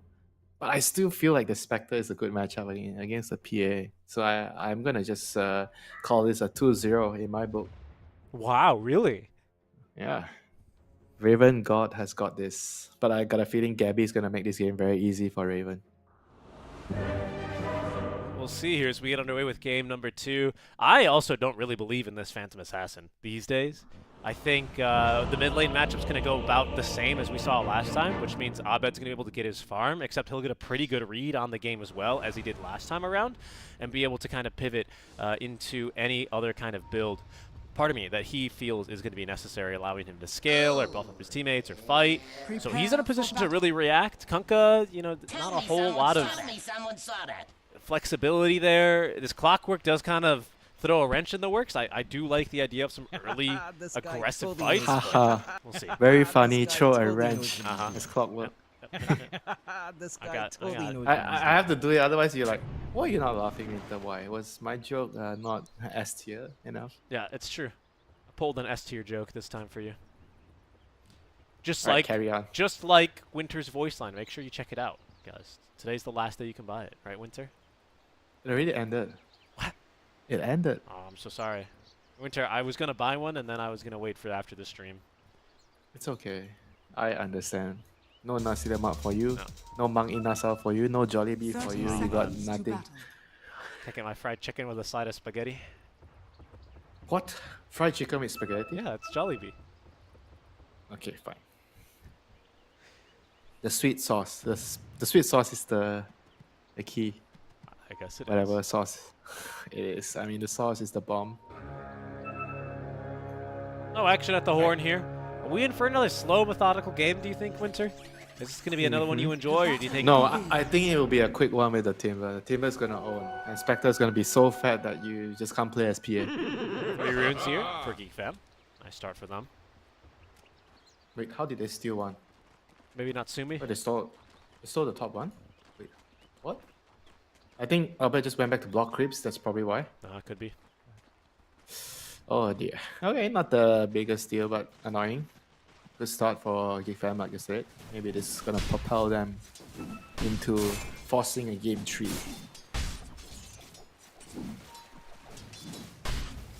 What's our fun lane, Winter? We gotta find the fun. The PA lane? I mean, I have to say the Timber lane, right? I've been talking about this Yeah. Timber so much. I'd agree with you there. See what they can really get up to here. Timber Chain level 1. Oh my goodness, look at these disruption illusions actually doing a little bit of work. Nothing too This guy crazy. totally knows what he's doing. So they did 150 damage? Yeah, is that right? 120 damage? Just about. Pretty decent. Yeah. I think you can be happy So, with that. 120 mana cost to do 120 damage. So that is balanced, right? Yeah, I guess so. I mean, one mana a damage. It's the same thing on Timber Chain, isn't it, Gabby? Low to a crawl, but he's got still the 7-stick charges. A Tango pulled to him now, and the healing cell at the ready. Should just be fine. Mid lane is going to be kind of very similar to last game. We'll keep our eyes on if we see any skewers, but for now, I don't really expect to see any of that, as Natsumi is going to adjust a couple of settings here. Top lane, well, let's quickly take a look at it. It's the Spectre, supported by the Ancient Apparition. As we'll see Jing try and get in there and be a bit more annoying. With this Primal Beast, you can end up doing a lot of damage if you're not careful with your range. This might be an opportunity. He's going to swing around the trees now, looking for some Battery Assault procs onto Ancient Apparition. Only finds a couple. Still getting some damage, though.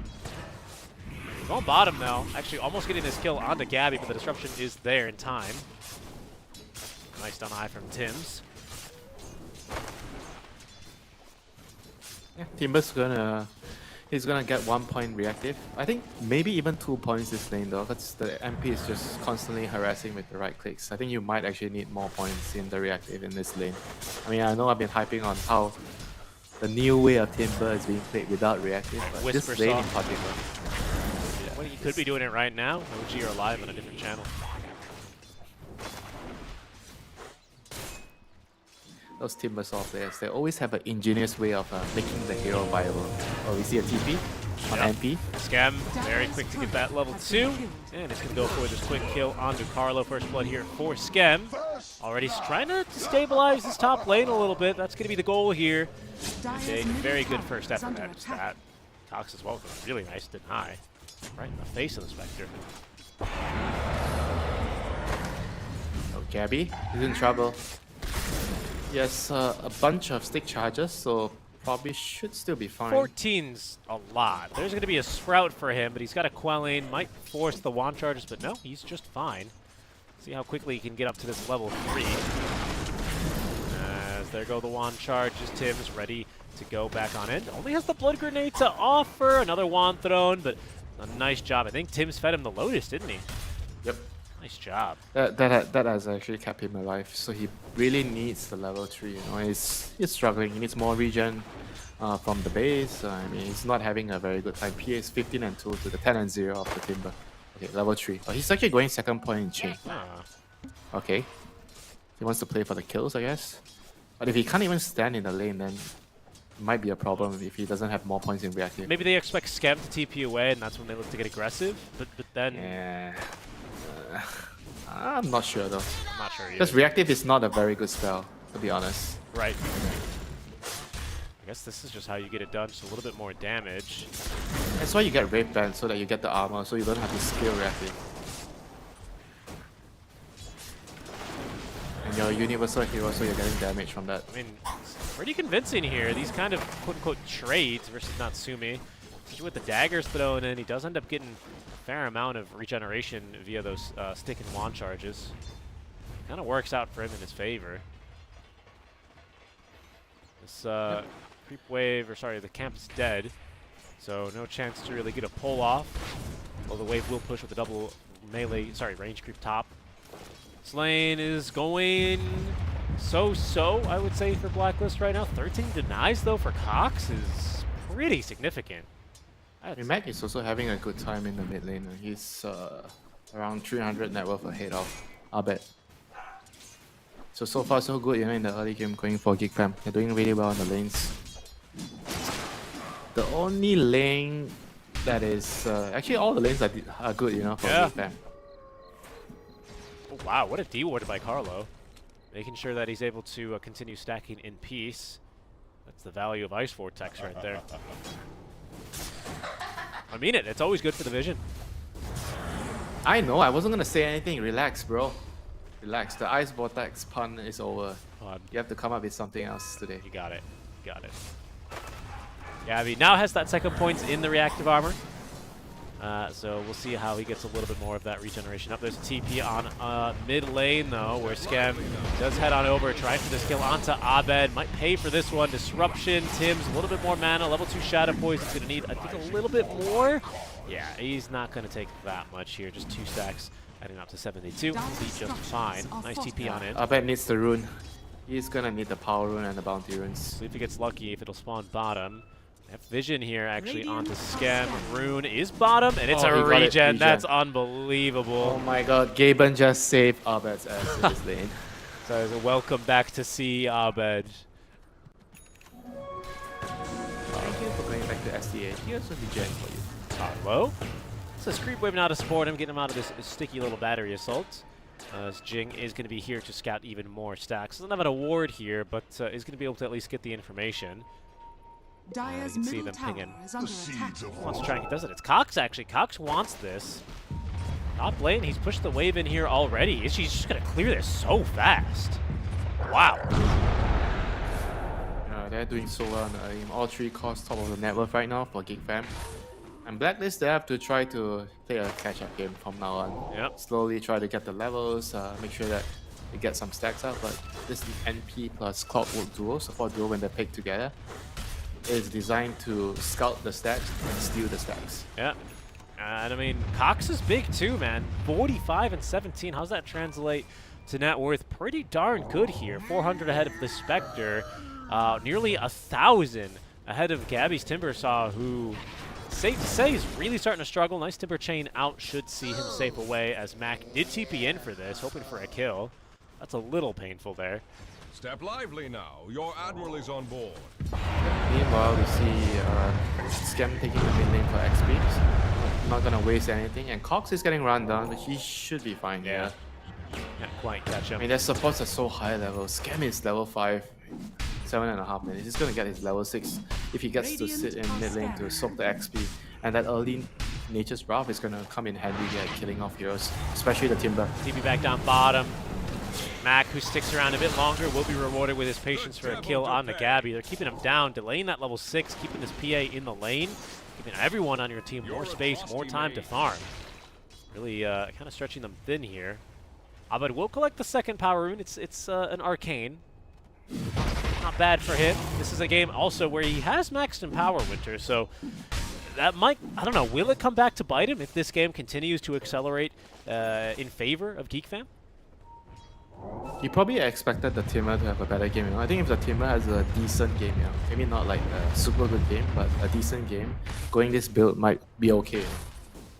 But also at the same time, right, if your Timber just lost his lane, if you're the Magnus, who do you play with? The Spectre doesn't want you to go to his lane. No. If you can't gank the Timber, for the Timber, it means that you have to go jungle, so max and power. Shadow Demon AA, not really the best supports to play around. You know, they're not bad. They've got damage. They got a little bit of setup, but not a lot of catch, really. Radiant's Without bottom really tower heavily is under committing. attack. Yeah. It's a very greedy support duo, and to pair things up with a Spectre, it's gonna take some time to come online, and I felt like it could have worked if the Timber had a better game, but right now they're in a tough spot. Well, level 6 is finally here for Gabby. Has the mana boost, so we'll be able to start spamming out some chakrams, hopefully get a little bit more space, more time, and more farm on that Timber. Smoke play, though, from GeekFam as they will meet mid. Cox rotating with Mac. Seems like target is going to be inside the triangle, where the stacks are in progress here. Can they actually really contest this? Carlos standing out front, really tanking by the precious time and space for the stack, mostly to get farmed. Ah, nice, yeah. Nice. He just missed the one Ancient Black Dragon. He will lose his life as well. And hook wow, shot. Jing Nice. going in deep for Abed. Abed trying to escape, but has no skewer for 5 more seconds. He ought to go down as well. The bottle charge, not enough. As it's GeekFam tanking tier 3 tower shots, getting 5 uncontested kills in the first 10 minutes of this match. Slightly too late to contest the Ancients, but very good moves anyway. Dire's bottom They tower only is got, under I think attack. they only managed to steal one of the bigger Yep, creeps. that's all they got. But a couple kills. Yep, that's still pretty big. The Timber's having a really, really tough time. Spectre's having a good time though. He's gonna have his blade mail. I think he has to come out and fight. He has to do something for his team right now. Oh, what is this? What is this? Look at how deep they are. Observer Ward will be taken down. That's a what? comes A the shadow Spectre. step in? It's only Tim's nearby. Finally, Gabby joining the fray here. As might they get feel Cox. like GeekFam is just in a bit too deep. Cox would be a big kill, and they will go down almost 1,000. Oh, Radiant's courier has been Holy killed. shit! look at that bounty on that guy. 700 gold. Yeah. Gabby, doesn't get down to the low ground here, but Abed slow them to a crawl. He's actually got RP. Will actually pull Jing away. Nice RP. Very good disruption as well. Saves Gabby from the boat. He's actually still alive. Jing is going to be killed off as Natsumi joining the fight is going to be able to get Tibbs. Skewer. Look at how deep this fight is. Mac underneath the tier 3 tower. They're actually just body blocking him to collect the kill. Natsumi TPing away, no stuns in the vicinity. Let's see how Skem can get out here. Does have that teleportation off cooldown. Cold Feet will not proc. Ice Blast, is this enough damage? Oh my goodness, the Desolate damage coming in handy there. Yeah, very well played by Raven, realizing he can no longer just AFK farm at top. He needs to come in and help his team. Either he tanks some damage or he takes some kill, So very, very good move there by Raven, salvaging that fight there. Could have gone out of control if he For real. didn't show up. And he's the one to even kind of start it as well with the the Shadow Step on in. Looking back top lane for another catch. Abed now after that fight with a Blink Dagger, by the way, might be looking for a better catch than just this little Cox. Natsumi waiting in the wings. They still have that blur active. Natsumi running into Abed. Ooh, hook shot actually catching a melee creep there, kind of straight into the middle of the fight. Abed no longer liking the looks of this, at least not without the RP. Just let the Shadow Demon go. Only losing one support. That's fine. And Gabby, meanwhile, is gonna be farming some stacks again, helping him come back into this game. I think he's at a much better spot after the last 2 minutes. He's gonna get a Kaya. Kaya is his first item, so that's gonna help him accelerate his farm even more. But I think the game has kind of like stabled down, you know, for Blacklist after the disastrous start. I think that's already the Battle Fury on the way for Natsumi here. So very respectable timing for the Phantom Assassin. Again, twice today, Winter, for us, right, where we've seen this Timbersaw picked into what is thought, or traditionally have thought to have been a pretty winning matchup, but against Wraith King and now BA, not really coming out ahead, or at least as we thought. We're not Timber players, though, so maybe the game has changed for this guy. Certainly looks like it. Yeah. I mean, if you're not getting a second point reactive armor in that particular lane, then it's probably not really that strong against those heroes anymore. Radiant are I mean, we'll just have to see. The Timber still has its uses in this game, like holding and anchoring down dangerous spots on the map. You're providing damage into the reverse polarity, so he can still be fairly useful. I mean, not like this. He's probably just gonna die here. Yeah, I think he does just die. X mark into boat. Down he goes. Yeah, he just wanted to clear the wave very quickly before some rotation can back off. But you're playing against Clockwork, Conquer, very risky. They have very long range initiation, so it's always gonna be a high chance that you're gonna die doing that kind of play. Radiant's middle But tower making his way is towards under his attack. Battle Fury, looking to scale a bit later. Careful. Yeah, Wisdom Rune already taken. Thought Skem was going to really try and TP in on that. DD Rune into the bottle, though, for Abed. Has RP, still has that Blink. I don't know, actually. This could be a kind of a powerful moment to get a little bit more space and really start trimming down that 6K net worth. 6K, Winter? 6K. Wow. Yeah, that's definitely a huge lead right now. But I still believe in the Spectre against PA core-to-core matchup. I mean, it's always a good matchup. I mean, sure, the PA can get the shard, and you have a break. But generally speaking, Spectres, they are okay playing late game against PA, and they got a pick off here. Yeah, it's really nice. Didn't have to use the DD or the RP. Really easy kill there. Again, that's another big kill. It's another, what, 700 gold, isn't it? It's a big swing, these kills. Yeah, look at how much emphasis the MP is putting onto this Ancient. He's tipping in to get a block again. Dire's middle tower is under attack. Just being a little bit annoying. Gabby's still managing to find a triple stack? Double stack? My eyes deceive me. I see more. It's a triple stack. I didn't see the Thunder Hide behind. Gabby able to farm up these. He's starting to get recovered now, especially Cox with his couple of deaths. Has finally been really overtaken, if not just about equalized here by Gabby's Timber. Smoke play now, though. I think big items were smoking on. Just still a Blade Mail for one. 2 Blade Mails. Nice hook shot. I wanted a little bit more, but they're going to have to settle for Carlo, who's been playing a pretty great game here on the Ancient Apparition. 4 deaths, you know, it's not probably that fun of a game for him to be playing, but has been stacking, breaking smokes, getting damage in, you know, it's been looking good for him. Yeah, he's been just being useful overall by just blocking all his gangs, getting up like the good vision wherever they need to farm the Ancients, even though he needs to die sometimes by doing that. I mean, that's the life of support, right? Right. You have to play for the cause.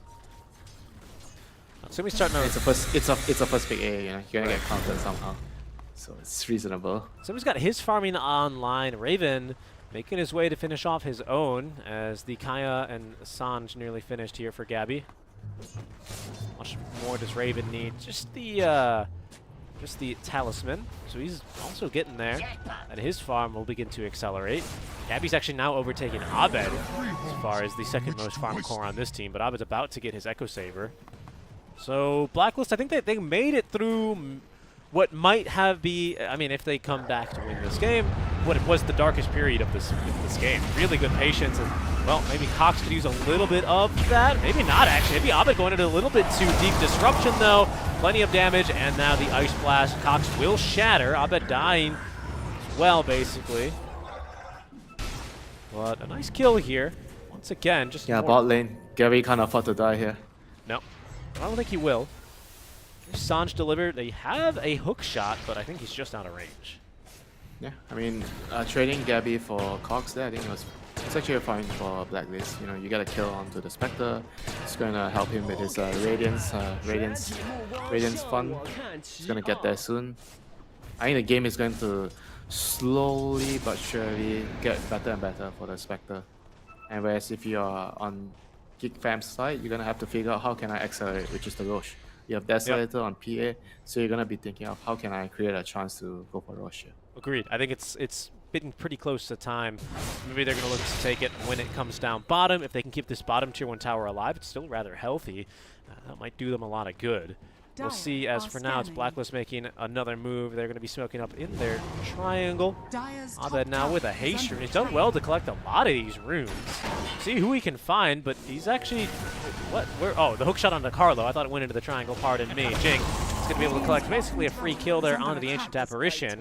In its wake, though, see if they can actually find a very big kill onto a farming PA. Oh, they're just going to be able to swing left. No, Tims has an intuition, heading back the right way, finding Natsumi.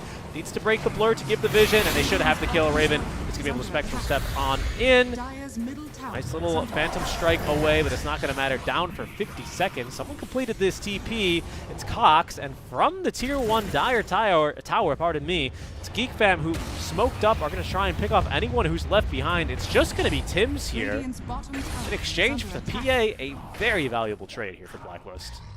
Yeah, big moves there by Blacklist, picking the PA off there. Probably a little too greedy staying there. I felt like after he cleared the medium camp, or the camp next to the tower, he actually had to book out, you know. He can't afford to clear another camp there because the whole map was, nobody's showing. Something should be wrong, you know, there, and they had pretty good vision, you know, set up around the map. I mean, once again, you see like Geek Fam, they're really prioritizing warding the runes, you know. Like, once again, have at least one ward onto the middle rune, one of the runes, one ward in the enemy jungle on the top side, and one on their bottom side. So their vision across all 3 areas. Oh, at the bottom side. Where's this bottom rune? Ah, here it is. Yeah? The seeds of fortune. Good vision. Easy ones to smoke across, but yeah, you know, it's still more farm right now in the camp of Geek Fam. Surprised at how well Mac has been able to keep up his farm game as well, actually keeping pace with a PA who, you know, has taken a death, but here we go. Already the Ag Scepter online with the Shard. The full blade mail. It's going to be a smoke. They might just go again here into the triangle, where it's Abed, who might stand here to break smokes. Instead, I believe they're going to play around this order where they see Tims and Gabby. Hookshot has missed. I don't think this Onslaught will, though. Tims, actually, with the dispersion, is going to buy himself a little bit more time. Force Staff caught and intercepted, even pulling back Gabby here, hit by the Vessel. Going to try and escape. An untimely fate here as Cox trying to catch him here with the Pulverize just out of range. Seems like he'll be just fine. That's an Ag Scepter for the clockwork. Holy moly. Yeah. 20 minutes in. He is having a game, huh? Where did this money come from? Mac might feed a bit of money on over, although, the RP catches 2. Torrent Storm still kind of being a bit of a nuisance, preventing Blacklist from getting any much else in this fight, but... Man, that's the Radiance reveal on the Spectre. It is. That's a big kill. Very, very big kill for the Spectre. Look at the Spectre. She's pretty fat right now. Lots, not even that big of a goal change. Oh, it only caught that last kill, which would be why. Still, though, really good moves here. I don't think Carlo's going to live. Yeah, but look at what Scam bought. You got a pipe to deal with the Radiance. So that's a very, very smart pickup. And the A as well. All the magic damage. I agree. So what? Yeah, what else are they getting? A BKB on Conker? Conker definitely needs BKB against the Timber. Yeah, he does. If you go hard, the Whirling Death is just gonna still shred you. Vessel doing a lot of work against Gabby as well. Gabby has a Yule Scepter, so he's got that casual Dispel. Yule's, of course, a classic item for these Timber players because there's some funky interaction. Timber Chain. Yeah. I mean, against Kanka as well to deal with the extra. True. It's Very true. nice. Are they going to give Natsumi this rune? Is that what I'm seeing here, Skem? Look at this guy. Ah. And then he's going to die to the Tormentor. I have a feeling somebody's gonna die. Oh, Radiant's it was middle close. tower Oh my is under God. attack. Every Yeah, single time. that was I see a PA doing the tormentor. that was a close one for sure. So who got the shard? Ah. Winter, oh, can you explain to me how the hell this Clockwork got an Ag Scepter? It's 4,000 gold. He's 4-1-9. Yeah, yes, that's true. Yeah.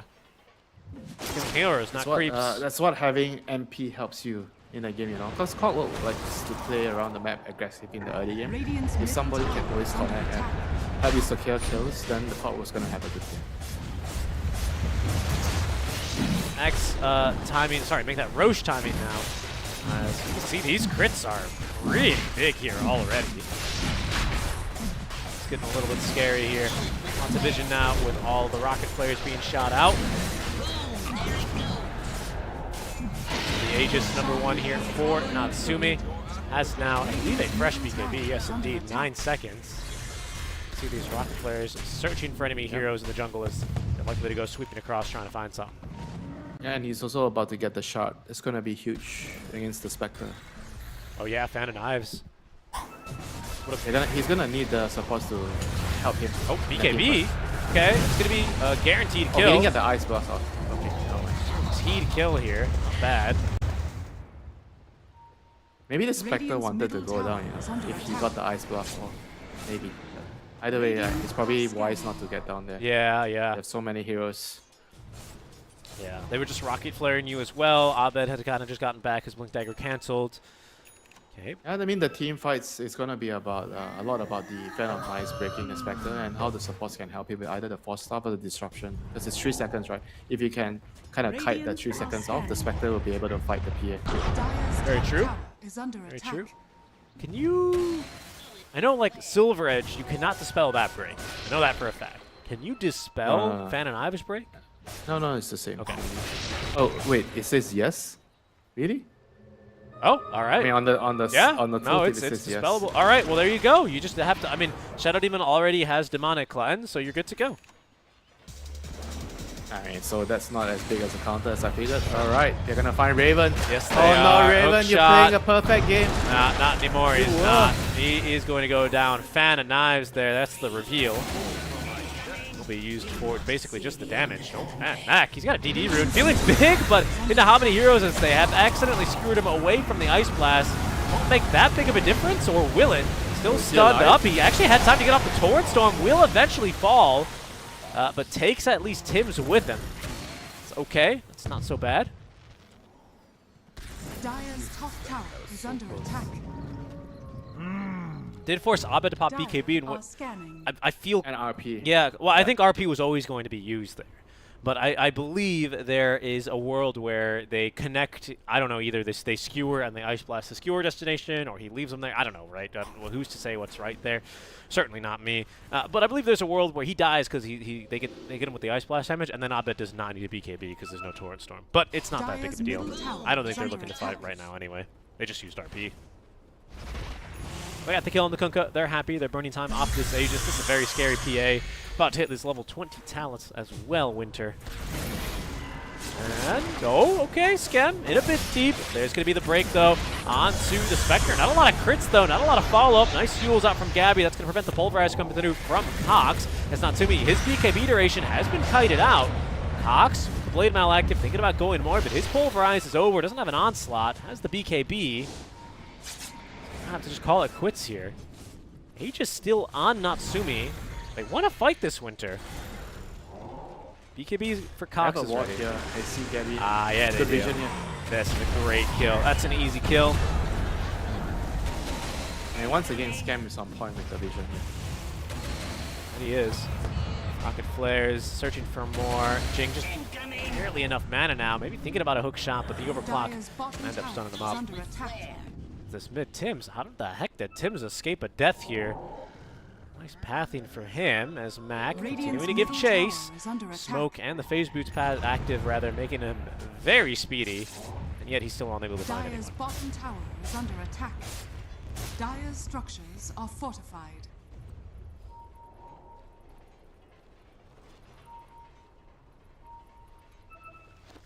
I mean, you don't see much disseminates being useful and impactful in a game, but this game it might be very good. You know? You got the two good targets to use it on, the Timber or the Spectre, because they're going to go in the middle of the team fights.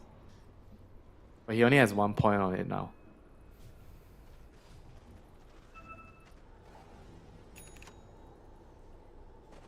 Radiant's top tower. Curious is why under Gabby attack. decides that 3 points in reactive armor isn't enough. Now he's put points in the stats. Ignored the talent, obviously. And I suppose that means he's not going for this Ags either.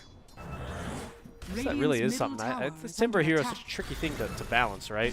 It's always been like reactive armor is too good, help I'm dying at level 1, or just middle not. tower has fallen. Smoke play now.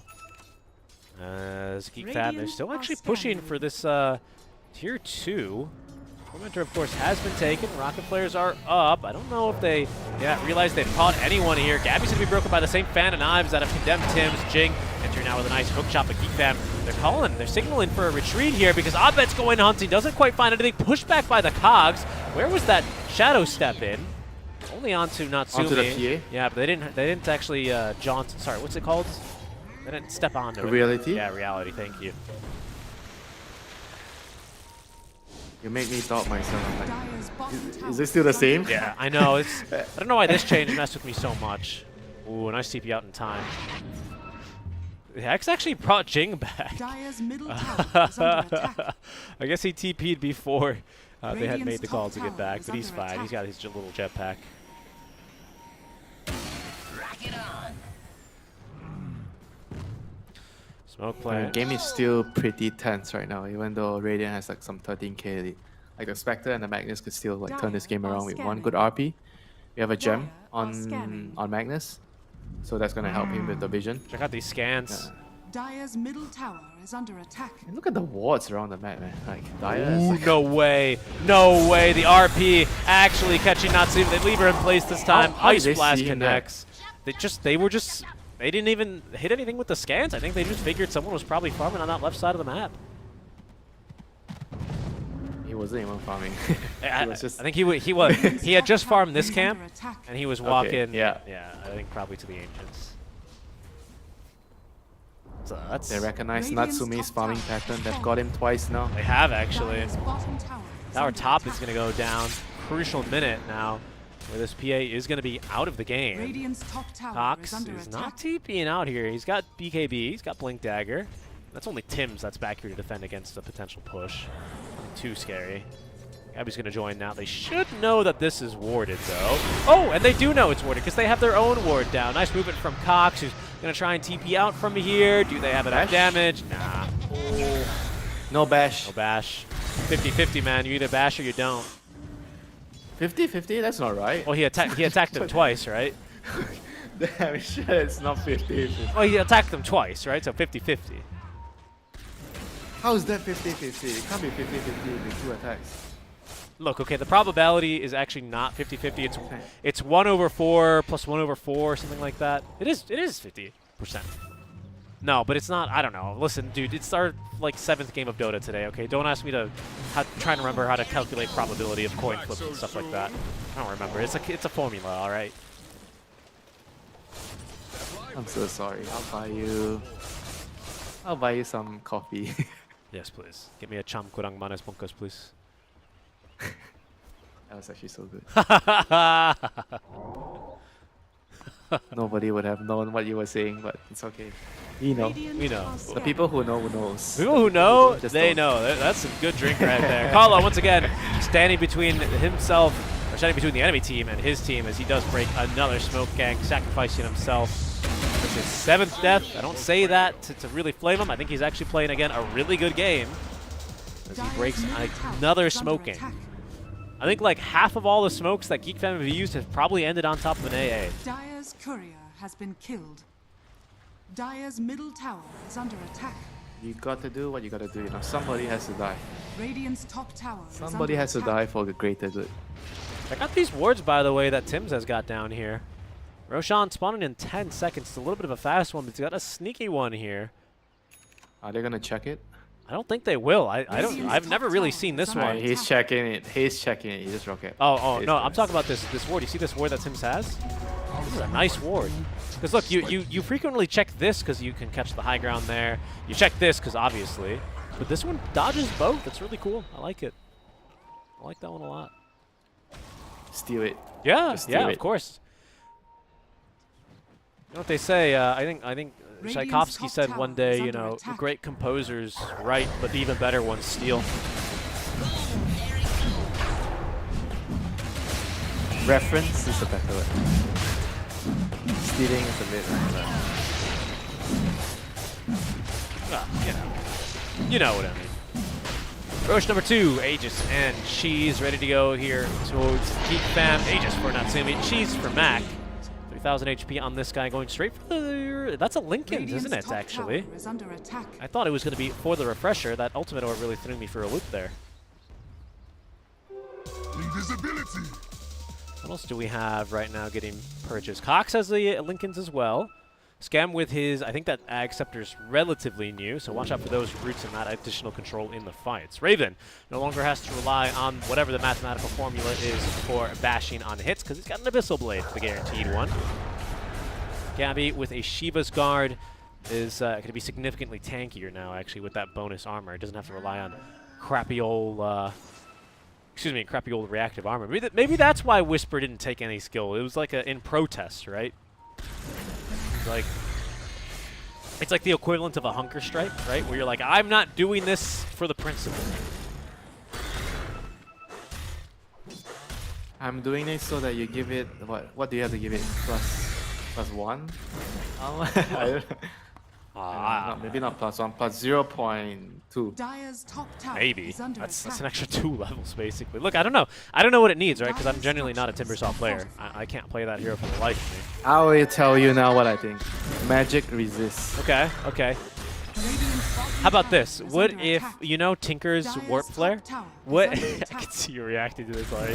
What if reactive armor, right, when it got to max stacks, anyone who attacked you, they got Warp Flared. They teleport randomly around you. Dire's top Little tower is explosions, falling. you know? Uh-oh. Tims. Oof, just out of range of a hook shot.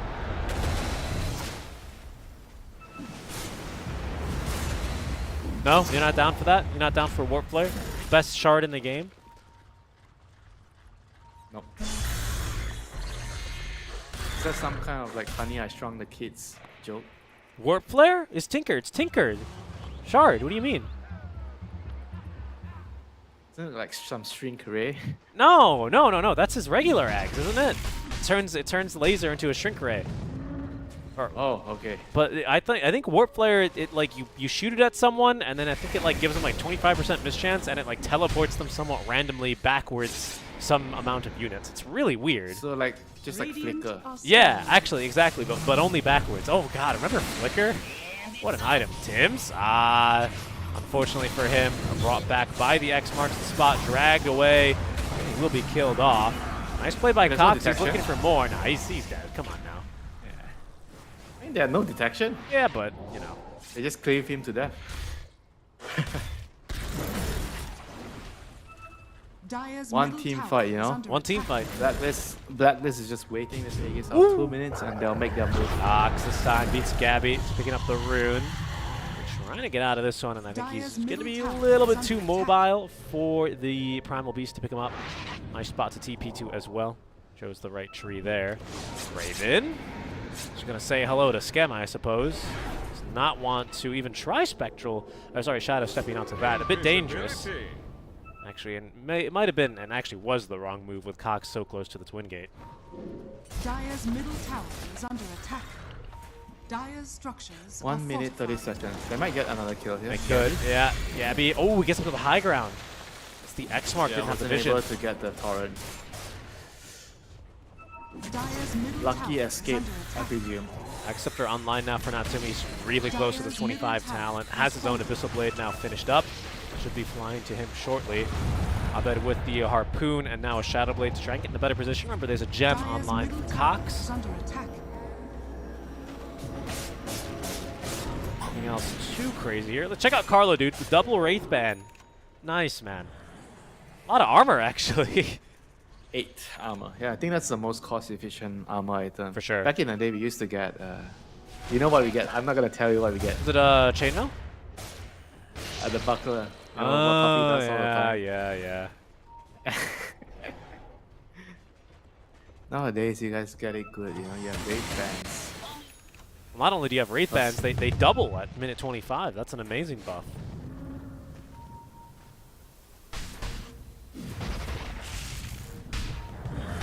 This probably means that you die is from under 2 attack. shots instead of 1 from PA. Yeah, but that's pretty significant, you know? Maybe you get off a 4-staff. You know what changes the fight? You get down 1 more Ice Vortex in between those attacks, Winter. Oh, come on, you promised not to go there. Dire's You bottom freaking tower promised you. I didn't promise anything. Show me the tape. Show me the tape. I'm proud of It's it. on tape. You dingus. Aegis is going to expire here, so now Geek Fam only left with the cheese from their second row, so that's still on Mac for now. Building a Scythe of Ice here after his own Lincolns. No Octarine yet for this Kunkka, so not really the traditional Water Park Kunkka. It's kind of Water Park Kunkka. I can't believe you're using traditional on Water Park Kunkka. Yeah, man, it's been a build. There is nothing traditional. It's been a about build for so Aghanim, long. Scepter, Octarine, Core, Kunkka. It's been a build for so long. What's the other build for Kunkka, huh?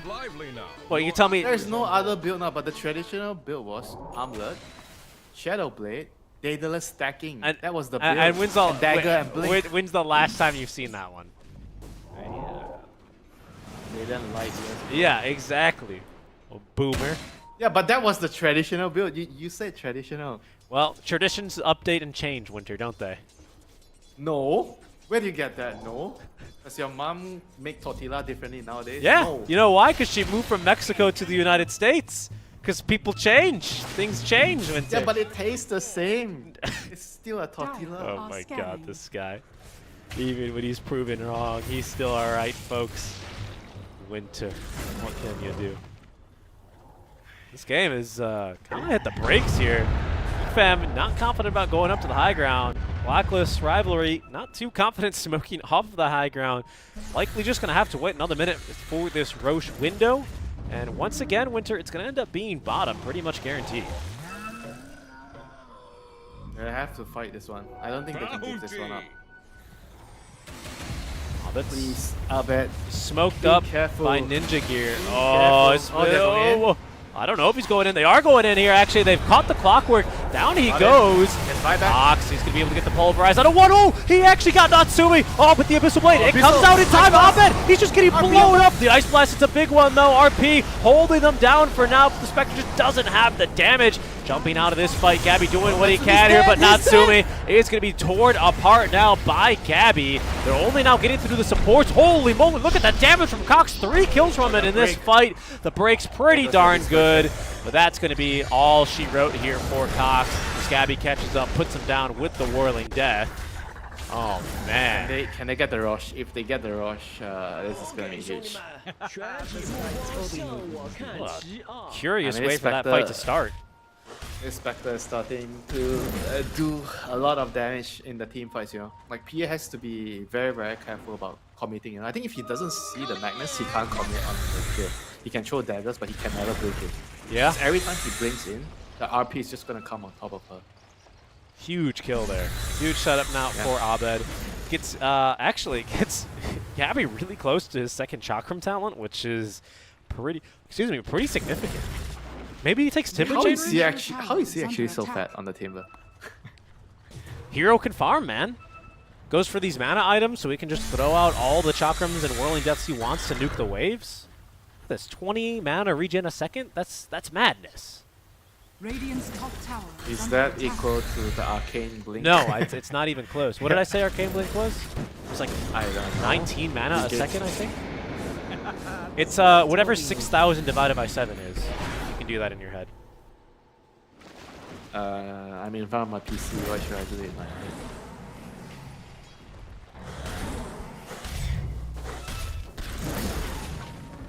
Why 7? What's with the 7? So because you can use, the calculation is you have 100 mana every 7 seconds, right?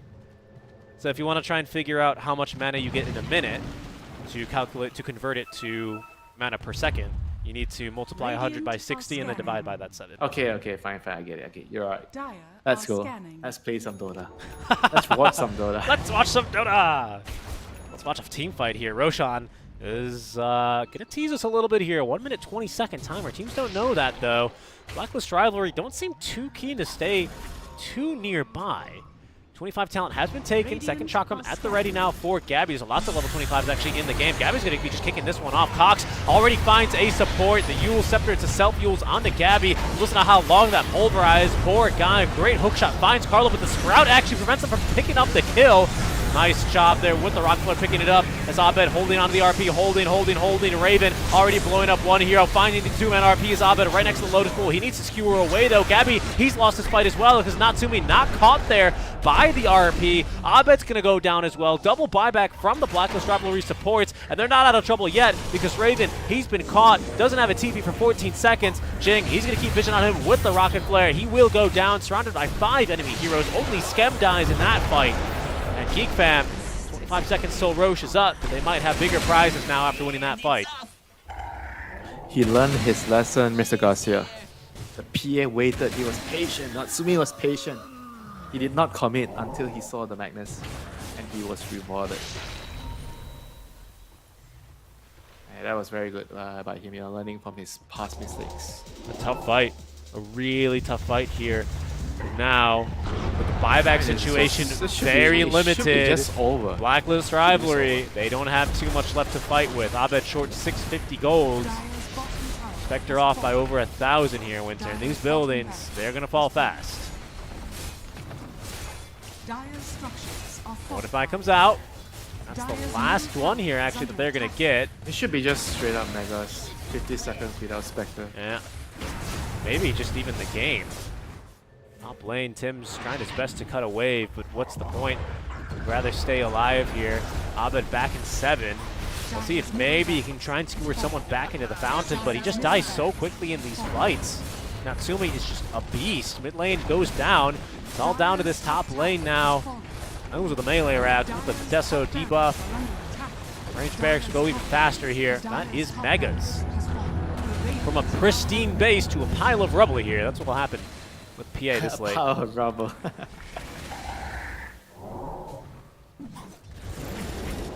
So what is this pile in the middle? The throne, the ancient. Gold for my The pile of Do rubble. you also call this a pile of rubble? The ancient? Well, you know. Yeah. All the buildings have been destroyed. He can't be a pile of rubble. He's the ancient. Right, but it was, sure. It was pristine, and now it's mostly rubble, Winter. How about that?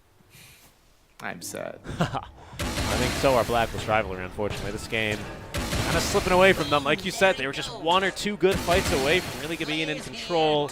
But it's going to be even harder now, especially with Roshan up for grabs. This guy as well, Refresher Shard for the taking.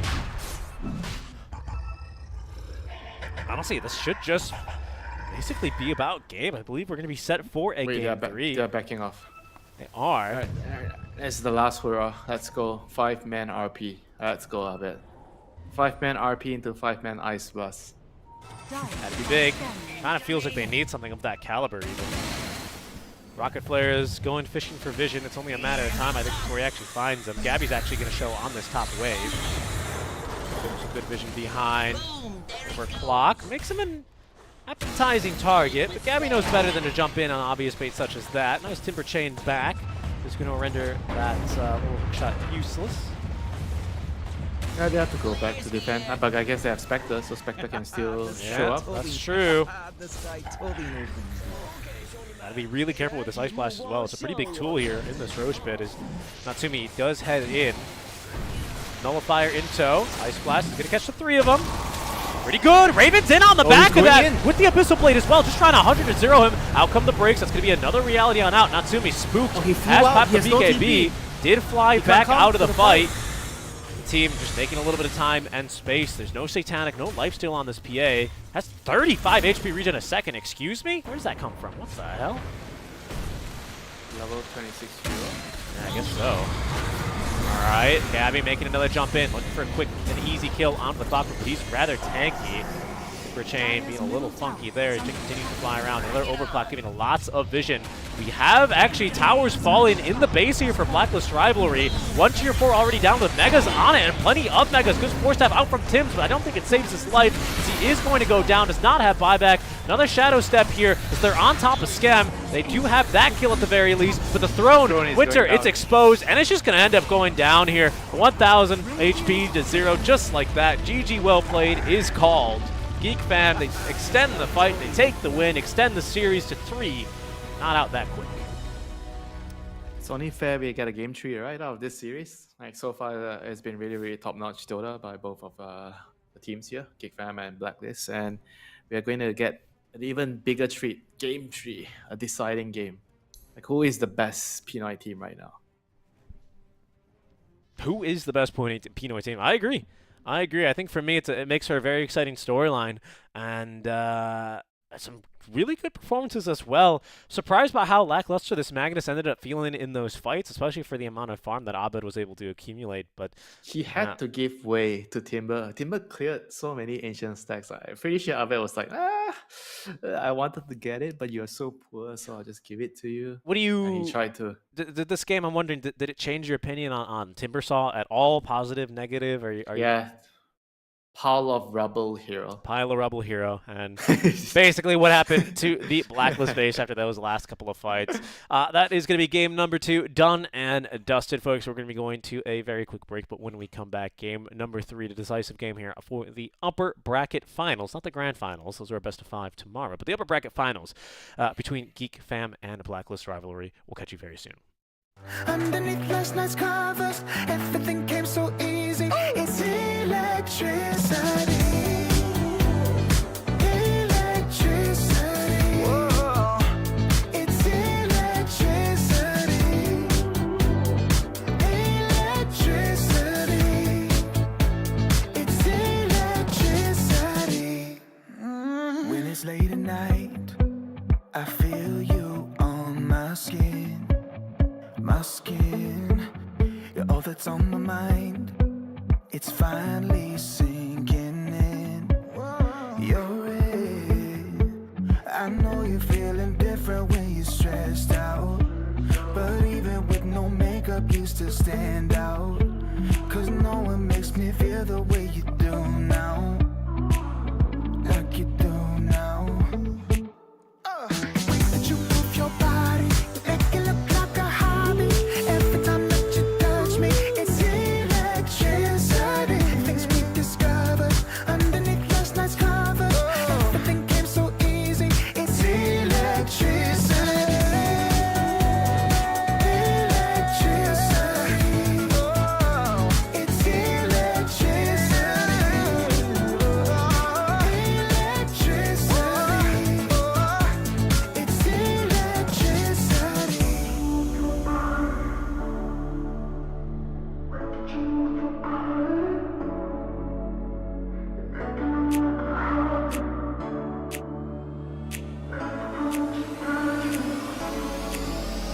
The way that you move your body, you make it look like a hobby. Every time that you touch me, it's electricity. Things we discovered underneath last night's covers. Everything came so easy. It's electricity. Electricity. It's electricity. You move your body. Electricity. You move your body. It's electricity.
time, 'cause I'm already gone.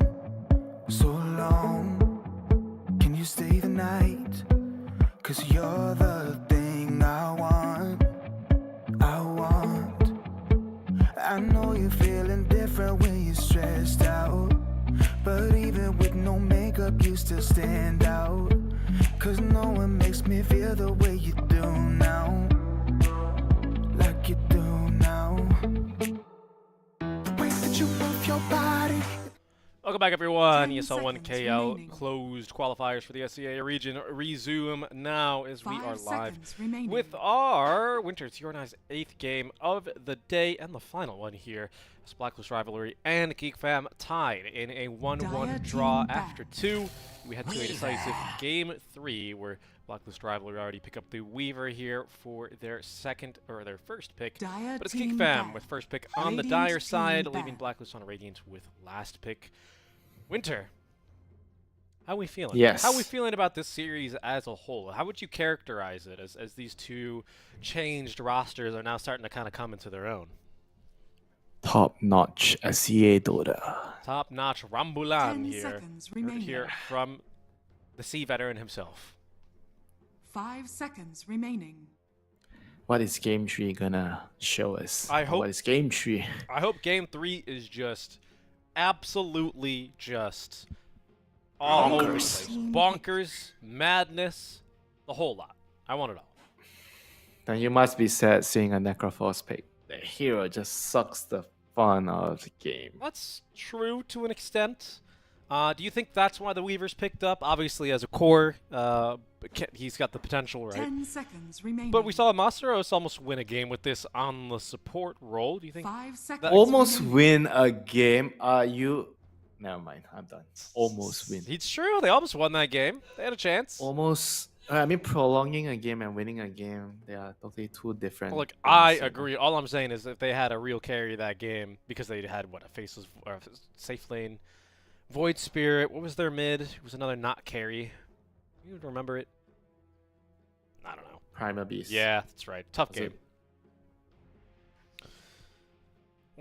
Also, I want to say Black Rivalry taking a lot of time, even for these first bans, Dire team really dipping into reserve time. Coming out with the Yeah, Tree that's, Protector. Yeah, this is a hero that really likes to play with Weaver. Again, Weaver with Trian, it makes the Weaver very, very strong because you want to play aggressive. Lich Seed allows you to do Dire it. team Get regen because Weaver doesn't really build any regen items in your kit early on, so you don't have life steal and don't have anything that gives you HP regen. So Trian Protector solves all of that problem for Weaver, and they both make a very powerful duo. So I'm kind of expecting this to be the safe lane Weaver with the Trian. Radiant team pick. And Geekfam is gonna respond with more green heroes. Why not? The whole draft should be green, you know, at this point. They respond with more green heroes. We're starting to see this more and more today, aren't we? Across a handful of teams experimenting. I wouldn't even say experimenting, right? Because the concept's proven. It's just unpopular 10 these days, but seconds becoming remaining. more popular. As Rubik is back in vogue, especially against this 5 Weaver. seconds Nice remaining. spells to steal from the Treant Protector as well. But I always like seeing a Rubik in the games that I cast. I'm a big fan. So what does Blacklist right now do? You kind of still need a Necro counter, like some Radiant Shadow Demon, team something to deal with him, you know. Okay, Pangna's decent.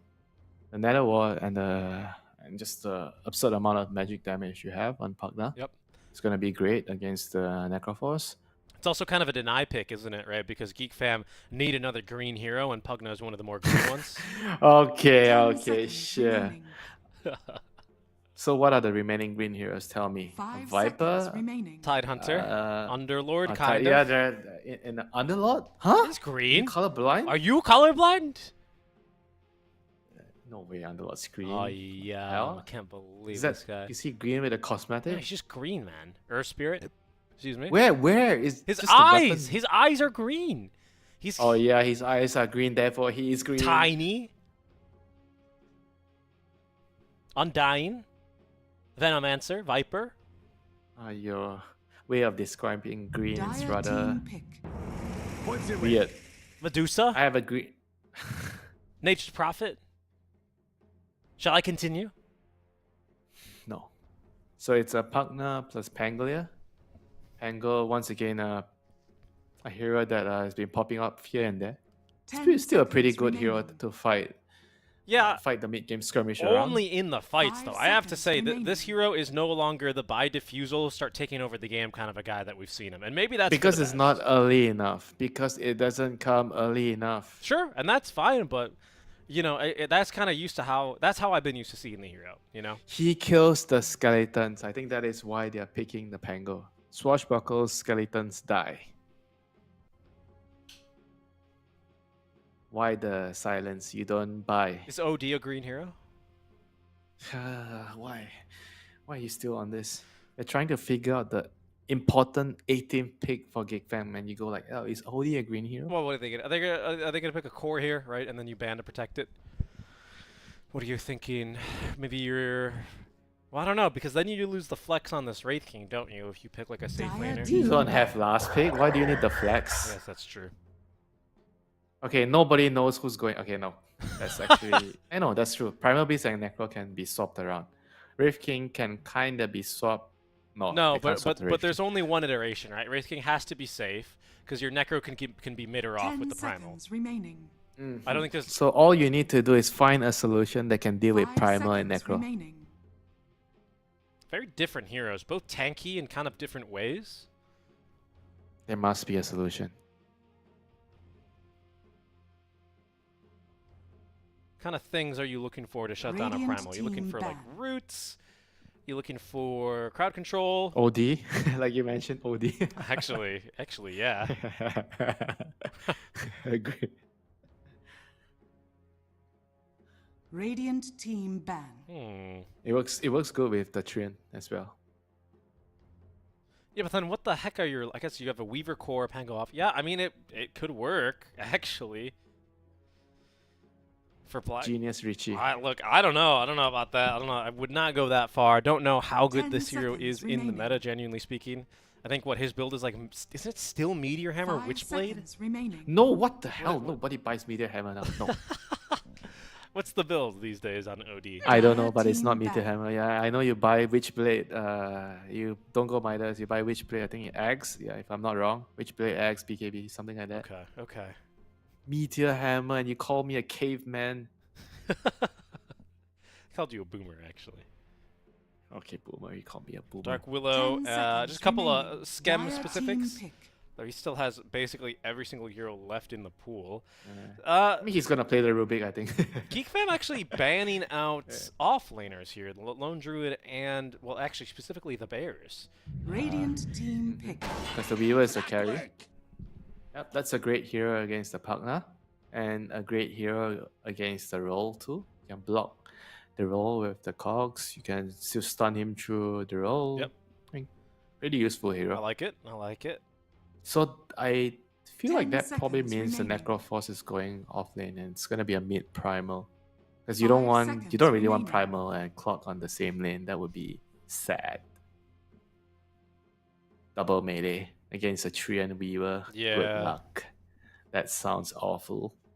This rivalry thing taking every single second here. Come out with a Choose your Doom. hero. Okay. Yeah, Doom the Necro. Yeah. No healing for you. Good pick. And they also I like all their drafts, all 3 games, or Blacklist. they're doing by the way, they're doing what you don't like. They're sending Cox off lane Right, with what? the clockwork. They're doing the dual melee. Double melee into Treant, Protector, Weaver. Yes, sir. Off lane Doom. You need to be pulling waves, against this duel as a double melee. This lane is tough. Very, very What do you tough. pull, And they have you a stack, Rubik Wraith right? King. Rubik Wraith King against Doom Pugna. It seems like also a good lane for Doom.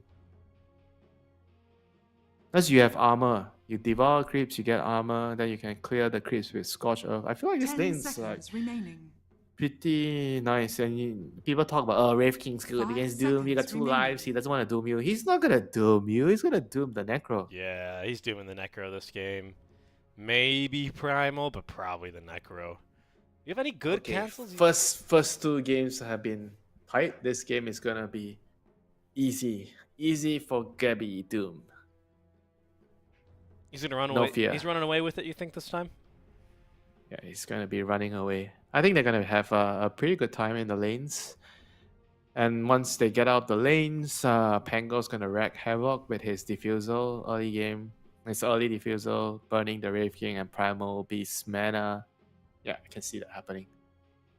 I mean, Pugna is. I feel like Pugna is probably the strongest position for in terms of lanes, excluding the Enchantress Chen heroes. Like, he's actually so obnoxious to lane against. Have you ever laned against a Pugna? Can't say I have. Not a good Pugna anyway. Outranging you. Against a move speed. Pugna. Have you laned with a Pugna since you're playing off lane? No, never. You feel good, you know. Trust me. Tell your friend to pick Pugna. Give it a go. We'll see how it works out here. Been pretty convinced by it so far. We had a Pugna game earlier today, if I'm not mistaken, and it looked pretty darn good there. We'll see how it looks totally as we get underway now with game number 3 in this series, the Rumble. Fortunately, neither team eliminated after today, as we are still in the upper bracket. Sure. A little bit more Dota to be played before we release them, as we're back tomorrow, bright and early, to determine which team is going to be moving on from the lower bracket finals into the best of 5 qualification match. Sounds like you like the Blacklist rivalry draft. Do you think it's going to win, though? There's a difference, I'm only gonna like the draft if I think it's gonna win. Really? Fair? Is that? I mean, I don't know. Like, would you like a draft if you think the draft is gonna lose? Yeah, Tell me. I would. Then why do you like the draft? Because maybe it presents some interesting ideas, or they did a nice color scheme. You know, plenty of reasons. 30 seconds to battle. Okay, you're not here for the dotes. You're here for the memes. Well, it's that time of night, Winter. I think Natsumi, we'll see how far up he wants to go here, but it'd be a pretty nice catch for first blood. Has a little bit more support now. Sitting right underneath the ward. Who's on this other side of the river here? Just Abed. Might be able to try and collapse on them, and it looks like they're going to be able to make that move. Leech Seed already leveled. They are all going in now, looking for this first kill onto Natsumi. Abed with the body blocks. Mac doing what he can here with some nice heals. Oh, but they still managed to actually get him despite Jing's best efforts on the battery assault. Goes the way of Gabby as well. Okay, good start for Sir Gabby. 3 runes as well for Blacklist and First Blood. Sims is just that fast. Yeah, how can you lose this game, yeah? Alright, mid lane is gonna be tough for the Pango against the Necro. This will not be easy for him, even with the 3 runes. But interested to see how this double melee is gonna play against this 3-run protector of Weaver lane though. I think they have only one move, which is to pull the wave. If they don't pull the wave, I feel like the lane's gonna be very tough. Yeah, I almost feel like Carlo could have maybe opted for like an Orb of Venom in this lane. It could be that good. Nah, not that YOLO. Not Orb of Venom. Love me an Orb of Venom on Treant Protector. So good. There's they are, doing the wave skipping shenanigans already, so we'll see Tree probably trying to protect the next one. Do you think like the first 2 waves should be unpullable? Or no? Do you think that's just the first one's fine? That would actually make it less interesting. Okay. Because you have nowhere out to play in a difficult lane. And you should always have options. I agree. That's what I love about Dota. I just reckon, you know, the camps spawn at 1 minute for a reason, so I just feel like your 30-second wave shouldn't be bothered either, right? Then the camps start spawning in, that's when you can really go hard. I don't know. I think it's fine the way it is now, too. I accept your idea. I think it's fine too. They do it that way. It might be a bit I don't know, some people might not like it. Yeah. I think it's fair. Remember when camps used to spawn at 3 minutes in or something? They spawned 1 minute and then 3 minutes. Call me a boomer, yeah? That's a good patch. That was the Stop Jungle LC patch. Wait, was it the Moonwell patch? Oh, I don't remember. It could have been. Crazy to think about that, huh? Yeah, how old are you? This lane, though, Not old, you know? not old enough. Lots of lane shenanigans down here. You can just see it's been fairly okay for Cox still. Yeah, I can always just kind of onslaught on out anyhow, so it hasn't been too difficult for him. Mid lane, speaking about difficulty, Abed. I mean, there's not much you can do in this lane. Get your levels, pick up the water rune, pick up the bounty runes, come back, swashbuckle, get the range creep, shield crash, get another melee creep. Hope you have enough mana for the next wave. Yeah, beat him on the Just rotations, speed. right? Basically. Yeah. I think he's doing still fine. This thing is almost impossible lane for any melee hero. Gabby's already rocking the Ring of Health. Is going into that Vanguard. So he's going to get online here relatively Dire's soon. structures are Tim fortified. says unblocked his hard camp. Is going to try and interrupt the pull. Sure, what was that fortify? Such an early fortify. Was it for the mid lane? He was trying to get a last hit. Could have been. Maybe it just wasted the swashbuckle or something like that. I didn't see. But bot lane, Raven. They're trying to pressure the primer, but he can always run away Yeah. because he's the dinosaur. He can run anytime he wants. He is a dinosaur. Very good explanation. Abed's already got these infused raindrops, so he's going to be able to at least, I don't know, not melt away here to Mac, but you can just see how aggressively he's playing it. Abed also could not pull the range creep, and it will get denied very easily here. It's, What can you do? You are Pango against a Necro. yeah, just feels so bad, right? Because it's like all these denies as well, just keeping Mac topped off. Doesn't even have a bottle. Denies the water rune. Holy. Yeah, you don't want to walk there, you know? Efficiency. True. I want to waste that 2 seconds. You're already full HP and mana. Ruin Abed's day, get through those raindrops. I see it. I see it for sure. Gabby is taking a little bit of a beating in this top lane, but his CS is pretty good. So I don't think he's too unhappy. He has his Vanguard, so he should be Yeah. fine. Vanguard, Devour Armor, it's gonna help him against the skeletons. He should be free farming in this lane now. I feel like I said, the lanings is gonna be very good for Blackness, except for the mid lane. They're gonna TP Carlo in. Yeah, Leech Seed. It's so hard though. Look at the tip. Like, what are you trying to do, Maxis? Do you know who I am? I'm the Green Master. If you play Necrophos, you have to have some sort of ego, you know, so that you can go in and behave like a boss and make the enemy think they can kill you, but they can't. You know? And you get your Reaper off, your Ghost Shroud off, and you kill everybody. Just full heal. Yeah, if you're too much of a conservative player, you won't be a good Necro player. I could see that. Which one are you? Are you the, I'm not a good Necro player. The thing is, I'm too confident and I don't know how to bait. I just run in and I die. Radiant's middle tower is under attack. I admire your honesty. Yeah, no, I mean, I know exactly what you're talking about. It's what makes a good Morph lane and a good Faceless Void player good, right? But I just can't do it. I overestimate my strength or I underestimate my strength. Can't do it, man. Arcane Rune, though, is going to at least refill the bottle for Abed. Most importantly, I think keeping that out of the hands of Mac. He'll be pretty pleased. They did also send Cox back to regen in the fountain, so a little bit of solo time now for Raven down bottom as we're already hitting the 6.5 minute mark. So far, the net worth pretty darn good as well for Raven. Oh, Max tipping top. He's gonna get a Reaper. Okay, nice. That's a very, very nice rotation there. Come feast for the flesh. Gabby is out of control. They need to slow him down somehow. Yeah, that is a big That's move. great. So the story of the game is Black is having much better side lanes but suffering in mid, and whereas Pango is still somehow, he got his level, so he's gonna be able to help his team. Just needs to get the net worth. He's at least got as much money as Cox does. But again, right, it's this issue of not being able to secure that early... holy moly, are you seeing these wards, by the way, by Geek Fam? This river? Look at... You like how aligned they are? I do, actually. It's like... are you the type of person that would be mad if somebody moves your stuff in your room like 1 centimeter aside and you're like, oh, that's not aligned. No. Oh, dude, I have a cat. What does that tell me? You're messy? No, dude, cats move stuff all the time. They just jump on stuff and... Like they jump on your furniture and then move your things around? Yeah, of course.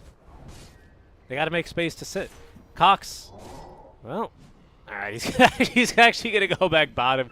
Gabby is not showing on any of these wards, and there's just no chance for a kill. In fact, that's actually because the stacks are being really well made here. They're going to fight now for this bottom power rune. Actually, Swan stop. It's an invis. This time, Abed, yeah, he's going to be able to reach it as well. Nice job by Tim securing it. Scam's not going to be there in time to either deny it or either lift Abed or something. Can't be done. Again, just a bottle refill. Yep, so far so good still, you know, for Blacklist. The side lanes are still doing well. I mean, eventually they're gonna have to maybe try to kill the Necro once. I feel like, alright, another initiation. Tims is gonna die here to Cox. Finally, he gets his reward for leaving his lane for the last, 2 minutes? Yep. Ooh, that was actually a ton of damage there on a Jing, but he lives. Back top, they are diving this tower for Gabby, who's just shy of level 6 still. Mac. Oh, another Reaper unlock Gabby. Reaper Sight is going to be ready. That's a big one as well, denying the level 6. Those BOTs online very early. Holy. What did I want to say? Oh, that was a nice, nice tank there, actually, by Tims. It's unfortunate that, of course, Geek Fam are so strong out of the gate that they can just kind of dive tower and kill Gabby anyway. But he defended and actually helped farm the stack, so it was a pretty good move in that respect.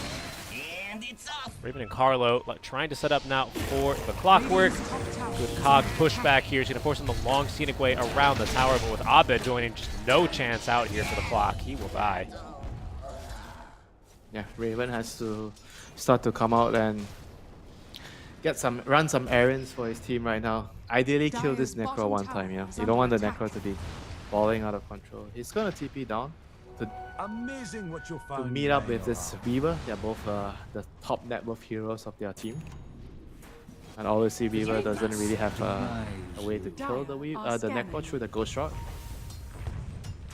Ooh.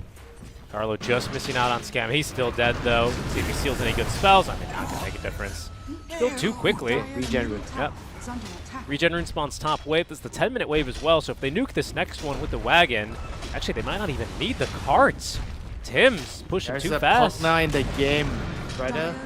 Pogna kills buildings. That he does. No denying that. Natsumi just being a bit of a troll. Might have seen the big creep that Gabby needed for level 6, but eventually finding the experience. What are you doing, Cox? Guess just being a bit of a nuisance here.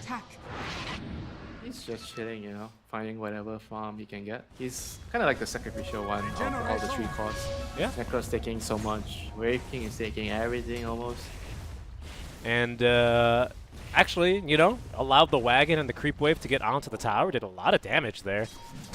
Didn't quite kill the wave, though, so there's a double-stacked wave that is going to push on that bottom Tier 1 tower for now. But Geek Fam instead will smoke up, cross the river, and head into the triangle again. Might end up here another dive onto Gabby. There's a Rolling Thunder this time around. Gabby has not saved the skill point. 3-3-0 here at level 6. Stealing a little stack. I think it was a single stacked camp there. No, triple, actually. I see the Satyr, the Tomato, and... the Stompy camp.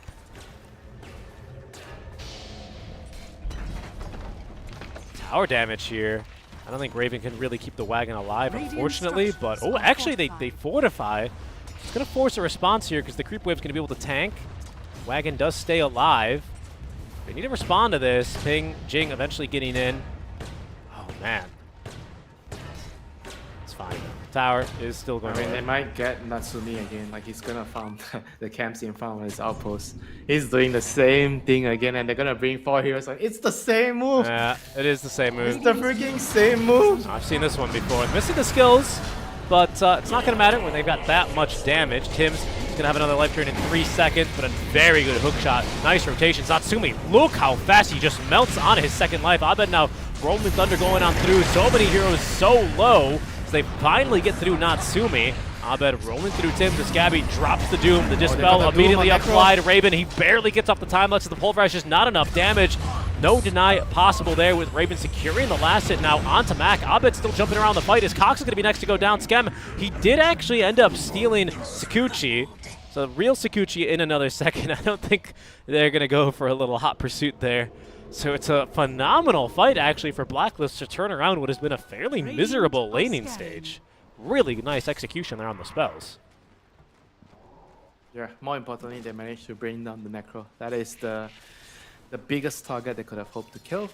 They also killed the Wraith King, I imagine. I think we will finish him off right at the tail end of things. So they got two of the biggest kills they could have gotten. Scam is still running around. Yeah, he is. Mac is back as well. He's got no Reaper Sights for 55. Jing pushing him a bit further away, but Gabby should go down basically just to the Heartstopper aura, extra a couple of right clicks. Really making Mac work for this, but they're going to get the kill eventually.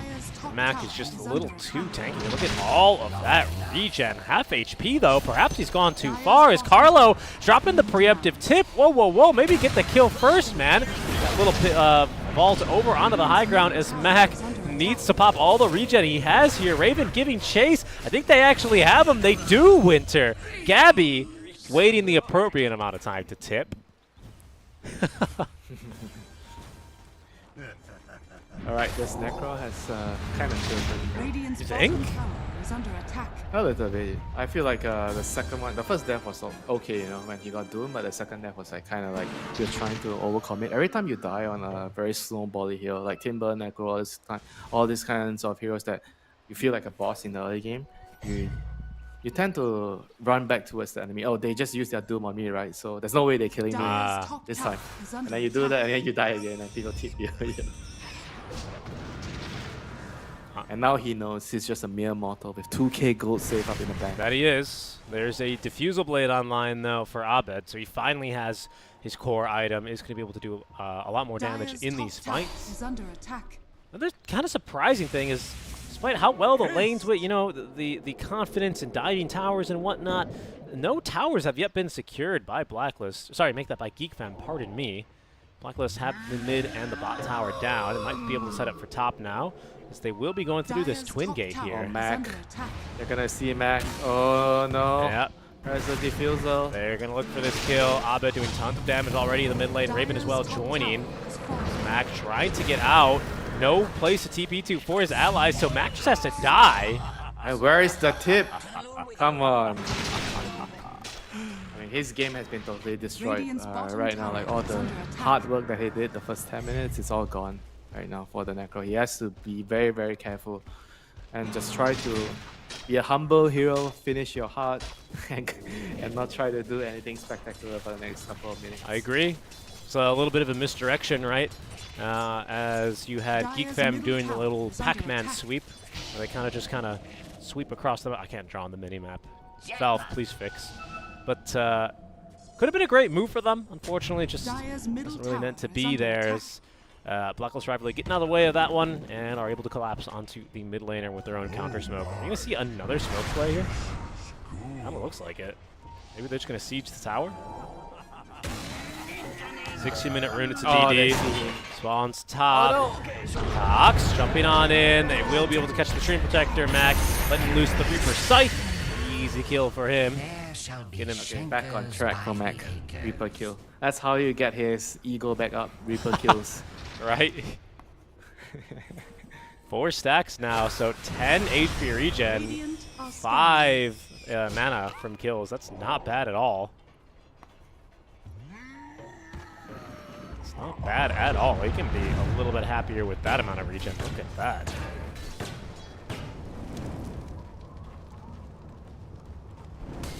Gabby operating with his Hand of Midas. What's he assembling here? Ah, yes, of course. It's been a while since I've seen this one. And the new Octarine recipe confuses me with all those Void Stones you need, but it is going to be the Octarine core completed for the Doom. Scam. Being a little sneaky here. Do they actually have a kill on him? Could be pretty deep. Not that's missed the swashbuckle. Or even though the Fresh Desolator is feeling really strong here at level 12. Dire's courier has been killed. The courier kill on a Max certainly doesn't hurt either. They should just go watch. Just go up. Stick to it. You know, there's a Treant to tank everything up, heal everyone up with Bleach Seed. pretty good vision around the top side. Radiant's top tower is under attack.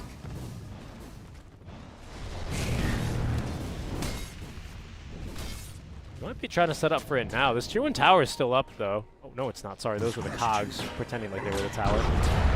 The cogs are pretending. Yeah, because on the mini-map, they all get the... Oh, they have a mind of their own Yeah. or something, Richie? They have souls, Radiant's actually, tower you know? has fallen. Good one. That's true, they do. That's a very Radiant's good one. I'll middle give you a tower 10 is on under that. attack. Dire are scanning. That is where Shadow Fiends start up. That's right, that's right.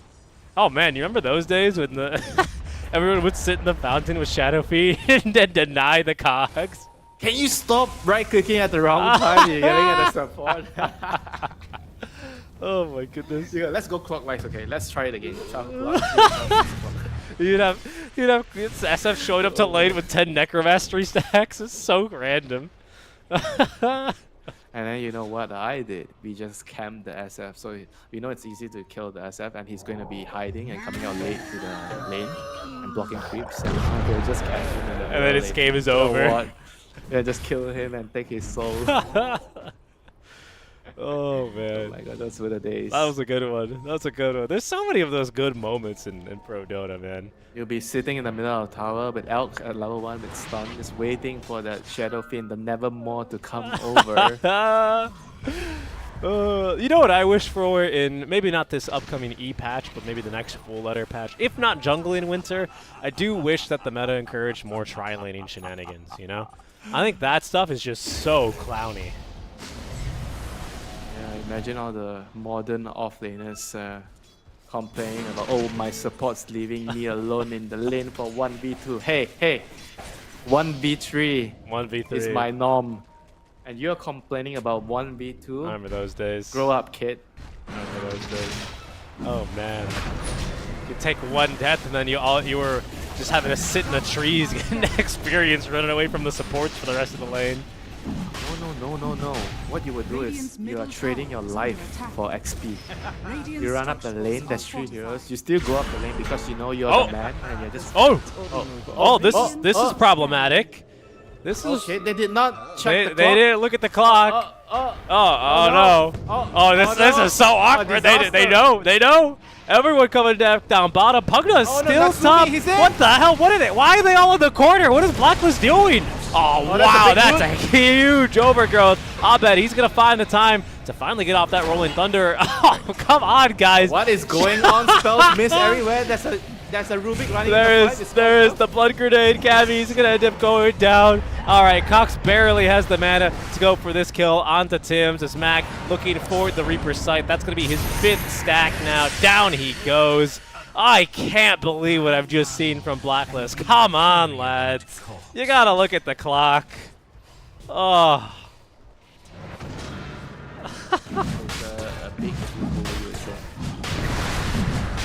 That was like the best overgrowth I've seen, followed by just so many missed spells. Absolutely nothing after that. They didn't get the Doom on the next one. Nope. Felt like Gabby was like, I have travel, guys. I might as I come fight. I need to farm. I don't want to run in. I don't have BKB. Don't make me die. And he runs away, and his team is like stranded, looking at the green monster without the Doom on the green monster. What can we do? But just die and perish in flames.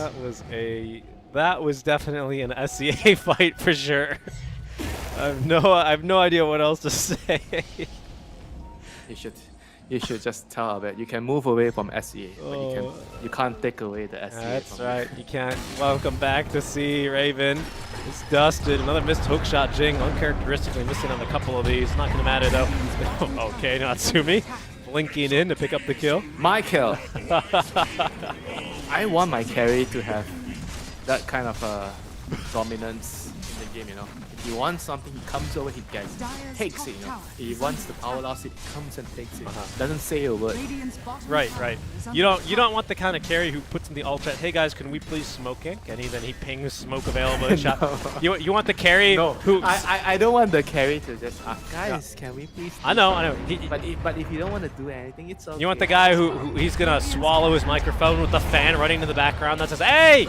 Gank my lane! Come gank! Gabby is very dead. As kind of pulled the Natsumi here, farming the way he is. Wow, another Reaper Sight. That must have just come off cooldown.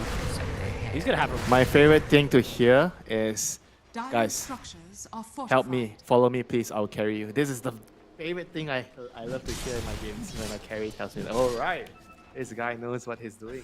Let's just go. Inspired confidence, huh? Right away. You know what I always do? Even if he thinks he knows he's gonna lose the game, but he's still telling us, I'm gonna carry you. my move is always, come on guys, let's make war. I grab people for the smoke and we run in. Does that even work? Oh yeah. You say war, people get excited in the SCA server. Come on, you know it. You have to tell them, I give you kill. You take the last hit. That actually... You have to bribe them. You actually have to That might be them. more Otherwise effective. they won't Yeah, follow that might you. be more effective. Oh, you want a tango? Come here, smoke with me. Tango and smoke? Whatever, you know.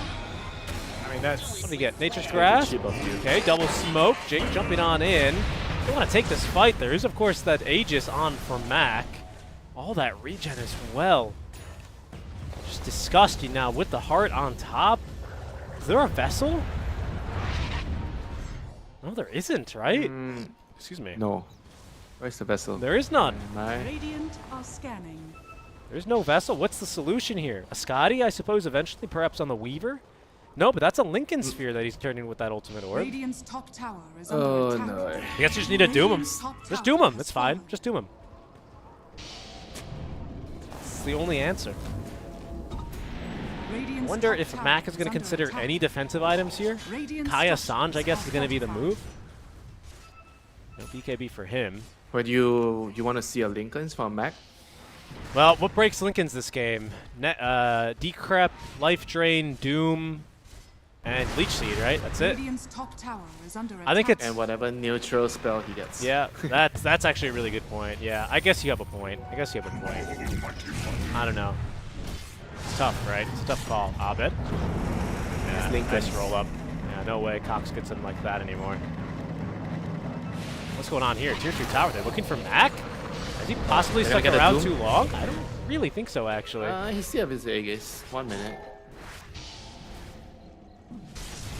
Yeah, Death Seeker won't lead him to safety. Oops.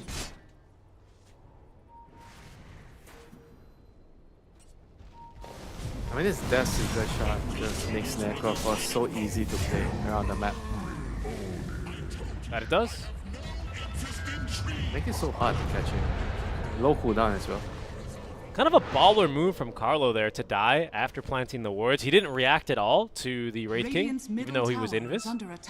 So he's trying to tell the enemy there is no obstacle. Yeah, right. It's kind of a baller move. You ever do that one? Nice excuse to beat. I mean, I think he knew. Oh, guys, don't worry. I just don't want him to know that's all. Well, you know. You actually just messed up. You placed a wall and you were talking and you were just ignoring the fact that there's some red dot on the minimap. And then you oh, guys, I just don't want him to Gabby? Gabby, pushing out pretty far here. He's got himself this little hurricane, but I do think he's dead. Are we going to have a Necro TP for this? Who's this? It's Raven. Okay. Is Raven going to be able to change about this? Maybe get a kill onto the Clockwork. If that, BKB activated now by Cox. The Tomb is onto the Rubik. Raven with the Swarm gets the kill onto Jing. And they might still be able to catch Cox because that's who's connecting. It's Tim's. Plenty of magic damage now with the Life Drain active, the Disarm, the Decrep, Death Seeker. In comes Mac now. Oh, that's a big Reaper Scythe. Another kill. I think that's his 7th Reaper Scythe kill. Overgrowth onto 2. Pops or forces Natsumi to use the BKB. Mac no longer has Aegis here, has a lot of HP still, and is not going to die that easily. Holy moly. Without Doom, you're not taking down this green monster. Nope, not a chance. That's, this is kind of a ridiculous amount of mana regen per second. Why are you so obsessed with that? You've been talking about mana regen the whole day. Well, I think it's because Yeah. with how I'm listening. I'm all ears. with how big the map is, and not too many like cleave carriers right now in the meta. You know, there's no Svens. You don't really have a lot of Battle Fury builders right now being so popular. The heroes are just kind of they're forced to rely on, using their spells to clear camps and efficiently move around the map while still avoiding deaths like Raven is trying to here, right? That just takes mana. It just takes mana to do that. Nice coordination here, but Raven's still able to get off the time lapse. And I think that's in part why, Cox going for the Arcane Blink was a cool move. That was a baller move from Abed. Did you see that? Boss Abed right there. I don't think he's still escaping. Roll up, yeah, but he's pulverized mid roll up and killed. I don't know, does that make sense to you? Nope. Alright, It's okay. I tried. Yeah. I always say points for effort. I always tell my players, my team, it's okay if it didn't work out, At least we put in the effort. 6K up Winter. Compared to some of the leads we've seen today, this 6K lead feels a lot better. This is a big one. Yeah, this is a big 6K lead. We've had some small 13K leads, and this is a big 6K lead. Radiant's middle That tower was a good has one. I like how fallen. you would describe that game. Yeah, no, it's exactly right though, right? I think you and I, and if you've watched this game alongside with us, you guys will know kind of what we're hinting at here. But it certainly feels like Blacklist Rivalry. They have moves to make, but we're seeing Raven kind of back in this cut wave mode, isn't he? Just being forced to farm around the map, cut waves, buy time. You've got It's buying time for Gabby. I feel like Gabby is playing he's playing so greedy with this build, I kind of did not expect the build to work out anyway. I was thinking, okay, you go to Midas, right? Then you have to play towards your Weaver's timing because the Weaver was so fat this game. And I was thinking more towards you get a Midas, then you get a BKB, you get a Blink. So you play around. The Weaver wants to fight, right, with the Pango, with the Diffuser. So you go to the fight, and after the BKB, you just get Blink. So every fight, you're going to make sure that I'm going to BKB and dagger in and get my Doom onto Mac. That is his only job in the team fights. But because he's going so greedy, now everybody has tools, extra tools, and the game is not going so well anymore for his team. I kind of felt like his slow build kind of ruined the momentum of the Weaver and the Pango. and these last couple of deaths, right, have really kind of put Blacklist Rivalry pretty far He's behind. dying because the build is slow, so he needs to farm, right? So he needs to take more risk on the map. If you go for the cheaper build, the more team-orientated build, you'll be playing around your team, so you're not going to be walking into dangerous places alone to farm. You're going to be making moves to your team in the smoke. So that's going to make a huge amount of difference in the game. Great King. Already feeling pretty darn strong. He's going to have that